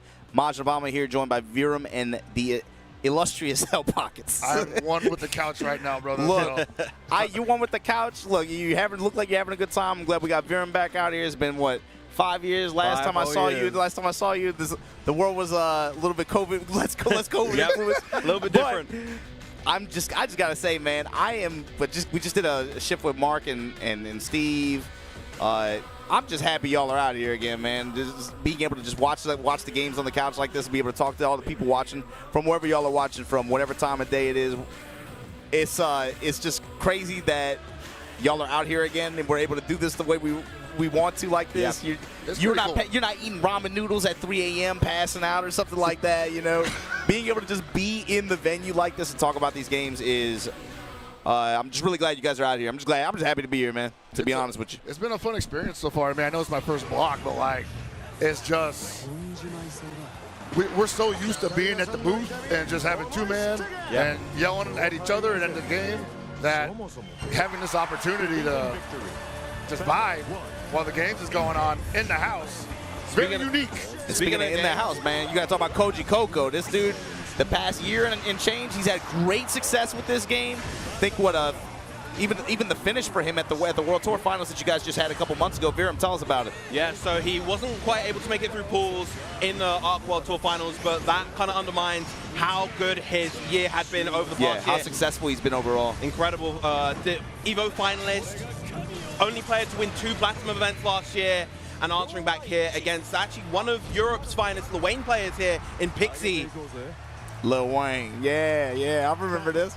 This character, not really much of a threat back in the base game, considerably better in this game. Just all of his tools across the board. I feel like there were players that would show up with them. Yeah. Right, and maybe they would have like a good performance, but I think finding the win with him is really, really hard in some of the big events. But Koji Coco with this character, man, since Belly came out, he has been even before Belly, really, but like, definitely been a force. I feel like I've just seen him over and over again, just topping some of these really big events. Yeah, previously on the Nia, transferring to the Bilal, doing incredibly well. Yeah. And he's just such an incredible student of the game, so disciplined in the way that he plays. Great dodge to the Brave, counter the bait as well on the throw. Has the resources, I think, to cash out here, and gonna be very close. Man, burned it all. Wow. Yeah, man, just enough. Just enough to get the kill. Wow, Koji Coco. That was sick. Yeah, and to put the W on that, a 3-1. Okay, cool. Admittedly, it's been a while since I've seen that game in action, but it looks mad different. Yeah, it has evolved quite a lot. No, Belly was evil. Belly was evil. He is. He's evil. That's just him, bro. He has been. It's only really in contention in this patch, but he has been undoubtedly top 5, top 3 character for 5 years straight. Yeah. And it's only in this version of the game where he's kind of fallen off ever so slightly in favor of other characters. Just by a hair. He's still seen, in fact, Koji Coco himself still believes he's top 5, which is why he's still repping him at the level that he is. See, look, man, y'all talking all that mess on Koji Coco. That's what I like. I like it when I love that. Because it's so antithetical to the way things are now. Yeah. You're right. Now it's like, no, you guys don't get it. My character sucks. Devs, you guys don't get it. My character sucks. I need help. I like it when somebody's like, you know what? You could take this little damage. I'ma still cook with it. I'ma still get it done.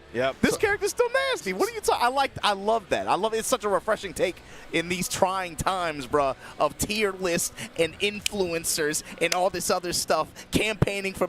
Get the hell out of here, man. What if I think my character's wrong? We used to have like the character specialist back in the day who just ran the same game plan no matter what.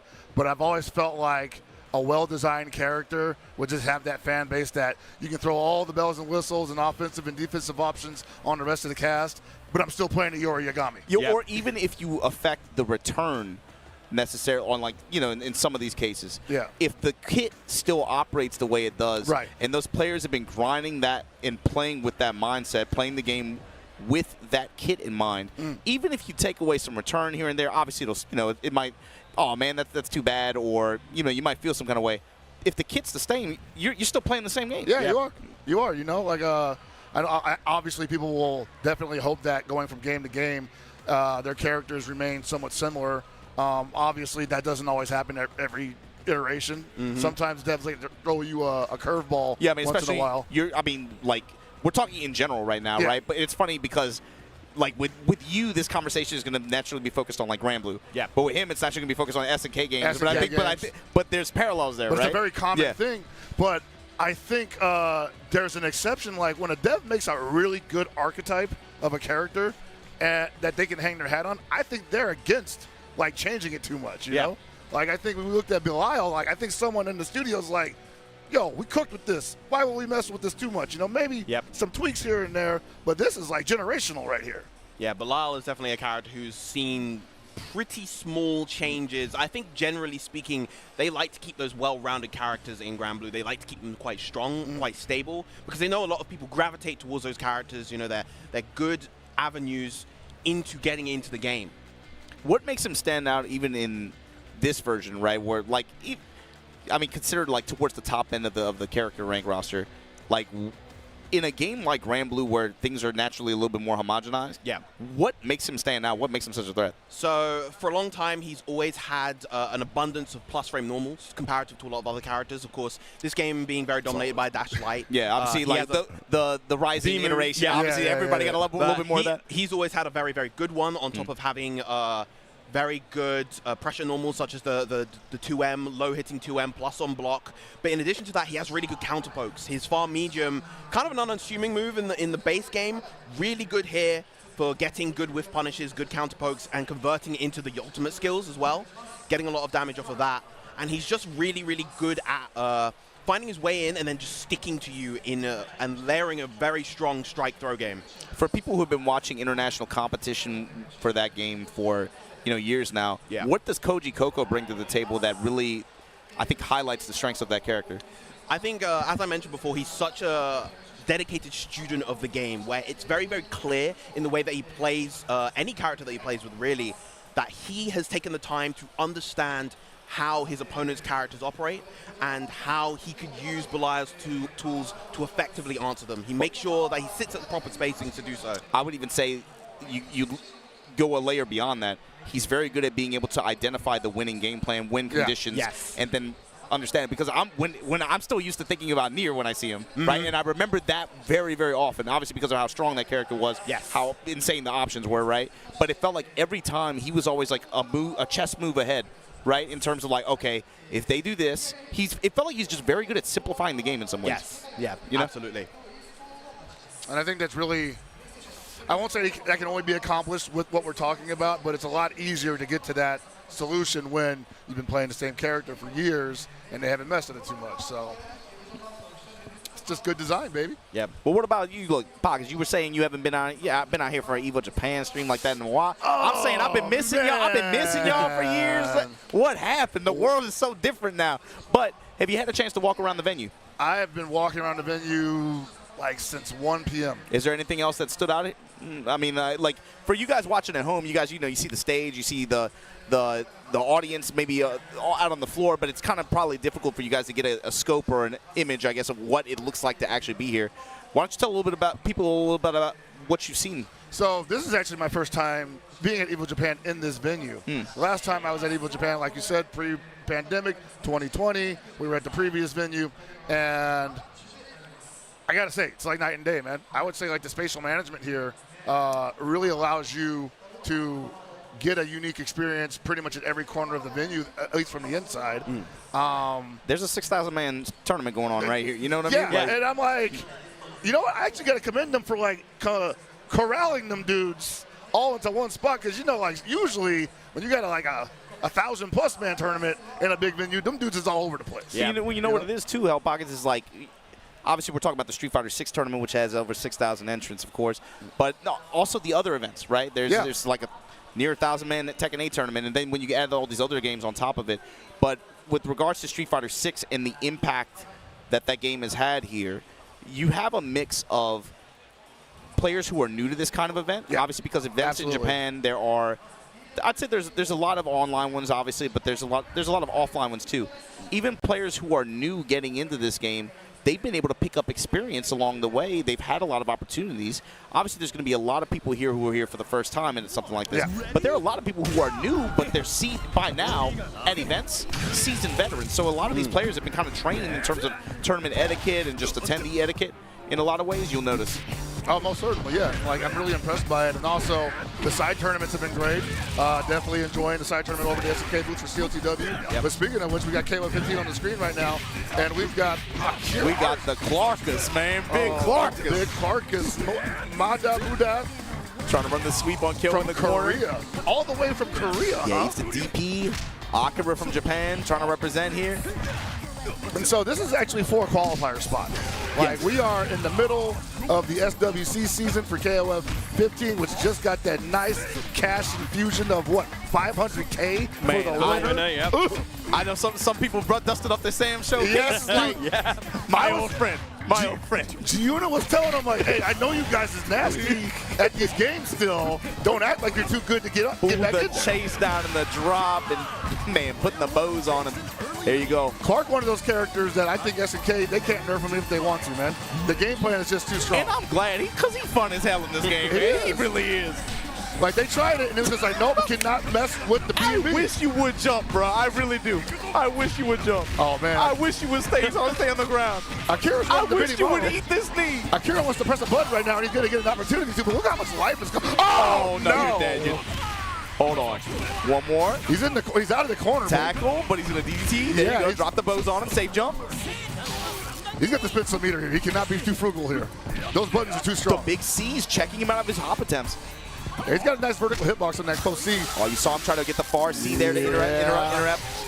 But there you go. Akira able to get him out of here. But at what cost? Yeah, he ate a lot of damage in the process. That's the cool thing with Clark. I feel like, man, it's so easy. If you get your one chance, you could put some damage on him. So, like, last year, we saw ET running the Clark against Xiaohai, and how uncomfortable that made Xiaohai in the grand finals match. That character just destabilizes the game. He has a power. He has a power. And in this game, specifically in 15, too, he's just bad fun to play. No, he's super fun to play, and he gets to duel a lot, too. Yeah. You know, like, a lot of characters can be fun to play, but sometimes they got to wait their turn a little too frequently. Benny Morrow definitely one of those characters that never really has to wait their turn.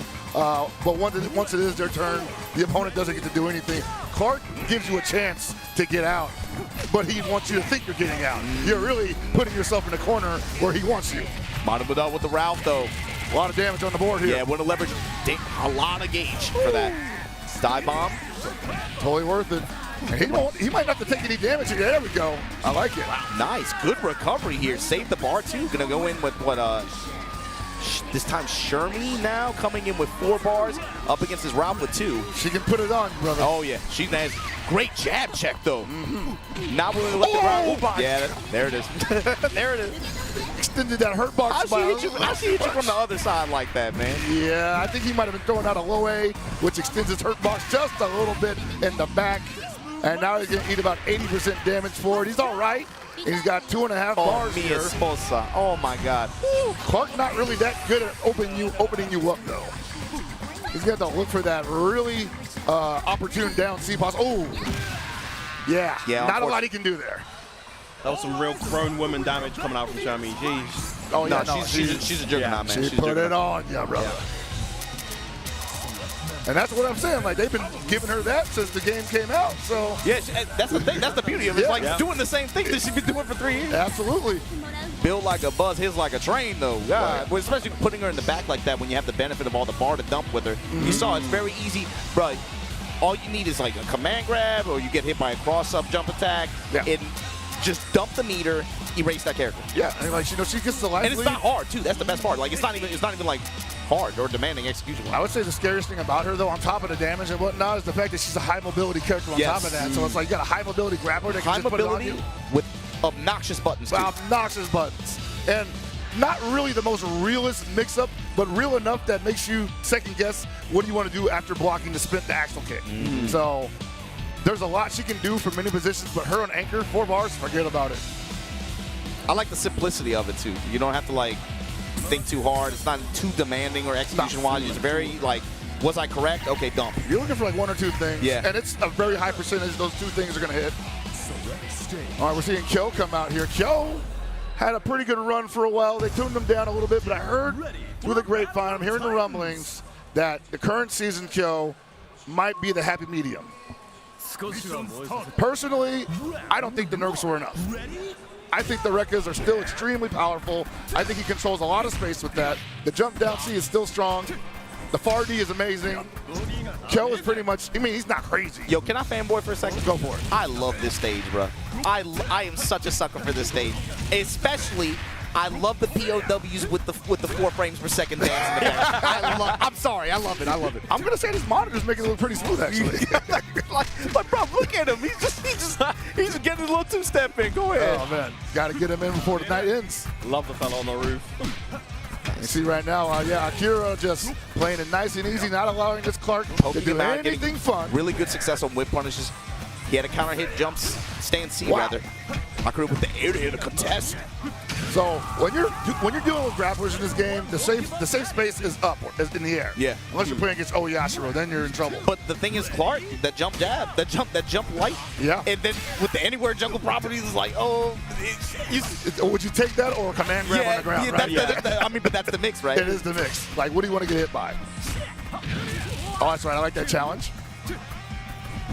All right, and Matamudas right now probably does not want to get too overcommitted here. Already had to spend some meter to get the kill off him, and I like the dump there. Get him out. You're going to have about 45 seconds left on the clock. That health is coming back. You got a bar and a half. You're in a mirror match, but it might as well be the first round all over again. Nice. Committed to the duck. Got the crouch be punished on the land. He wasn't ready. That was a beautiful jump back in the corner, though. Ooh, that might have been his chance. I don't know if I don't think Akira's going to show him that again. Yeah, he's not showing that again, man. He's like, hey, you had one chance to kill me, and you dropped it. It's over, buddy. Trying to space each other out with lightning slashes here. Crouch beat. And Mata Mudeth right now losing a lot of opportunities here. Yeah, compared to last time where he looked so confident in the mirror, it was a complete 180. Akira this time coming out on top, and plenty of resources to deal with the Shami here. Yeah, Benimaru, another high mobility character, but tremendously better in the space control department than Shermie. Does not really have to play her up close game. Can definitely just sit back and throw right Jenkins right now. It's also about the HP being a factor here too. Yeah. At this point, he can afford to tank like a forward bar dump from Shermie. You know? Yeah, absolutely. Especially with Rob coming in the back. And if he gets 3 bars, he's controlling all that screen. Yeah. Like she cannot jump. Here go draw. All right, I don't expect him to spend any meter here unless he sees a jump or possibly. Wow! Are you kidding me? What a roll! Oh, activate nice on that. Stand. Oh, he like lost that. his opportunity. It's okay. Still the secondary character. Yeah, maybe don't full dump here. Doesn't have to, but he's going to give him 4 bars for the Ralph coming in. Now, remember, though, the Ralph was not enjoying this meeting previously. Even with the life lead here, I'm not liking him getting too close to her. If he gets the confirm, though, if he gets the touch, she's dead. You're right. Look for the blow up. Oh, that was it. Demolition's expert. Here we go. Bars. Let's go. Oh, he hit him with the climax, too. Yes, there it is. Man on fire. Man on fire. Get my close-up, DeVille. All eyes are on the winner of that fierce. You know how old this guy is, man? This guy was he was in Normandy. He drove a Tekken Normandy. Jeez. This squad, they've been together for a while, that squad. Yeah, man. Man, I love that. The stage, the character, I love that. I love that. That's a. I heard that tactical RPG is doing numbers too, man. What, you talking about Metal Slug? Metal Slug, yeah. Have you ever played it? I played the demo. You played the demo? I played the demo. I thought you were an employee. I thought you were the #1 fanboy. What happened? I'm not a Metal Slug guy. That's 100%. Who is not a Metal Slug guy? Bro, you got that. Show the SNK tattoo on your lower back, bro. How you don't have? First of all, that's a different guy. Okay, catching the roll here. Speaking of putting him, nice jump, get out of there. Like you were saying, that's the mix, right? Gotta get in the air sometimes. The Clarks love to do a super Argentinian backbreaker to you at least twice in a row, just to see how you're gonna react to it. Akira been there before. Roll out, drop him again, drop bows on him. Here comes the jump A. Safe jump, yep, jump A. Shake hands with me. Ooh, no! No, he chased it down with the close C2. Yeah. Drop bows on him again. Not in a lot of trouble here because Clark can't hold the corner that well. He wants to get that interaction in his favor immediately, and he got it. Roll out, baby, roll out. An exciting battle. Feel like a whole motor bar. That show, man, like that was the spearhead before. Ready? Man, when you start cooking with Clark, bro, this is such a good feeling, man. It's a mind game. He dude. is as far as grapplers go, this is one of my favorites. The way he's built, especially in this game, is so fun. And it's funny because people talk to me about like KOF 11, and I remember Clark being in KOF 11 just being like, okay, he's not very represented there, but that toolkit was crazy. Like the amount of the ways that he could grab you, pretty simple damage. I like the way Akira, he checked the Frankensteiner too, just now. Yeah, you gotta get out of that sometimes, because if you eat one, you're gonna eat like a sand probably afterwards. Why did you jump? Tackle. Oh no! Drop. Oh wow! I was expecting the jump A, but he went and probably tried to command grab maybe. This is looking a lot like the first game actually, with that Clark just playing with house money and coming away with half of the Benny Marl's life bar.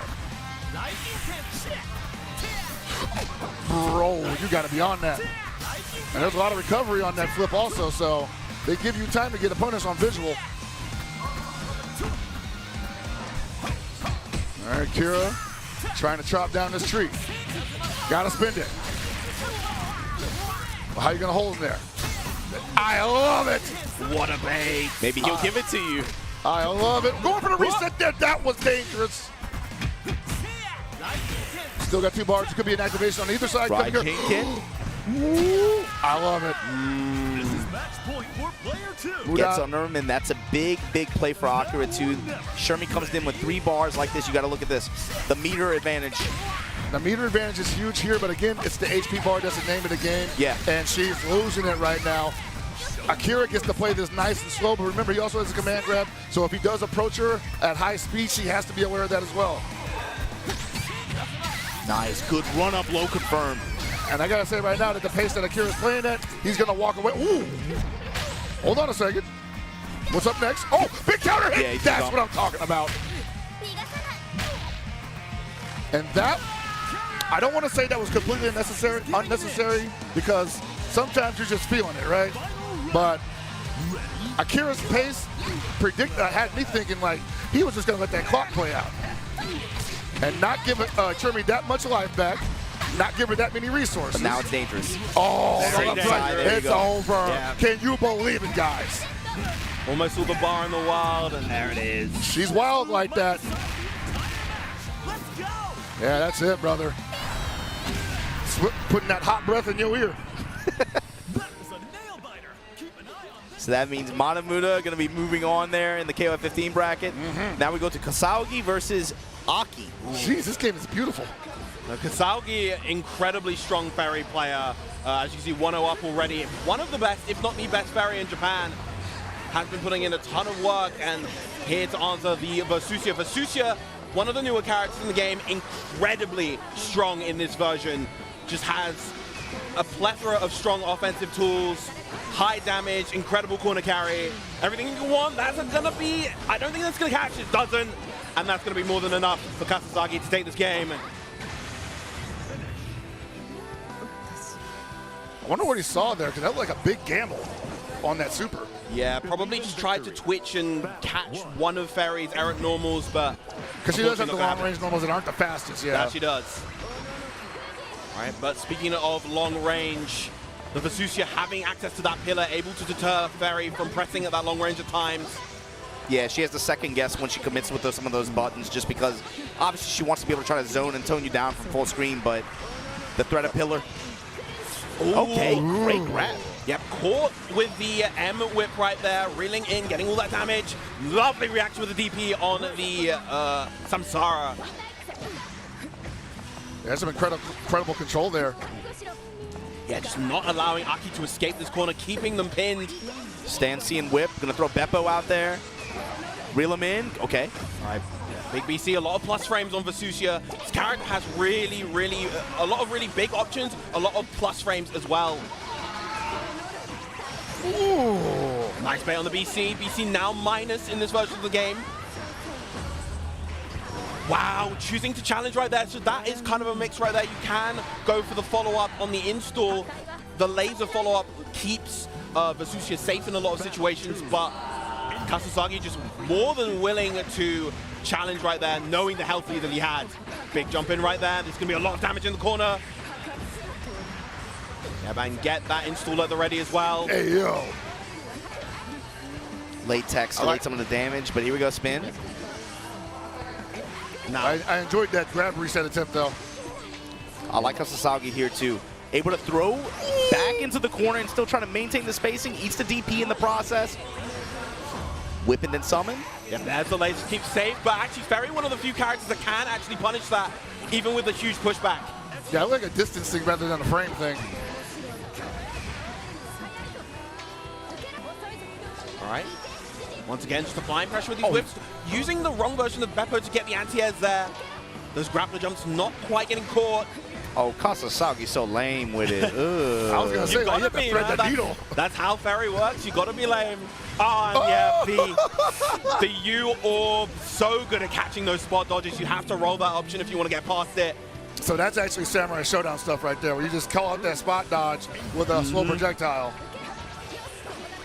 And the thing is, with that orb as well, if it hits, it leads to a full combo from anywhere on the screen for Vasusia. Once again, trying to jump in. Jump generally an effective option versus Ferry. Not the best ways to anti-air. Her 2H, air blockable unlike most in the game.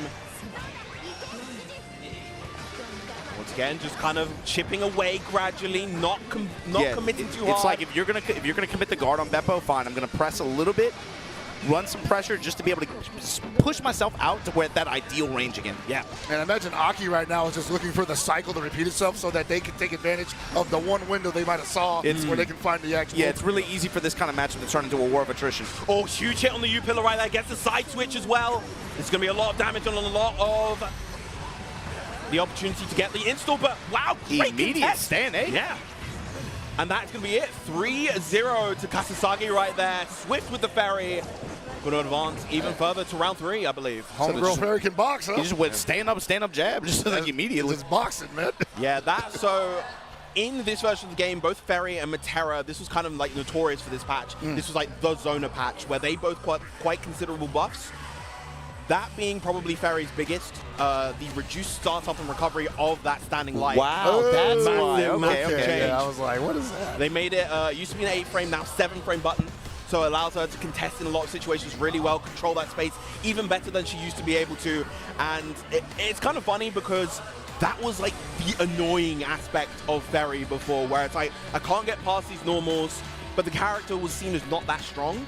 So they buffed her normals, the most annoying aspect, to make it both harder to deal with and more annoying. So it's like one of those situations where it's like if you got in previously, she was at a disadvantage. Yeah. But now they wanted to let her be able to, like, you know, stand up a little bit in the corner.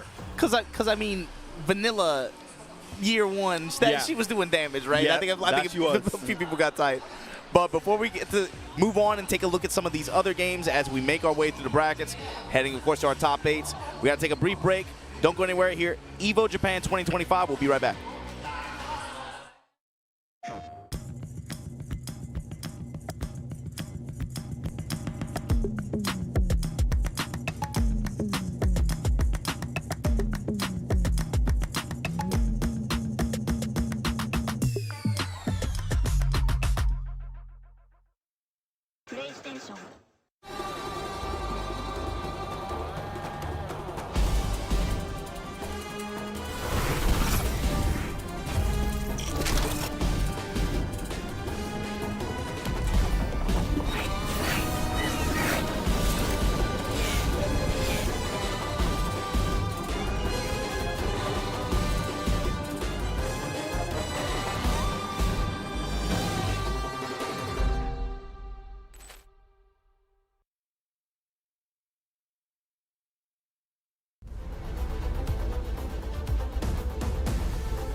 sunglasses in the day, blue light glasses for the gaming at night. Zenny's got affordable eyewear for everyone. Vibe and style while protecting your eyes. Evo sunglasses, available now.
Arrive soon. However, they are arriving now. Production, where are we going?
There you see it, guys. That's my first time seeing it, but welcome once again to Evo Japan 2025. Thank you for watching from wherever you watch it from. You guys saw the advertisement there. My name's Majin Obama. This is Virum, Hell Pockets. We're all hanging out. We just saw that commercial for Evo France. It's going to be in Nice. I can't wait. I'm going to try to make it out there. Either one way or another, I'm trying to make it out there. We're at Evo Japan here. Make sure you guys head on over to, again, the website to check out the details on Evo Las Vegas, but also Evo France and Nice. I love the commercial, too. Bruh, first of all, I understand him getting frustrated when he was a kid. Did you see the grip he had on that lever, bro? Oh, absolutely, that was nasty. It makes a lot of sense why he would put that thing in the box. Forget about it, but I love that he saw the Evo broadcast and he reclaimed his warrior spirit, went into the attic, dug that thing out, and look at him now. He's in France. He's getting his baguettes. What? The baguettes? Bonjour. Yeah, the baguettes. Yeah, the real ones. But, yo, as soon as they put that one on the map, I was like, man, I cannot wait to see what it looks like out there because Nice looks crazy in pictures. I mean, there's like a big plan ahead, right? We got that. There's like Singapore or something, right? Yeah, complete global competition. Let's go, baby. ZJZ, speaking of which, this is one of the champions, man. So this is definitely like, preview a grand finals potentially here. We got ZJZ versus RC Score. You know what is Evo Japan KOF? It makes sense that you would get like a grand finals caliber match and rematch. In pools, yeah. And these guys are just killing it in COTW also, dude, like doing double duty. And ZJZ pulling out the Nakaruru. Going against the old man, one of the last samurais, Score out here. Hey, man, always happy to see Score out here doing work. He definitely, gave us a scare as well as himself. Had a couple of health issues, sidelined him for about a year and a half. Came back, was a little rusty, but has immediately reclaimed his throne as one of the toughest KOF players. Not just KO. Virum's right here. He knows his name from Grand Blue. He was going to get in it early in that game. I was going to say, one of the best pedigree as well. One of the best, especially in base Grand Blue and the early Rising. But of course, KOF is truly his home. Well, it's just multiplayer. He's a multi-game player. He was a beast in Sam Show. He's cooking in COTW. I think he's kind of nice in 6 also, honestly. Let's see, because right now you got Chizuru on the screen, 2 bars built, shadow clones everywhere. Trying to space out this Nakaruru. You know, we talked about characters that you try to nerf, but they just seem to keep on coming back. And Chizuru's definitely high on that list because her change list every patch is pretty long. It's like a page every time, It's like a page every time. And then, but she's still doing the same stuff, man. Like, Coach, I don't know what you told me they got rid of this. Yo. So that was a reversal throw attempt that got activated. That's how he activated the advanced strike when you get the slowdown there. It's because someone tried to mass throw on you, which is a crazy situation because you usually only do that on wake up.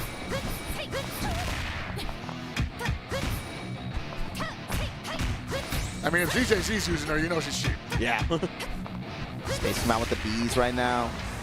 What is it, people? Man, this is a nasty looking mirror match. Dude, you know what's crazy about this? You know how people say you play this matchup, you gotta watch the shadows on the ground. When there's no shadow, it's not really her. When there's a shadow, you press a button. And I'm like, okay, that's great. But she's still plus as hell.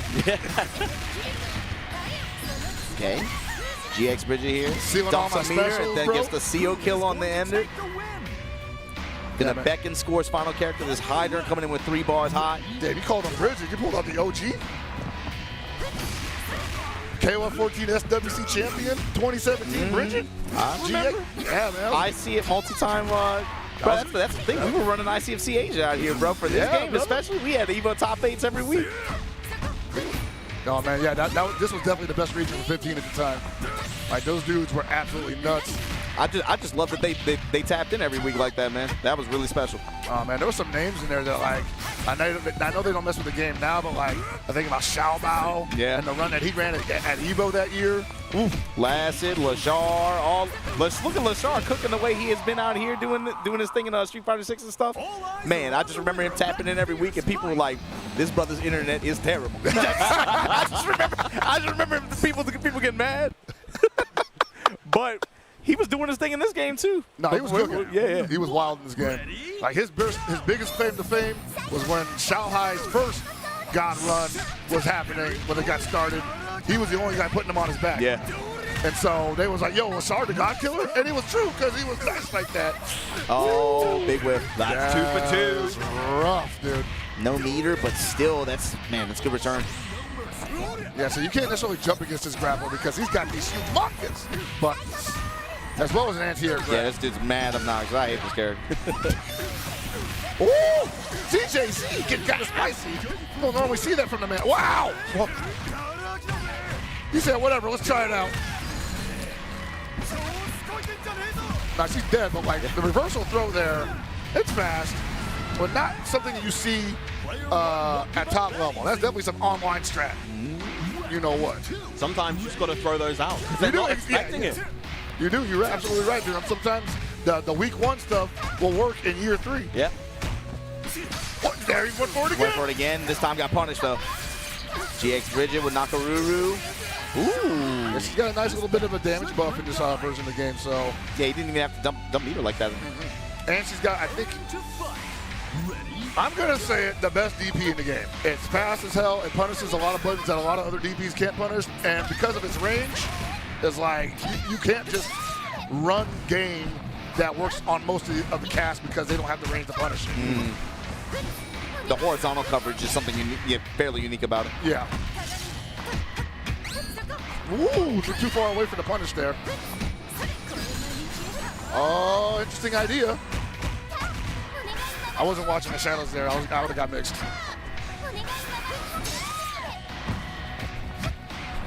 All right, TJZ. Oh, nice DP there from Score.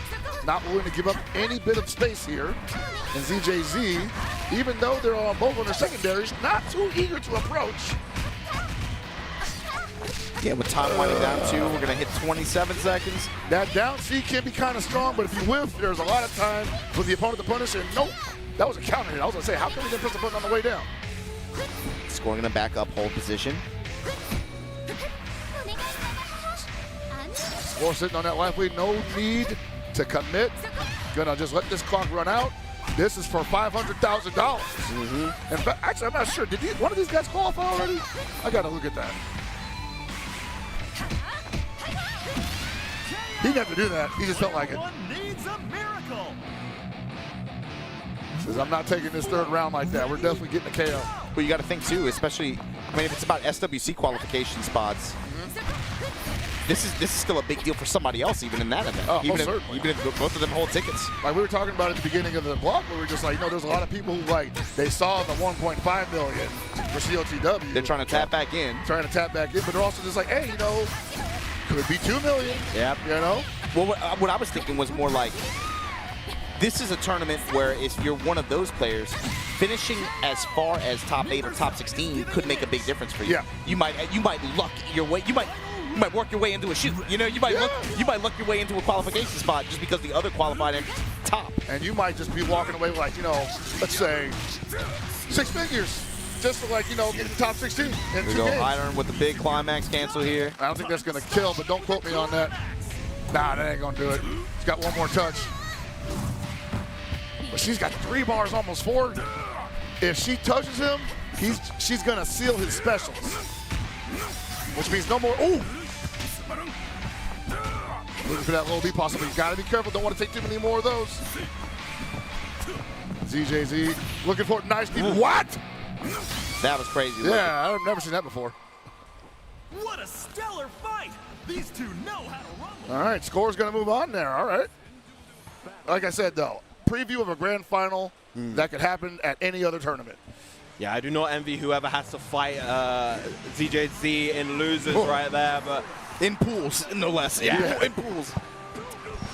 Coming on to Grand Blue, we got 2 real powerhouses here. Sanchi on the 2B did incredibly well, I believe, at last year's Evo Japan with the 2B, and Shark Movie, I would say probably the best Ladiva in Japan, but even when you're the best, you have a mountain to climb against 2B. Again, another character where you're having to really work the uphill battle to get in versus her.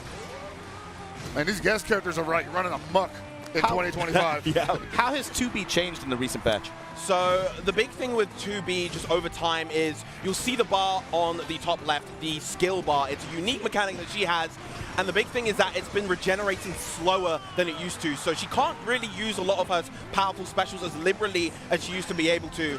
That said, though, this move right here, the 2-2H, very, very good move. If it's able to get block on the U-Lariat.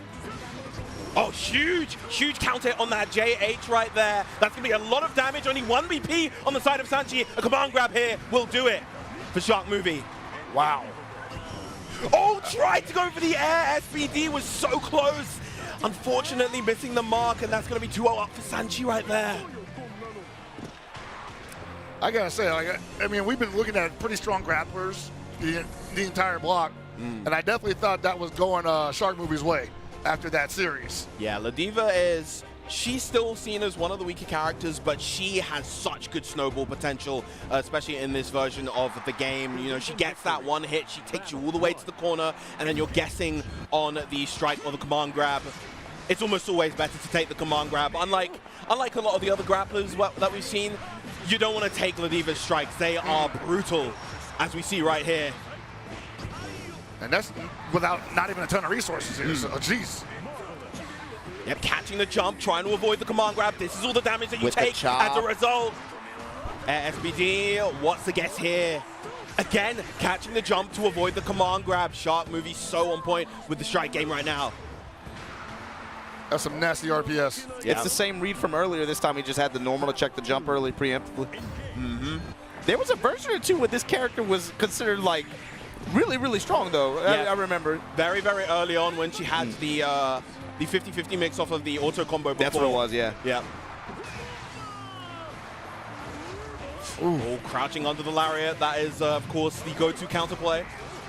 And now you're stuck in the corner against 2B. This is a very scary position to be in versus this character in particular. That 5H of hers, so difficult to contest. just incredible space control, pretty much.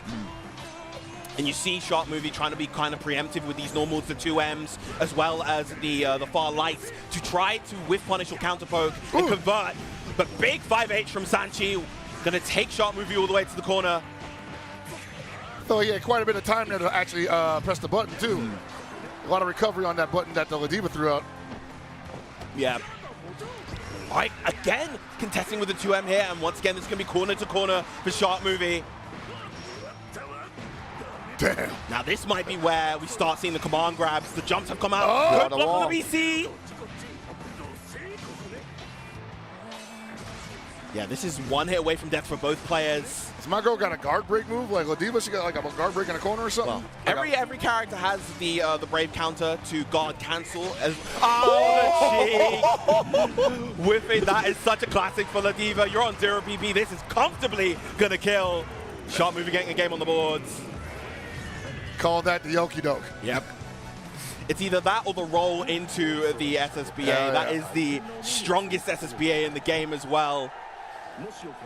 And one of the few that gets a damage boost, an additional damage boost with the technical input. Usually in this game, they made it so that technical inputs don't have as much of an impact as it did in base game. That was a major change in Rising. Yeah. But the getting the 720 motion is a particularly rewarding one for Ladiva. And yeah, just Shark Movie trying to play at this range where he can effectively whiff punish and attempt to go for that 5H. Another big 2M again. Delays on the headbutts to get as much corner carry, as much damage as possible. That hits it hard every time. Oh, He jumps out with the air SPD. Where are you going? Again, the H SPD on the 1VP. Damn. He's shown that he wanted it for like 2 games now, right? And actually, so I mentioned before, of course, Brave Counter used to be plus on block, now minus. That is a big boon for a character like Ladiva. She gets a safe jump. You try and BC. If she blocks it, she can now just run the strike throw offense with the SPD. There's another one. The medium this time getting the additional corner carry. Jump all the way to the corner, but there's the double jump to escape for 2B. Sanchi out. I like the lariat to reposition though, try to hold that wall. Dig it, yeah. You can just see like Sanchi like holding it together right now, but those command grabs are definitely mentally guard breaking. Yes. Yeah, definitely a character, Ladiva. Much like the Zoners, it can be mentally taxing to play against this character. Oh, wow, Lord. The bravery right there to go for the SPD and a huge bait on the DP. Shark Movie just in total control right now. You know, we didn't see the first 2 games, so we don't know how it went, but it's clear adjustments and adaptations have been made on the side of Shark Movie. That 3rd game, brother. Yeah, Sanchi having a real hard time trying to play this kind of war of attrition, using a lot of the 236M, that kind of thin laser that you see to get that chip damage. But, you know, all it takes is that one hit, and it really starts going downhill. That's what I was going to say. Like, everybody watching can probably tell, but it's like Sanchi has done such a good job at being able to try to control that mid-range with the stand heavy slash and then going into the laser, but all it takes is one good read from Shark Movie. And this actually may be a decent chance for Sanchi to actually play this a bit more aggressively, because as strong and tempting as it is to zone this character out, she also suffers from having pretty bad defensive options. You know, she doesn't have a meterless DP, she doesn't have the fastest options on defense, no 5-frame buttons, so you can actually pressure this character quite heavily if you choose to engage in that way.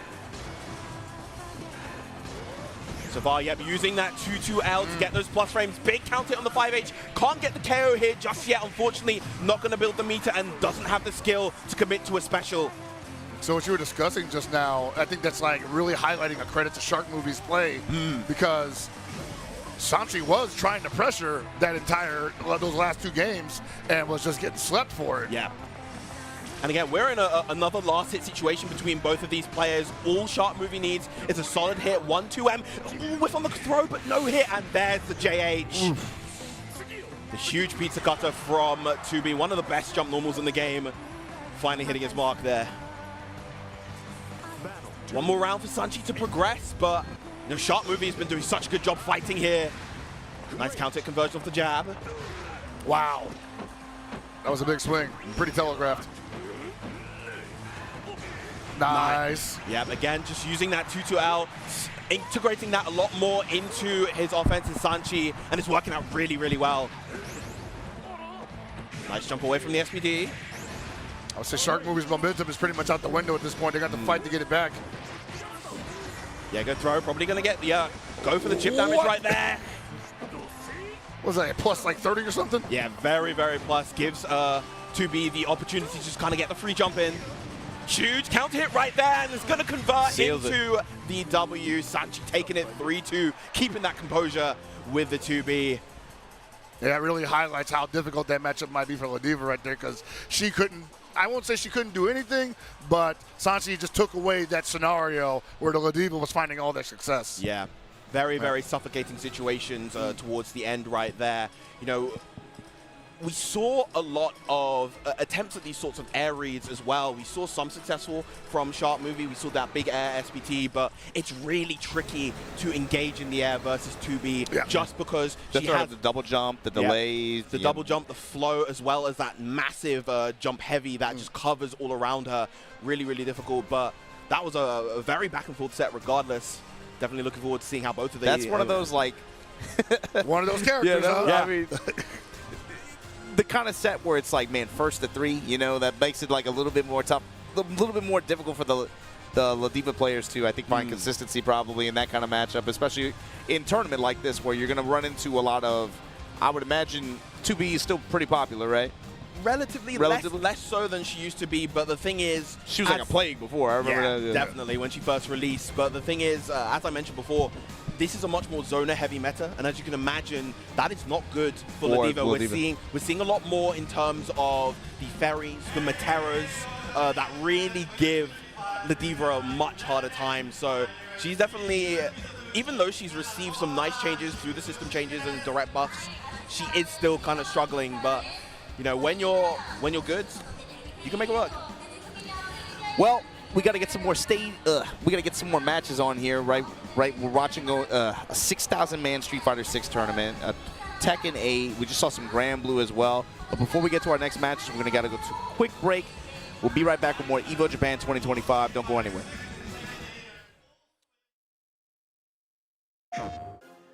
PlayStation tournaments are on PS5, featuring the biggest games,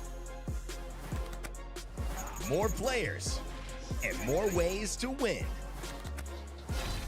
Get ready to compete on a global stage with new and exciting daily tournaments, all at the press of a button. So whether you're a seasoned competitor or just starting, come for the challenge and leave with glory and incredible prizes. It's time to join the competition. Sign up now on PS5. PlayStation.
Protect your eyes styling under the sun. Blue light glasses while you're gaming, having fun. Zenny's got affordable eyewear for all warriors and monsters alike. Evo sunglasses, available now.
We're back. Evo Japan 2025, Sherry Jennings, Hell Pockets.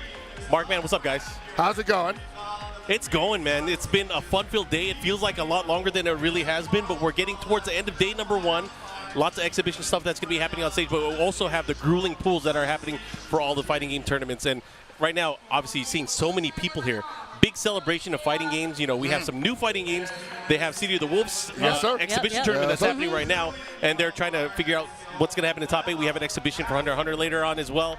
And I've been seeing a lot of cosplay. I don't know if you guys saw that. Oh, yeah. It's crazy. I've seen all the pictures. Like I was already walking around the floor and it was getting hot, but just the pictures that have been posted on Twitter alone. Yeah. Like there's so many sick cosplays out here. Yeah, there's a big cosplay competition that's going to be happening tomorrow as well. So I'm actually really excited. One of the other things that I'm super excited about is the arcade sticks and the arcade controllers that are out here. You had a nice tweet thread yesterday where you were kind of showcasing all the different arcade sticks and the leverless controllers that you saw here at the event. But there's just so much variety from what people are holding and what people are using. I actually brought some stuff here to showcase to you guys. I don't know if you guys saw a lot of the new stuff that's out here. I know the 3 in the front you guys haven't seen yet. This is actually the first time anyone's going to be seeing this, but we'll touch on those later.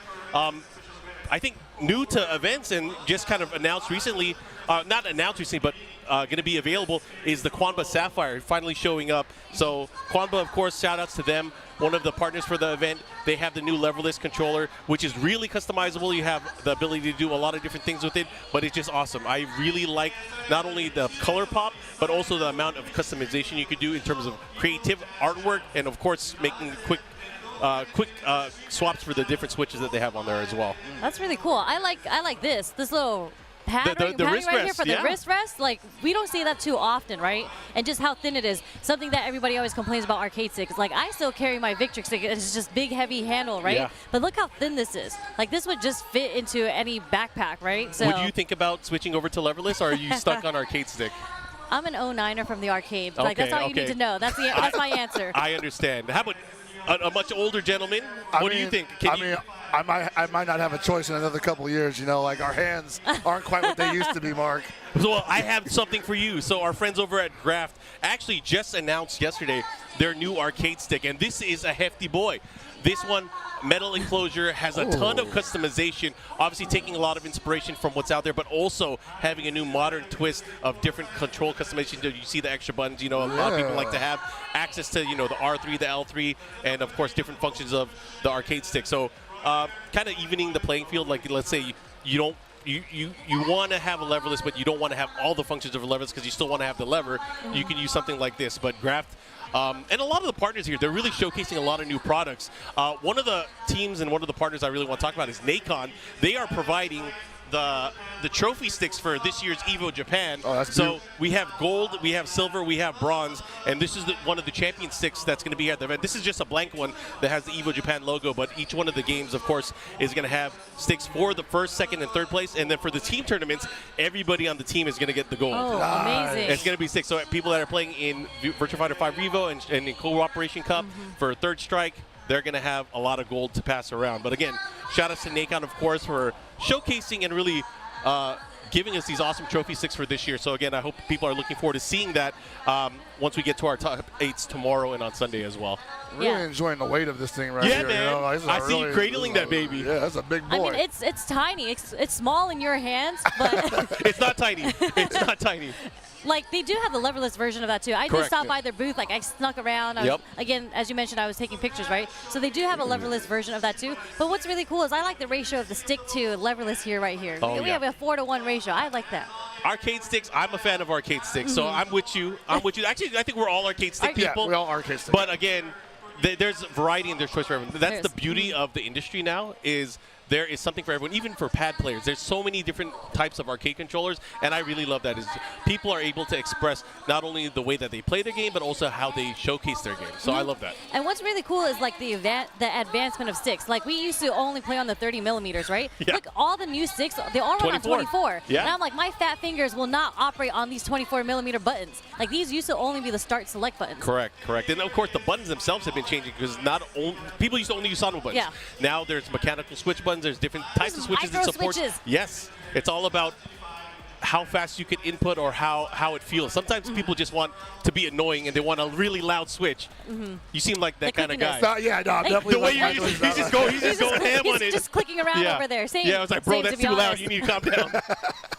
No, but that's cool. So again, if you go to an Evo event, you have to take notice of all the cool stuff out there. Save some money, save some luggage space. I already know you bought the Arcade Shock Sakura Traveler for Evo Japan. So again, there's a lot of cool stuff that's out here. And if you're a fan of this kind of stuff, like we are, you guys got to make it out to an Evo event. Yeah, this stuff is exclusive. I believe there's only 45 of the Sakura sticks. Yeah. And I didn't even know that from Arcade Shock. Well, so I am so happy I was able to get one of those. And they have a leverless version of it too. So yeah, tomorrow when I'm back on stream, I'll show a little bit more of the other stuff. But again, if you guys want me, you should follow Sherry, because Sherry's been tweeting out all the different stuff that's out there. And then, of course, the official accounts have it. We did a little preview of the Arcade Stick Museum earlier with Justin. So again, there's a lot of cool stuff to see if you like this kind of stuff. Fighting games, man. Yeah, fighting games. There's a cat stick. Come on. Yeah, There's a cat stick. I saw that earlier because they didn't have that out yesterday, and I saw it today, and I was just like, they are going wild with the creativity on these sticks here. I love it, dude. I was actually telling somebody earlier on, like, I see so many leverless sticks that have, like, great visual design. They got bells and whistles, lights on them, and I just need, like, the old days back when, like, the arcade sticks would show up and the guy had, like, the LEDs on every button, and they were blinking in sequence, and I'm like, this guy either better win or get on stream because everyone needs to see this. So. Absolutely. What are we doing? Are we going to be talking about games? We're going to watch some matches. We're going to watch some games. Yeah. We're going to watch some fighting games. What do we got for this block? I was here with Obama and Tasty Steve earlier. You saw a little bit of Street Fighter 6, saw a little bit of Tekken 8. But what are people getting sweaty in right now? I know we have some action that's going to be happening. Well, that's not it. Through the pools. It's definitely not main stage. Back there right they're doing a tour of the venue right there. Well, it should be Street Fighter 6, KOF, Tekken 8, and Guilty Gear Strive. Speak of the devil, and he shall appear. Here she comes. All right, help Sylvie. Yeah, you gotta walk us through this. I have a whole bunch of questions for you when I'm watching this. So basically, what you're dealing with here is the most grueling fighting game on the market, where you got to pick 3 characters, and each one of them have to do their job successfully, or they're going down, and you go down to your next character. There is no 2 and out. There is no, actually there is a 3 and out, but you're always going to go at least to 4 rounds because you have to play 3 characters, and it's fast as hell. This is probably one of the fastest fighting games I see on the market currently. As you can see right now, things are moving. In terms of pace. In terms of pace. In terms of just raw data on frames. Like, we're talking like 3-4 frame normals and whatnot. You know, usually like the average now is like closer to like 6 or 7. I think KOF like goes more in the old school of like closer to 2 and 3. Not actually those numbers, but we are in the 4 frame area. Yeah, so something that I noticed about KOF that a lot of players are good at doing, or they just do a lot of, is jump. Like, is jump that effective in this game? Like, what's up with the anti-airing in this game? Anti-airing is strong in this game, but we have like 4 or 5 different kinds of jumps that you can deal with. So the anti-air, you may not always be ready with the anti-air, and honestly, catching somebody landing from a bad jump is much more advantageous than just anti-airing them, unless you have a character that can turn a random anti-air into like maybe 30-40% damage, which exists in this game. Well, talk to me about team composition, because you know, obviously 3 characters. Is it just you pick the 3 strongest characters, or is there a method to the madness? So, yes and no. There are a lot of players who find a lot of success just picking who's considered the strongest, who performed the best, but there's also compositions that maximize meter usage while using other characters to build it up that don't need it so much, you know? Some characters that may not be considered top tier may perform very well when given the resources and the positioning to do so, versus characters who just perform well anywhere and have no real personality. So like an anchor. An anchor, exactly. So I guess that's a mechanic in this game that I didn't really know about yet. So the bar, the meter, does that transfer over from character to character? It does. So it does, okay. Not only does it transfer over from character to character, you actually get an extra stock for losing a character, and then because we're in a modern era, SNK fills that stock for you going into the next round. So it's almost like you lose a character, but you gain a bar. Okay.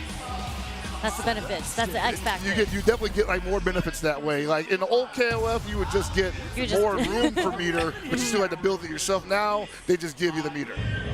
How has this? You know, this game has been out for a few years now. Yes. And obviously, a lot of people still playing it. SNK just announced their World Championships, and of course, the humongous prize pool for this game. But how has the meta changed? Because, you know, we used to see a lot of one character showing up in every single team, but we don't see that as often anymore. Well, so it's like you said, it's been about 3 or 4 years at this point. I think usually around that time, games start getting, like players start getting a little creative. there are the strongest in the game. There is meta, but there's also ways around that, and there's also just like there's more than 52 characters in this game. You can't know the matchup for everybody at a given moment. I was gonna say, is there always gonna be that element of like, oh, do they know this? Absolutely, absolutely, and we're definitely dealing with two characters on the screen right now. That Sylvie, just if you don't know what she does to you, if you don't know where she's plus, you don't know when she's playing with you, you're going to end up eating a lot of damage. And she's not an original roster character. She was a DLC character. She was a DLC character. I was going to say, I don't think I've ever seen this character before. Well, I've not seen this character on a tournament stage before. I haven't. She originated in KOF 14, where she had a pretty good run, but she's been... Did she look much different? She looked very different in KOF 14. In fact, you can actually use her costume from 14 in this game, but they redesigned her for this current game. They gave her a new, somewhat newest toolkit. They buffed her old toolkit, and she's also been getting a lot of nice quality of life changes as the game's progressed. So I would say these days she's probably closer to the top than she's ever been.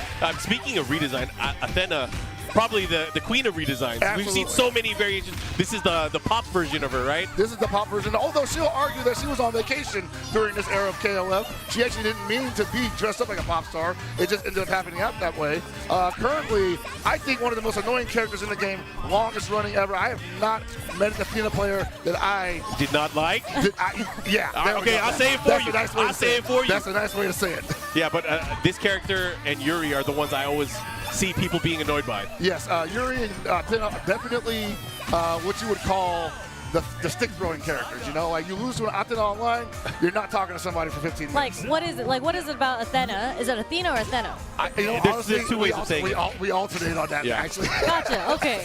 Like, the way the Japanese players say is Athena. They say Athena. Okay. Yeah. I mean, I see that she's like a fireball character. This girl, what is it? Nakamura? Nakaruru. Oh man, you weren't around when she was terrorizing the FGC. 14, baby. Oh, not just 14. I'm going way back, like CBS 1. Oh, she has a bird. Yeah, that's true. She has a hawk. Yeah, she's from Samurai Showdown.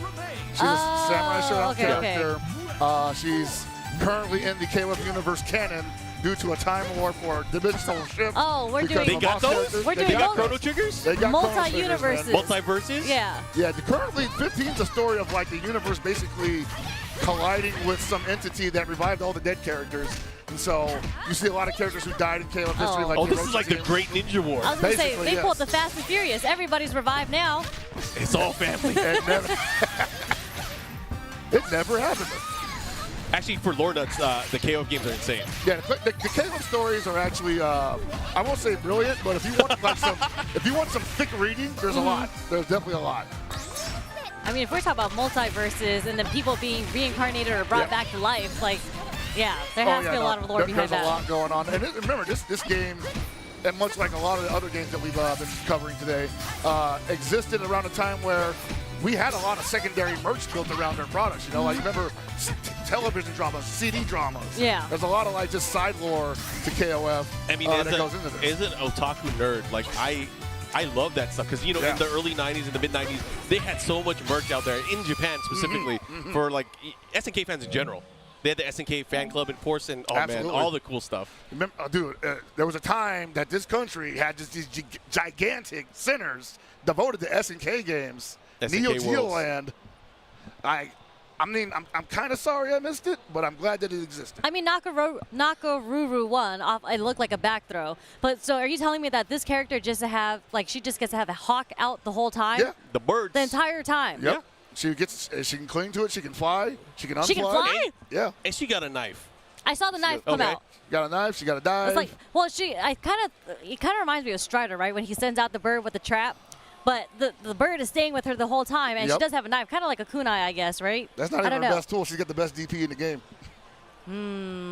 Okay. It's fast, and it almost goes damn near full screen.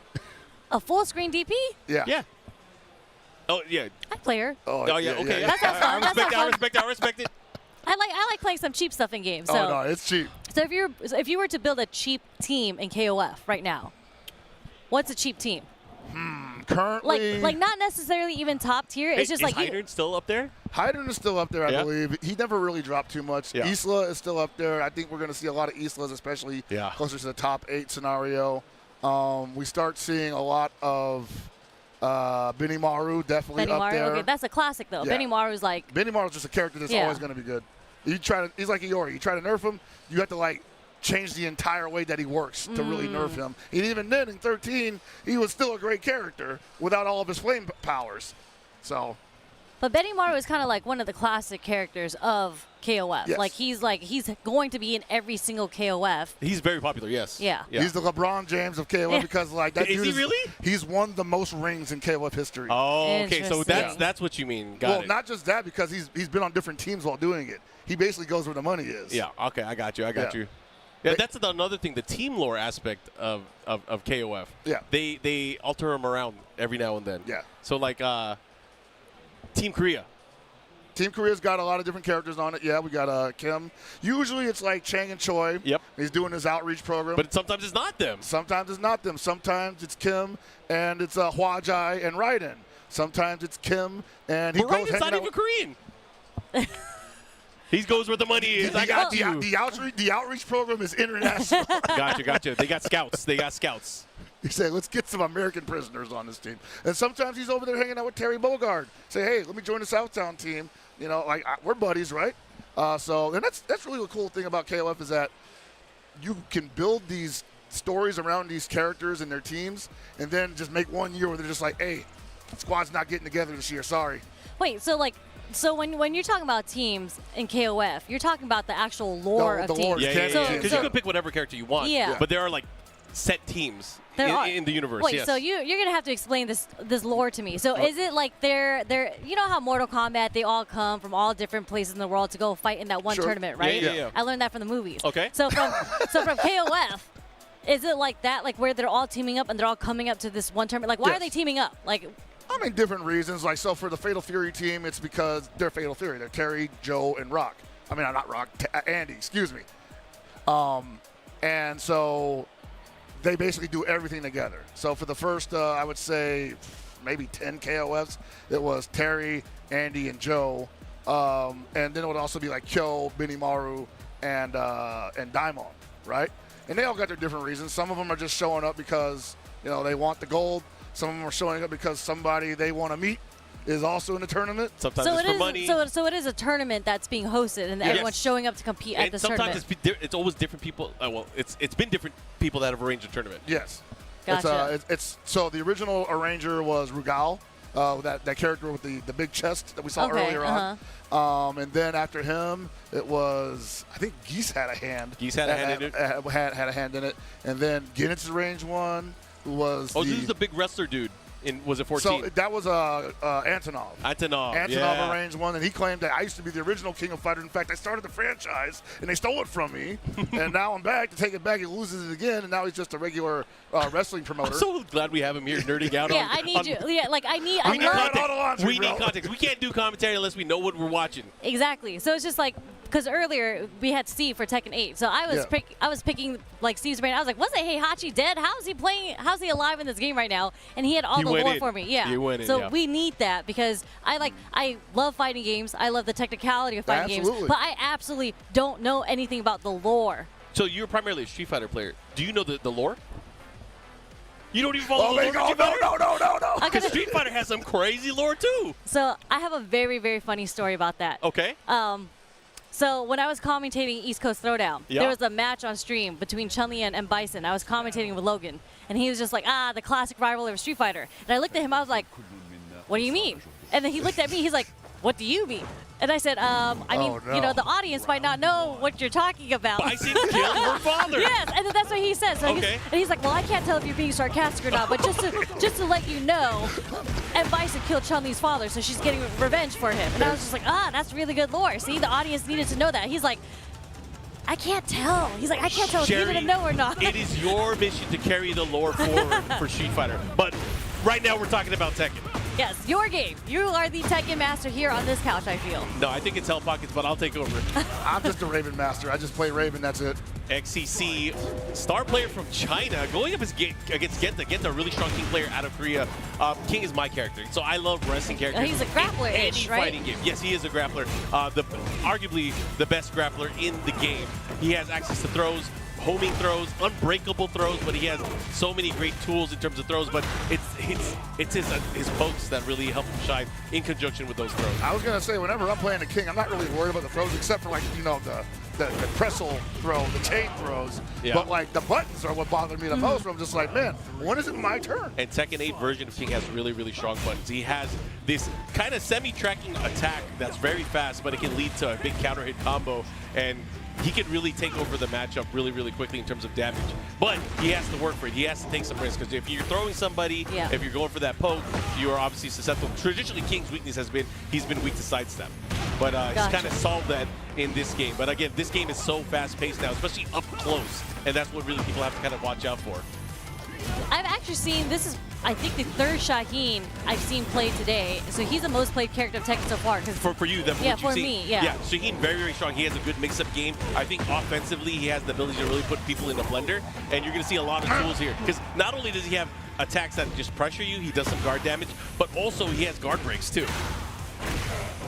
Oh man, that was 3 rounds. But again, XCC is just such a strong player. He was very, very strong season 1, using a lot of Dragon Out, but here making the switch, he must know something using that Shaheen, because this is still very early, season 2, not too old. A lot of people making the adjustments. First event on the TWT for this year. Sick. And I do see that he is also sponsored by Weibo Gaming, so they actually picked up quite a lot of people. And I think they just made the announcement like last week where they picked up a whole bunch of other players. Yeah. It has definitely been like a feeding frenzy. Yeah, for every game. Yeah. It's been a feeding frenzy this year. Anyways, we're going to go back into this. Genta making the switch, not using King, using Jin, the poster boy for Tekken. And there's a reason why he's a poster boy, is because he does a lot of crazy cool shit. He does. Electric Wing got this. Yeah, man. He's there to hook people with that electricity. You know, it's so funny. I did not know that he was the son of Kazuya. I thought they were like brothers. Yo, they're definitely not brothers. They're definitely not brothers. But traditionally, Tekken is a family affair. There is a lot of people related in this game. Kazuya is definitely one of those guys, like, sometimes girls mistake me and my son for brothers. Oh, yeah. I mean, he just looks young. He looks like the same age as Jin. I guess he got thrown into the volcano and he helped his skin, I guess. The charcoal. Yeah. We love the charcoal treatment. A little bit of buttercream in the volcano. Moisturizer. Yeah, let me get the lava treatment for my facial. Ooh. All right, but yeah, I mess with Kazuya. I'm a Kazuya over a Jin guy, because Kazuya is a sneaker collector. That's my boy. You say he's a what? He's a sneaker collector. Wild anecdote, oh, he's a sneaker. Yeah. Yeah. So lore-wise, he is the original sneakerhead. Yeah. He before sneakerhead was a thing. Yeah. In 1994, he collect sneakers. Yeah. He was a sneaker collector. So That's he was there before all you hypebees. Kazuya, you pay respect to the OG. What's the relationship between all of that into Heihachi again?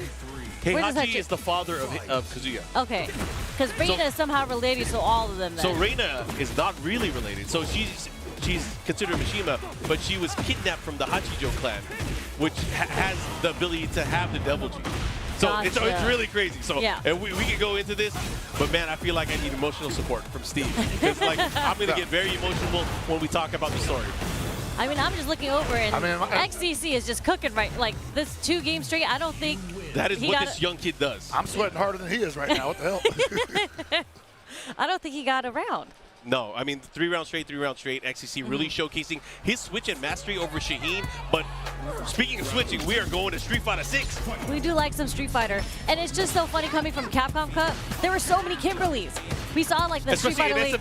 Yeah, in Street Fighter League, we saw all the Kimberlys come out. And it's just like, I don't know what it was. Like, what is it? Was it the buffs that just made everybody want to play her again? Well, speaking of characters that we saw a lot of, we used to see a lot of Ed. Not as much anymore. Obviously, he had some adjustments, but still very strong character. Still a very potent character, and a lot of top players still utilizing this character in competition. I wonder if that's something where, like, the characters that are being utilized heavily are basically getting scouted by the entirety of the player base, so that when a character that doesn't get utilized that much gets a couple of buffs, maybe they're kind of a landmine coming into a situation like this. Well, there's actually a lot of Ed players in Japan still. So although, like, overall, they lost a bit in their player base because of the nerfs, there's still a lot of Ed players. And maybe not a lot of modern Ed players. This is a modern Ed player. I gotta ask you, so there's this disparity online, and I've seen it, and I'm sure you know about it, but the top ranked players online, the legend rank, right? Yeah. 90% of them are from Japan. I believe it's 395 of them are in Japan, and then there's like 55 in China. Nice. And then like the rest, there's like 9 in the US or something. And it just like, it just drops down significantly. And 3 of them are punks. Like 3 of the characters. Actually, 3 of the accounts. Well, actually, I don't know how they're counting that, if it's by character or by accounts, but yeah. So I was going to ask, so what region do people usually look towards for inspiration on how they should be playing meta-wise? Is it Japan? Because they're the biggest pool. They are the biggest pool, but they actually, when people talk about the MR system, they talk about how blessed Japan is because when you're playing... Competition-wise, they have so many people. Competition-wise. Yeah. So the way that the rank system works with the points, like when you're playing in a country outside Japan, you can play for 3 hours. And I felt so bad because Dr. Danny Pham was trying to hit Legend, right? And, he was close to about 2100. That was about 3 hours of work. And he was on a win streak. And then he lost 1 game and lost 20 points. No. But that's the grind now. It's like getting to Legend, but also keeping Legend. Exactly. So you're only gaining 1 to 3 points per win of a set. Then you but lose, if you lose, you get bodied. You lose 12 to 20 points depending how many times you lose. So it's just like all that hard work. There's so many ranks that could change between 10 points. Yeah, like you'll lose your Legend for sure. But in Japan, what's amazing is that they have so many players here that they'll match within the good MR range. So you're only getting matched with players that are maybe 100 difference from you. So when you lose, you're not losing that much. And when you win, you're actually gaining a fair amount of points. Okay. So that's why rank tilts people. I'd be off of that, man. I'm good. Got me crashing out. All right, guys, we have a special presentation on stage right now. We have Shun, our MC. He's going to be introducing a special presentation. We're going to be awarding the Canon Awards. The Canon Awards. Something I might know, something I might know a little bit about, little Canon Awards. Yeah, but we both got one. What's that's up? facts. Where you at? Sorry, I didn't want to do that to you. I was going to save it until later. He's like, I'm ready for it. Don't worry. I've been told that it's in the mail 20 years from now. Yeah, we'll get it to you. Thank you. As soon as COTW, gives up that 1.5 million. Right, we'll let Rick talk. Yep. I'm very happy to be with you this weekend. 皆さんこんにちは。この週末皆さんと一緒に時間を過ごせることを本当に嬉しく思っております。Each year, Evo likes to acknowledge pillars of our community, outstanding members of the FGC who have contributed to the community and culture of fighting games. 毎年エボはファイティングゲーミングコミュニティの中でその柱となる方々、そして多大なる貢献をしてくださっている方々を改めて称える機会を設けております。This year we'd like to recognize 2 more of those outstanding members of this community with the Canon Award, an award named after the founders of Evo. そして、キャノンアワード、エボの創設者のキャノン兄弟から名前を来ておりますが、そのキャノンアワードを今年もお二人、さらにその、エボ、そしてファイティングゲームコミュニティの柱となったお二人に贈りたいと思っております。Please join me in welcoming to the stage this year's recipients of the Canon Award, Toyoda-san and Yamagishi-san. それでは、今年のキャノンアワードの受賞者2名、豊田風介様、山岸勇様、どうぞステージまでお上がりください。Please welcome Mr. Fusuke Toyoda and Mr. Isamu Yamagishi.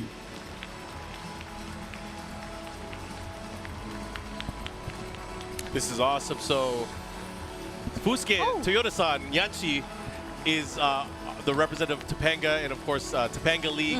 He helped put together so many of the great events in Japan, especially most recently the Topanga Charity Cup. We have the OG Yamagishi-san, part of the original generation of communities. I'm going to leave it to Shun to tell you about both of them in Japanese, so this doesn't take a long time full of translation. 時間省略のため、お二人のご紹介を私が日本語のみでさせていただきます。豊田さんは、株式会社トパンガを設立されまして、トパンガチャリティーカップとトパンガリーグを主催されています。25年間に及びましてトパンガはトパンガ TV を通して、多くのイベントの配信を行っておりまして、ファイティングゲーム格闘ゲームの中で最も、長く放映されている配信されている番組ということです。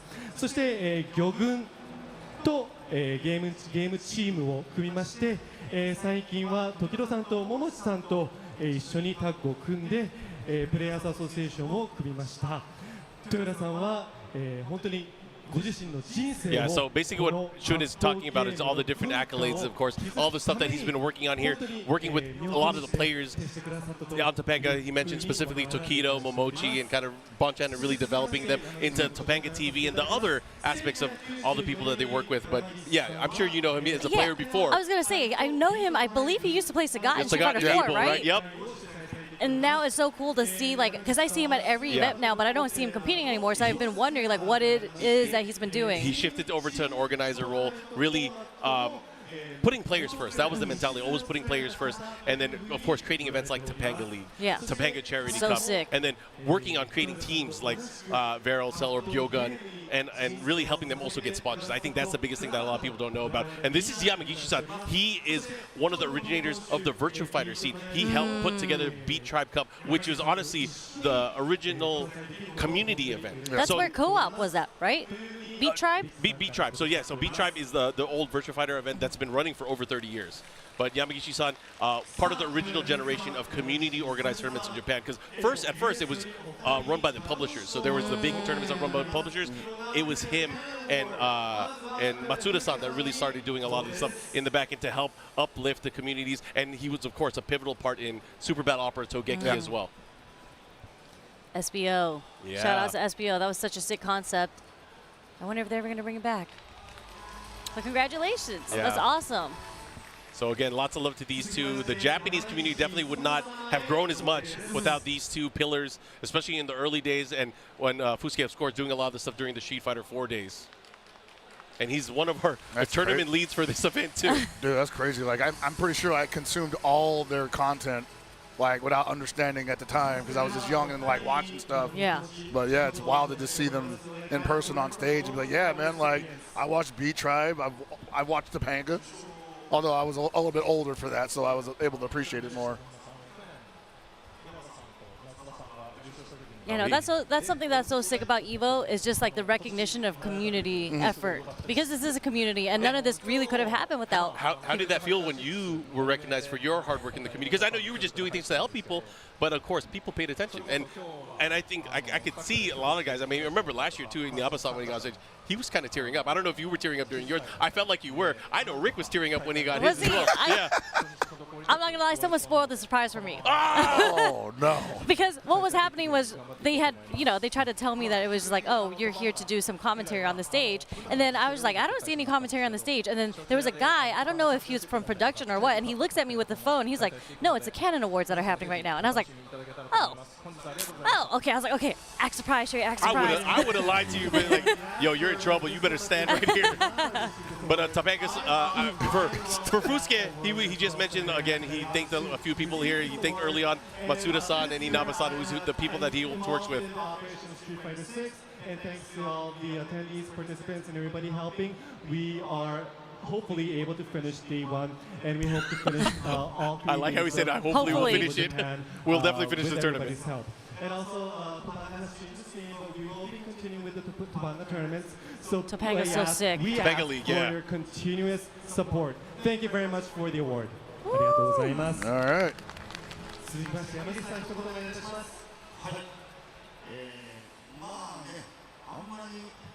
This is definitely the old businessman that will show up at the arcade and take your money. Yeah, the salary man out there, right? Yeah, like, this is the guy. That's what's so godlike about Japan too. It's just like they're so inconspicuous and they just show up and they just beat your ass. Yep. And I think it was last Evo Japan where there was like a Tetris tournament here and a schoolgirl had won. That was Puyo Puyo. Oh, no, that was Paddle de Pont. Sorry, that was Paddle de Pont. There was the school that came in, beat up everyone, that went home. Yeah, it was just like a bunch of salarymen. Yes. And you saw one little girl in her school outfit and her mom was like standing behind her watching, and apparently she just took home the home tournament and then just left. That's wild. Yeah. I heard she was a beast playing online too. That's why she came over. Like, you know what? I think I'm good. Let me see how I do against these guys. And she destroyed everybody. That's what anime dreams are made of. Only in Japan. Only better if she was like chirping at him too, like, you trash, old man, get out of here. All right, let's see what Yamagishi-san said. It's been about 30 years since I started, and the foundation of this started from the game center culture. And at that time, we were gaming at this local place, local small game center. We never imagined that kind of a tournament will lead to big site. So I am very happy that this has actually happened. And what comes first is that all the players have fun playing the games. So our tournament starts tomorrow. We hope you have fun, and thank you very much for the award. ありがとうございました。 You know, that's real, man. Like, I think a lot of us have that thought pretty often. We're like, we were just playing games and trying to have fun with each other. Exactly. It would have been nice to think of it as something that grew, into something that, or dream about it being this big. But we couldn't fathom that. You know, I couldn't fathom being here now 20 years ago, right? So, yeah, I definitely I feel that. Yeah, it's like we all started coming from playing games, and then we had just an idea. We were just like, yo, this event isn't happening anymore. Yep. Maybe I should host an event, and then like things just grow like this. So it's really cool to see. Inspiration is crazy. Yeah, like the generation kind of take over, and then like we're catering to the new player base. It's just like a natural progression. I gotta tell the old guys that sometimes too. I'm like, look, man, it's not a bad thing when these young guys come in and they want to start hanging out and they start taking some of your money. You know, you want that to happen, man. Like you ain't been hungry for a long time, so maybe that's good. You know, keep you young. Yeah, I mean that's a cool thing now, just considering that there's so many different generations of fighting game players, and again, just being an old man, just looking back at it is like, man, this is awesome. Oh, absolutely, dude. I'm just like, again, like it's amazing that it went from, like, for me, I think Rio in 2009 was my first one. You know, it went from that to this. I'm just like, Evo 2009 was my very first one too. Have you had that moment yet where you talked to a younger kid and said, back in my day? Yeah. Have you done that yet? Yeah. I mean, I feel like I've been doing that even like at least 10 years ago. Okay. There's been You're such a veteran. There's such like so many influxes of new generations, especially since like I went from Street Fighter 4 to Street Fighter 5 to Street Fighter 6. Every single time there's a new iteration, it's like a whole bunch of new bloods coming through. Yep. So I always have to be like, back in my day, we would money match if you were talking that much shit to me. We had etiquette. Yeah. Like, you can't just be saying all that. And then, back in my day when people played, it was for pride. It wasn't for, like exhibitions. Yeah. We used to do Wednesday Night Fights versus Next Level, right? Real, and that dude, was, like, pride on the line just because it was East Coast versus West Coast. But now the players are just like, you gotta give me money if you want to see me play in an exhibition. Hey, that's okay, though, man. That's okay. I'm not saying there's nothing wrong with that. I'm just saying the culture has shifted. Absolutely, and I think that's because we have the resources to allow it to shift. So Yeah. That was a Get lot your of work. bag. There was a lot of work that went into that, so we should definitely enjoy it. Yeah. Again, with so many fighting games coming out, I mean, we have a few on the horizon that we know about. And who knows? They're probably going to announce a ton more fighting games in the future. But again, I think There's we're so many. in a blessed time period where we could just, like, have something new to play at least every single year. It feels like that. It's not enough time. What do you mean? I'm still trying to learn everything about the new season of Street Fighter 6, and the third season is already coming out. Yeah. And then we have 2XKO coming sometime. Like, City of the Wolves just dropped. I'm just like, when are you guys going to give me the time to learn? I need to learn. They keep saying fighting game renaissance, and I feel like that's like every year now. Yeah. Man. Like just like 3 games that are just popping right now. And, like, when you look around this venue, they have, like, Hunter x Hunter. Like, there's Virtua Fighter is about to come out. Virtua Fighter 5 just got their new patch. There's so many new games, and there's so much. Like, I love it. And it's so cool to see how this is so special to the FGC, because everybody usually just plays their one game, and they have their tournaments for their one game. But then you have Evo, you have Combo Breaker, you have CO, where it's just like the multitude of all fighting games across the board, and we're all here. And it just makes me worry, because there's so many players now. I really hope it doesn't end up splitting. I'm sure that's been like a talk before, like, Evo's gotten really, really big. Should we split the tournament? I hope that doesn't happen. Because I like walking over, like, I'll finish my pool, make it out, and then I'll walk over and I'll just start talking to, like, the Mortal Kombat people. I'll be like, oh, how y'all doing? Did you guys make it out of pools? Like, I love that. And I really hope that doesn't go away. I think that's great, too. I just, I'm like. What's your opinion on that? On it splitting? I'm like. It's not so much that I have an opinion on it splitting, but I'm thinking, like, if anything ever did start dividing up, I do want the territories to come back. No, you're talking about Evo West and Evo East? Yeah, I'm kind of like. That was really cool. I kind of miss, like, having those 2 big regions, basically earn their stripes. Well, I missed regional battles. Like that too, yeah, man. What's really cool about Evo Japan is that there's team tournaments here, right? Yeah. I haven't seen a like legit intense team tournament in a really long time, Right. or whether it be about like the regional stuff. Like there's NorCal versus SoCal, that used to be a thing. Yep. And then there was like in Tekken there was Atlanta versus everyone else, right? And then there was East Coast versus West Coast. I feel like we just don't see that often anymore. You got to teach people to talk that shit again. Get people we gotta plant a Noah in everybody's ear. See, he's doing a great job. He is the ambassador. I don't know what you want to call it, but he has that fighting spirit. He has that fighting spirit. We have to take him and put him everywhere. He's not young. He's old school. He's old school. He's been around forever. I hate saying that. He's not young. You see that stuff he put out today? He's young in age, but not by tenure. Yeah, he's technically young. I know you didn't learn that from Tokido, is all I'm saying. Tell him to spell tenure. Of course, Yes. lots of love to our team over at PlayStation Tournaments. If you guys are interested in playing a lot of the games, you guys can join the competition online through the PlayStation itself and through the games itself. You can win cash, of course, exclusive items when you play in these tournaments. Sign up now through your PS5. Oh, you read that so fast. But yeah, shout out to PlayStation. I didn't read it. I memorized it. What are you talking about? That's how you said it so fast. Yeah, you're the one who wrote that out. That's why. That's how you do.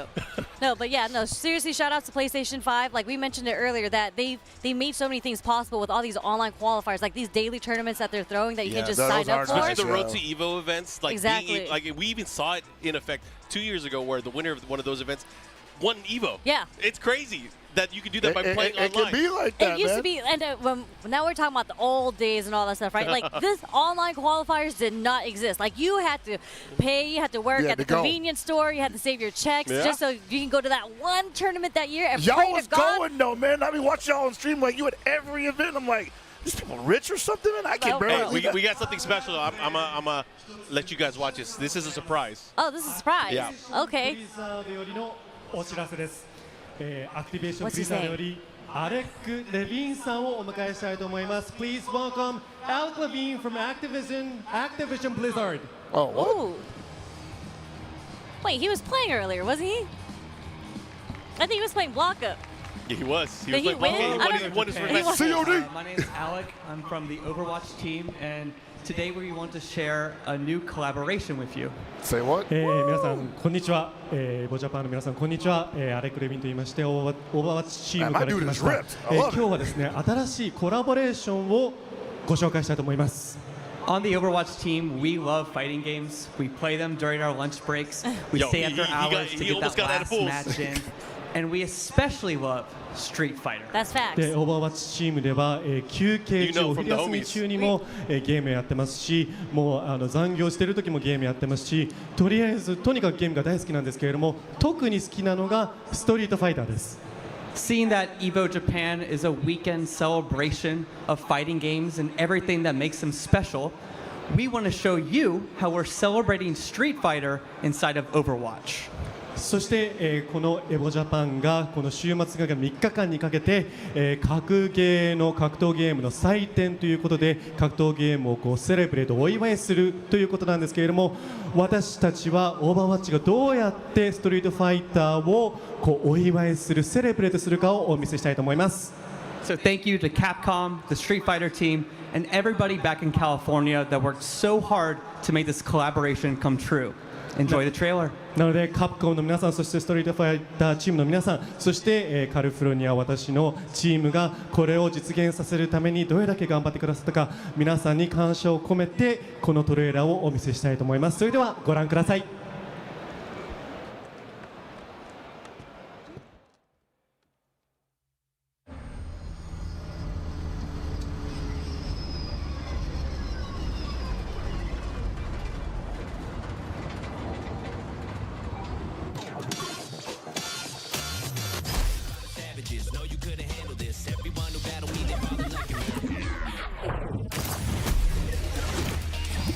Fight!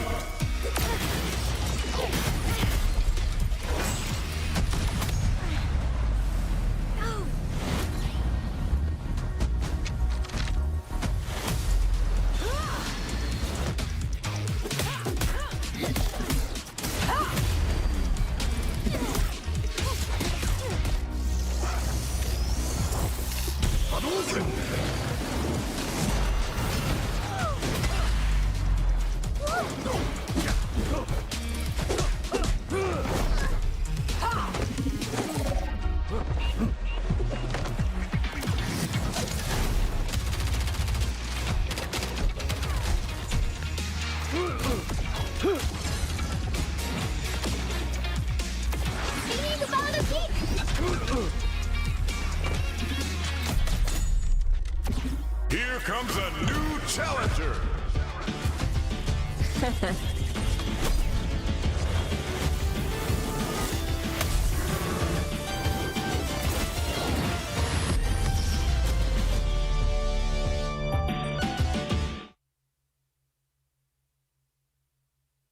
I haven't played Overwatch in a minute, but I'm feeling it. I'm feeling it, bro. That was so sick. I'm sorry. I was looking at my phone because I actually heard about it. I've never seen this video before, but there was like a tweet that there was a collaboration between Overwatch and Street Fighter coming. Well, now you get to see it. So Alec, who's one of the associate developers on the game, he showcased this, and I think again, he was playing in tournament earlier. I think you mentioned it. Yeah. He is so passionate. Him and his team are so passionate about fighting him. One of them entered the side tournament for Soul Calibur in the side tournament area. Amazing. I was like, damn, they got some old school players here. But again, lots of love over to the Activision Blizzard team, the Overwatch team in general, for just supporting the event and showcasing that cool trailer for us. Yeah. No, that trailer was sick. Yo, I mean, Soldier 76 Guile. That was slick, dude. That was sick. I mean, Cammy for a second. Widowmaker Cammy, yeah. Well, she looked like Viper for a second. So that's what you were talking about. You got excited. No, because in the shadow, because you know it's Viper, she has all the tech, and the but hair. it looked like a single braid, and they showed us Cammy. I was like, all right, whatever. That's why she got her hat knocked that's off why by Sherry Ryu. was quiet. She's like, you know what? I'm not playing it. Broke all my right, heart. it's cool. Forget about it. No, that's so sick. I love seeing the support coming from other genres too, and like that makes sense why he's here playing Blanca in the pools though. Like, wait, what does Blanca have to do with it? I mean, Blanca's like a character that a lot of other people outside of Street Fighter likes playing. Okay. Like he's a fan favorite. Okay, I get So it. is that I rock with it. gamer profiling? No. Oh no, no, gamer profiling is real. All right, yeah, I believe it. Do you believe it, right? Gamer profiling is real. I mean, that's so- not a bad thing, though. Like, if you got a character that people from outside of the game are like, hey, I kind of want to mess with this. So what do League of Legends players play? Wait, Which character in Street Fighter? In Street Fighter? Think about it. Guys, we'll talk about it when we come back from our break. But again, we'll be back with more Evo Japan 2025 live from Tokyo.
Here we go.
All right, we are back here once again with the English official broadcast for Evo Japan 2025. I'm, of course, joined by the Margin Obama and the legend Justin Wong here.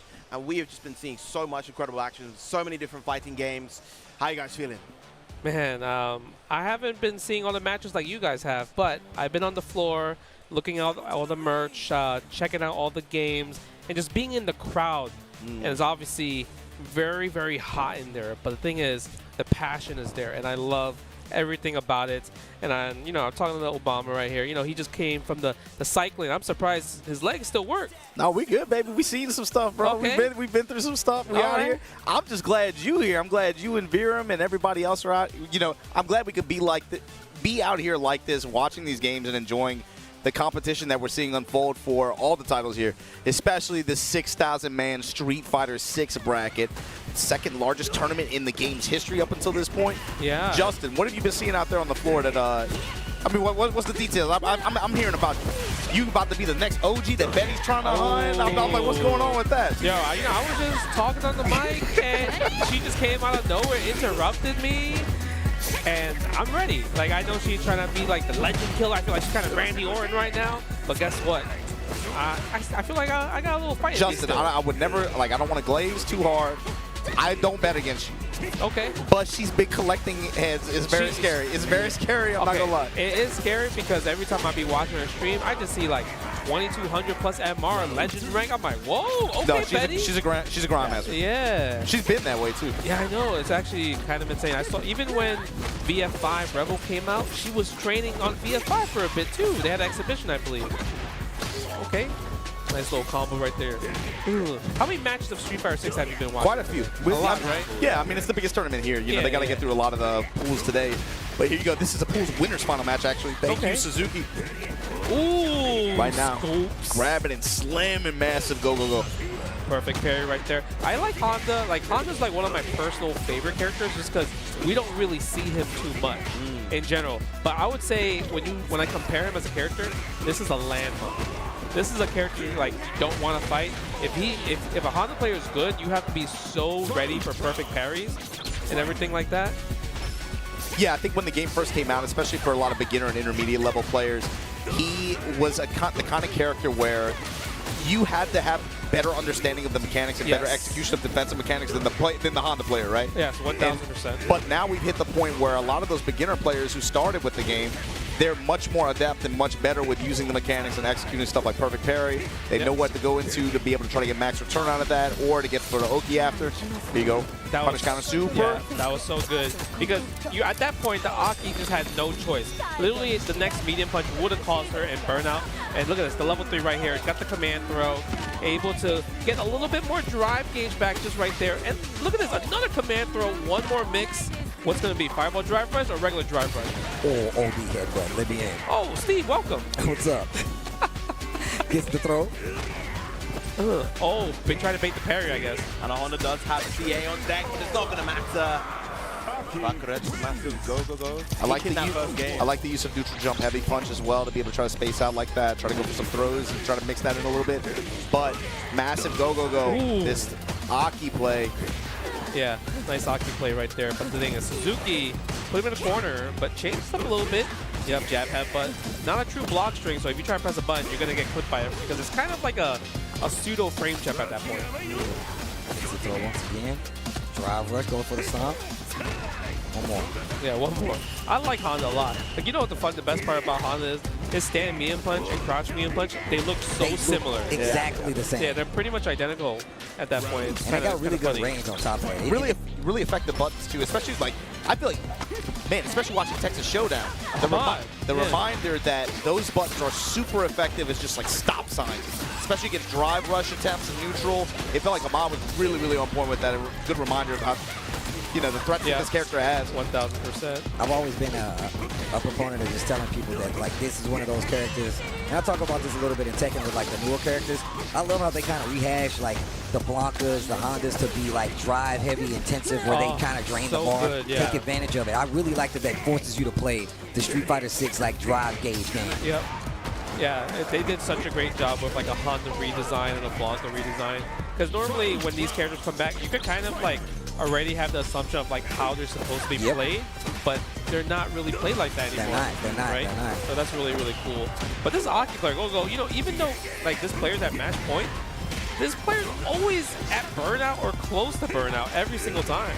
This is like, I'm telling you right now, you don't expect it. Like, I feel like you get to a certain point when you're playing Street Fighter 6, you're like, this guy is going to take it back. That was sick as hell. What a pickup. Yeah, not dead yet, but I mean, at this point, still burnout. 6 bars on Suzuki's side. You can kind of just chip it out at this point. Look at this, yep. Wait for it. Wait for it. Oh my god. Hold. Hands. Ooh. No. Throw. It's done. No, not yet. Picks up. Wow. Not sure what he's expected right there to hit the crouch roundhouse, but. Oh, I think it's more just like I have no choice but to try to like get a random hit confirm in a super. Hit jab jab right there. Instant rematch here to bring the game 3. Oh, punish counter with the throw. Walk up throw. Oh, another one. That's +6 at that point. Nice bait. Big punish. Love the stoppage of the drive rush right there. Yep. I like that. Going in the stands that close really does throw off the senses. Another deep jump in. The thing about Aki is like once you get somebody in the corner, everything goes into a frame kill, into a setup, into literally which flowchart of heads and tails do I choose. Oh, wait, was that? Wait, I'm lost. That might have been what we call an American reset in Japan. I like that. That sounds like a movie, the follow-up. You know about the American reset. That's cultural exchange. That's what we call it. Okay. Ready for the drive impact. Yes. Gonna build 3 bars hit. Doesn't choose to spend it. Not yet. Not yet. Because we want to we want to keep the Oki too. I like that. The natural delay of the empty jump low. Look at this. Next hit for sure, we're going to spend the level 3. And just like that, we are 1,000% closing this round out. He said, yeah. Why you say it like that? You already, yeah. You just hear E Honda going off in the background. Yo, I'm about that shirt though. Yeah, that's actually a really awesome shirt. Yeah. Look at that. Honda boys. Honda boys in the building. Like you were saying earlier, though, Justin, that game, I felt like that character kind of fell out of favor in a lot of high-level play situations and tournaments like this one. So it's refreshing kind of to see him working their way out of pools into the middle of the bracket like that.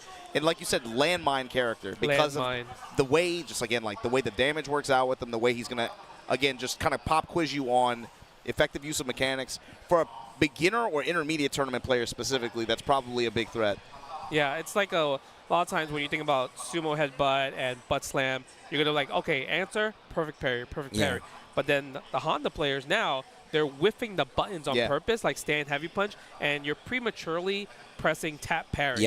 And that's when they go for drive rush throw and get a punish counter throw. So I love the fact that like they can tell that they're not reacting to those situations. A lot of them have been playing long enough to where they kind of made these counter plays. So if you don't go in knowing that or expecting that immediately, you're going to get blown up by it. I was talking about this with Sherry, and it was another thing that talks about, just how you use drive in this game and how you use the deficit to your advantage. And not only just doing what Justin says, but doing like light punch headbutt, right? And then you're like, oh, I'm a tap parry, and then they just walk up and throw you, right? And it's a big thing in this game specifically. You didn't do that in any other Street Fighter game. It's literally new to this, and it's literally all about drive. It's really cool. Punish counter throws are really, really effective and strong. Also just because of the horizontal coverage that it offers you too as Honda.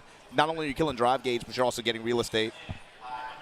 Put them in a potential checkmate situation after. Yeah, and if you block a Honda headbutt, you lose one stick of drive gauge. That's big. That's big. That's a big block when you think about it, right? Yeah, especially when drive is so important to like just the ecosystem of being able to get your offense started. And some of these smaller characters, like the Pixie characters, and I think it's even more effective against the Juries, the Camis, because you're really tapping the drive gauge. And literally, if they get one combo where, and I've seen this happen where people are like, all right, I got hit a couple times, I lost 2 or 3 blocks, go for a combo with Cami, can't even finish the combo because they don't have any more drive. And those little small things make it possible for you to make a crazy comeback or just change the tide in your favor. So once again, man, it's a lot of things. This is one of my favorite things about Street Fighter 6. They took the old formula and they added some of the coolest instances for you to learn how to play these games at a high level. Oh, here we go. Oh, here we go. Vasaraga. I know who this is. Devagame, right? Yeah. Devagame. He's a former champion, right? Former Rage champion. Oh, okay. Coming back here with some rising gameplay. And Shio, the real lab monster of this game. Okay. The person who has kind of experimented and discovered so much of the tech with this game. Running Lil Wayne, Running Lil Wayne. Used to play Bubs back in base game, but has kind of rotated around a lot of different characters, and has been settling on Lil Wayne as his tournament character. Please say the baby, though. Yo, Here we go. Oh my God. Debagame. What about Vasaraga? Tell me about him in this most recent patch. Debagame, you say his name, I think about this character specifically, but like, where does Vasaraga stand? Is he more played than, like, say, Ladiva or? Yeah, so he's definitely represented a little bit more, particularly, I would say, in North America. There's some really, really strong ones. The character is kind of regarded in different ways in different regions, I would say, but the big thing about him is that he has some really, really scary ultimate skills. The tackle, the march, deals so much damage and work really well as pseudo reversals. Don't think that's going to matter too much in this situation. Popping bottles? Popping endlessly, get the final hit there, get the knockdown, drain the BP, and now you're in a real tough situation. But there's the ultimate command grab. That is fully invincible from frame 1. And is the ultimate reversal for Vasaraga in this game. You know, you're right. You know, Virum, this don't look like a good match for Vasaraga. It's tough. Yeah, I can see it. It is tough. Like, my man, he got the boys. Yeah, he's right? got the boys. High, low, the supers. Like, it's really kind of like, it feels like both of them are kind of like knowledge check characters, but Lil Wayne's like the knowledge check character. He's got an from what advantage, I remember. it feels like, for sure. And on top of that, you can see him actually stacking off of the knockdown. Every time there's a knockdown, that's when the setups really come. That sends you full screen? That's cheap. That move is absolutely incredible. Oh my God. That's in a lot of situations for Lil Wayne. But those command grabs from Debagame just coming out in full force. Yes. Getting him in that first round. So they're fully invincible frame 1. Is it like completely invincible until it ends? Like, or can you hit it, or do you have to jump it? Don't you gotta jump it, right? In terms of the bone wheel, the bros are completely invincible. If you jump, he can punish your jump. Okay. If you block, you're pushed all the way across the screen. If you spot dodge, he can punish the spot dodge. Wow. So there's basically no real counterplay. That's a fantastic move. It is an incredibly good move. Okay, that's good to know. I might be a Lil Wayne bro at this point. If you leave a big enough gap in your offense, he will just send it out and work Just to his way out start the it, corner. yeah. There's the ultimate version of the awesome sauce. Gets a massive ground bounce into the Oh sauce, my carries God. all the way to the corner, and he's going to get another side swap with the cat ball. And you get 1, 2, 3. No, just go for the 2. And the food items, they either restore Lil Wayne's health or they restore his meter. And you're going to see him use that 5-viewer lock, got 15% meter from the salad. Is it random, or is it It's like... random, yeah. Oh, wait, he beat the wheel. Yeah, so Vax can beat it because he has the armor. He has access to the armor. Okay. Once he sets up the 5U, choosing not to go for it, but there's the wheel again. Oh, gee. And it doesn't matter. So the food item is random, or is it random what it powers up? The food item is random, and each different food item gives a different effect. Got it. Ah, okay. Yeah. Yo, there is some chaos Yeah, going I was on about right to now. say. I'm not gonna lie, this looks fun to watch right here. Oh, never mind, you are dead. Yo, the big bottle. Jeez. The Costco bottle. All right. This is this is crazy. It's like Grappler versus Zoner at this point. Yep. Yeah.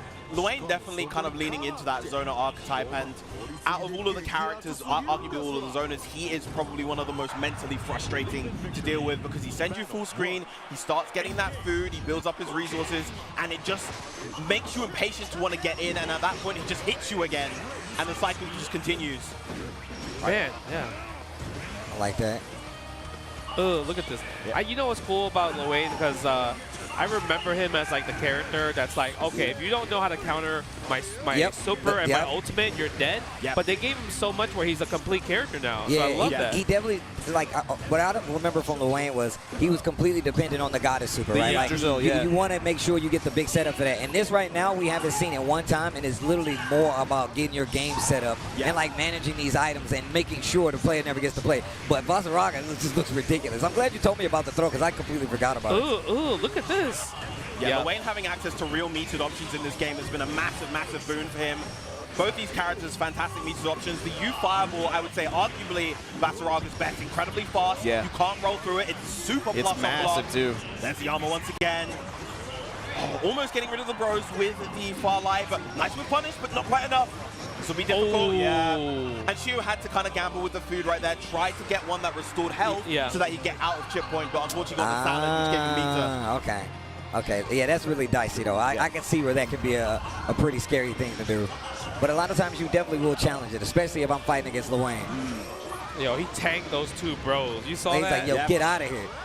Yeah, so when he gets his 5U up like so, he gets 2 hits of armor on certain moves in the kit. His heavy buttons as well as various specials, like that march, that gives him the armor. All right. I feel like Shio has been getting scooped a lot. Yep.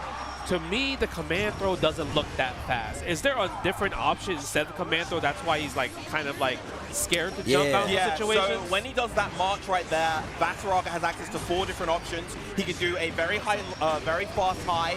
He can go for a low. He can go for the command grab. God. He can go for a big overhead swing, and he can go for a. Oh. Might not have the resources to get the KO here. Yeah, gonna keep it simple and get that Soul Forge back. Yo, the missiles. The cat missiles, yeah. He got a lot of life back, actually. Yo, the runaway. Yeah, gets schooled. Yeah. I'm gonna get that chip damage. Nice patience around the BC. Okay. Yeah, that was sick. Yeah, that was actually sick. Forced the whip on the pretty much the alpha counter, right? Yeah. The I like the counter. march on the body though. Yo, Vasaraga though. And this is a pools match? Yeah, this is a pools match. This is sweaty for a pools not match. even like semis or quarters, it's a pools? I think we're leaning into round 3 pools Okay, now. round So three, this okay, is like just before top 24. These two okay. definitely 2 powerhouse players in Japan that you fully expect to be here. I think this is like the winners finals of a round 2 pool. Okay, yeah, because this is actually entertaining to watch. Yeah, it just looks tough. I love the fact that they're actually like fighting for ground and making sure one does not get to the corner. Vasaraga just legit trying to control the screen. Oh, nice dodge right there, but still finds a hit. Leroy, Shio. So one of the best items that Leroy can get off the 5U is the parfait. We saw that before. It restores 30% meter. Oh, okay. Yeah, there's a lot of meter gain from that. Nice jump away. Okay, actually goes for the jump out this time. And the spaghetti is another one of the best ones. It restores quite a lot of the HP from Leroy. Right, gets a knockdown from the 2M. Frame trap right there. Oh, tried to go for the overhead, the 6 exam, and there's another chunk of meter. Yo, he is getting some life back, bro. And again, just these trades pretty much always in Shio's favor. Getting the life back. Again, there's the bro wheel. Yeah, this is actually a super interesting strategy, especially if it's like if they're mid-screen, Shio completely dominates because he's gonna just keep spending wheel health. Yeah. And without the right resources, Vasaraga, despite being this kind of powerhouse character, not the most stellar mid-range, mid-screen damage in the game. So he has to really try to get Shio in the corner to be able to fully capitalize. Speaking about that, I mean, he's in the corner now. Let's see what makes something happen. Yep. Yo, vying for that position. Vying for this position in this middle of the screen. And look at the time, less than 10 seconds left. Debagame on the health deficit. Yo, Shio restored so much health. I think, the throw! So brave right there. Wait, was that a strike or the command throw that he tried to do that? I think he tried to go for the high strike, but it was a little bit too slow. And yeah, Shio able to get the throw right there. Okay. Oh, well, yo, he hit the bro the jump light. Okay. Nice pickup off of that as well. Gonna get the Soul Forge back. And yeah, the nice lingering hitbox of the jump light, working out really nicely. I like how he's using it to legit just get rid of the bros. He's like, yo, if they come on the screen, smack them, get them out of the way, keep marching. Yo, this match is terrifying. Wow. You gotta be real patient and actually get him through this. It feels like, wait a minute. The RPS with the U command grab. Just out of range to get the 6XL there, but it would have been a bad trade regardless. Spaghetti again restoring the HP. Okay, get scooped. Yeah.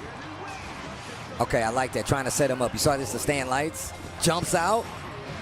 Yo, get these toys out of here. He said get these toys out of here. Did I tell you to clean up your room? Yeah, that's not Toy Catalina. An evil toy robot right there. Staggering the offense, but again, the BC, you're going to see that a lot. Gets the U tackle. There's going to be a lot of damage. Only one BP on the side of Shio as well. Yeah, that was actually a risky health option right there. Little bit of health restoration with the corn. Good far light, though, to intercept the approach. Counter hit conversion into itself. Okay. Yeah, so this is like match point for both parties now. Yeah, this is intense back and forth. Yeah, I feel like Shio, the last round, he put himself in a dangerous position just using a lot of his resources, right? Because then at that point, you lose more health, right? The less points you have. Yes. So when you're at 1 BP, you take 20% more damage. If you're at 0, you take 50% more. So it's very, very important. A lot of this game is about managing the Brave points, using your supers to get them back, hitting your opponent with them, to get them away. Oh my God, the March gets scooped. But he's mid-screen though. Yeah. Oh, beats the wheel. Oh, did he? I wonder if he used that ultimate on purpose to just like get close the gap. A little bit early on that spot dodge. And again, but you're saying, as we said before, because these command grabs are sending Leroy so far, Shio's happy to take them because he knows he gets the food from getting hit by them. Ah, that makes sense. But now, I mean, he's in the life deficit at this point. At the life deficit, nice. Yo, my man marched through it like, yo, I don't care. Nice block. Wow, what a block on the overhead. This might be enough to do it. Because he can build 100 maybe? Nice, just shy, but good block on the low. I'm about to say. Summon the goddess. Not going to do it. Gets a lot of health back yes, from that. Is. Here we go. Yes, this is for game. Iggy. This is for game. Defense. Not going to do it, bro. Oh, man. And the thing is, each of those does so much chip damage, you can't really afford to keep blocking them over and over again. Yeah. Because then you'll be put a chip point. That is Shio going to be progressing on. And we didn't actually mention this before, but this is an Arc World Tour event for Grand Blue Fantasy Versus. It's a platinum event, so the winner of this does auto-qualify. We're going to be having a bit of a shift in terms of what we're going to be watching next. A little bit of a shift. We're going to go to Hunter. Nin Impact is where we're going to go to next. I don't think there's a tournament here, if I'm not mistaken, but you can see it right here behind us. Yeah.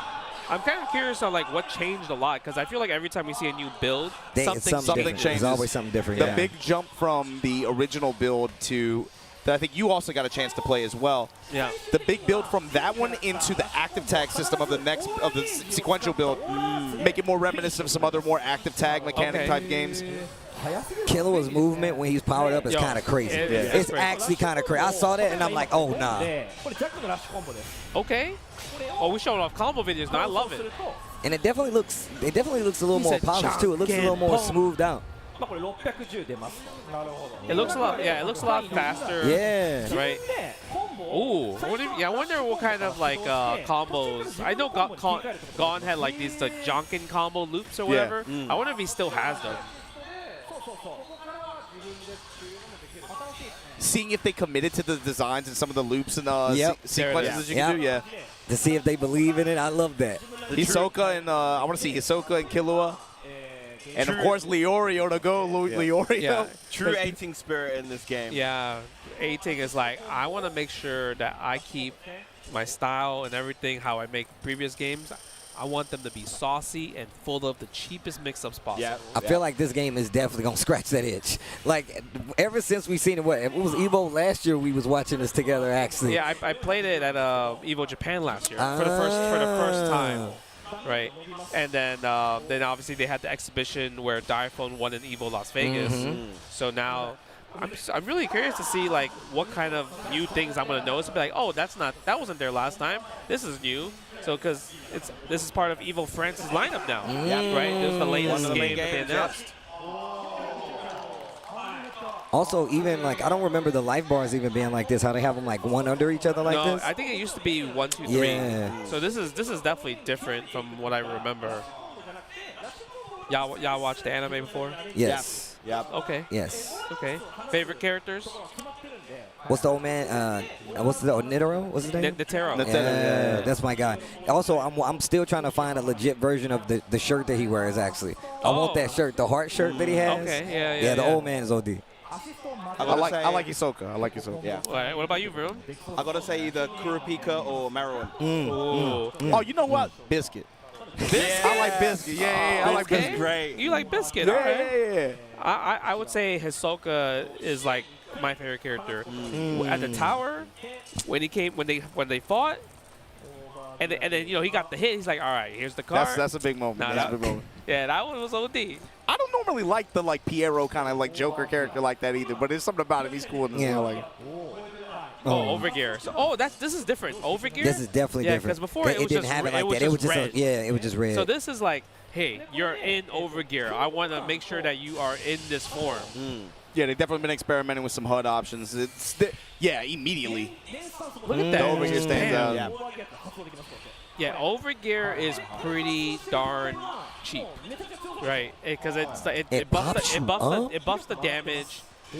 Yeah, there's like different versions. Look how much damage is like 5-hit combo right there. It's like 20%. And I feel like they're a lot faster too. It seems like they're gliding. That's what I meant. It seems a lot more fluid than the last time I seen it too. Yeah. So I like that. And they also changed the color, I believe, from red to like their orange. the aura or around yellow, them right? is even different too. Yeah.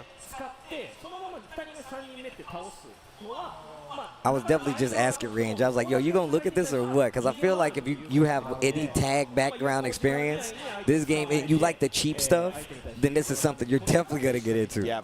No, it's a super fun game from what I remember when I played it like last year. So I definitely want to find time like during this event because it's playable here. It at Evo is definitely Japan. playable here. It's You know, playable so here. you can play the newest build and everything like that. If I could say something that stands out about it too is it feels good to move around in. Yeah. It captures the movement, I think, that you're looking for in like a tag game. And that's exactly what I was talking about. Like once you see it, and then even more so once you see people actually start to like play with it, right? Like it really does bring the game to life. Oh my God! So over Yo, here this plus right speed here, up? no, My man, excuse me, what is happening? That's what, and think about it. It's typically you see what like a lot of like the tag games like this where you have the like that's a universal kind of movement thing to some degree, right? Where you get the angled dashes. My man is literally just full-blown Ruby Harting it across the screen and fast forward. No, like that's some other It's funny thing. too because Frida, the guy talking right now, he's versus. He has that tag game background. They know their audience. They knew exactly who they're talking to. I played Frida at the loser finals at SPO 2012, right? No. 20. No. It was single limb for SPO 2012. This was the Korea Jeju tournament. What year was that? 2014. 14? Or Oh, wow. 2013, around one of those years. But I played him in loser finals. He was playing his zero because he's a zero player. So he knows what's up. he knows that dude's a cheater. Yeah, he knows that what's dude up. is obviously a cheater. Yeah, I'm kind of curious to see which characters are playable in this build as well too, because they already announced throughout like the year already how many characters that they're so far coming out already. So I'm curious to see if this build has more than the usual suspects. It's cliche, okay? Can we talk about guest characters in this game and why it's going to be the Yu Yu Hakusho squad? Yo, that would be you're saying like theoretically. This is what I want. I'm not saying this is what I want. This is just what I want. Nah. If they show me that, I'm already in. But I'm saying if they show me that, that's like man tears. Like, oh, like you got to run it. You got it. That is quite the prospect for a crossover. But you see what I'm saying? Like that you would can see be the vision. OD. If they let me hit a spirit gun in this bad boy, oh, it's over. Because look, they're gonna get every boomer with that one. If they do that.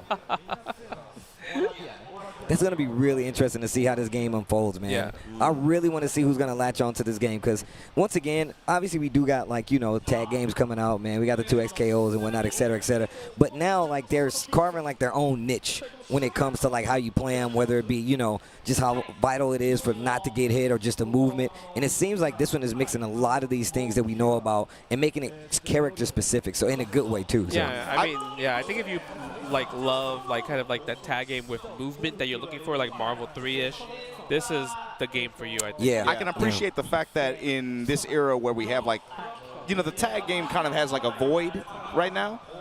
I like the fact that you're about to get two that are very, very different in terms of approach. One that can give you maybe what you're looking for in terms of like feel and system design. That's a little bit more traditional, and another one that's just like a radically different idea. Yeah. So you could, between the two of them, if you experiment a little bit, you'll probably find that one scratches that itch for you. Yeah. We got choices out there. Yeah. We got choices out there now. I mean, back in the day, I just remember like, man, we only got one and you got a deal. And now we got a bunch of fighting games across the board to kind of get you out of any situation, right? You got the single players, the 3Ds, the tag games, the crazy Marvel-esque tag games. It's a golden age right now. Right? I call it the fighting game renaissance, bro. It really is, just because I feel like every month some new fighting game content is coming out regardless, right? So you had an 18-month period where you had a new Mortal, a new Street Fighter, a new Tekken drop like that. So while a lot of these other titles and those are kind of we're in the additional content cycles for those, it's interesting seeing what else pops up in the interim. No, it's beautiful. Like it's hard to keep up to just playing all fighting games in general. No, you can't. I feel like it's impossible. Like, you used to be that guy. I feel like it's bad hard now. Bro, we have the collection 2 coming out next week. You gotta farm that. You gotta. Yeah, Wosler gotta go back online. Wosler gotta go ruin some kids' dreams. Yeah, we gotta go back Man, I really want to play me some CVS too. I bet you do, you little piece of crap. Yeah. Right, and then after collection 2, then you have Elena. I heard they put EO on there just for you. I don't just know so they wouldn't. That's I know, but I'm saying like. This is how they stop him. This is how they stop him. This is how they stop him. You understand that I am a hardcore EO player. When this game, CVS2 EO, came out originally on Xbox, the big green original, box, yeah. it was the first fighting game that went online. Net play. Yeah. Right? I played so much of it. I was like ranked 4 like in the world just like playing it. And I couldn't catch up to these 3 people that I could never recognize their name of. And I never ran into them, ever. So, I'm going to just say I was number 1. That was without rollback, too. I'm going to just say I was number 1. Because I never ran into them. I'd be willing to give you that. I'll give you the number 1, I think. 16 characters. Wow. So this build, you can play all 16? That's awesome. Yo, show me something. They look like they're about to get sweaty. Let's go. Oh, dodgeball. Come on. I love the dodgeball arc. The dodgeball arc was so good. Oh, they got biscuit for you. Yeah, you Soka with the biscuit. The biscuit. Yo, left side is like team like main characters, right? Yep. Right side is like everyone else. Let's go. Hold on. Leroy, let's go. He's broken. Yo, did they change anything about him? I'm curious. He's broken. I remember that like the first day of Evo Japan, you were like, no, you got to run Leroy. And then I played for the rest of the weekend. Boom, jump, boom, boom, boom, boom, boom. Yo, hit and miss out. Justin, the worst part is the next build I played, they keep nerfing him. Oh. They keep nerfing him little by little to the point where I'm afraid by the time it comes out, he'll be like normalized. I mean, he looks much slower with his jump and everything, so I can notice that. Okay, yo, Sasa. Okay. No, he's been playing. Excuse me? That's Sasa Tick. This is a streamer battle. These are 2 big streamers in Japan. Yeah. Okay. Nice. Sasa Tick has been pretty active on a lot of the new streamer battle Street Fighter 6 events, especially in the past couple years. Kind of to the point where he's not even a beginner anymore. That's the issue that they're running into. Do we know if each character has like a separate life bar? Like, do they have different attributes on the life bar? Like passives? Yeah. No, well, I mean, I know some of them have passives. There it is. Like different health values? Yeah, different health values. That's the moneymaker. Yeah, that's the moneymaker right here. That's the move right here. Right. Hisoka is so cool, cause he has the move, the bungee gum. Get over here, bungee gum. That's so cheap. It's so cheap. I know exactly what it is. Okay. Yeah. I like the little jump loop that he can do where he sets it on you, then reels you back in. Yes. Oh, we speed up. Nah. Oh my God. Bro, there's no way you reacted to that. There's no way. There it is. Yo, House of Cards. 52 pickup. Yo, that took off a chunk. It That did. was a lot of damage. No, yeah, the damage in this game is crazy because it's 3 characters, right? So you have to do a lot of damage in this type of game. And you get so much life back when you're in overgear. It's kind of crazy. Yo, lore battle, classic? Classic? All over again. It's not looking good. It's like a repeat of what we had back in the my God! What happened to your life? Oh, nah, that's a violation, bro. This little kid just hit you one time. Level 1? That was bionic. I was like, as soon as I saw that, I was like, everyone here knows, got the huge nostalgia hit just now. The Ultra David, bro. Shout out to Ultra David. Oh, man. That was crazy. I guess, that we did see that the supers are invincible on startup, or at least strike invincible at that point. Bruh. Was that actually 1 bar? I think it was. Yeah, I think it was 1 bar. It might have been maybe there's counter hit damage as well too. Yo, he got the hidden missiles. Oh, okay, Biscuit. Okay. Oh, he activated the overgear early. I'm trying to see the Biscuit install. Oh, yeah, right, the install for her. Yep. Oh. In the build I played, you could install tag out. And it keeps and it retained. I don't know if it's the same. That's so dimps. Yeah, it is. Sandwich. Okay, wait a minute. He's a cold all day. Yo, Kuro. She's like kind of like a zoner. Kind of reminds me of like an Axel. Axel or Ghost Rider with an air dash or something like that. Yeah, Ghost Rider, yeah. Ghost Rider with an air dash. All the way with the chains. Look at this. Ugh. They changed, I think, like the minimum height requirements for some of them, but at the first build, she was mad. She would have just like chain anywhere, air dash, chain again, and you get a pickup no matter where you hit from it. Bro, this animation kind of hard though. Damn. He's done. Yo, that animation was kind of hard though. That might have been the level 3. Ooh. Yeah, What accident? All right, Because no, this is cheap. This is cheap. So when you have fighting games, a tag game where you can combo after throws, that's a cheap game. Yep. That's the requirement, comboing after throws. Yeah, that's cheap. There's not even a command throw. And the cool thing about the assist as well too, you have like, it's obviously it has assist. You can choose different assists on like directions. Oh, so like forward, I believe forward, back, and neutral is like 3 different They all assists. give you 3 different assists. That's pretty cool, actually. So this game has both those kinds of assists as well as the active switch? Yeah. Okay. Yes. That's a lot. Yeah, it's a lot. I know. I mean, 2XKO has it too as well too, where you choose different directions and it will do a different assist. Yeah. I think it's only 2 at 2XKO. It's only 2. It's only 2. But here it might be 3. Yo, Biscuit going off. Yo, Biscuit combo was kind of sick though. I ain't gonna get the stunt. Yeah. It follows, Ground bounce off the OTG. Yeah. Into the level 1. Nice. Yes. And you could DAC if you wanted to. To keep the combo going, keep the damage going. It has like kind of like that, okay, one rule of like wall bounce and one bounce, one ground bounce, one wall bounce. Yeah, it has that rule. See? Yeah. Going in and cash out for the super. Yeah, I think you're right, yeah. Wall bounce, ground bounce, and OTG. Yo, I like how it's 1-1 though. That assist is crazy. That assist is cheap because it can hit off screen, right? It can like come back. So, because a lot of times the stage is, because the stage is so big, right? If you call your assist and like shift over to the other side, you can't see that the other character is still doing the assist. Push it off screen. Very Marvel-esque. That Hisoka assist reminds me so much of Aim with Hawkeye. Oh, yes. Hawkeye. Yes. The triple arrow. Triple arrow. Yeah, Leroy is pretty much hit it, like do missiles. Yeah. Like pounds the ground and everything. But it seems like he did get slower though, from what it seems like. That's what I'm saying. Like overall, it definitely seems like certain characters got retuned. It makes sense. I mean, he wasn't like cooking in the anime like that. He definitely was not. He wasn't cooking. That's why I'm confused. Yo, did they? Wait. It's overgear. Oh my God! But you know how they love to do it with these TIE fighters. Sometimes these characters that don't cook in the series. What? They was that cook in the games. Oh, that was cheap. That definitely was an overhead. And he had the assist there too to cover it, so you couldn't do nothing no way. Oh my God, they're going crazy. Look, 2 hits right there. Damage is crazy. Oh my God! Oh, he doesn't even have to spend bar. Yo, one more hit. He's got 4 meters to spend here, and he's you're dead, right? Not even need to? Nah, there's the 3. I told this character's height. You didn't need to do the level 3. Yo, what happened? That was crazy.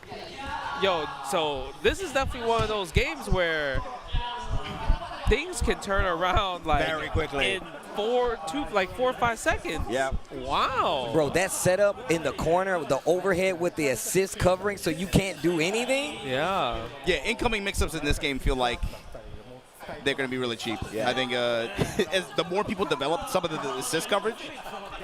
That's true. That's a good point that you brought up where with incoming, because when you think about the last few tag games we played, like Dragon Ball Fighters, 2XKO, there's always a reset. Yeah. This is like guess for your life, left, right, old school. You know, like high, low type of thing. Good luck. Good luck I like at that point. Good luck. And if you've got those assists that last for a long time and lock them down there. Sandwich them as well too. Especially like you said, looking at the damage, especially with overgear in conjunction with, bruh, thinking about like what you can do with Killua overgear. Yeah, that's what I'm saying. Like incoming for this game, I can see this being feeling like a high damage, fast-paced game. Yeah. Killua overgear and install where he just flies behind you and around you all the time, and you don't know what's happening, and he just opens you up to death.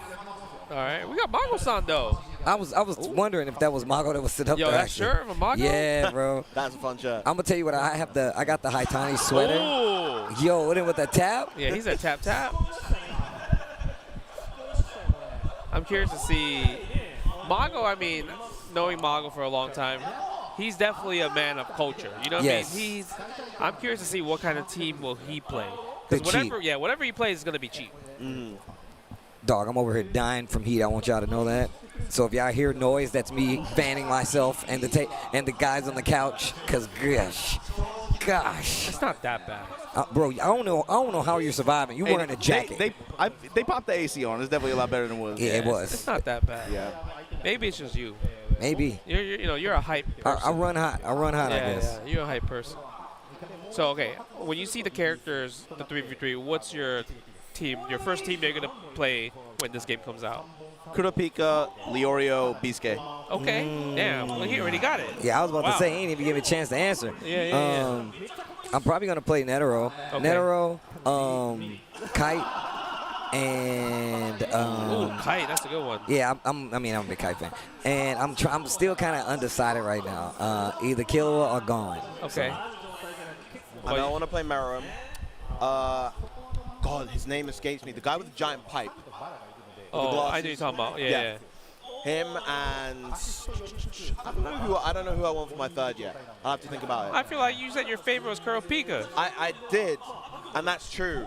I'm not sure if I'll gel with him gameplay-wise. Is the thing. I love okay. Kurapika though. Okay, yeah, I think for me, Hisoka for sure, just because I love the cards, favorite character, and Gambit vibes. Yeah. You know what I mean? Just throwing these cards and the bungee jump and everything. Rail, just because that's just kind of nasty. It's kind of cheap. Yeah. It's kind of cheap. Yes, hidden missiles and Kumatatsu at the same time, and I'm gonna go with Miro, new character. I definitely want to go with Miro as well too. I wonder if there's other characters that they haven't announced. I'm not sure if this is a full That's what I was saying earlier. It's like, it's obviously this game's new. It's not out yet. But I can't help but think about, for this game specifically, I'm like, what are they going to drop afterwards? What are we talking, That's true, because I was thinking the same thing. Is that the end of the line? Are they only going to make it so this is for these characters? But why would you? I feel like you're right. There's no way, Yeah, right? you're right. So you're right. because of that, I feel like this game more than a Tekken, I can't help but wonder about who they're going to add to try to push for DLC. And that's why I was saying earlier, it's like, I can't help but think about, if they do a guest character. Oh my God! Look at these are some Frollo. diverse characters, bro. Frollo might be a good one to love. Oh yeah. I do think like so, too. Frollo. Frollo just looks cool. Yeah. Yo, dodgeball. Yo, how fast is that dodgeball? Man, what the? I want, bounces off the ceiling? I want him on my team for dodgeball next Yo, time. wait a minute. You see this? He's giving me these Venom vibes, right? With the dodgeball. That's actually true. The bounce is crazy. Yo, who's that dude? What the hell is that? Oh, that's his teammates. Yep. Yeah, from the show. Yep. I remember now. Ooh. Yo, he's kind of cool looking. Hold on. My man looks kind of swaggy. Hold on. I think Mago figured it out. Okay, don't let him zone. Got to get in there. Yeah, that's the win. Yeah, Netero has really good assists. He has kind of a Dragon Fang from Iron Fist that sends you as a wall bounce. Is a really good assist. Oh my God. Okay. Pick up the hit, but Yo, look at Lumen. With the gun, bro. With the blicky. Oh, no. I might have to switch to this guy. Kite? Yeah. Oh, no. Nah. Dodgeball He dude can send out seems the boys cheap. and the bulls? That's crazy. All right, let's see. Let's see the Chimera Ant King himself. What's that assist? I want to see the dodgeball assist. Yo, the zoning? Dante? Yo, Dante? You see the Dante Yeah, guns? that's their heavy there. That's the infinite Dante. Bro, that was literally a jump heavy kick. Yep. Yo, Ooh! Yo, is he dead? Oh, I thought he was dead. He should have been. Yo, if they go do the blood splash, you gotta die. Yo, my man Kite going out. No, 100% I'm playing him. 100%. The jump shot loops.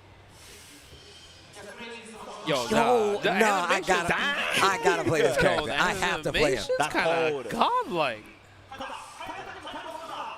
Yo, they're playing sweaty, and they haven't spent their overgears yet. Yep. They know what's up. They know that's for important times only. You only break in case of emergency. My man got the whole crew with him.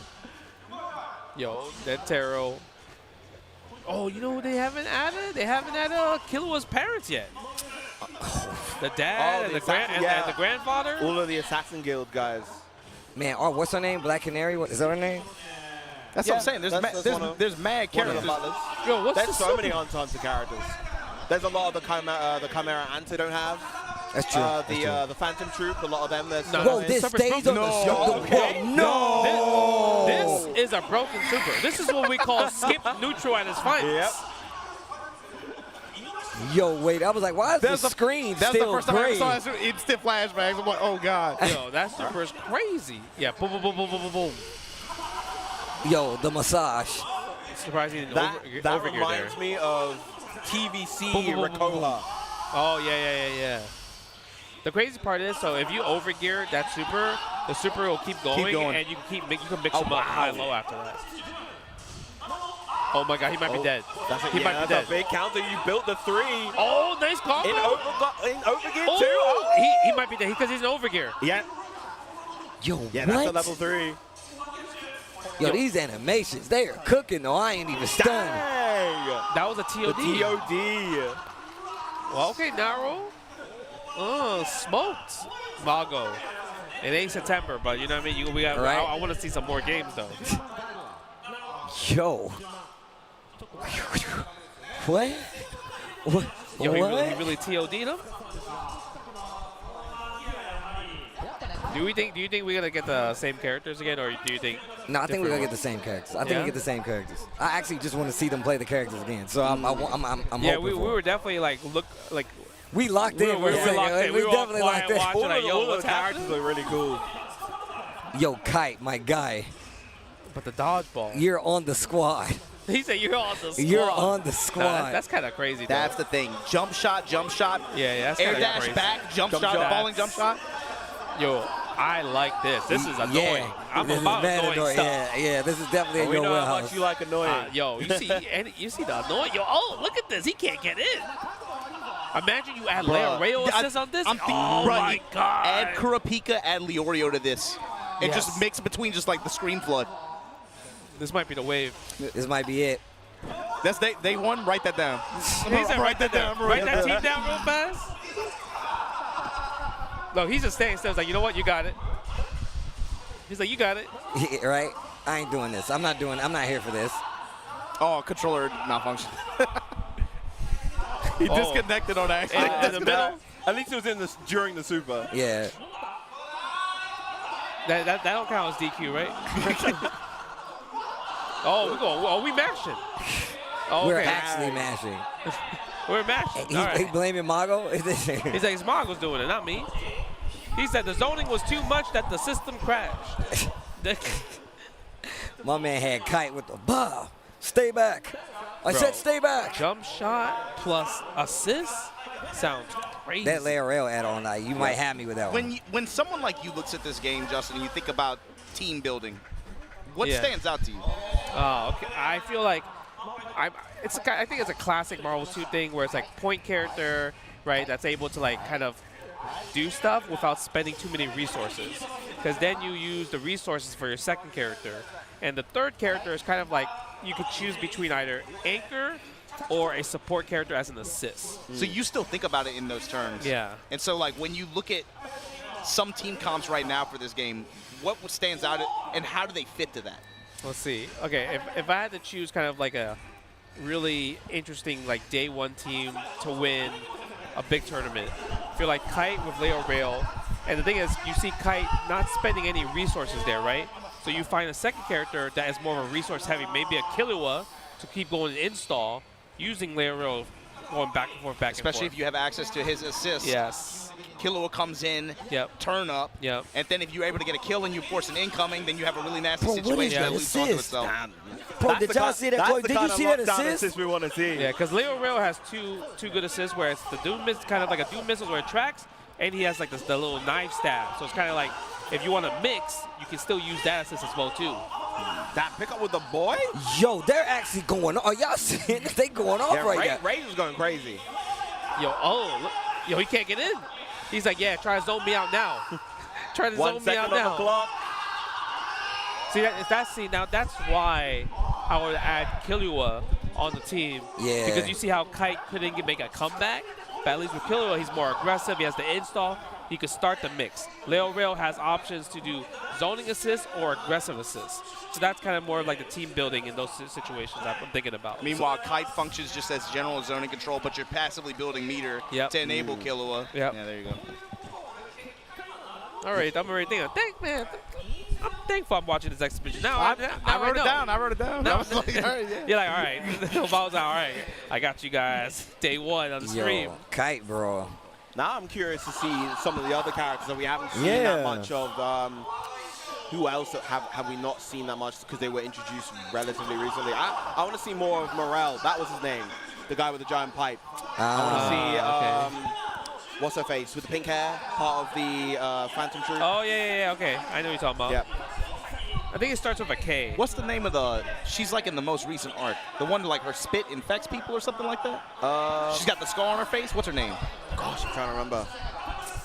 I'm not good with the There's so many weird characters with weird powers.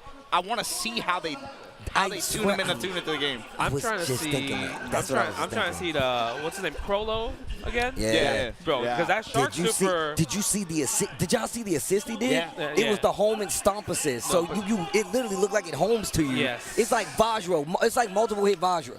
He literally like do, and you had to hold the mix after that. That's crazy. Hey, aiding, man. This is the kind of game that is really fun to watch develop over the first 2 weeks. Oh yeah, it's gonna be crazy. Look at this. We're back to zoning. See, we're back to zoning. Yo, what's this guy? What's this little guy do? Is he like a little false type of thing? Reminds me of like a Frank West zombie. Oh yeah, even the way he walks is kind of like that. But look at these. Hey, wait, what? Balls, though. Yo, Wait, what? Yeah, we're playing dodgeball, baby. Nah, he did bro. Dodgeball What is feint? happening? He did a feint? What was that? Oh, the lure? Oh, we not going back to the lure? We're not trying to see cannon? Dang. Simple jump loop, dumps the meter here. That didn't do too much damage, though. I think that's fine. I guess it's one of those things that you kind of want to end the combo by in, like, maybe in a hard knockdown state, or because you want to save your level 3. The level 3 feels like the way you want to cash out. Yeah, barely on a sliver. And it definitely gets the feel of like if you catch a character, you're definitely killing that character. It feels like. Or actually, maybe two touch. Maybe Yeah, I'm trying to see what Genthru does because every time it's felt like he hasn't been able to get the ball rolling. It's like a bomb. I guess it's kind of like a wait. What's this? What happened? He put a bomb on him. Yeah. Is that going to explode later or something? Oh, there's an explosion. He's kind of like an explosion character. Nice push block. Yeah, I like the push block right there. Oh, what happened? Was that it? I think so. Yo, he just got blown up. What happened? Bro, look at that corner assist, bro. Yo, you see the dash loops? Yeah, he's like that's sick. That's Yo, sick. why does he look cool, bro? Follow-up. Yeah. It looked like he combo afterwards too. After that super. Caught you. Yo, wait, what? My man just come out. I'm a natural shooter. I don't need classify. Yo, it's hard to tell, but have you been noticing whether or not they've been doing active tag switching? It feels like they haven't. They have. It seems in the first matches we saw, I saw somebody do it once, if I'm not mistaken. So they've been like active tagging, but not to the point where it's like off for offense. Yeah. It was just more like, let me get my character out of here.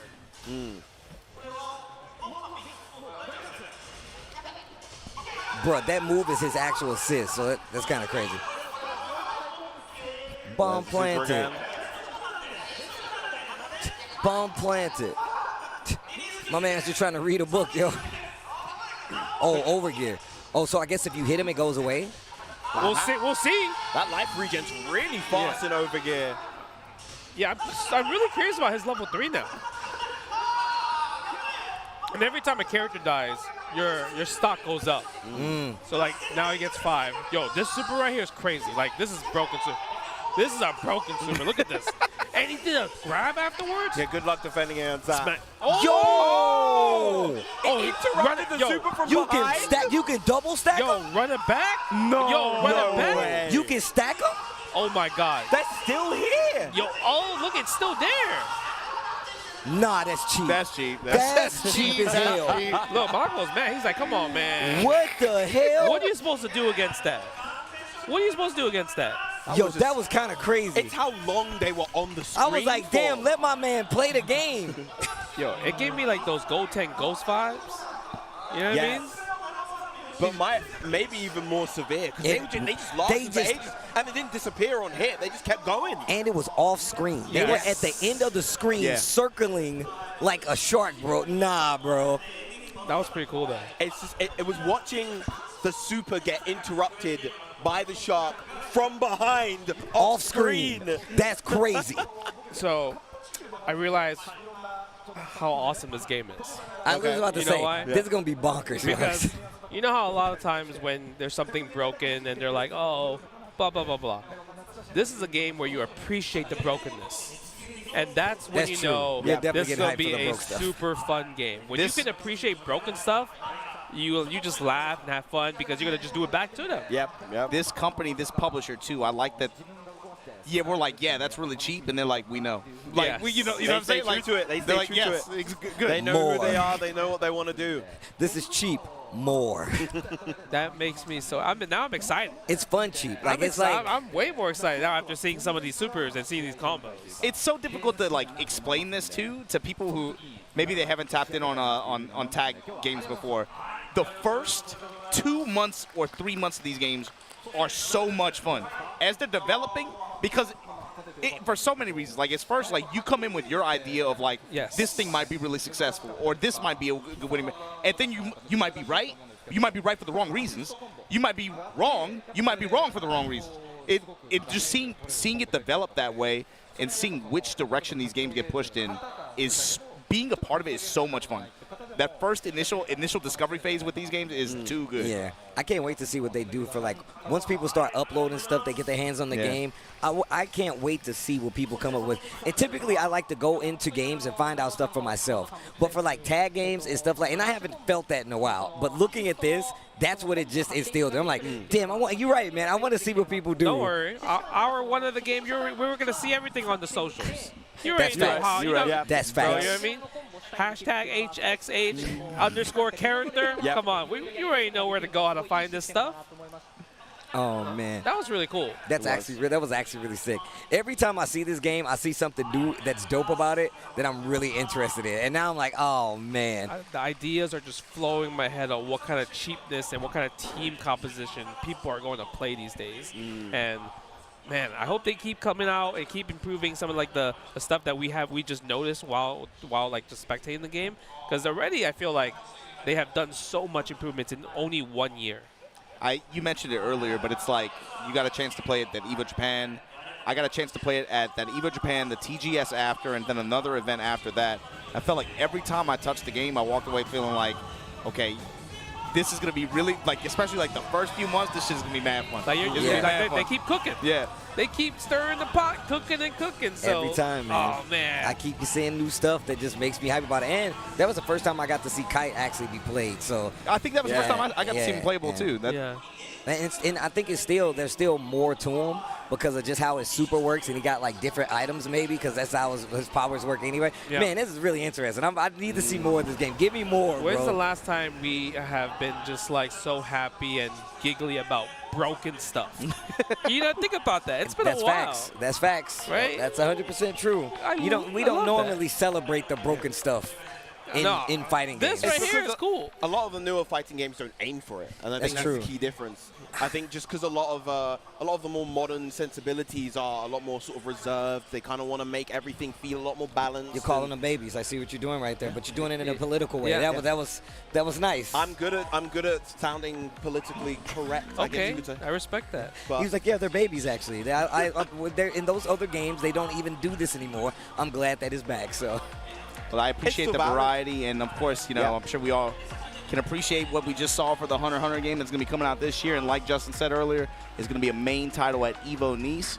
Before we get to our matches for the rest of the Street Fighter 6 event today, not only that, but KOF, Tekken 8, and all the other offerings here at Evo Japan, we got to take a quick break. Don't go anywhere. We'll be right back with more Evo Japan 2025.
sunglasses in the day, blue light glasses for the gaming at night. Zenny's got affordable eyewear for everyone. Vibe and style while protecting your eyes. Evo sunglasses, available now.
All right, ladies and gentlemen, welcome back to some more Evo Japan 2025 action at the official English broadcast stream. I am Hell Pockets, joined by Ringe and Justin Wong. And man, I don't really have to ask this, but really, it's almost the end of night one. How the hell are you guys doing? Man, we out here. We out here, Justin. 100%, right? You know, the thing about being at tournaments is an amazing experience, but it is draining stamina-wise. It definitely is, man. For everybody, the talent, the production crew, the players. But it is a joy and a blessing to be out here in Japan for Evo Japan, of course. Justin, how's your day been, bro? It's been busy. I've been running around doing the live reporting, you know, showing all the cool stuff, the merch, the games, what people are talking about, interviews with JB Styles. Everything about it was really awesome, and seeing how many people are coming, biggest Evo Japan up to this date. Easy. Right? That's huge already. So many people for Street Fighter 6. Everyone is coming out as defending champions for the games. I mean, it's going to keep getting more sweaty and sweaty as the day progresses. You know, we're still in day 1, but we don't forget, we still have day 2 and day 3 to go through. That is so 100%. Wild, man. Like, so good. We've done so much in one day, and I'm like, we got 2 more days of this, and we're not even in a top 8 situation for most of these games right now. And that's what I was going to bring up, was the fact that, you know, day 2 and 3, we're going to see a whole lot of top 8s, but we still have an important one to decide here on day 1. Oh. Well, it's not an official Evo Japan tournament. Obviously, it is a qualifier for the Esports World Cup, and that is the Fatal Fury City of the Wolves top 6 that I believe we're going to be broadcasting on stream in a little while. I think so. Like, I was checking some of that action when I could over at the SNK booth, and man, like, it's a bloodbath. It's a bloodbath. Yeah, There's just chum in the waters.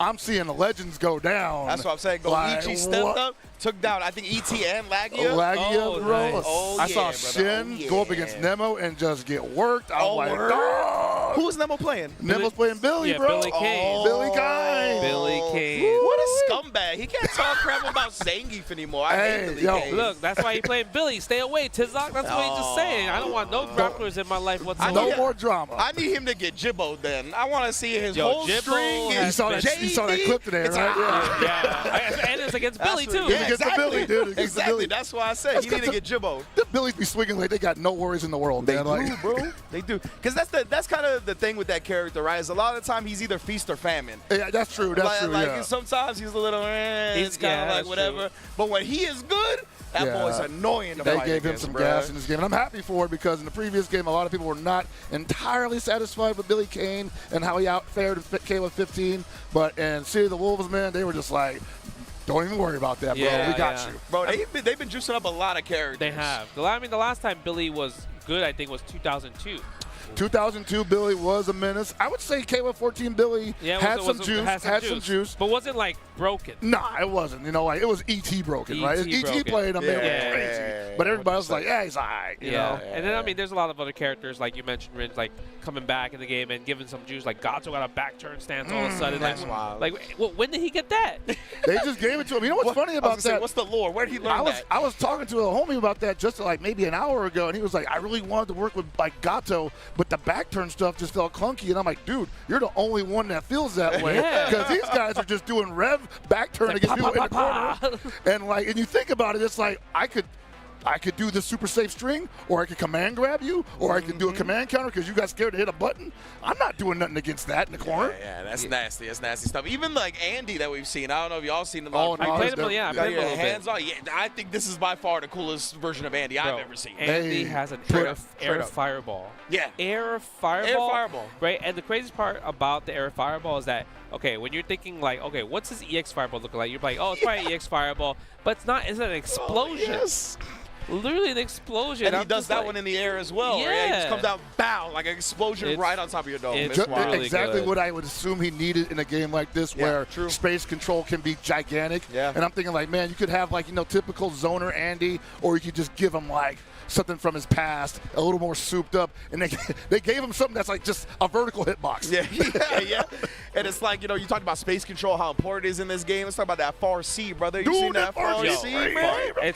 I think it might be the best normal in the game now. It might be, honestly. Thank God they didn't make it special cancelable. It's only super cancelable. It just needs to be a wild punish. That's all it needs, man. That is Did you true. see That's them the do thing, anything? right? Is that because of wild punish, he's still gonna get conversions off that. Oh man, 60% easy. They did a great job also, just like making sure that him and Hokuto Maru are not similar whatsoever. Yeah, no, I think that was amazing how they did. So good. Because we were really nervous about that because Hokuto Maru had so much of Andy, like just moveset in him. We were like, what is Andy going to get? And they really dug deep into some of Andy's toolkit from the past and just souped it up a little bit, gave him a couple of new things. He's got that demon flip now, which is legit, have you seen the EX demon flip? Bro, that's cheap. He vanishes. Yeah. What? Yeah. He pulls the chip Xanath, bro. What? He pulls the chip Xanath. You know Strider teleport? Where he does that. Yeah. Oh, and then he does left, right, command grab, or low. Wow. You got to guess. See that one. And the EX command throw, you can rev, accel, and combo again after.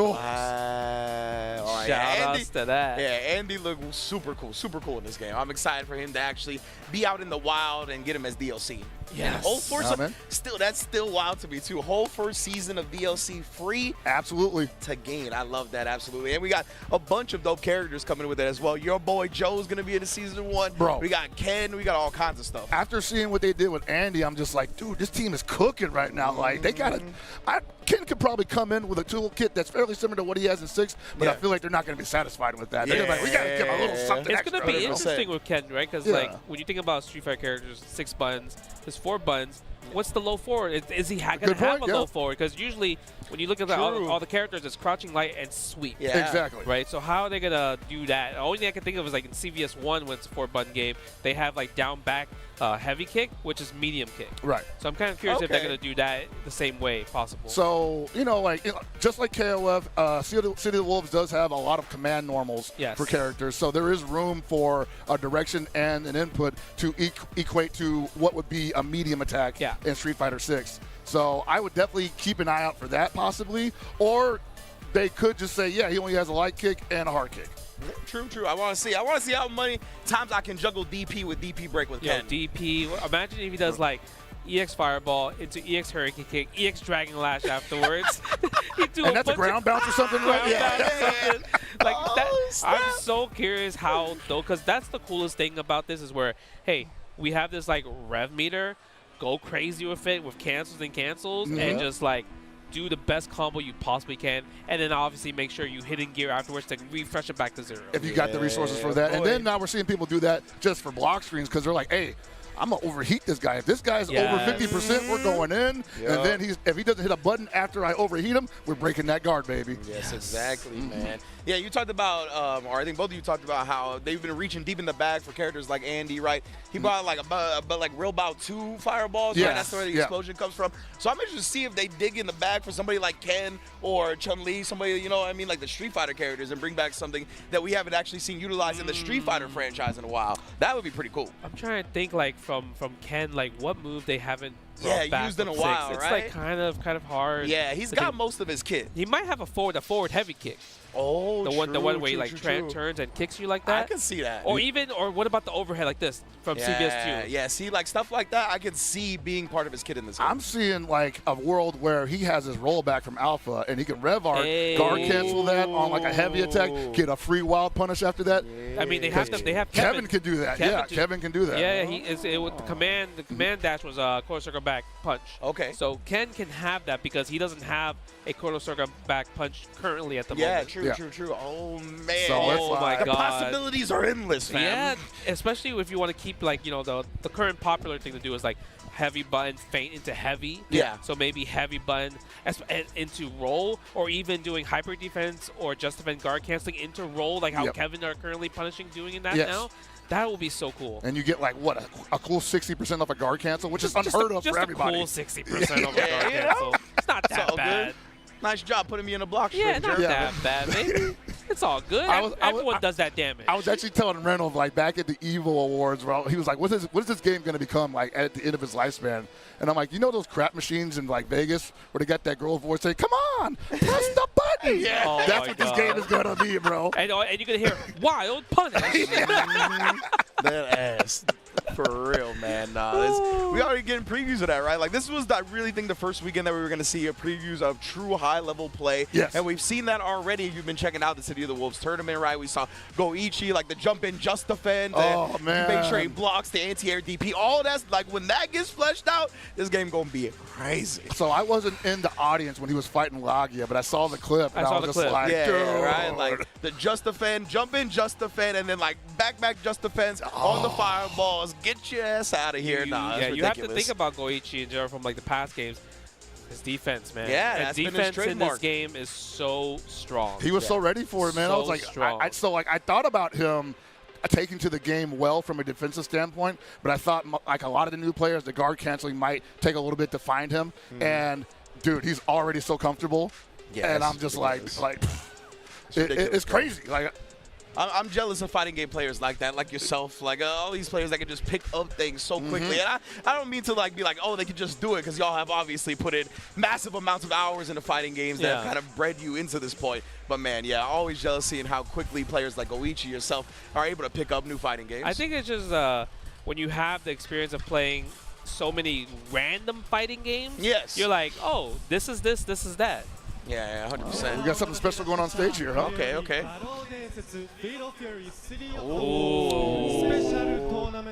Like this is obviously a super important finals, yes, right? Absolutely. Just because like a lot of qualifications are on the line for this, right? Tournament finals. It was like a top 2, right? Top 2 for EWC. Top 2 for EWC, top 1 for SWC. Okay. Double qualifier for wins. Oh man.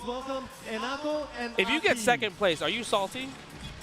I mean, that's still a lot, nah, bro. because at least I get EWC, so I'm not as salty, but, you know. You can potentially still get that qualification somewhere else. That's true. Please introduce yourself. Yeah, Inako's super famous. 2.4 million followers on X. Oh, my Lord. Yeah, 2.4 million followers. That's crazy. Nice to meet you all. Yo, this Terry, though? Oh, my goodness. The eyes are piercing into my soul. I want to trust him with everything, man. I'll trust you with my social security. That's literally what I was going to say. I'll give you my social security. I got you. What else you need? He's a good guy. He won't do anything bad with it. Yeah, come on. Cook him up a hot dog. He's good, bro. Might buy a couple Neo Geo cabs, but besides that, should be just fine.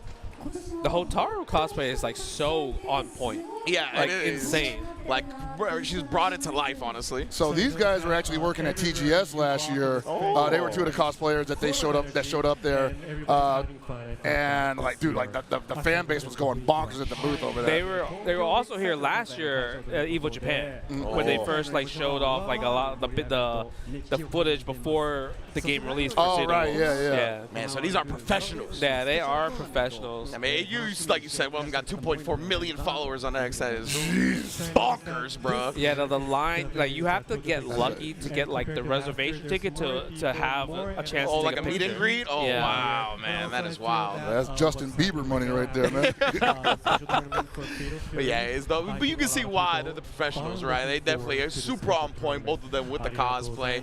Man, I even love to see he stands up to it, Terry, bro. Dude, he's flexing right there. He was standing up for a second. Holding my breath. No, they look like they just came out from the video game itself and became real life. Legit, like especially her. She definitely like legitimately brings the character to life. Were these the people? They were at New Japan, right?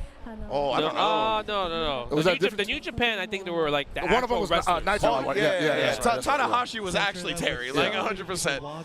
The franchise of New Japan, like actually dressed up as Terry, which is super cool. Yeah, man. It's impossible to not Definitely been really dope just seeing the different promotions for the game, right? Obviously, stuff like you just mentioned, the New Japan stuff with Tanahashi. We saw WrestleMania, right? Oh my Obviously, God. Yo, we were in there. the middle of the ring, we were there. Oh my God. Seeing the logo in the middle of the ring, all of the trailer being displayed on the screens as well. I think the funniest part was like when some of the wrestlers came out, they had to overheat, and I'm like, man, that means they're gonna lose. Yeah, exactly.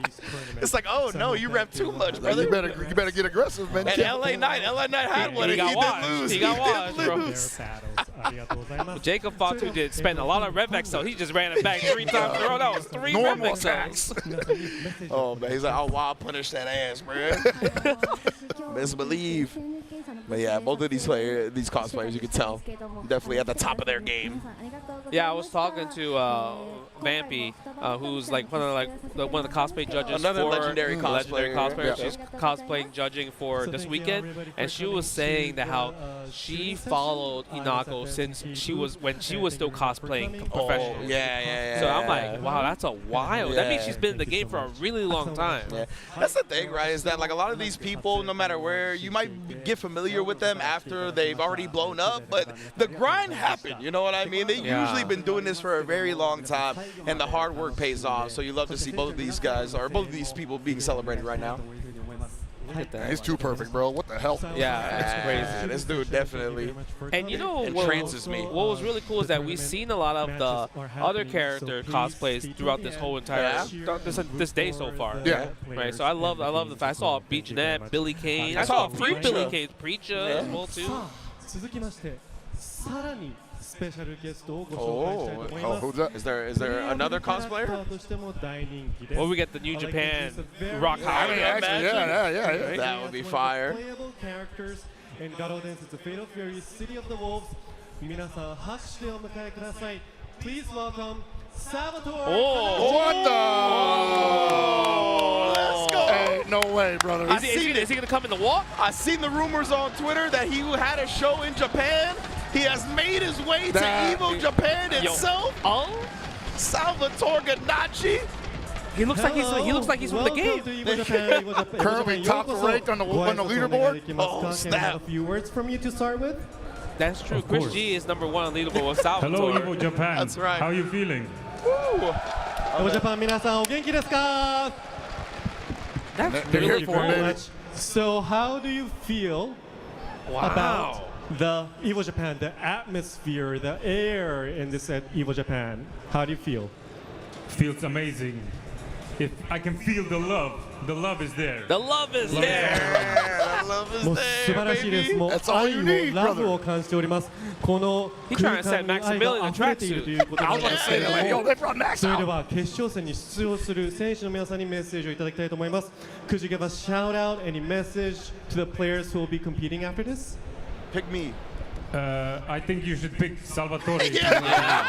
I knew it, bro. 勝ちたいならサルバトーレを選んだ方がいいです。 Yo, it's と crazy いうことなんですけれども、かっこいいですね。 is a super knowledge check heavy character. Yes, If yes, you don't know how to yes, fight yes. him, he actually smokes you. Message to your fans. I've had some pretty embarrassing matches on ranked All against we him. need is love. Yo, all we need is love. His baby. far, Let 'em know. his Let 'em far know. stance C is so good. Right? Is that the? Yeah, that was. The first one only hits high, but you always miss it. Yeah. Gotcha. It's like a Kuma standing heavy kick. Oh, First okay, hit with okay, second okay. hit plus. Got it. Right. Oh, look at him. He's in my the man pose. stands up. Oh, no. Stands up. That's how I post pictures, Man, to he's be honest. so, like... Oh, wait a minute. I'll say, bro, it's so symmetrical. You see Is that, that bro? symmetrical? He's so symmetrical when he sit down like that, man. He is symmetrical as hell. Yeah, the pose? Oh, my God. Oh, this is hard right here. This is actually practiced. fire, yeah. Yo, easy there, big fella. I know, bro. You gonna accidentally hit the nether regions. Actually, bro. He'd be like, Terry, be like, are you okay? No. That's a little game we played back in Norway. Oh, man, Salvatore Ganaji. Super sick to see him out here. I guess it was a special guest cosplayer, cosplay guest himself. Dude, that is all-timer right Oh, there. he's doing the kick move? Whoa. Oh, okay. Oh, okay. Oh, that's the pose after the hitting gear. Yeah. Falls that. Dude, he's got to stop. He's got to do the trailer with Terry, man, where he's going, get down. Oh, to my group. We need the other shot. He's doing the breakdance? Oh, yeah. He did the breakdance, so he did the level one? Wild, bro. Yeah, he did the handstand kicks. Oh, that's crazy. Oh, deal. He said, see ya, I'm out. He's like, all right, cool. He's like, yeah, I know you're top tier. Bro, he'd be walking on stage like my daughter would be walking off on stage like during a recital, and she don't know where to go. Yeah, that was pretty cool. Yeah. Shout out to Salvatore Ganachi, bro. Being out here at Evo Japan. Yes. In Tokyo, at Tokyo Big Sight, of course. Making incredible things happen, man. Yeah, Who bro. would have thought? And it's cool, too, because, like, people have really gone back and seen that he's rocked, like, SNK merch for a long time at his various concerts and whatnot. He's been a big fan of this franchise in general for a very long time. Yeah, no, like I definitely recall a lot of people, questioning like, well, how long has he been a fan? I'm like, dude, does it matter, really? Yeah, it doesn't if he says he's a fan, he's a fan, right? It don't really matter. It really doesn't at that point, bro. No, number one, I don't care, but number two, apparently he has been a fan for quite some time, so super sick to see. And yeah, at WrestleMania, he was there as well, right? I didn't even notice he was at WrestleMania. Well, yeah, we kind of saw after the fact when we went on X and whatnot and saw the clips. But yeah, he was at WrestleMania. He had the SNK belt, and not only was he at WrestleMania, I thought he was going to come walking, but it seemed like he stopped. Oh, was he right behind? Is he behind? I was ready for the transition. Okay. I was ready for the transition. The transition is there? I'm not prepared for the. Hold on a second. All right, but where are yeah, my notes at? not only was he at WrestleMania, but we got Salvatore in the building. What's up, brother? Oh, my God. What's good? How you doing? I love you. How you doing? I'm Help Pockets. What's good? Nice to meet you. Nice to meet you. You want to sit right here? Yeah, you can sit right here. Yeah. Look at that. Yeah, boy. Salvatore Ganachi, ladies How and you gentlemen. doing? Oh, I'm doing fantastic. Hell yeah. Sorry. No, you good. Oh, you just get to the mic. My man smells mad good. Yo, What's that fragrance right there, bro? I was like, What's the ooh, look at fragrance? that. Put us on game. How are you guys doing? Are we on? Fantastic. We are on. Yeah, we're live good. right now to the Most world. And, I mean, we're doing fantastic. Everyone's been loving playing Fatal Fury City of Wolves. You, as a character, have been risen so much in popularity because you're so cool in the game. Facts. Well, thank you. You are cool, amazing as well. Oh, thank you. I watch you a lot. Really? Yeah, man. Wow. I know I'm not the Maximilian, but, I'll wear a tracksuit. Mr. Dude is number one. Yes. Okay, understandable. Thank you. I appreciate that. Mr. Dude. No, but it's been amazing, and I'm happy to be here and feel all the love. And at the end of the day, all we need is love. That's facts. All we need Absolutely, is man. love. That's so cool. When did you start playing fighting games? Well, it was a long time ago. I'm old now. Oh, we're all dusty here. It's okay. We're getting But there. I'm still playing it, yeah. Yeah, 100%. It We're all was, season. Till the hands fall off. Yeah, when we had the opportunity at some friend's house, that's how we started, Yes, how sir. I started. That's how it always And, starts. And then I'm like, I need to have this, and then that's how it evolved. Yeah, Awesome, it's been great, man. Hey, It's been great. that is everybody's story, bro. I'm telling you. 100%. You can see the hardcore fan. We can feel the love. We can feel the love. Brought to Fatal Fury, 100%. Do you know the #1 player on the leaderboard right now is a Salvatore main? Yeah. Sorry? The #1 player in the world on online rank is a Salvatore main. Yeah. Wow. Yeah. That's amazing news. And he's not. He's got long hair like you. He might be tracksuit worthy, honestly. He might be tracksuit worthy. Maybe he has a future. He's pretty good. Yeah, I was gonna say he's pretty good. He's pretty good. He's had a past as well, so you know. Yeah, he's got some demons, you know. Yeah, former Evo champion after all. So yeah, he might go very far. He as a character. But not here in this one, no. No, he's unfortunately not here at Evo Japan. Yeah. That's what I'm saying. He's at home defending his crown. If anyone plays Salvatore here, it would be, you know, direct win. Yeah. Direct win. You're in the building. You give them the aura buff if they play the character. I will do whatever they need if they pick me. Hey, what's the rule on coaching over here, man? Thanks. So he's a super fun character. I think a lot of people were like, wow, okay, he has a lot of cool combos, he has a lot of cool tricks, and the hidden gear super is like something that everyone vibes with. Oh yeah, 100% my man. Yeah. As long as I'm not getting hit by it. The thing is, I'm really happy with what the SNK team managed to do with this character because it's like the most complicated, one of them, the most complicated fighters, but you cannot just, it's like me, there's many layers to peel. Absolutely. Yeah, 100%. Like an onion. Yes. And then you come inside and you're like, I found it, and you feel happy, and then you master it, you know? Yes. But yeah, I'm happy. I'm happy that people are starting to catch up with it as well. Like, I'm really excited about that. Hey, I think it's just super cool as well that like all the moves are things you've done, whether it be in music videos or performances or whatever. Like they really captured your essence super well, I think. For sure, man. I'm impressed. It's really sick. And also, it's crazy. Like, I don't know. Still, to this day, when I'm watching it, I'm like, is this for real? Or right? Like, this is an actual timeline? What's happening, bro? I mean, you said it in the video. I want to be in the video game, right? So here it is. Yeah, I don't know. It's crazy still. And now I'm here, and I'm like seeing people, and I saw some cosplays. Yeah, the cosplays. Yeah. I had a tear in my eye. Okay. It was the onion. They were getting deep. They were getting deep into the onion. The tear came out. I think I saw at least 3 to 4 cosplays of you. Oh yeah. And they was hitting the moves perfect though. They were studying. Yeah, they were doing the dash. Oh, that's crazy. I need to walk around a little bit and check. Like they probably still out here. I was gonna say, I'm sure you'll see even more by the end of the weekend. 100%. I thought you were about to do some wild stuff, like just all you come out on stage at the same time, like, yo, what's going on? No, I actually took a picture of the cosplay. We should do that. Oh, Yeah, I took a picture of the cosplay. Oh yeah, he's gonna bust it out right now. Yeah, I want to show you because I was like, wow, that was such a really, really good cosplay right here. That's a sick idea though. Like a picture of him with all the cosplayers. Dude, because they were all so good. I was like, damn, man. I was thinking we could tell them apart. See, look at this one right here. He was wearing a mask. I actually thought it was him, like with the mask on. That looks more I like didn't me actually than think it was. Yeah, look at that. He was wearing a mask. Right? Amazing. Look at that. That was. See that? I legitimately, when I saw I this saw guy that cat. Yeah. I seen that cat. Yeah. I legitimately thought it was him incognito. Like he put a mask on of himself. Like So good. It was so good. Really cool stuff. I will try to meet them afterwards and.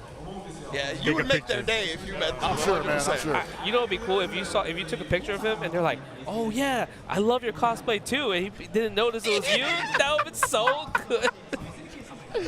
Yeah, have you experienced that today at all? Like a player taking a picture with you and thinking of your cosplayer? On the way in, they were like, "Oh, can I take a picture with you?" I'm saying, "Yeah, but I'm not the real Salvatore, just so you know." And they said, "Forget about it." It's good enough. That's too good, man. That's too good. That's just a testament to the accuracy of the actual cosplayers here, right? Yeah, that's good, man. They're amazing, all of them. I love them all. Yeah, the love is what we need, 100%, man. And yeah, I believe we're going to get the top 6 started as well in a little while. I'm excited to see that. Yeah, top 6. Does anybody got anything else to I got ask, the most important question that everybody in the SNK fandom wants to know. Favorite SNK character? Besides yourself. Because I mean, we understand. We understand you an SNK character. That's true. Garcia. Oh, Robert. Robert Garcia. Wow. Now, Robert Garcia is godlike too. That's funny that he said that because that was one of Chris's characters too. Yeah. The guy that plays you that's at the top of the leaderboard, he plays Robert Garcia in other games. And like every KOF, man. That's wild. That's wild. That's great. Robert. Oh, okay. It seems like Mother Base wants us to pose for the camera. Which camera are we posing at, Mother Base? Cam 3. Cam 3 right here. Just pose, bro. Not even in the shot. It's cool. Yeah. Hey, yo. Oh, yeah, we can't even get. They're zooming in on him. Yeah, that's cool, man. It don't right need there. That's the star right there. That's the star right there. You already know. Yeah. Yeah. Oh man, yeah. So that's been a great time, man. It's been a great time here at Evo Japan, bro. Thank you for joining us as well. Blessing Evo Japan. I'm excited to be here with you guys, really. Yeah, hopefully, I hope you enjoy just Evo Japan. I mean, we are an amazing community, and when you talk about love, we are full of love. This is literally the whole community. Everyone is invited to this party of fighting games. There's a different kind of love in fighting games, you know? Yeah. It's not toxic. It's not toxic. It's pure. It's pure. Yeah. Pure love. That's what I love. Yeah. That's a beautiful message to end it on, honestly. I dig think it. so. Most definitely, Keep it up. man. Yes, we will. Don't get dragged into this negative. Of course. Positivity always wins. I'm always about positivity right here, baby. Right here, bro. Bringing the vibes. That's what I'm talking about. feel it, Good dude. stuff, man. No. I hope you enjoy walking around more, checking out the shops. I will go check it out. Yeah, check out the shops, check out the competition, because the top 6 about to be going When is crazy it right on? here. Right now. Yeah. Oh, yeah. We're going to do it next. Oh, we gotta watch. Hey, I'm trying to watch. More than welcome to kick it with us on the couch during it if you want. But Yeah, most they got the homie Bone up there too, bro. Yes, sir. All right, well, thank you so much for your time, Salvatore. Yeah, Appreciate thank you it so a lot, much, man. It was awesome meeting you. Super sick, man. So much. Fighting games are crazy. Yeah, who would have ever thought? Who would have ever thought Salvatore would be on this couch, Evo Japan 2025, just like talking to us about fighting games, and look, and he's posing still. We need to take this man to the club tonight. Let's go. He said, yo, SNK, make sure you record that, because that's gonna be the next move. Listen to the next patch. Facts, bro. Wow, that was amazing. Nah, that was really sick, man. Definitely super nice dude, super positive dude. And just glad to see that he is just his energy about being in the game and being part of the community is super sick. That is like top 5 all-time FGC moment for me, man. It's wild. It has to be. It's wild. Like, he really joined us on the couch, bro. Me, Mark, and Sherry were talking about, like, back in the day when we were just, like, in the arcade sweating it out, what it would look like towards the end of the, our lifespan. Yeah. And I'm, like, not even halfway done, and that just happened. Yeah, right? It's been look a at this blessing top to be 6, here. though. And yeah, this is ridiculous right now. Winners final, Shanghai versus Sven Rich. Losers round 2, Kubo and Nemo, and Score and ZJZ, my lord. And Nemo defeated Chien, and ZJZ defeated Kendevu to get into these situations in the first place. Woo! Man, so I think Zhao Hai, I feel like a lot of people are like, okay, as expected and everything. Yeah, but the coolest thing about this is, like, when have we ever seen Zhao Hai versus Fenrich? Yeah. I mean, Fenrich we really saw come to prominence in Blaze Blue, right? Obviously had an amazing run in Dragon Ball FighterZ as well. And those are games that Shanghai didn't really play like that. Yeah, right? So, yeah, we are definitely going to get to see a clash of different styles and different genres of fighting games represented. But I believe we are starting in the losers bracket, if I'm not mistaken. You've probably seen this match a few times, right? Absolutely, man. Score and ZJZ, a couple of SNK champions in their own right. And it's always one of them in this position at Evo Japan, especially. There's 3 SNK diehards in the bracket right now. Yep. Not that surprised, but at the same time, what a spread. Yeah. We've got people from anime, as you said. We got people from Street Fighter. We got people from pretty much that play all games. Yeah, Kubo, I believe, he's kind of just like the overall, like, I play everything no matter what. Yeah. So he might be. I mean, I can't even say he might be the oldest school, because Zhao Hai's been on the block for a long time as well. That's true, 100%. But it's super sick to see that, and the spread you talked about, right? The fact that there's 3 SNK diehards versus 3 players from other different games. That's pretty much the ideal scenario of what we're looking for, right? Yep. Getting to see the clash of different players. And I'm definitely interested in seeing these two, though. 2 SNK gods go at it. ZJZ has been one of my favorite SNK players for a very long time, so I'm glad to see what he's bringing to City of the Wolves here today. And it's funny because usually when you watch ZJZ play KOF, you know he's about to make his opponent hate that game. Because it's going to take 2 hours just to get to the timeout or whatever, right? But in this game, he's got to get his hands a little dirty. He's got to get a little spicy with it, because you'll definitely get mauled if you hang back a little bit too much and you're not that tight on defense. His defense is okay, but it ain't go each tier. What character? Is he playing Hoku tomorrow, though? He is playing Hotaru. I mean, last time I checked. What character? ZJZ? Yeah. I believe he's playing Hoku. I mean, Hotaru. Hotaru. Yeah, okay. Hotaru. I mean, Hotaru. I love Score Hotaru. is playing Hoku. Okay. I mean, it's definitely a hit and run character versus kind of like the bullet train character of the game. Bullet train. Yeah, That's a great way to put that. She's a bullet train type of character. One hit, Easy hit confirms, wild punish, big confirms. Also another character that has like one of the best meterless combos in the game, so she can build meters so fast. Right. So that's the really cool part. Like if you are a character that can combo from like anywhere distance into a break or into a juggle state without spending rev, you are so good. And she does that with using the light kick reflect shield, getting dash up DP break, doing whatever you want afterwards. Amazing. But Hokutomaru, I mean, stays in the air, hard to anti-air because the double jump, the fact that he has double jump feint. And then teleport, and then fireball. Who decided that? Double jump feint. He can stall in the air. That's beautiful. Oh, man, yeah. And there's just so many like possibilities when it comes to stuff like that, right? Even doing the feint and then dropping down. Even if you're ready for that, you can still just defend the anti-air. Like this game can get so wild, man.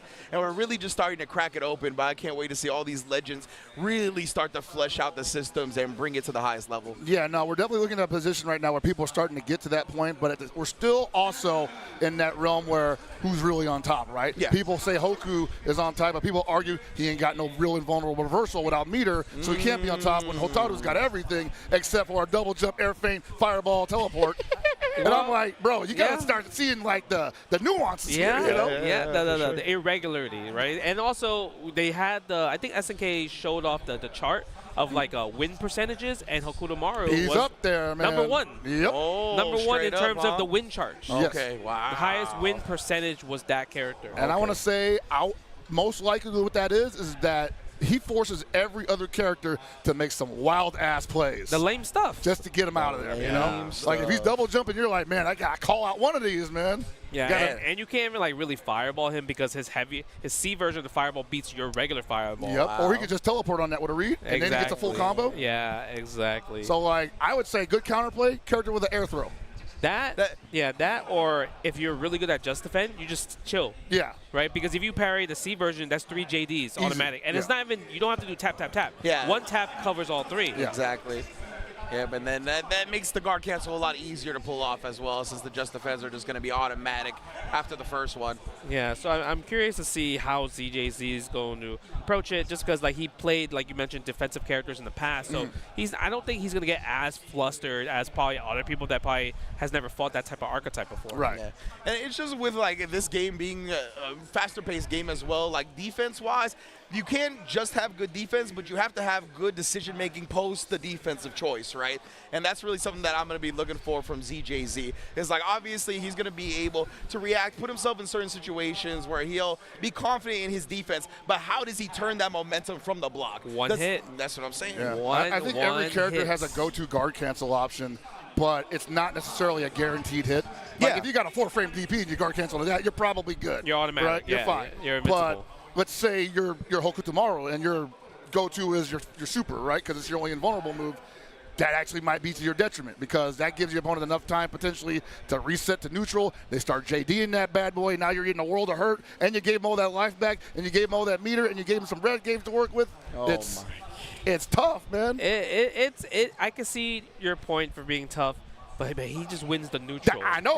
He dominates the neutral. I don't want to undersell. Yeah. He's great in the air. Yes. But that ground game is still nasty. Yeah. That down C. That and his crouch B hits so far. Crouch B, stand B. Like the fact when I was fighting some Hokutomarus online, I'm like, why am I getting hit by this crouch B?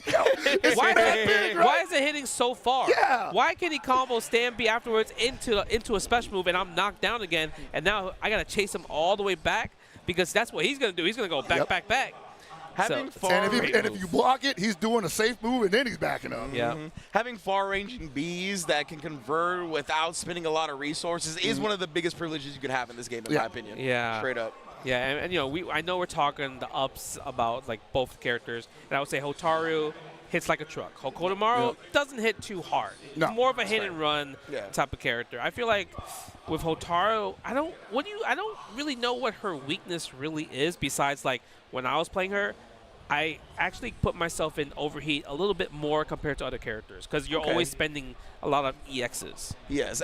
To utilize the openings, I imagine, right? Yeah. And I think that might be like one of the ways you can capitalize a little bit because of those EX moves. If your defense is on point and you have like the just defense or the hyper defense up against the multi-hitting moves, that's definitely an opening you can take advantage of. But again, we're so early into the game, right? A lot of the players are not going to have that on super point as they will later on. Yeah. I kind of, so like, I know they probably already had their shot at it, and I don't know where they're at right now, but I'm really interested to see where like the Mark of the Wolves community is on this. Because guard canceling is their thing. They completely built the meta of Mark of the Wolves around guard canceling because in that game, it don't cost you nothing, and the damage is unscaled. That's the thing. That maybe that's why it's harder for the Mark of the Wolves players to get into it because it costs like 17 to 18% every single time you're spending it. And you're not flattening your opponent from one guard cancel. That and it scales as well too. So that's it's tough. Because I didn't know that it cost anything until like maybe a few days after playing the game. Oh, because I was like, oh yeah, guard. You just guard cancel and you're cooking. Right. Yeah. And then I'm like, wait, that spends. Why am I overheating? That spends bar.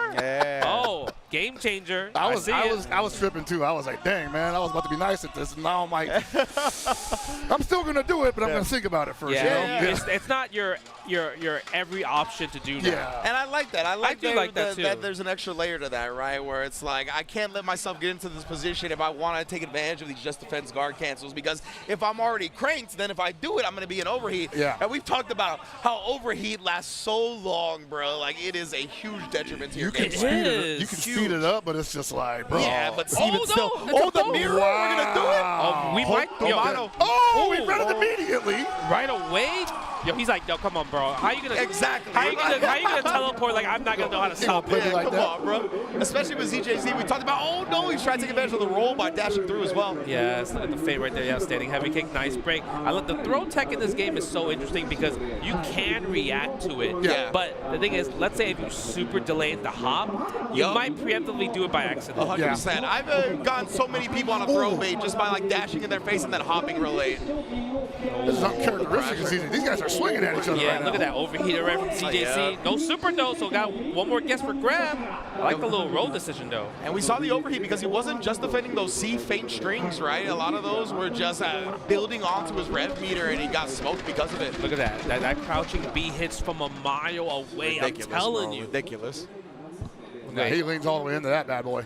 Yeah, the double jumps are being used, yo. Oh, they're playing Tried to feint it. Yeah, they're playing some City the Wolves right now. And ZJC, I mean, he has access to his rev blow as well. I wonder if he's gonna try to use it as like an air-to-air, something like that. Oh, I thought we might have been able to see it there. A lot of times when they use rev blow for Hokuto Maru, they like to use it as a guard cancel, like you see there, or as an ender of a combo because it's a hard knockdown stage, gives you the perfect kind of double jump setup for left and right. Got it. I mean, I think this is definitely a statement on this character when you see ZJZ dropping Hotaru for it, favoring the mirror. Yeah, and and I'm also curious on score, like, why did he choose SPG on the second one? Because usually when I see Hokuto Maru, I like to have it on point. Yeah, like, that's for like those reasons that you listed, right? Like, you could snowball and control so hard because of that. Oh, my God. I think having the SPG at the front. Oh, my goodness. Not dead yet. One more. I think he tried to press a button there. Yeah. A 4-framer, bro. You're not beating that. And what were you going to say about it being at the beginning? So I think when you put the SPG at the beginning, you were basically making the statement that I'm going to control the entirety of this match. Okay. You're not going to touch me. And that's great for him because he gets to play that kind of game. Yeah. But in the mirror, you might have to be like, okay, well, I might get touched a couple times. Yeah. But if you get me down here comes the momentum shift. And I'm going to hold on to my SPG longer than you're going to hold on to yours, guaranteed. Yeah, true. I want to see how that kind of comes into play here. We haven't seen, honestly, ZJZ use too much of the SPG at the beginning. But, of course, like you said, he's going to save it for the end combo. Look at left, right. Ooh, and now down in front. Score gets to possibly just wait on this. I got SPG. I'm in the middle. He needs to get the hit, though, right, to take advantage of the situation. Wow, there it is. Oh, but wrong special move. That hurts. That was beautiful outspacing on the fall, too. And you don't normally get those run-under situations with him because he's got such a small hurt box. Yeah.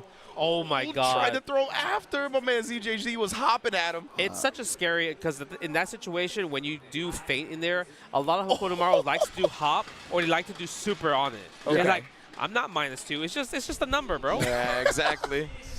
Think I'm going to let that constrain me? Yeah.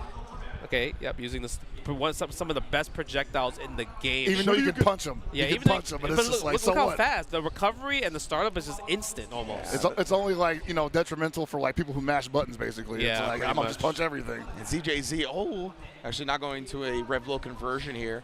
No, not yet.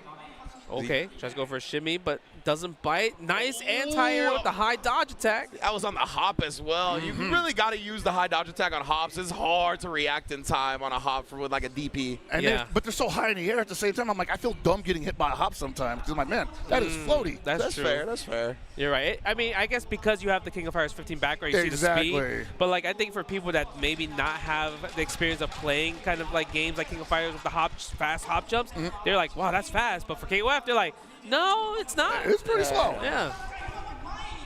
Okay, nice little break right there. I like to see the Just Defense too. I want to see more Just Defense. Just Defense. It's okay and it's okay to play the game like that.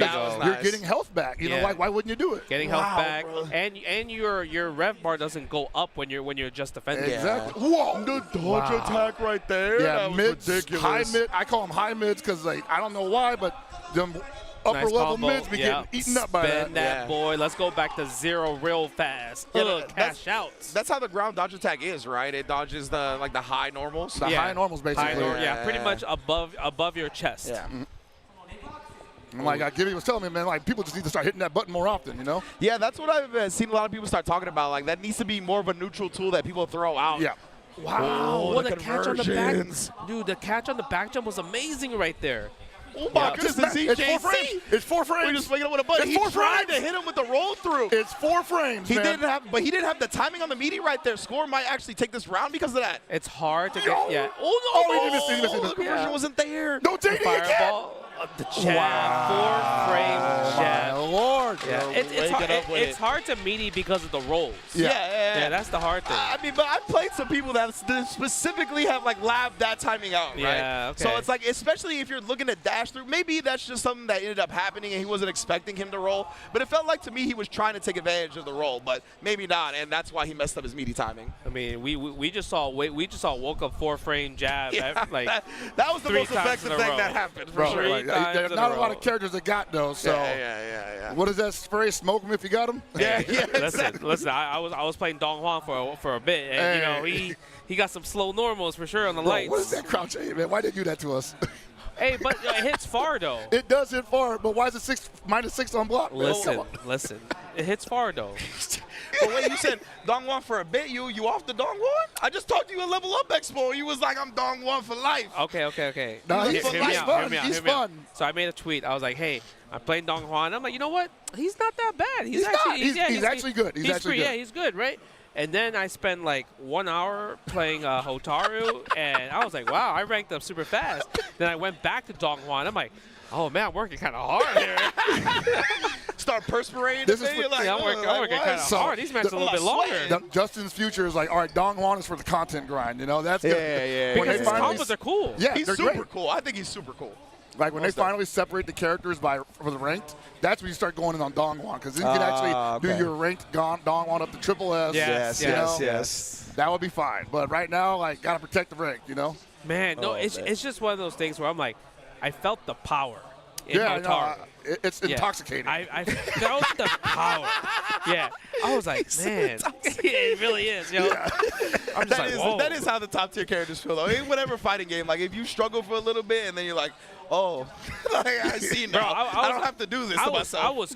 I was chilling with like, okay, I'm playing Dong, like, okay, crouch B, crouch A, super. I'm like, oh, this is sick. I'm having and you're getting good damage, and you're not spinning no rev guard, you're not spinning no rev. I'm like, I love this. And Hotaru just does far C and just the EX.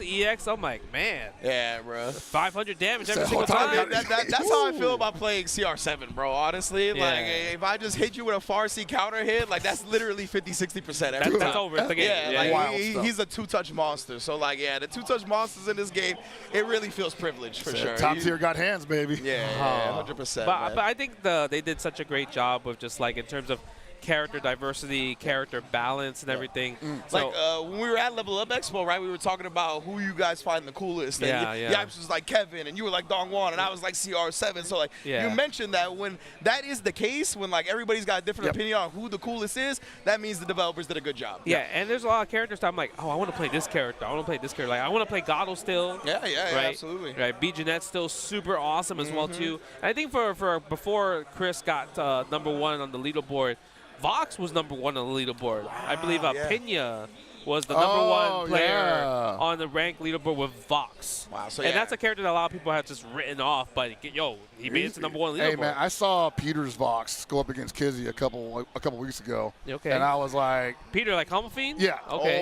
Oh, excuse me, Combo Fiend. That's my bad, definitely a Combo Fiend ass character. Yeah, honestly, no, he was loving it, dude. And I'm like, good. I'm glad that Combo found that character. So I played rank when I first landed in Japan for like 2 hours. Sick. I didn't lose no matches, and then until one.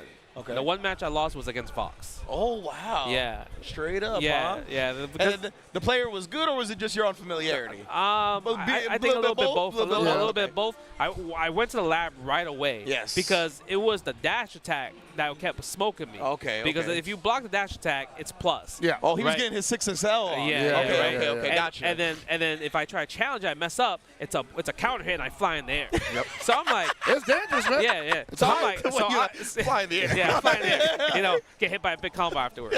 So afterwards, I'm like, all right, you know what? I'm gonna go in lab because there's no way this is guaranteed. You just gotta eat that, right? No way. So then I'm like, all right, I'm gonna try my high dodge attack. The high dodge attack smokes it. Okay. It gets the slow-mo and everything. Yeah. You know what's crazy part? After I labbed it, I fought him again on rank, and I smoked him for doing the dash attack. Yeah, with that dodge attack. Yeah, like you mentioned, man, Gibby's talking about people need to throw it out more. It's very true. That needs to be way more part of people's general neutral than it is right now. And it's wild that they did that because it's all visual-based. Like, if that thing looks like it's high, you could probably high dodge attack it, you know? Yep. That's what I like about it because it's like, it reminds me of like the 6Ps. Yes, 100% it is a 6P. Yeah, you just throw it out and everything. And then they also improved low dodge attack to beat rev blow as well too. Oh, really? So yeah, because before it did not. So it felt like high dodge attack was like the superior option and no reason to use low dodge. Yeah. But now you have an option to use both. Sick. So that's really awesome. cool. Also smokes throw attempts as well. So like you see a lot of people just like the command overhead. The command overhead. Yeah. So like you see a lot of people just like maybe do like a fake safe jump, and people just start mashing throw because like you're gonna throw, you're gonna wake like an empty jump throw me. So the throw take is coming, and you just hit him with that slow-mo command overhead. Get the wild punish, you get fat damage in the corner or corner carry, depending on your character. Yeah, man. Like people start thinking twice about their wake-up options in that situation. Even the target combos. Target combos are plus. Bro. Like Billy's target combo, boom, boom, boom, and the overhead is +2. Yeah, and I think so. Preachers is also, I don't want to say that's universal, but it's pretty common. And speaking of which, we got Billy Kane right here. Yo, it's Nemo. And Nemo, he said. He's looking for Nemo. We're gonna find him here, going up against Kubo on the home. Oh, he did. It might be plus actually the overhead. Oh my God! He was trying to press that crouch B. That Kubo big with the clean whip punish. And here's what we're seeing, man. Like this character, Hoka Tomorrow, he's godlike in the air, but on the ground, he's scary as hell too. Absolutely. Nice. Oh, but you reaching. Nemo, tell this man to keep his hands and arms inside the vehicle, bro. So no candy allowed, baby. You ain't stealing at this store. Look at that damage, bro. Damn, that Billy Kane damage. No more SPG for you. Oh, he got him on the front side. You thought. What were you looking at? You thought bro? you had to protect your neck. You had to protect your forehead. And, of course, the ref block does block cross-ups in this game, so keep that in mind. We ain't there yet, brother. I know. We're not there. A lot of people definitely don't utilize that at all. But the ref guard does block cross-ups for those out there that might not know. The slippery Billy here? Yeah, see, he started using the ref guard immediately, right? He was on a hop in the front, but that's because of the threat of the cross-up. All right, I respect it. Hey, man, I need to see some guard cancels off those JDs, though, man. You ain't going to get those that often. But, like, what kind of guard cancel can you do with Hokutomaru? Zangief, maybe? Oh, maybe. Yeah. Like light punch? And then Nemo again, right, prioritizing spinning the super to take him out of the range, and then gets the cross-up version that time, smacks him up, strike throw away from death, and he catches him reaching yet again. Fundies. This is supposed to be a zoner. Yeah, kiss my ass with that, Justin. This is not Billy Kane. Don't do no type of zoning. That's respectable. This is supposed to be a zoner. Some of them buttons up close is nice, but you're right. Up close, he cannot outperform Hokutomaru at an optimal play. But but at that range, And the only reason I had the vitriol with that is because Billy Kane is my least favorite SNK character to fight against. I think that it's for a lot of people that way. Oh yeah. But at the end of the day, Hokutomaru's just never on offense here. Yeah. So it doesn't matter if he's good up close or not. He's on offense. And of course, you guys talked about what is he going to guard cancel into, right? Of course, while you have the SVG, we're going to see the ramp blow like we saw there. That's really turned everything around for him here. All right, he's using that 2C though to start everything. Spending level 1 right there, too. What's up next? Grab. Oh, trying to catch that throw. He would have got smoked every grab. Yeah. The backdash dodges, and it allows for a fat punish if you do get that backdash call out. Yo, Kubo's been doing really good at just defending a lot of the Billy's EX moves right there. Crazy. The dash under right there as you see him playing games in the air. Oh, the but didn't have the rep finish. Wake up throw, playing K115. Real. What if he woke up super there? I'm about it. He's going to tip him out. Yeah! Got it. He had no choice but the hyper defense that second right there. Yep. Yo, Demo's kind of nasty, bro. For $1 million, are you going to hyper defense in that situation? You have no choice, bro. Yeah, you got to, bro. Yeah, I seen a lot of Billy players using the high dodge attack in neutral. Like, he would use the high dodge attack in neutral so much because it catches people from crouching. Yeah. Oh, he guard canceled there. Yes, Yo, Kubo has been reaching, bro. He has. And like you talked about, man, a lot of the time the throw, you can react to it and break it, but it's still pretty good. Yeah, a lot of people just have the habit, right? They see you dash up into them like that, they go for the tech. Max damage. Oh, and again! He's dead. Bro, you found out the game at this point. Way too much reaching. Oh my God! If you watch this entire set, he made him tech like at least 7 times. Yeah, legitimately, bro. And it was a lot of dash up into just the neutral hop for the punish, a lot of dash up into weight just outside that perfect range. He also like doubled into not only waiting outside the throw tech range, but outside that 2B range as well. That's so potent for Hokutomaru. That's so good because Billy, I think maybe he was scared because Billy has so many moves that could put him in plus situations. Right, he has like 2 EX moves. The C version with the pull-in is also plus as well, too. Standing D is pluses as well. It's like, how can you defend against a character that's supposed to play lame? Yeah, that's supposed to. Just like you talked about with the -2, that is a social construction that Billy Kane is not abiding by. And again, it's mostly just about the fact that Billy Kane was just on offense at the time. Like, if it's neutral, we saw that Hokutomaru was definitely controlling the neutral with the 2C, get some damage in the corner. I want to say Kuba was performing some pretty heinous errors there to lose that momentum. He was tacking. He was tacking a lot. It felt like it was a little stage type get into him, right? I mean, it was like possibly it's like a new game. And it's definitely 100%. like, you know, up against a guy who probably knows the throw game a little better than he does. I mean, I feel like if we were watching his match, he probably never teched at all until tonight when he got to the main stage. Right? That's just how it feels sometimes. He's like, oh man, I'm so close into qualifying. I just need to win 2 more matches and I qualify. He ain't gonna throw nothing. That's tough. And to his credit, he did not get thrown. Sure, all right. Yeah, he didn't get thrown. Okay. It just went much worse. I guess you got us there. Yeah, got it. Hey, man. Good job. I guess he got us there. He never got thrown. You know, take the throw. I don't believe in that at all. I don't believe in that.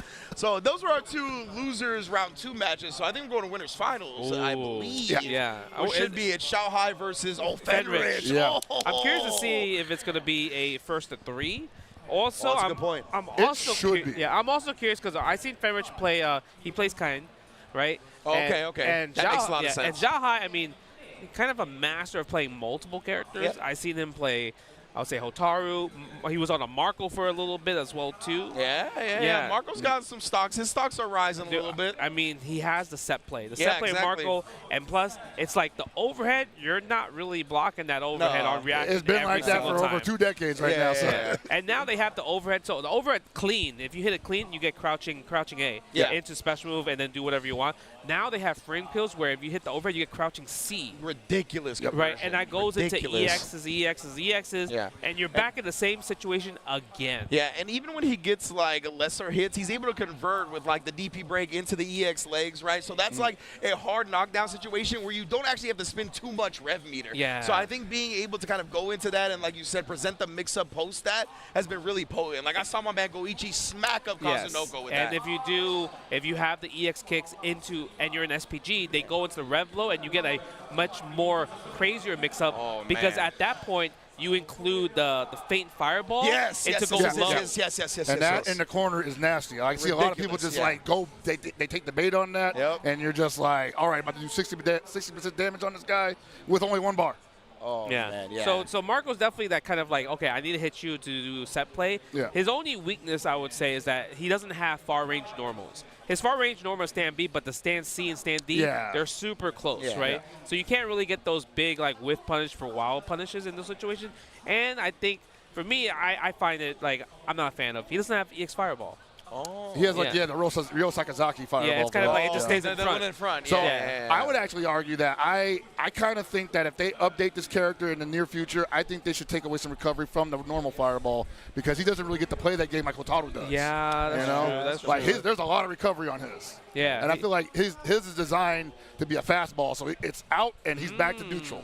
You know? Cool. Yeah, I mean, and he also has taps, right? He has taps. Yeah, the tap is strong. Tap is strong. I forgot about that. Yeah. It's really hard. You don't really see them use too much, but they use it in more of like combos or put you in block strings because the EX one's at least plus, right? So that's really good. And even the cool thing is that if you're fighting against someone that has like SPG and their rev blow kind of spammy, he has the dash counter. Yeah. So you can kind of smoke people in those situations. Yeah, and like a big percentage option in there is like the mid to high dash counter because like most everybody's gonna poke with a mid or a high.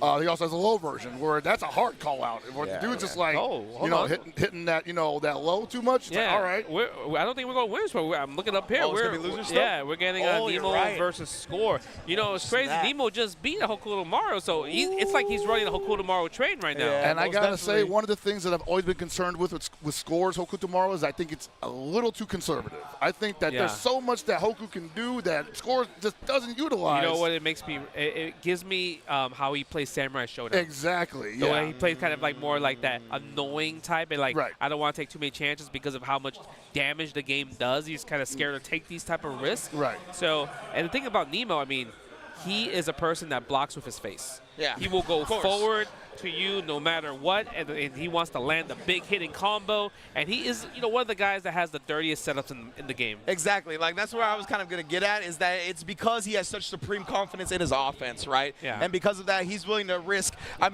sacrifice almost all of his life as long as he doesn't lose, because he knows once he knocks you down, he fully believes you don't get to play again. Yeah. And what a character to utilize that for. Yeah, exactly. He knows where his bread is buttered. And from what we saw from Score's last match, waking him up a lot of like a 4-frame crouch light. So true. if Nemo finds that meaty with stand D, that is going to hurt him so much. Oh, yeah. Counter hit, still gets a button afterwards. Wow, already starting out fast. Hard knockdown again. Let's see. Just got to watch that. Oh, my God. Yo, how is he getting everybody to tech like this? And he dropped that. Yeah. That's big in the corner. And right as Score got an SPG as well, so now he gets all the stuff. Oh, nice block in the overhead. overhead. Yeah, that's going to be the mix in the game. And that's not a true block string, so that's why he's like getting hit, because he's trying to press lights to get his turn back. Got you. Oh, you see the little fishing with the crouch jab right there. Just Beautiful. counter hit. That's the round. Guard cancel. You love seeing it. He can't. He got it to overheat, but he got the super anyway. Let's go Score.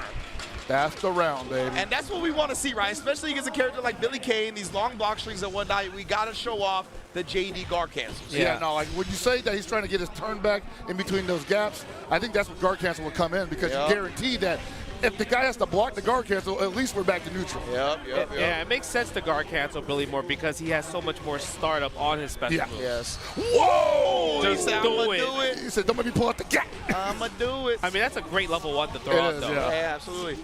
Both of them very high on the rev as well. Oh, speaking of reach and Score now, turning the tables on Nemo. He might be, this is going to be enough here. Oh my God, why is the level 1 doing so much damage? Score. Yo, level 1 does so much damage. 1-0 already. Nemo was like, dude, maybe they found out. I got to text something, bro. They're like, man, he just did the same strategy to me. Yeah, like what? I'm the one that's supposed to be baiting throws. Oh, man. Oh, he tried. So this is loser semi, so it's still going to be 2 out of 3. Yeah. But yeah. Wow, dude, what a way to go down a game. And that caught the crouch jab, right? The 4 he had that. He did. Scary. That was Yeah, scary. too bad he didn't confirm right there. Nice. Go take the Another throw. Oh, he's going to get. You better take that, bro. You it's can't coming. wake It's up. coming. You better take it again. Oh, my. That was scary. That was scary. That was scary. Do you think he tried JD guard cancel into that and just got the rev blow Most by likely, accident? yeah, most likely. I think he was committed to not trying to take the throw, and he knew that the score was going to abandon the loop eventually. And beautiful, again, using the super to take him out of SVG, take that rev blow off the table. Ooh, oh, the stand C beating the high dodge attack. That could have been a lot more. Oh, there it is. Oh, are we taking him out? No. Yeah, we're going to take it out. We're going to take it out. I think you want to lower your rev meter a bit as well, right? Yeah. Now you got to make him flinch. Here it is. Jump. Ooh, that was a crazy block. Oh, Takes the that's throw. how it starts. Take it. You can take another one, bro. He can, but he has wake up super if he anything. He's going to tell him, no, oh, is this 4? I think he was scared to wake up super in that situation. Yeah, The reversal right there. I agree with it. But wow, score with the bravery of pressing the button on a plus situation was insane. That's 4 frames, baby. What's the worst thing that can happen? And then Nemo, ended up taking the throw right there, right, after getting punished for teching earlier. Yeah, man, slamming that down C there. Let's get the rev block right there. Get him some space back as well. Maybe just kind of altering Nemo's block strings a bit. Yeah. Almost got punished there. Thankfully, he got hit by the jump B, so he couldn't get grabbed right there. Too much hit stun. Nice. Plus frame. I like it. I like it. Oh, wow. Oh, he tried to get run throw is pretty strong in this game, so I don't hate it. Absolutely. And Nemo did wake up hop. That's a great way to counter it, but he just didn't get a punish. Yeah, it's just hard because it's like a guess in that situation too as well. Yeah, because they can just do nothing and then just counter anti-air. Level 1? Yeah, we can spend level 1. Don't have to spend level 2. And you would eat it too because he can't JD off the hop, so. Oh my God, Nemo. The dance. Still alive. I like it. I like it. Most definitely. You got 2 stocks, you might as well use it. I want to see a game 3 between these two, most def. I want to see more of Nemo using jump A to kind of like stop Hokutomaru from the air post because Billy's jump A is amazing. Yeah, and my man Nemo is like feet firmly planted on the ground, right? He's kind of just letting Hokutomaru do the different feints and cancels in the air. Nice punish. Yeah, he's really good at that because he doesn't have to worry about getting close. Yep. The long-range option of Billy Kane. One more feint, air version. What's the mix? Yep. Wow! It's kind of like a pseudo restand. Yeah, exactly, yeah. Not actually letting the opponent Nice dash forward. It's okay. We didn't get hit by it. Oh, nice. Using the rev guard to not take chip damage as well, too. But now he's in overheat. Yeah, you're done. Bye-bye. 100% right there. Nemo, that was godlike. Yeah. What an adjustment in game 2, able to bounce back. Game in the system. Doing a great job, really not letting himself get put in those scenarios where he has to guess between strike throw or any of that nonsense. Really just prioritizing not being in that position in the first place. Oh my God, not fast enough to punish. And there's again, it's just so hard, especially because, like, think about it. It's like, you know not to tech, but he's dashing in front of my face. Yeah. I have no choice but to grab you back. And it's not just that, but it's like everybody has just been taught like no one's going to jump in this game like that. Yeah. But they are. Right. Yeah, exactly. All right, but if you notice, right, Nemo's been getting hit by these rev blows a lot, though. A lot he's been getting hit by. But I mean, Hokutomaru definitely has one of the best rev blows in the game, automatic. And again, that time Nemo did call out the throw attempt again with the hop. He did hop forward this time to make sure he got the punish. We saw the hop neutral before that actually came up empty. He didn't get the clean one. Nice adjustment right there. And I think the symptom here is that he's like basically it's a symptom of him swinging big. Yeah. That's why he's getting hit by a rev blow. Yeah. The attacks are not recovering quick enough to get the counter hit. Yeah, or that's avoid why it. but look at it. Look at the pressure right here. Forcing him to spend level 1 here. That is a weakness of Billy's that a lot of his normals have big swing energy on it, so you're going to get a lot of recovery frames. These back dashes and these long range options have been destroyed. Can we bait Is that enough? No. Can we bait the rev blow though? Let's bait it. You know he's gonna do it. No, just bait the tech, brother. 100%. We going right back to the No! well. He's nervous. He was nervous. He was nervous. Just like that, Nemo goes on. Yo, Nemo's 1 match away from qualifying the EWC. That's wild. 1 match away. What a Friday. What a Friday for the man. Wow. Man, handling business out there. Yo, because his Billy has been just aggressive this whole entire time. Yeah, absolutely, man. And we knew that once we saw Billy at the showcase that he might be that dude. We saw Smug pull him out during the showcase, and I was like, I know Smug only been playing for like maybe 3 hours, but this character looking kind of ridiculous. That was my first YouTube video. It was like, yo, Billy Kane is broken. Yeah, that's right. Yeah, that's Billy, right. Yo, you know, it's crazy because I was watching Mike Ross, and Mike Ross has been cooking people with Billy Kane online. He beat Mad KO for like a lot on rank. And when they match up on rank. So, and I think he might be confident enough to be trying to possibly go to tournaments even in the future. No, he said he was excited for the ecosystem, so I'm like, well, come take part, brother. Come take part, brother.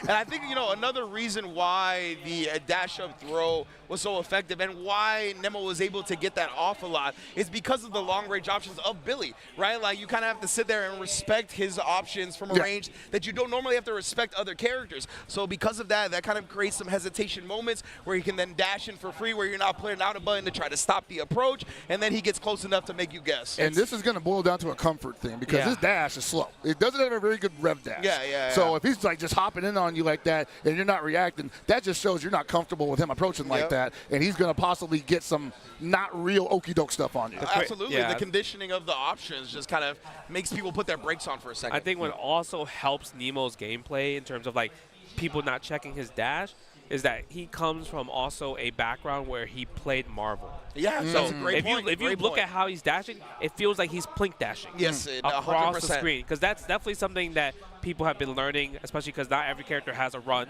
Yeah. So you can do the rev dash cancel, and he's so used to doing it. And the crazy part is when you first start learning it, it's so hard to do because if you do it wrong, you get the hidden gear super by accident. Oh, wow. Yeah, it's wild. You'd be like over there like, all right, I did it. And then you want to hit a button and you get super. You're like, it's that. All you hear is, whoa! That's all you hear. And I'm like, wait, I didn't mean to do it, but, well, guess what? It came out because you're plink dashing, right? Yeah. One day I just woke up and I could do it. Oh, yeah? The night before, I kept getting hidden gear super. That's how that works sometimes, though, man. 100%. Like, that's how it be sometimes. 100%, yeah. I get it now. If you're newer to fighting games and whatnot, that goes for like every fighting game. If you're having something that's a real issue and you spend a whole day doing it and whatnot, you're like, well, I'm never going to get this. Just go to bed and you'll probably be able to do it the next day. Yeah, Like, somehow your brain is wired that you can do it all of a sudden. But yeah, testament to Nemo's execution for a long time. Very, very clean that we didn't see any of that during this set. I think he was kind of like one of the pioneers of just like plink dashing. Absolutely. Catching people from like full screen with Nova, just boom, boom, boom. That's the thing. Yoke them up and everything like that, right? The Nova was so quick on the ground that, it was ridiculous the way he piloted that character. Man, he now brought that energy to a character with like a really bad dash. I'm like, damn, man. He's got to be some kind of prodigy. Now we're going to get Zhahai versus Fenrich. And this is interesting because obviously Zhahai, multiple Evo time winner, just King of Fighters. And, I would say he's probably the greatest player of all time when you think about King of Fighters history. Yes. Yeah, absolutely. Right? He's definitely the GOAT. Yeah. And then you fighting Fenrich, they probably never fought before because Fenrich plays anime fighting games usually, right? Dragon Ball Fighters, like BlazBlue, like you mentioned. And, he's been playing a lot more Street Fighter 6 for Team CAG as well, too. Yeah, but even in 6, right, I don't think they've crossed paths. And he plays JP, which is an anime character in Street Fighter 6, 100%. So it makes sense that he's playing Kind in this version because, I mean, the stuff that you've been seeing some Kind players do, like we saw Cloud 805 and Level Up Expo, just doing nonsense. Yeah, absolutely. Nonsense. And he told me playing levelless with Kind is so broken. I was going to bring that up. So good. Like, he gets guard cancels for free on levelless. Like, no effort required. Damn. Yeah, that's something that I've talked to Noon about, too. Obviously, Noon's a pad player, but he's experimented with leverless and whatnot. And it feels like a lot of the guard cancels people find easier on leverless than they do on stick. Yeah. So, yeah, I'm not sure what Fenrich is playing on now. I know he used to be a stick player, but who knows if he's made the switch to leverless the like one so many. guard cancel you want with him is what? The flash kick. Yeah, which is definitely significantly easier with leverless for sure. Man, but when you think about Kind, How did he get a fireball, not a sonic boom? So we talked about this at the awards show. Okay. Where I said I looked at the wiki, and I looked at the strengths and weaknesses of this character, and noticed that they removed all of that for COTW. They was like, we're just going to give him only strengths. Yeah. Let's see how that goes. It's been working out pretty well for the Kind players so far. SNK Studios is like, let's give it a shot. Let's see how it sticks. Maybe Season 2, we take him back to being a Sonic Boom character. His one weakness that I found, but I don't think it's a weakness of him, is probably the players piloting him. Yeah. He doesn't have the best mid-range buttons. Okay. Right? Okay, like his crouch C, obviously they go for crouch C, stand D into level 1, which is safe and everything like that. But the distance for that crouch C is not that far. So if you make him press that button, the recovery of the normal is so huge that you can get a wild punish on him. Almost pretty much instantly, So that's what I look for when I'm fighting a character like Kind. Just because, all right, I'm looking for the wild punish. and then get the party started. Because Right. if he does wake up flash kick one time and I block it, I win the round after that point. Right. Facts. Yeah, man. So I want to see how liberal Fenrich is going to be with that, right? Like, if he's going to use it on Wake Up a lot. He's, in my opinion, a very hard player to predict when it comes to using stuff like that. Yeah. Like, he's very sporadic with his use of invincible moves and stuff that's really abusable. He won't just rest his laurels on it. But let's get into it. Winners Finals, City of the Wolves. Winner qualifies into EWC. Oh, look at that already with the hop jump. Trying to use that 2C. Go for the hard knockdown.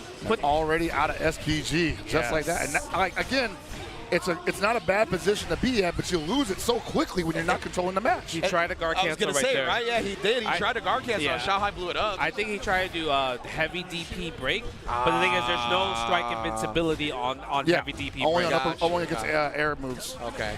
Look at the rush down. Yep, throws the spark right there. The Again, four-framer. Zhao Hai with the challenge. Oh, I think he got the option selects down. Oh, Zhao is that Hai, what that is? because the thing is, there's an option select online where if you see someone roll, you can auto run against them. Oh, yeah. So he just auto run when Fenrich went to the other side. Yes, yeah. You saw immediately he turned around, busted the Yui. Spend the level 1 right there. Corner carry. One of the best corner carry right there. And the thing is, she has the EX command throw. Best command throw in the game just because of the motion alone. Yeah, honestly. Put the super out, try to catch him, reach him. You see Xiaohai. There it is. Just too far, bro. You talked about it. That 2C ain't the best, man. Oh, but he Xiaohai dropped the it. combo. Uh-oh, this is problems. The Wong Stradamus. It might not be powerful enough. This is tough. Nice block. He's going to DP out. No, he's going to do stand B. Okay. Oh, my God. Wait, that crossed up? Yeah. It did. How?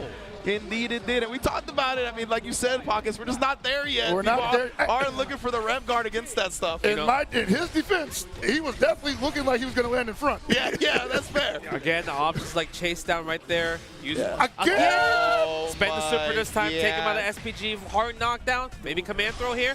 Oh, that was a delay flash kick. Yeah, Just he did. Said, want to wait and see. Wow, that was cute. He kind of called out Xiaohai's delay timing, honestly. And speaking of calling out, catches the tech this time. We already at the Kona. I'm sensing a pattern here, guys. Yeah. That was actually so smart using the super right there because a lot of times they will usually do like 2A into flash kick right there, but because he did the normal jump, the 2A would have whiffed in that situation. This might be round. Yeah, he's got level 2 as long as he finds it, but he doesn't. Timing on that is a little tricky. Put the super on a milk card and it's MIA. Gotta hold on to it. Why would you just wait there? Because he has the confidence in the 4-framer. Yeah, that meaty, bro. He was doing it. Meaty heavy normals will break that. I thought Fenrich was going to throw the level 1 out. I mean, he should have. That would have been a more checkmate situation, but he was like, no, let's go meaty heavy. Yeah. And he could have just got GC'd, honestly. I mean, he could have also got hit by Wake Up Super. That also, A whole lot of options, right? But, I mean, hey, it worked out for Fenrich this time, able to take a 1-0 advantage over Xiaohai in Winners Finals. I think he maybe thought if I throw out the level 1 booger ball, this guy's just going to JD it, get too much like health back. That's true. You know. That's true. Give the credit just in case, right? Just to give the credit. You know, and I haven't seen him do it yet, but I don't want to be the first one to find out that he can. That was such a great punish because I feel like most of the time, people, see that. That's the one. That option legs is crazy. Really good. Doesn't matter which way you roll. I'm gonna auto correct everything. So if you want a reason to use rev guard on wake up, it's definitely right there. Yes. Yeah, that's another reason for sure. Oh, caught him trying to go for the command grab. Hold that. Oh, overheated him. What you gonna do with it? What you gonna do with it? I mean, this is huge. Break it. Break it. Break This it. is huge, Yes. honestly. Oh, I love it. I love it. I love it. No. It's okay. It's okay. We're still in there. He's still gonna go. Nice. Oh my Hold on to that bar. goodness, Fenrich. Don't He even hasn't spin built it. He Oh didn't my build it. God. That's He not didn't build real. the bar yet. Oh my God. Missed Influence error. The wheels fell off at the most critical moment. You know, I think no matter what, Xiaohai would have blocked the Wake Up Super regardless. No, for sure, but. But yeah, the cross-up definitely The roll forward? toyed with his inputs a little bit. That was unfortunate. Okay, nice combo right there. Go for that little sparks right there. I feel like his sparks hasn't been working out. His mix-ups, like Xiaohai's been blocking every overhead, every low. Yeah, 100%. Yeah, I've definitely seen a lot of people fighting that fight my kind just getting caught. But yeah, by that man, he is not letting that play out. The confidence in the 4-framer. Yeah, it's because it's not a hard knockdown. Yeah. Right, he's able to get up a little bit faster with the rolls. A little bit faster. And you can toy with your opponent, right? You can do the rolls. You can do different things when it's not a hard knockdown. The timing on Fenrich's setups here are really off.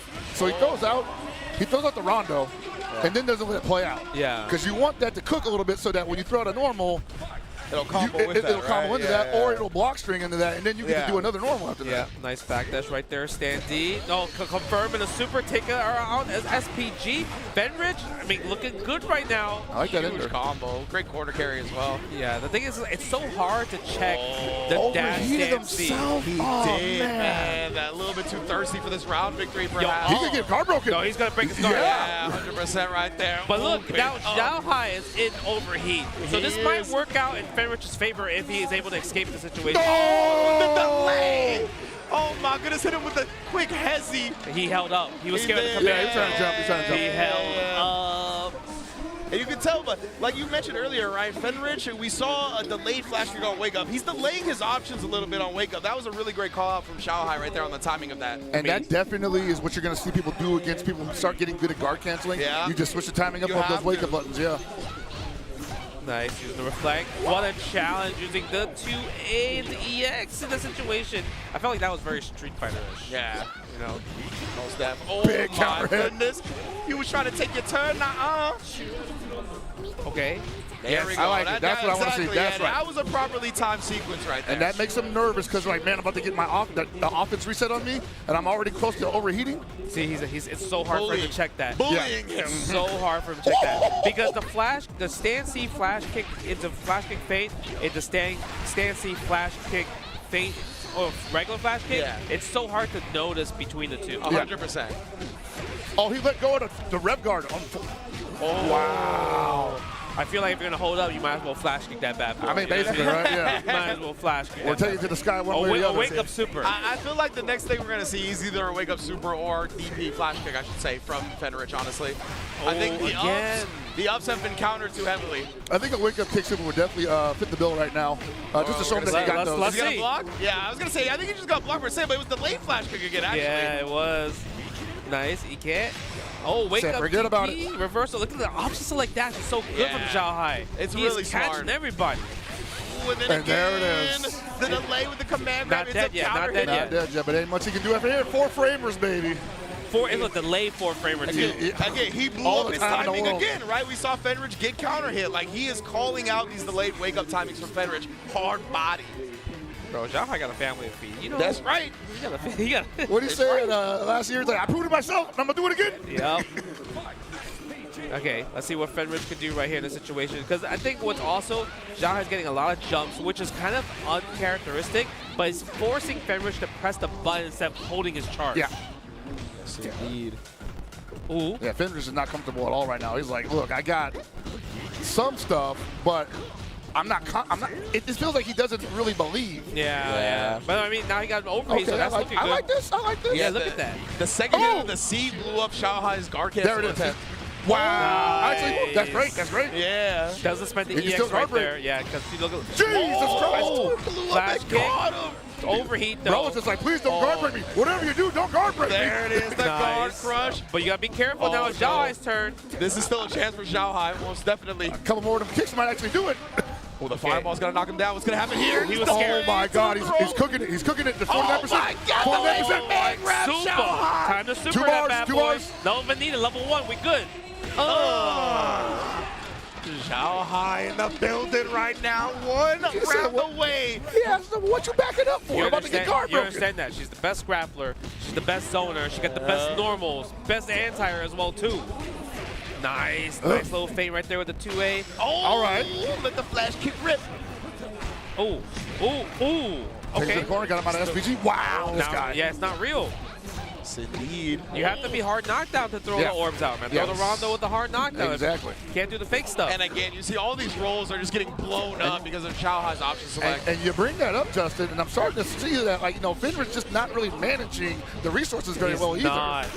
He missed the flash kick, but still gets to count it. Oh, Too far. no, yeah, he's off kilter. He's still in a Off decent rhythm. position. He's still in a decent Are you position. sure? The DDR machine's broken, He is bro. not. Never mind. He's not dead yet, though. It's super close. It's super Hold on a close. second, hold on a second. It's super close. Oh, my God, Justin. Wake up, Super! Oh. He just went up to him and DP'd, right? Yeah, for chip damage. Yeah, what is he going to do? I mean, I think I don't know if light kick, flash kick, or her DP will win. I'm not sure. Yeah. Xiaohai was confident though, right? And with that victory, Xiaohai qualifies into the Esports World Cup for Fatal Fury City of the Wolves, which is like in July, right? That's it's not even very far away It's at all. not very far away. Like, so big ups to Xiaohai, and of course, first place is qualifying into SWC as well, so he still has a mission to get done. Yeah, he still needs to win the tournament to get in that situation, but let's check out that replay because that last sequence was so nasty. Yeah, and I want to hopefully get to see where Fenris was just not willing or capable of doing the offensive things they needed to do to maintain momentum. Because I want to say the loss of momentum here is entirely on Fenrich, except for the couple of times. Yeah, where, look at that. He dropped that in a situation that. And look at Xiaohai over the pressure. And again, he got hit by that at least 3 times. The crouching light punch afterwards, after being negative, it doesn't matter. And to Xiaohai's credit, he's capitalizing like look massively. at how close that is. Yeah, and then, indeed, he just wake blocked. Up. Yeah, again, blocked. One of those things, too. And you saw Xiaohai once again delaying his option on that meaty as well. Like, it was definitely a hard call-outs of the timings throughout that set. Whoa, that was... You know, I felt like Fenrich was like, you know what, I won the first game, I can do this.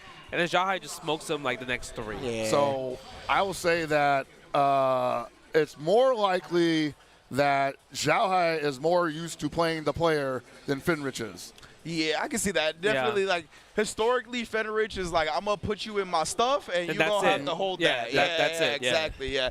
And in a game this early on especially, like, it's a lot of player-to-player interaction and really trying to hone in on what the opponent's weaknesses are, and it felt like Xiaohai just found out. Yeah, I mean, Fenrich was putting him in that situation where it's like, okay, you just have to hold that, right? But he just kind of stopped, right? Like, he should just kept abusing the dash-up stance-y feints, dash-up stance-y feint, because it took Xiaohai a long time to, like, decide when to press a button. Right. So I feel like if he attacked that a bit more often, I think maybe things could have been a bit more in his favor. So I don't know. Who knows? But that's when this game gets very non-formulaic, and a lot of I don't want to say this is like a generational thing. Yeah. But there's a lot of fighting game players at the highest level right now that need their to be formulaic. Yeah. And when it starts getting down to that muddied area, and you're probably pissed too because you're like, I did everything right, and I'm still scrambling. Yeah.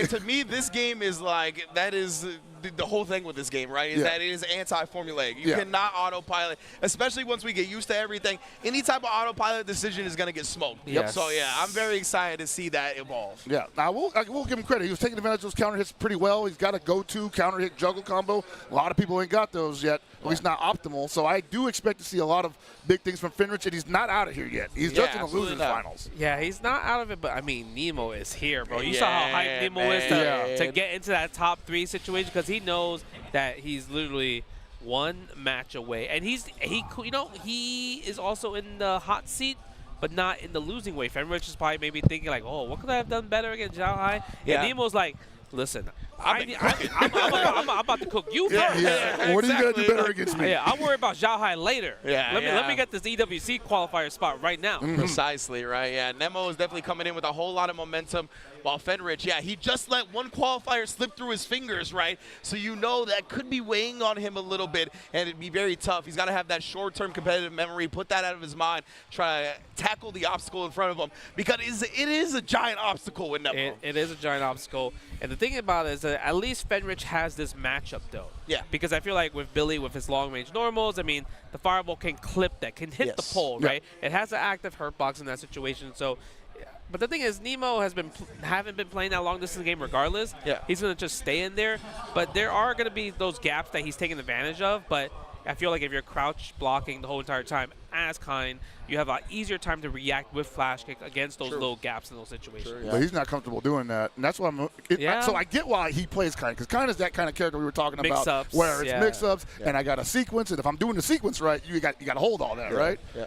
But when you're not doing that, what are you doing? Yeah, and we're seeing some pretty weird stuff.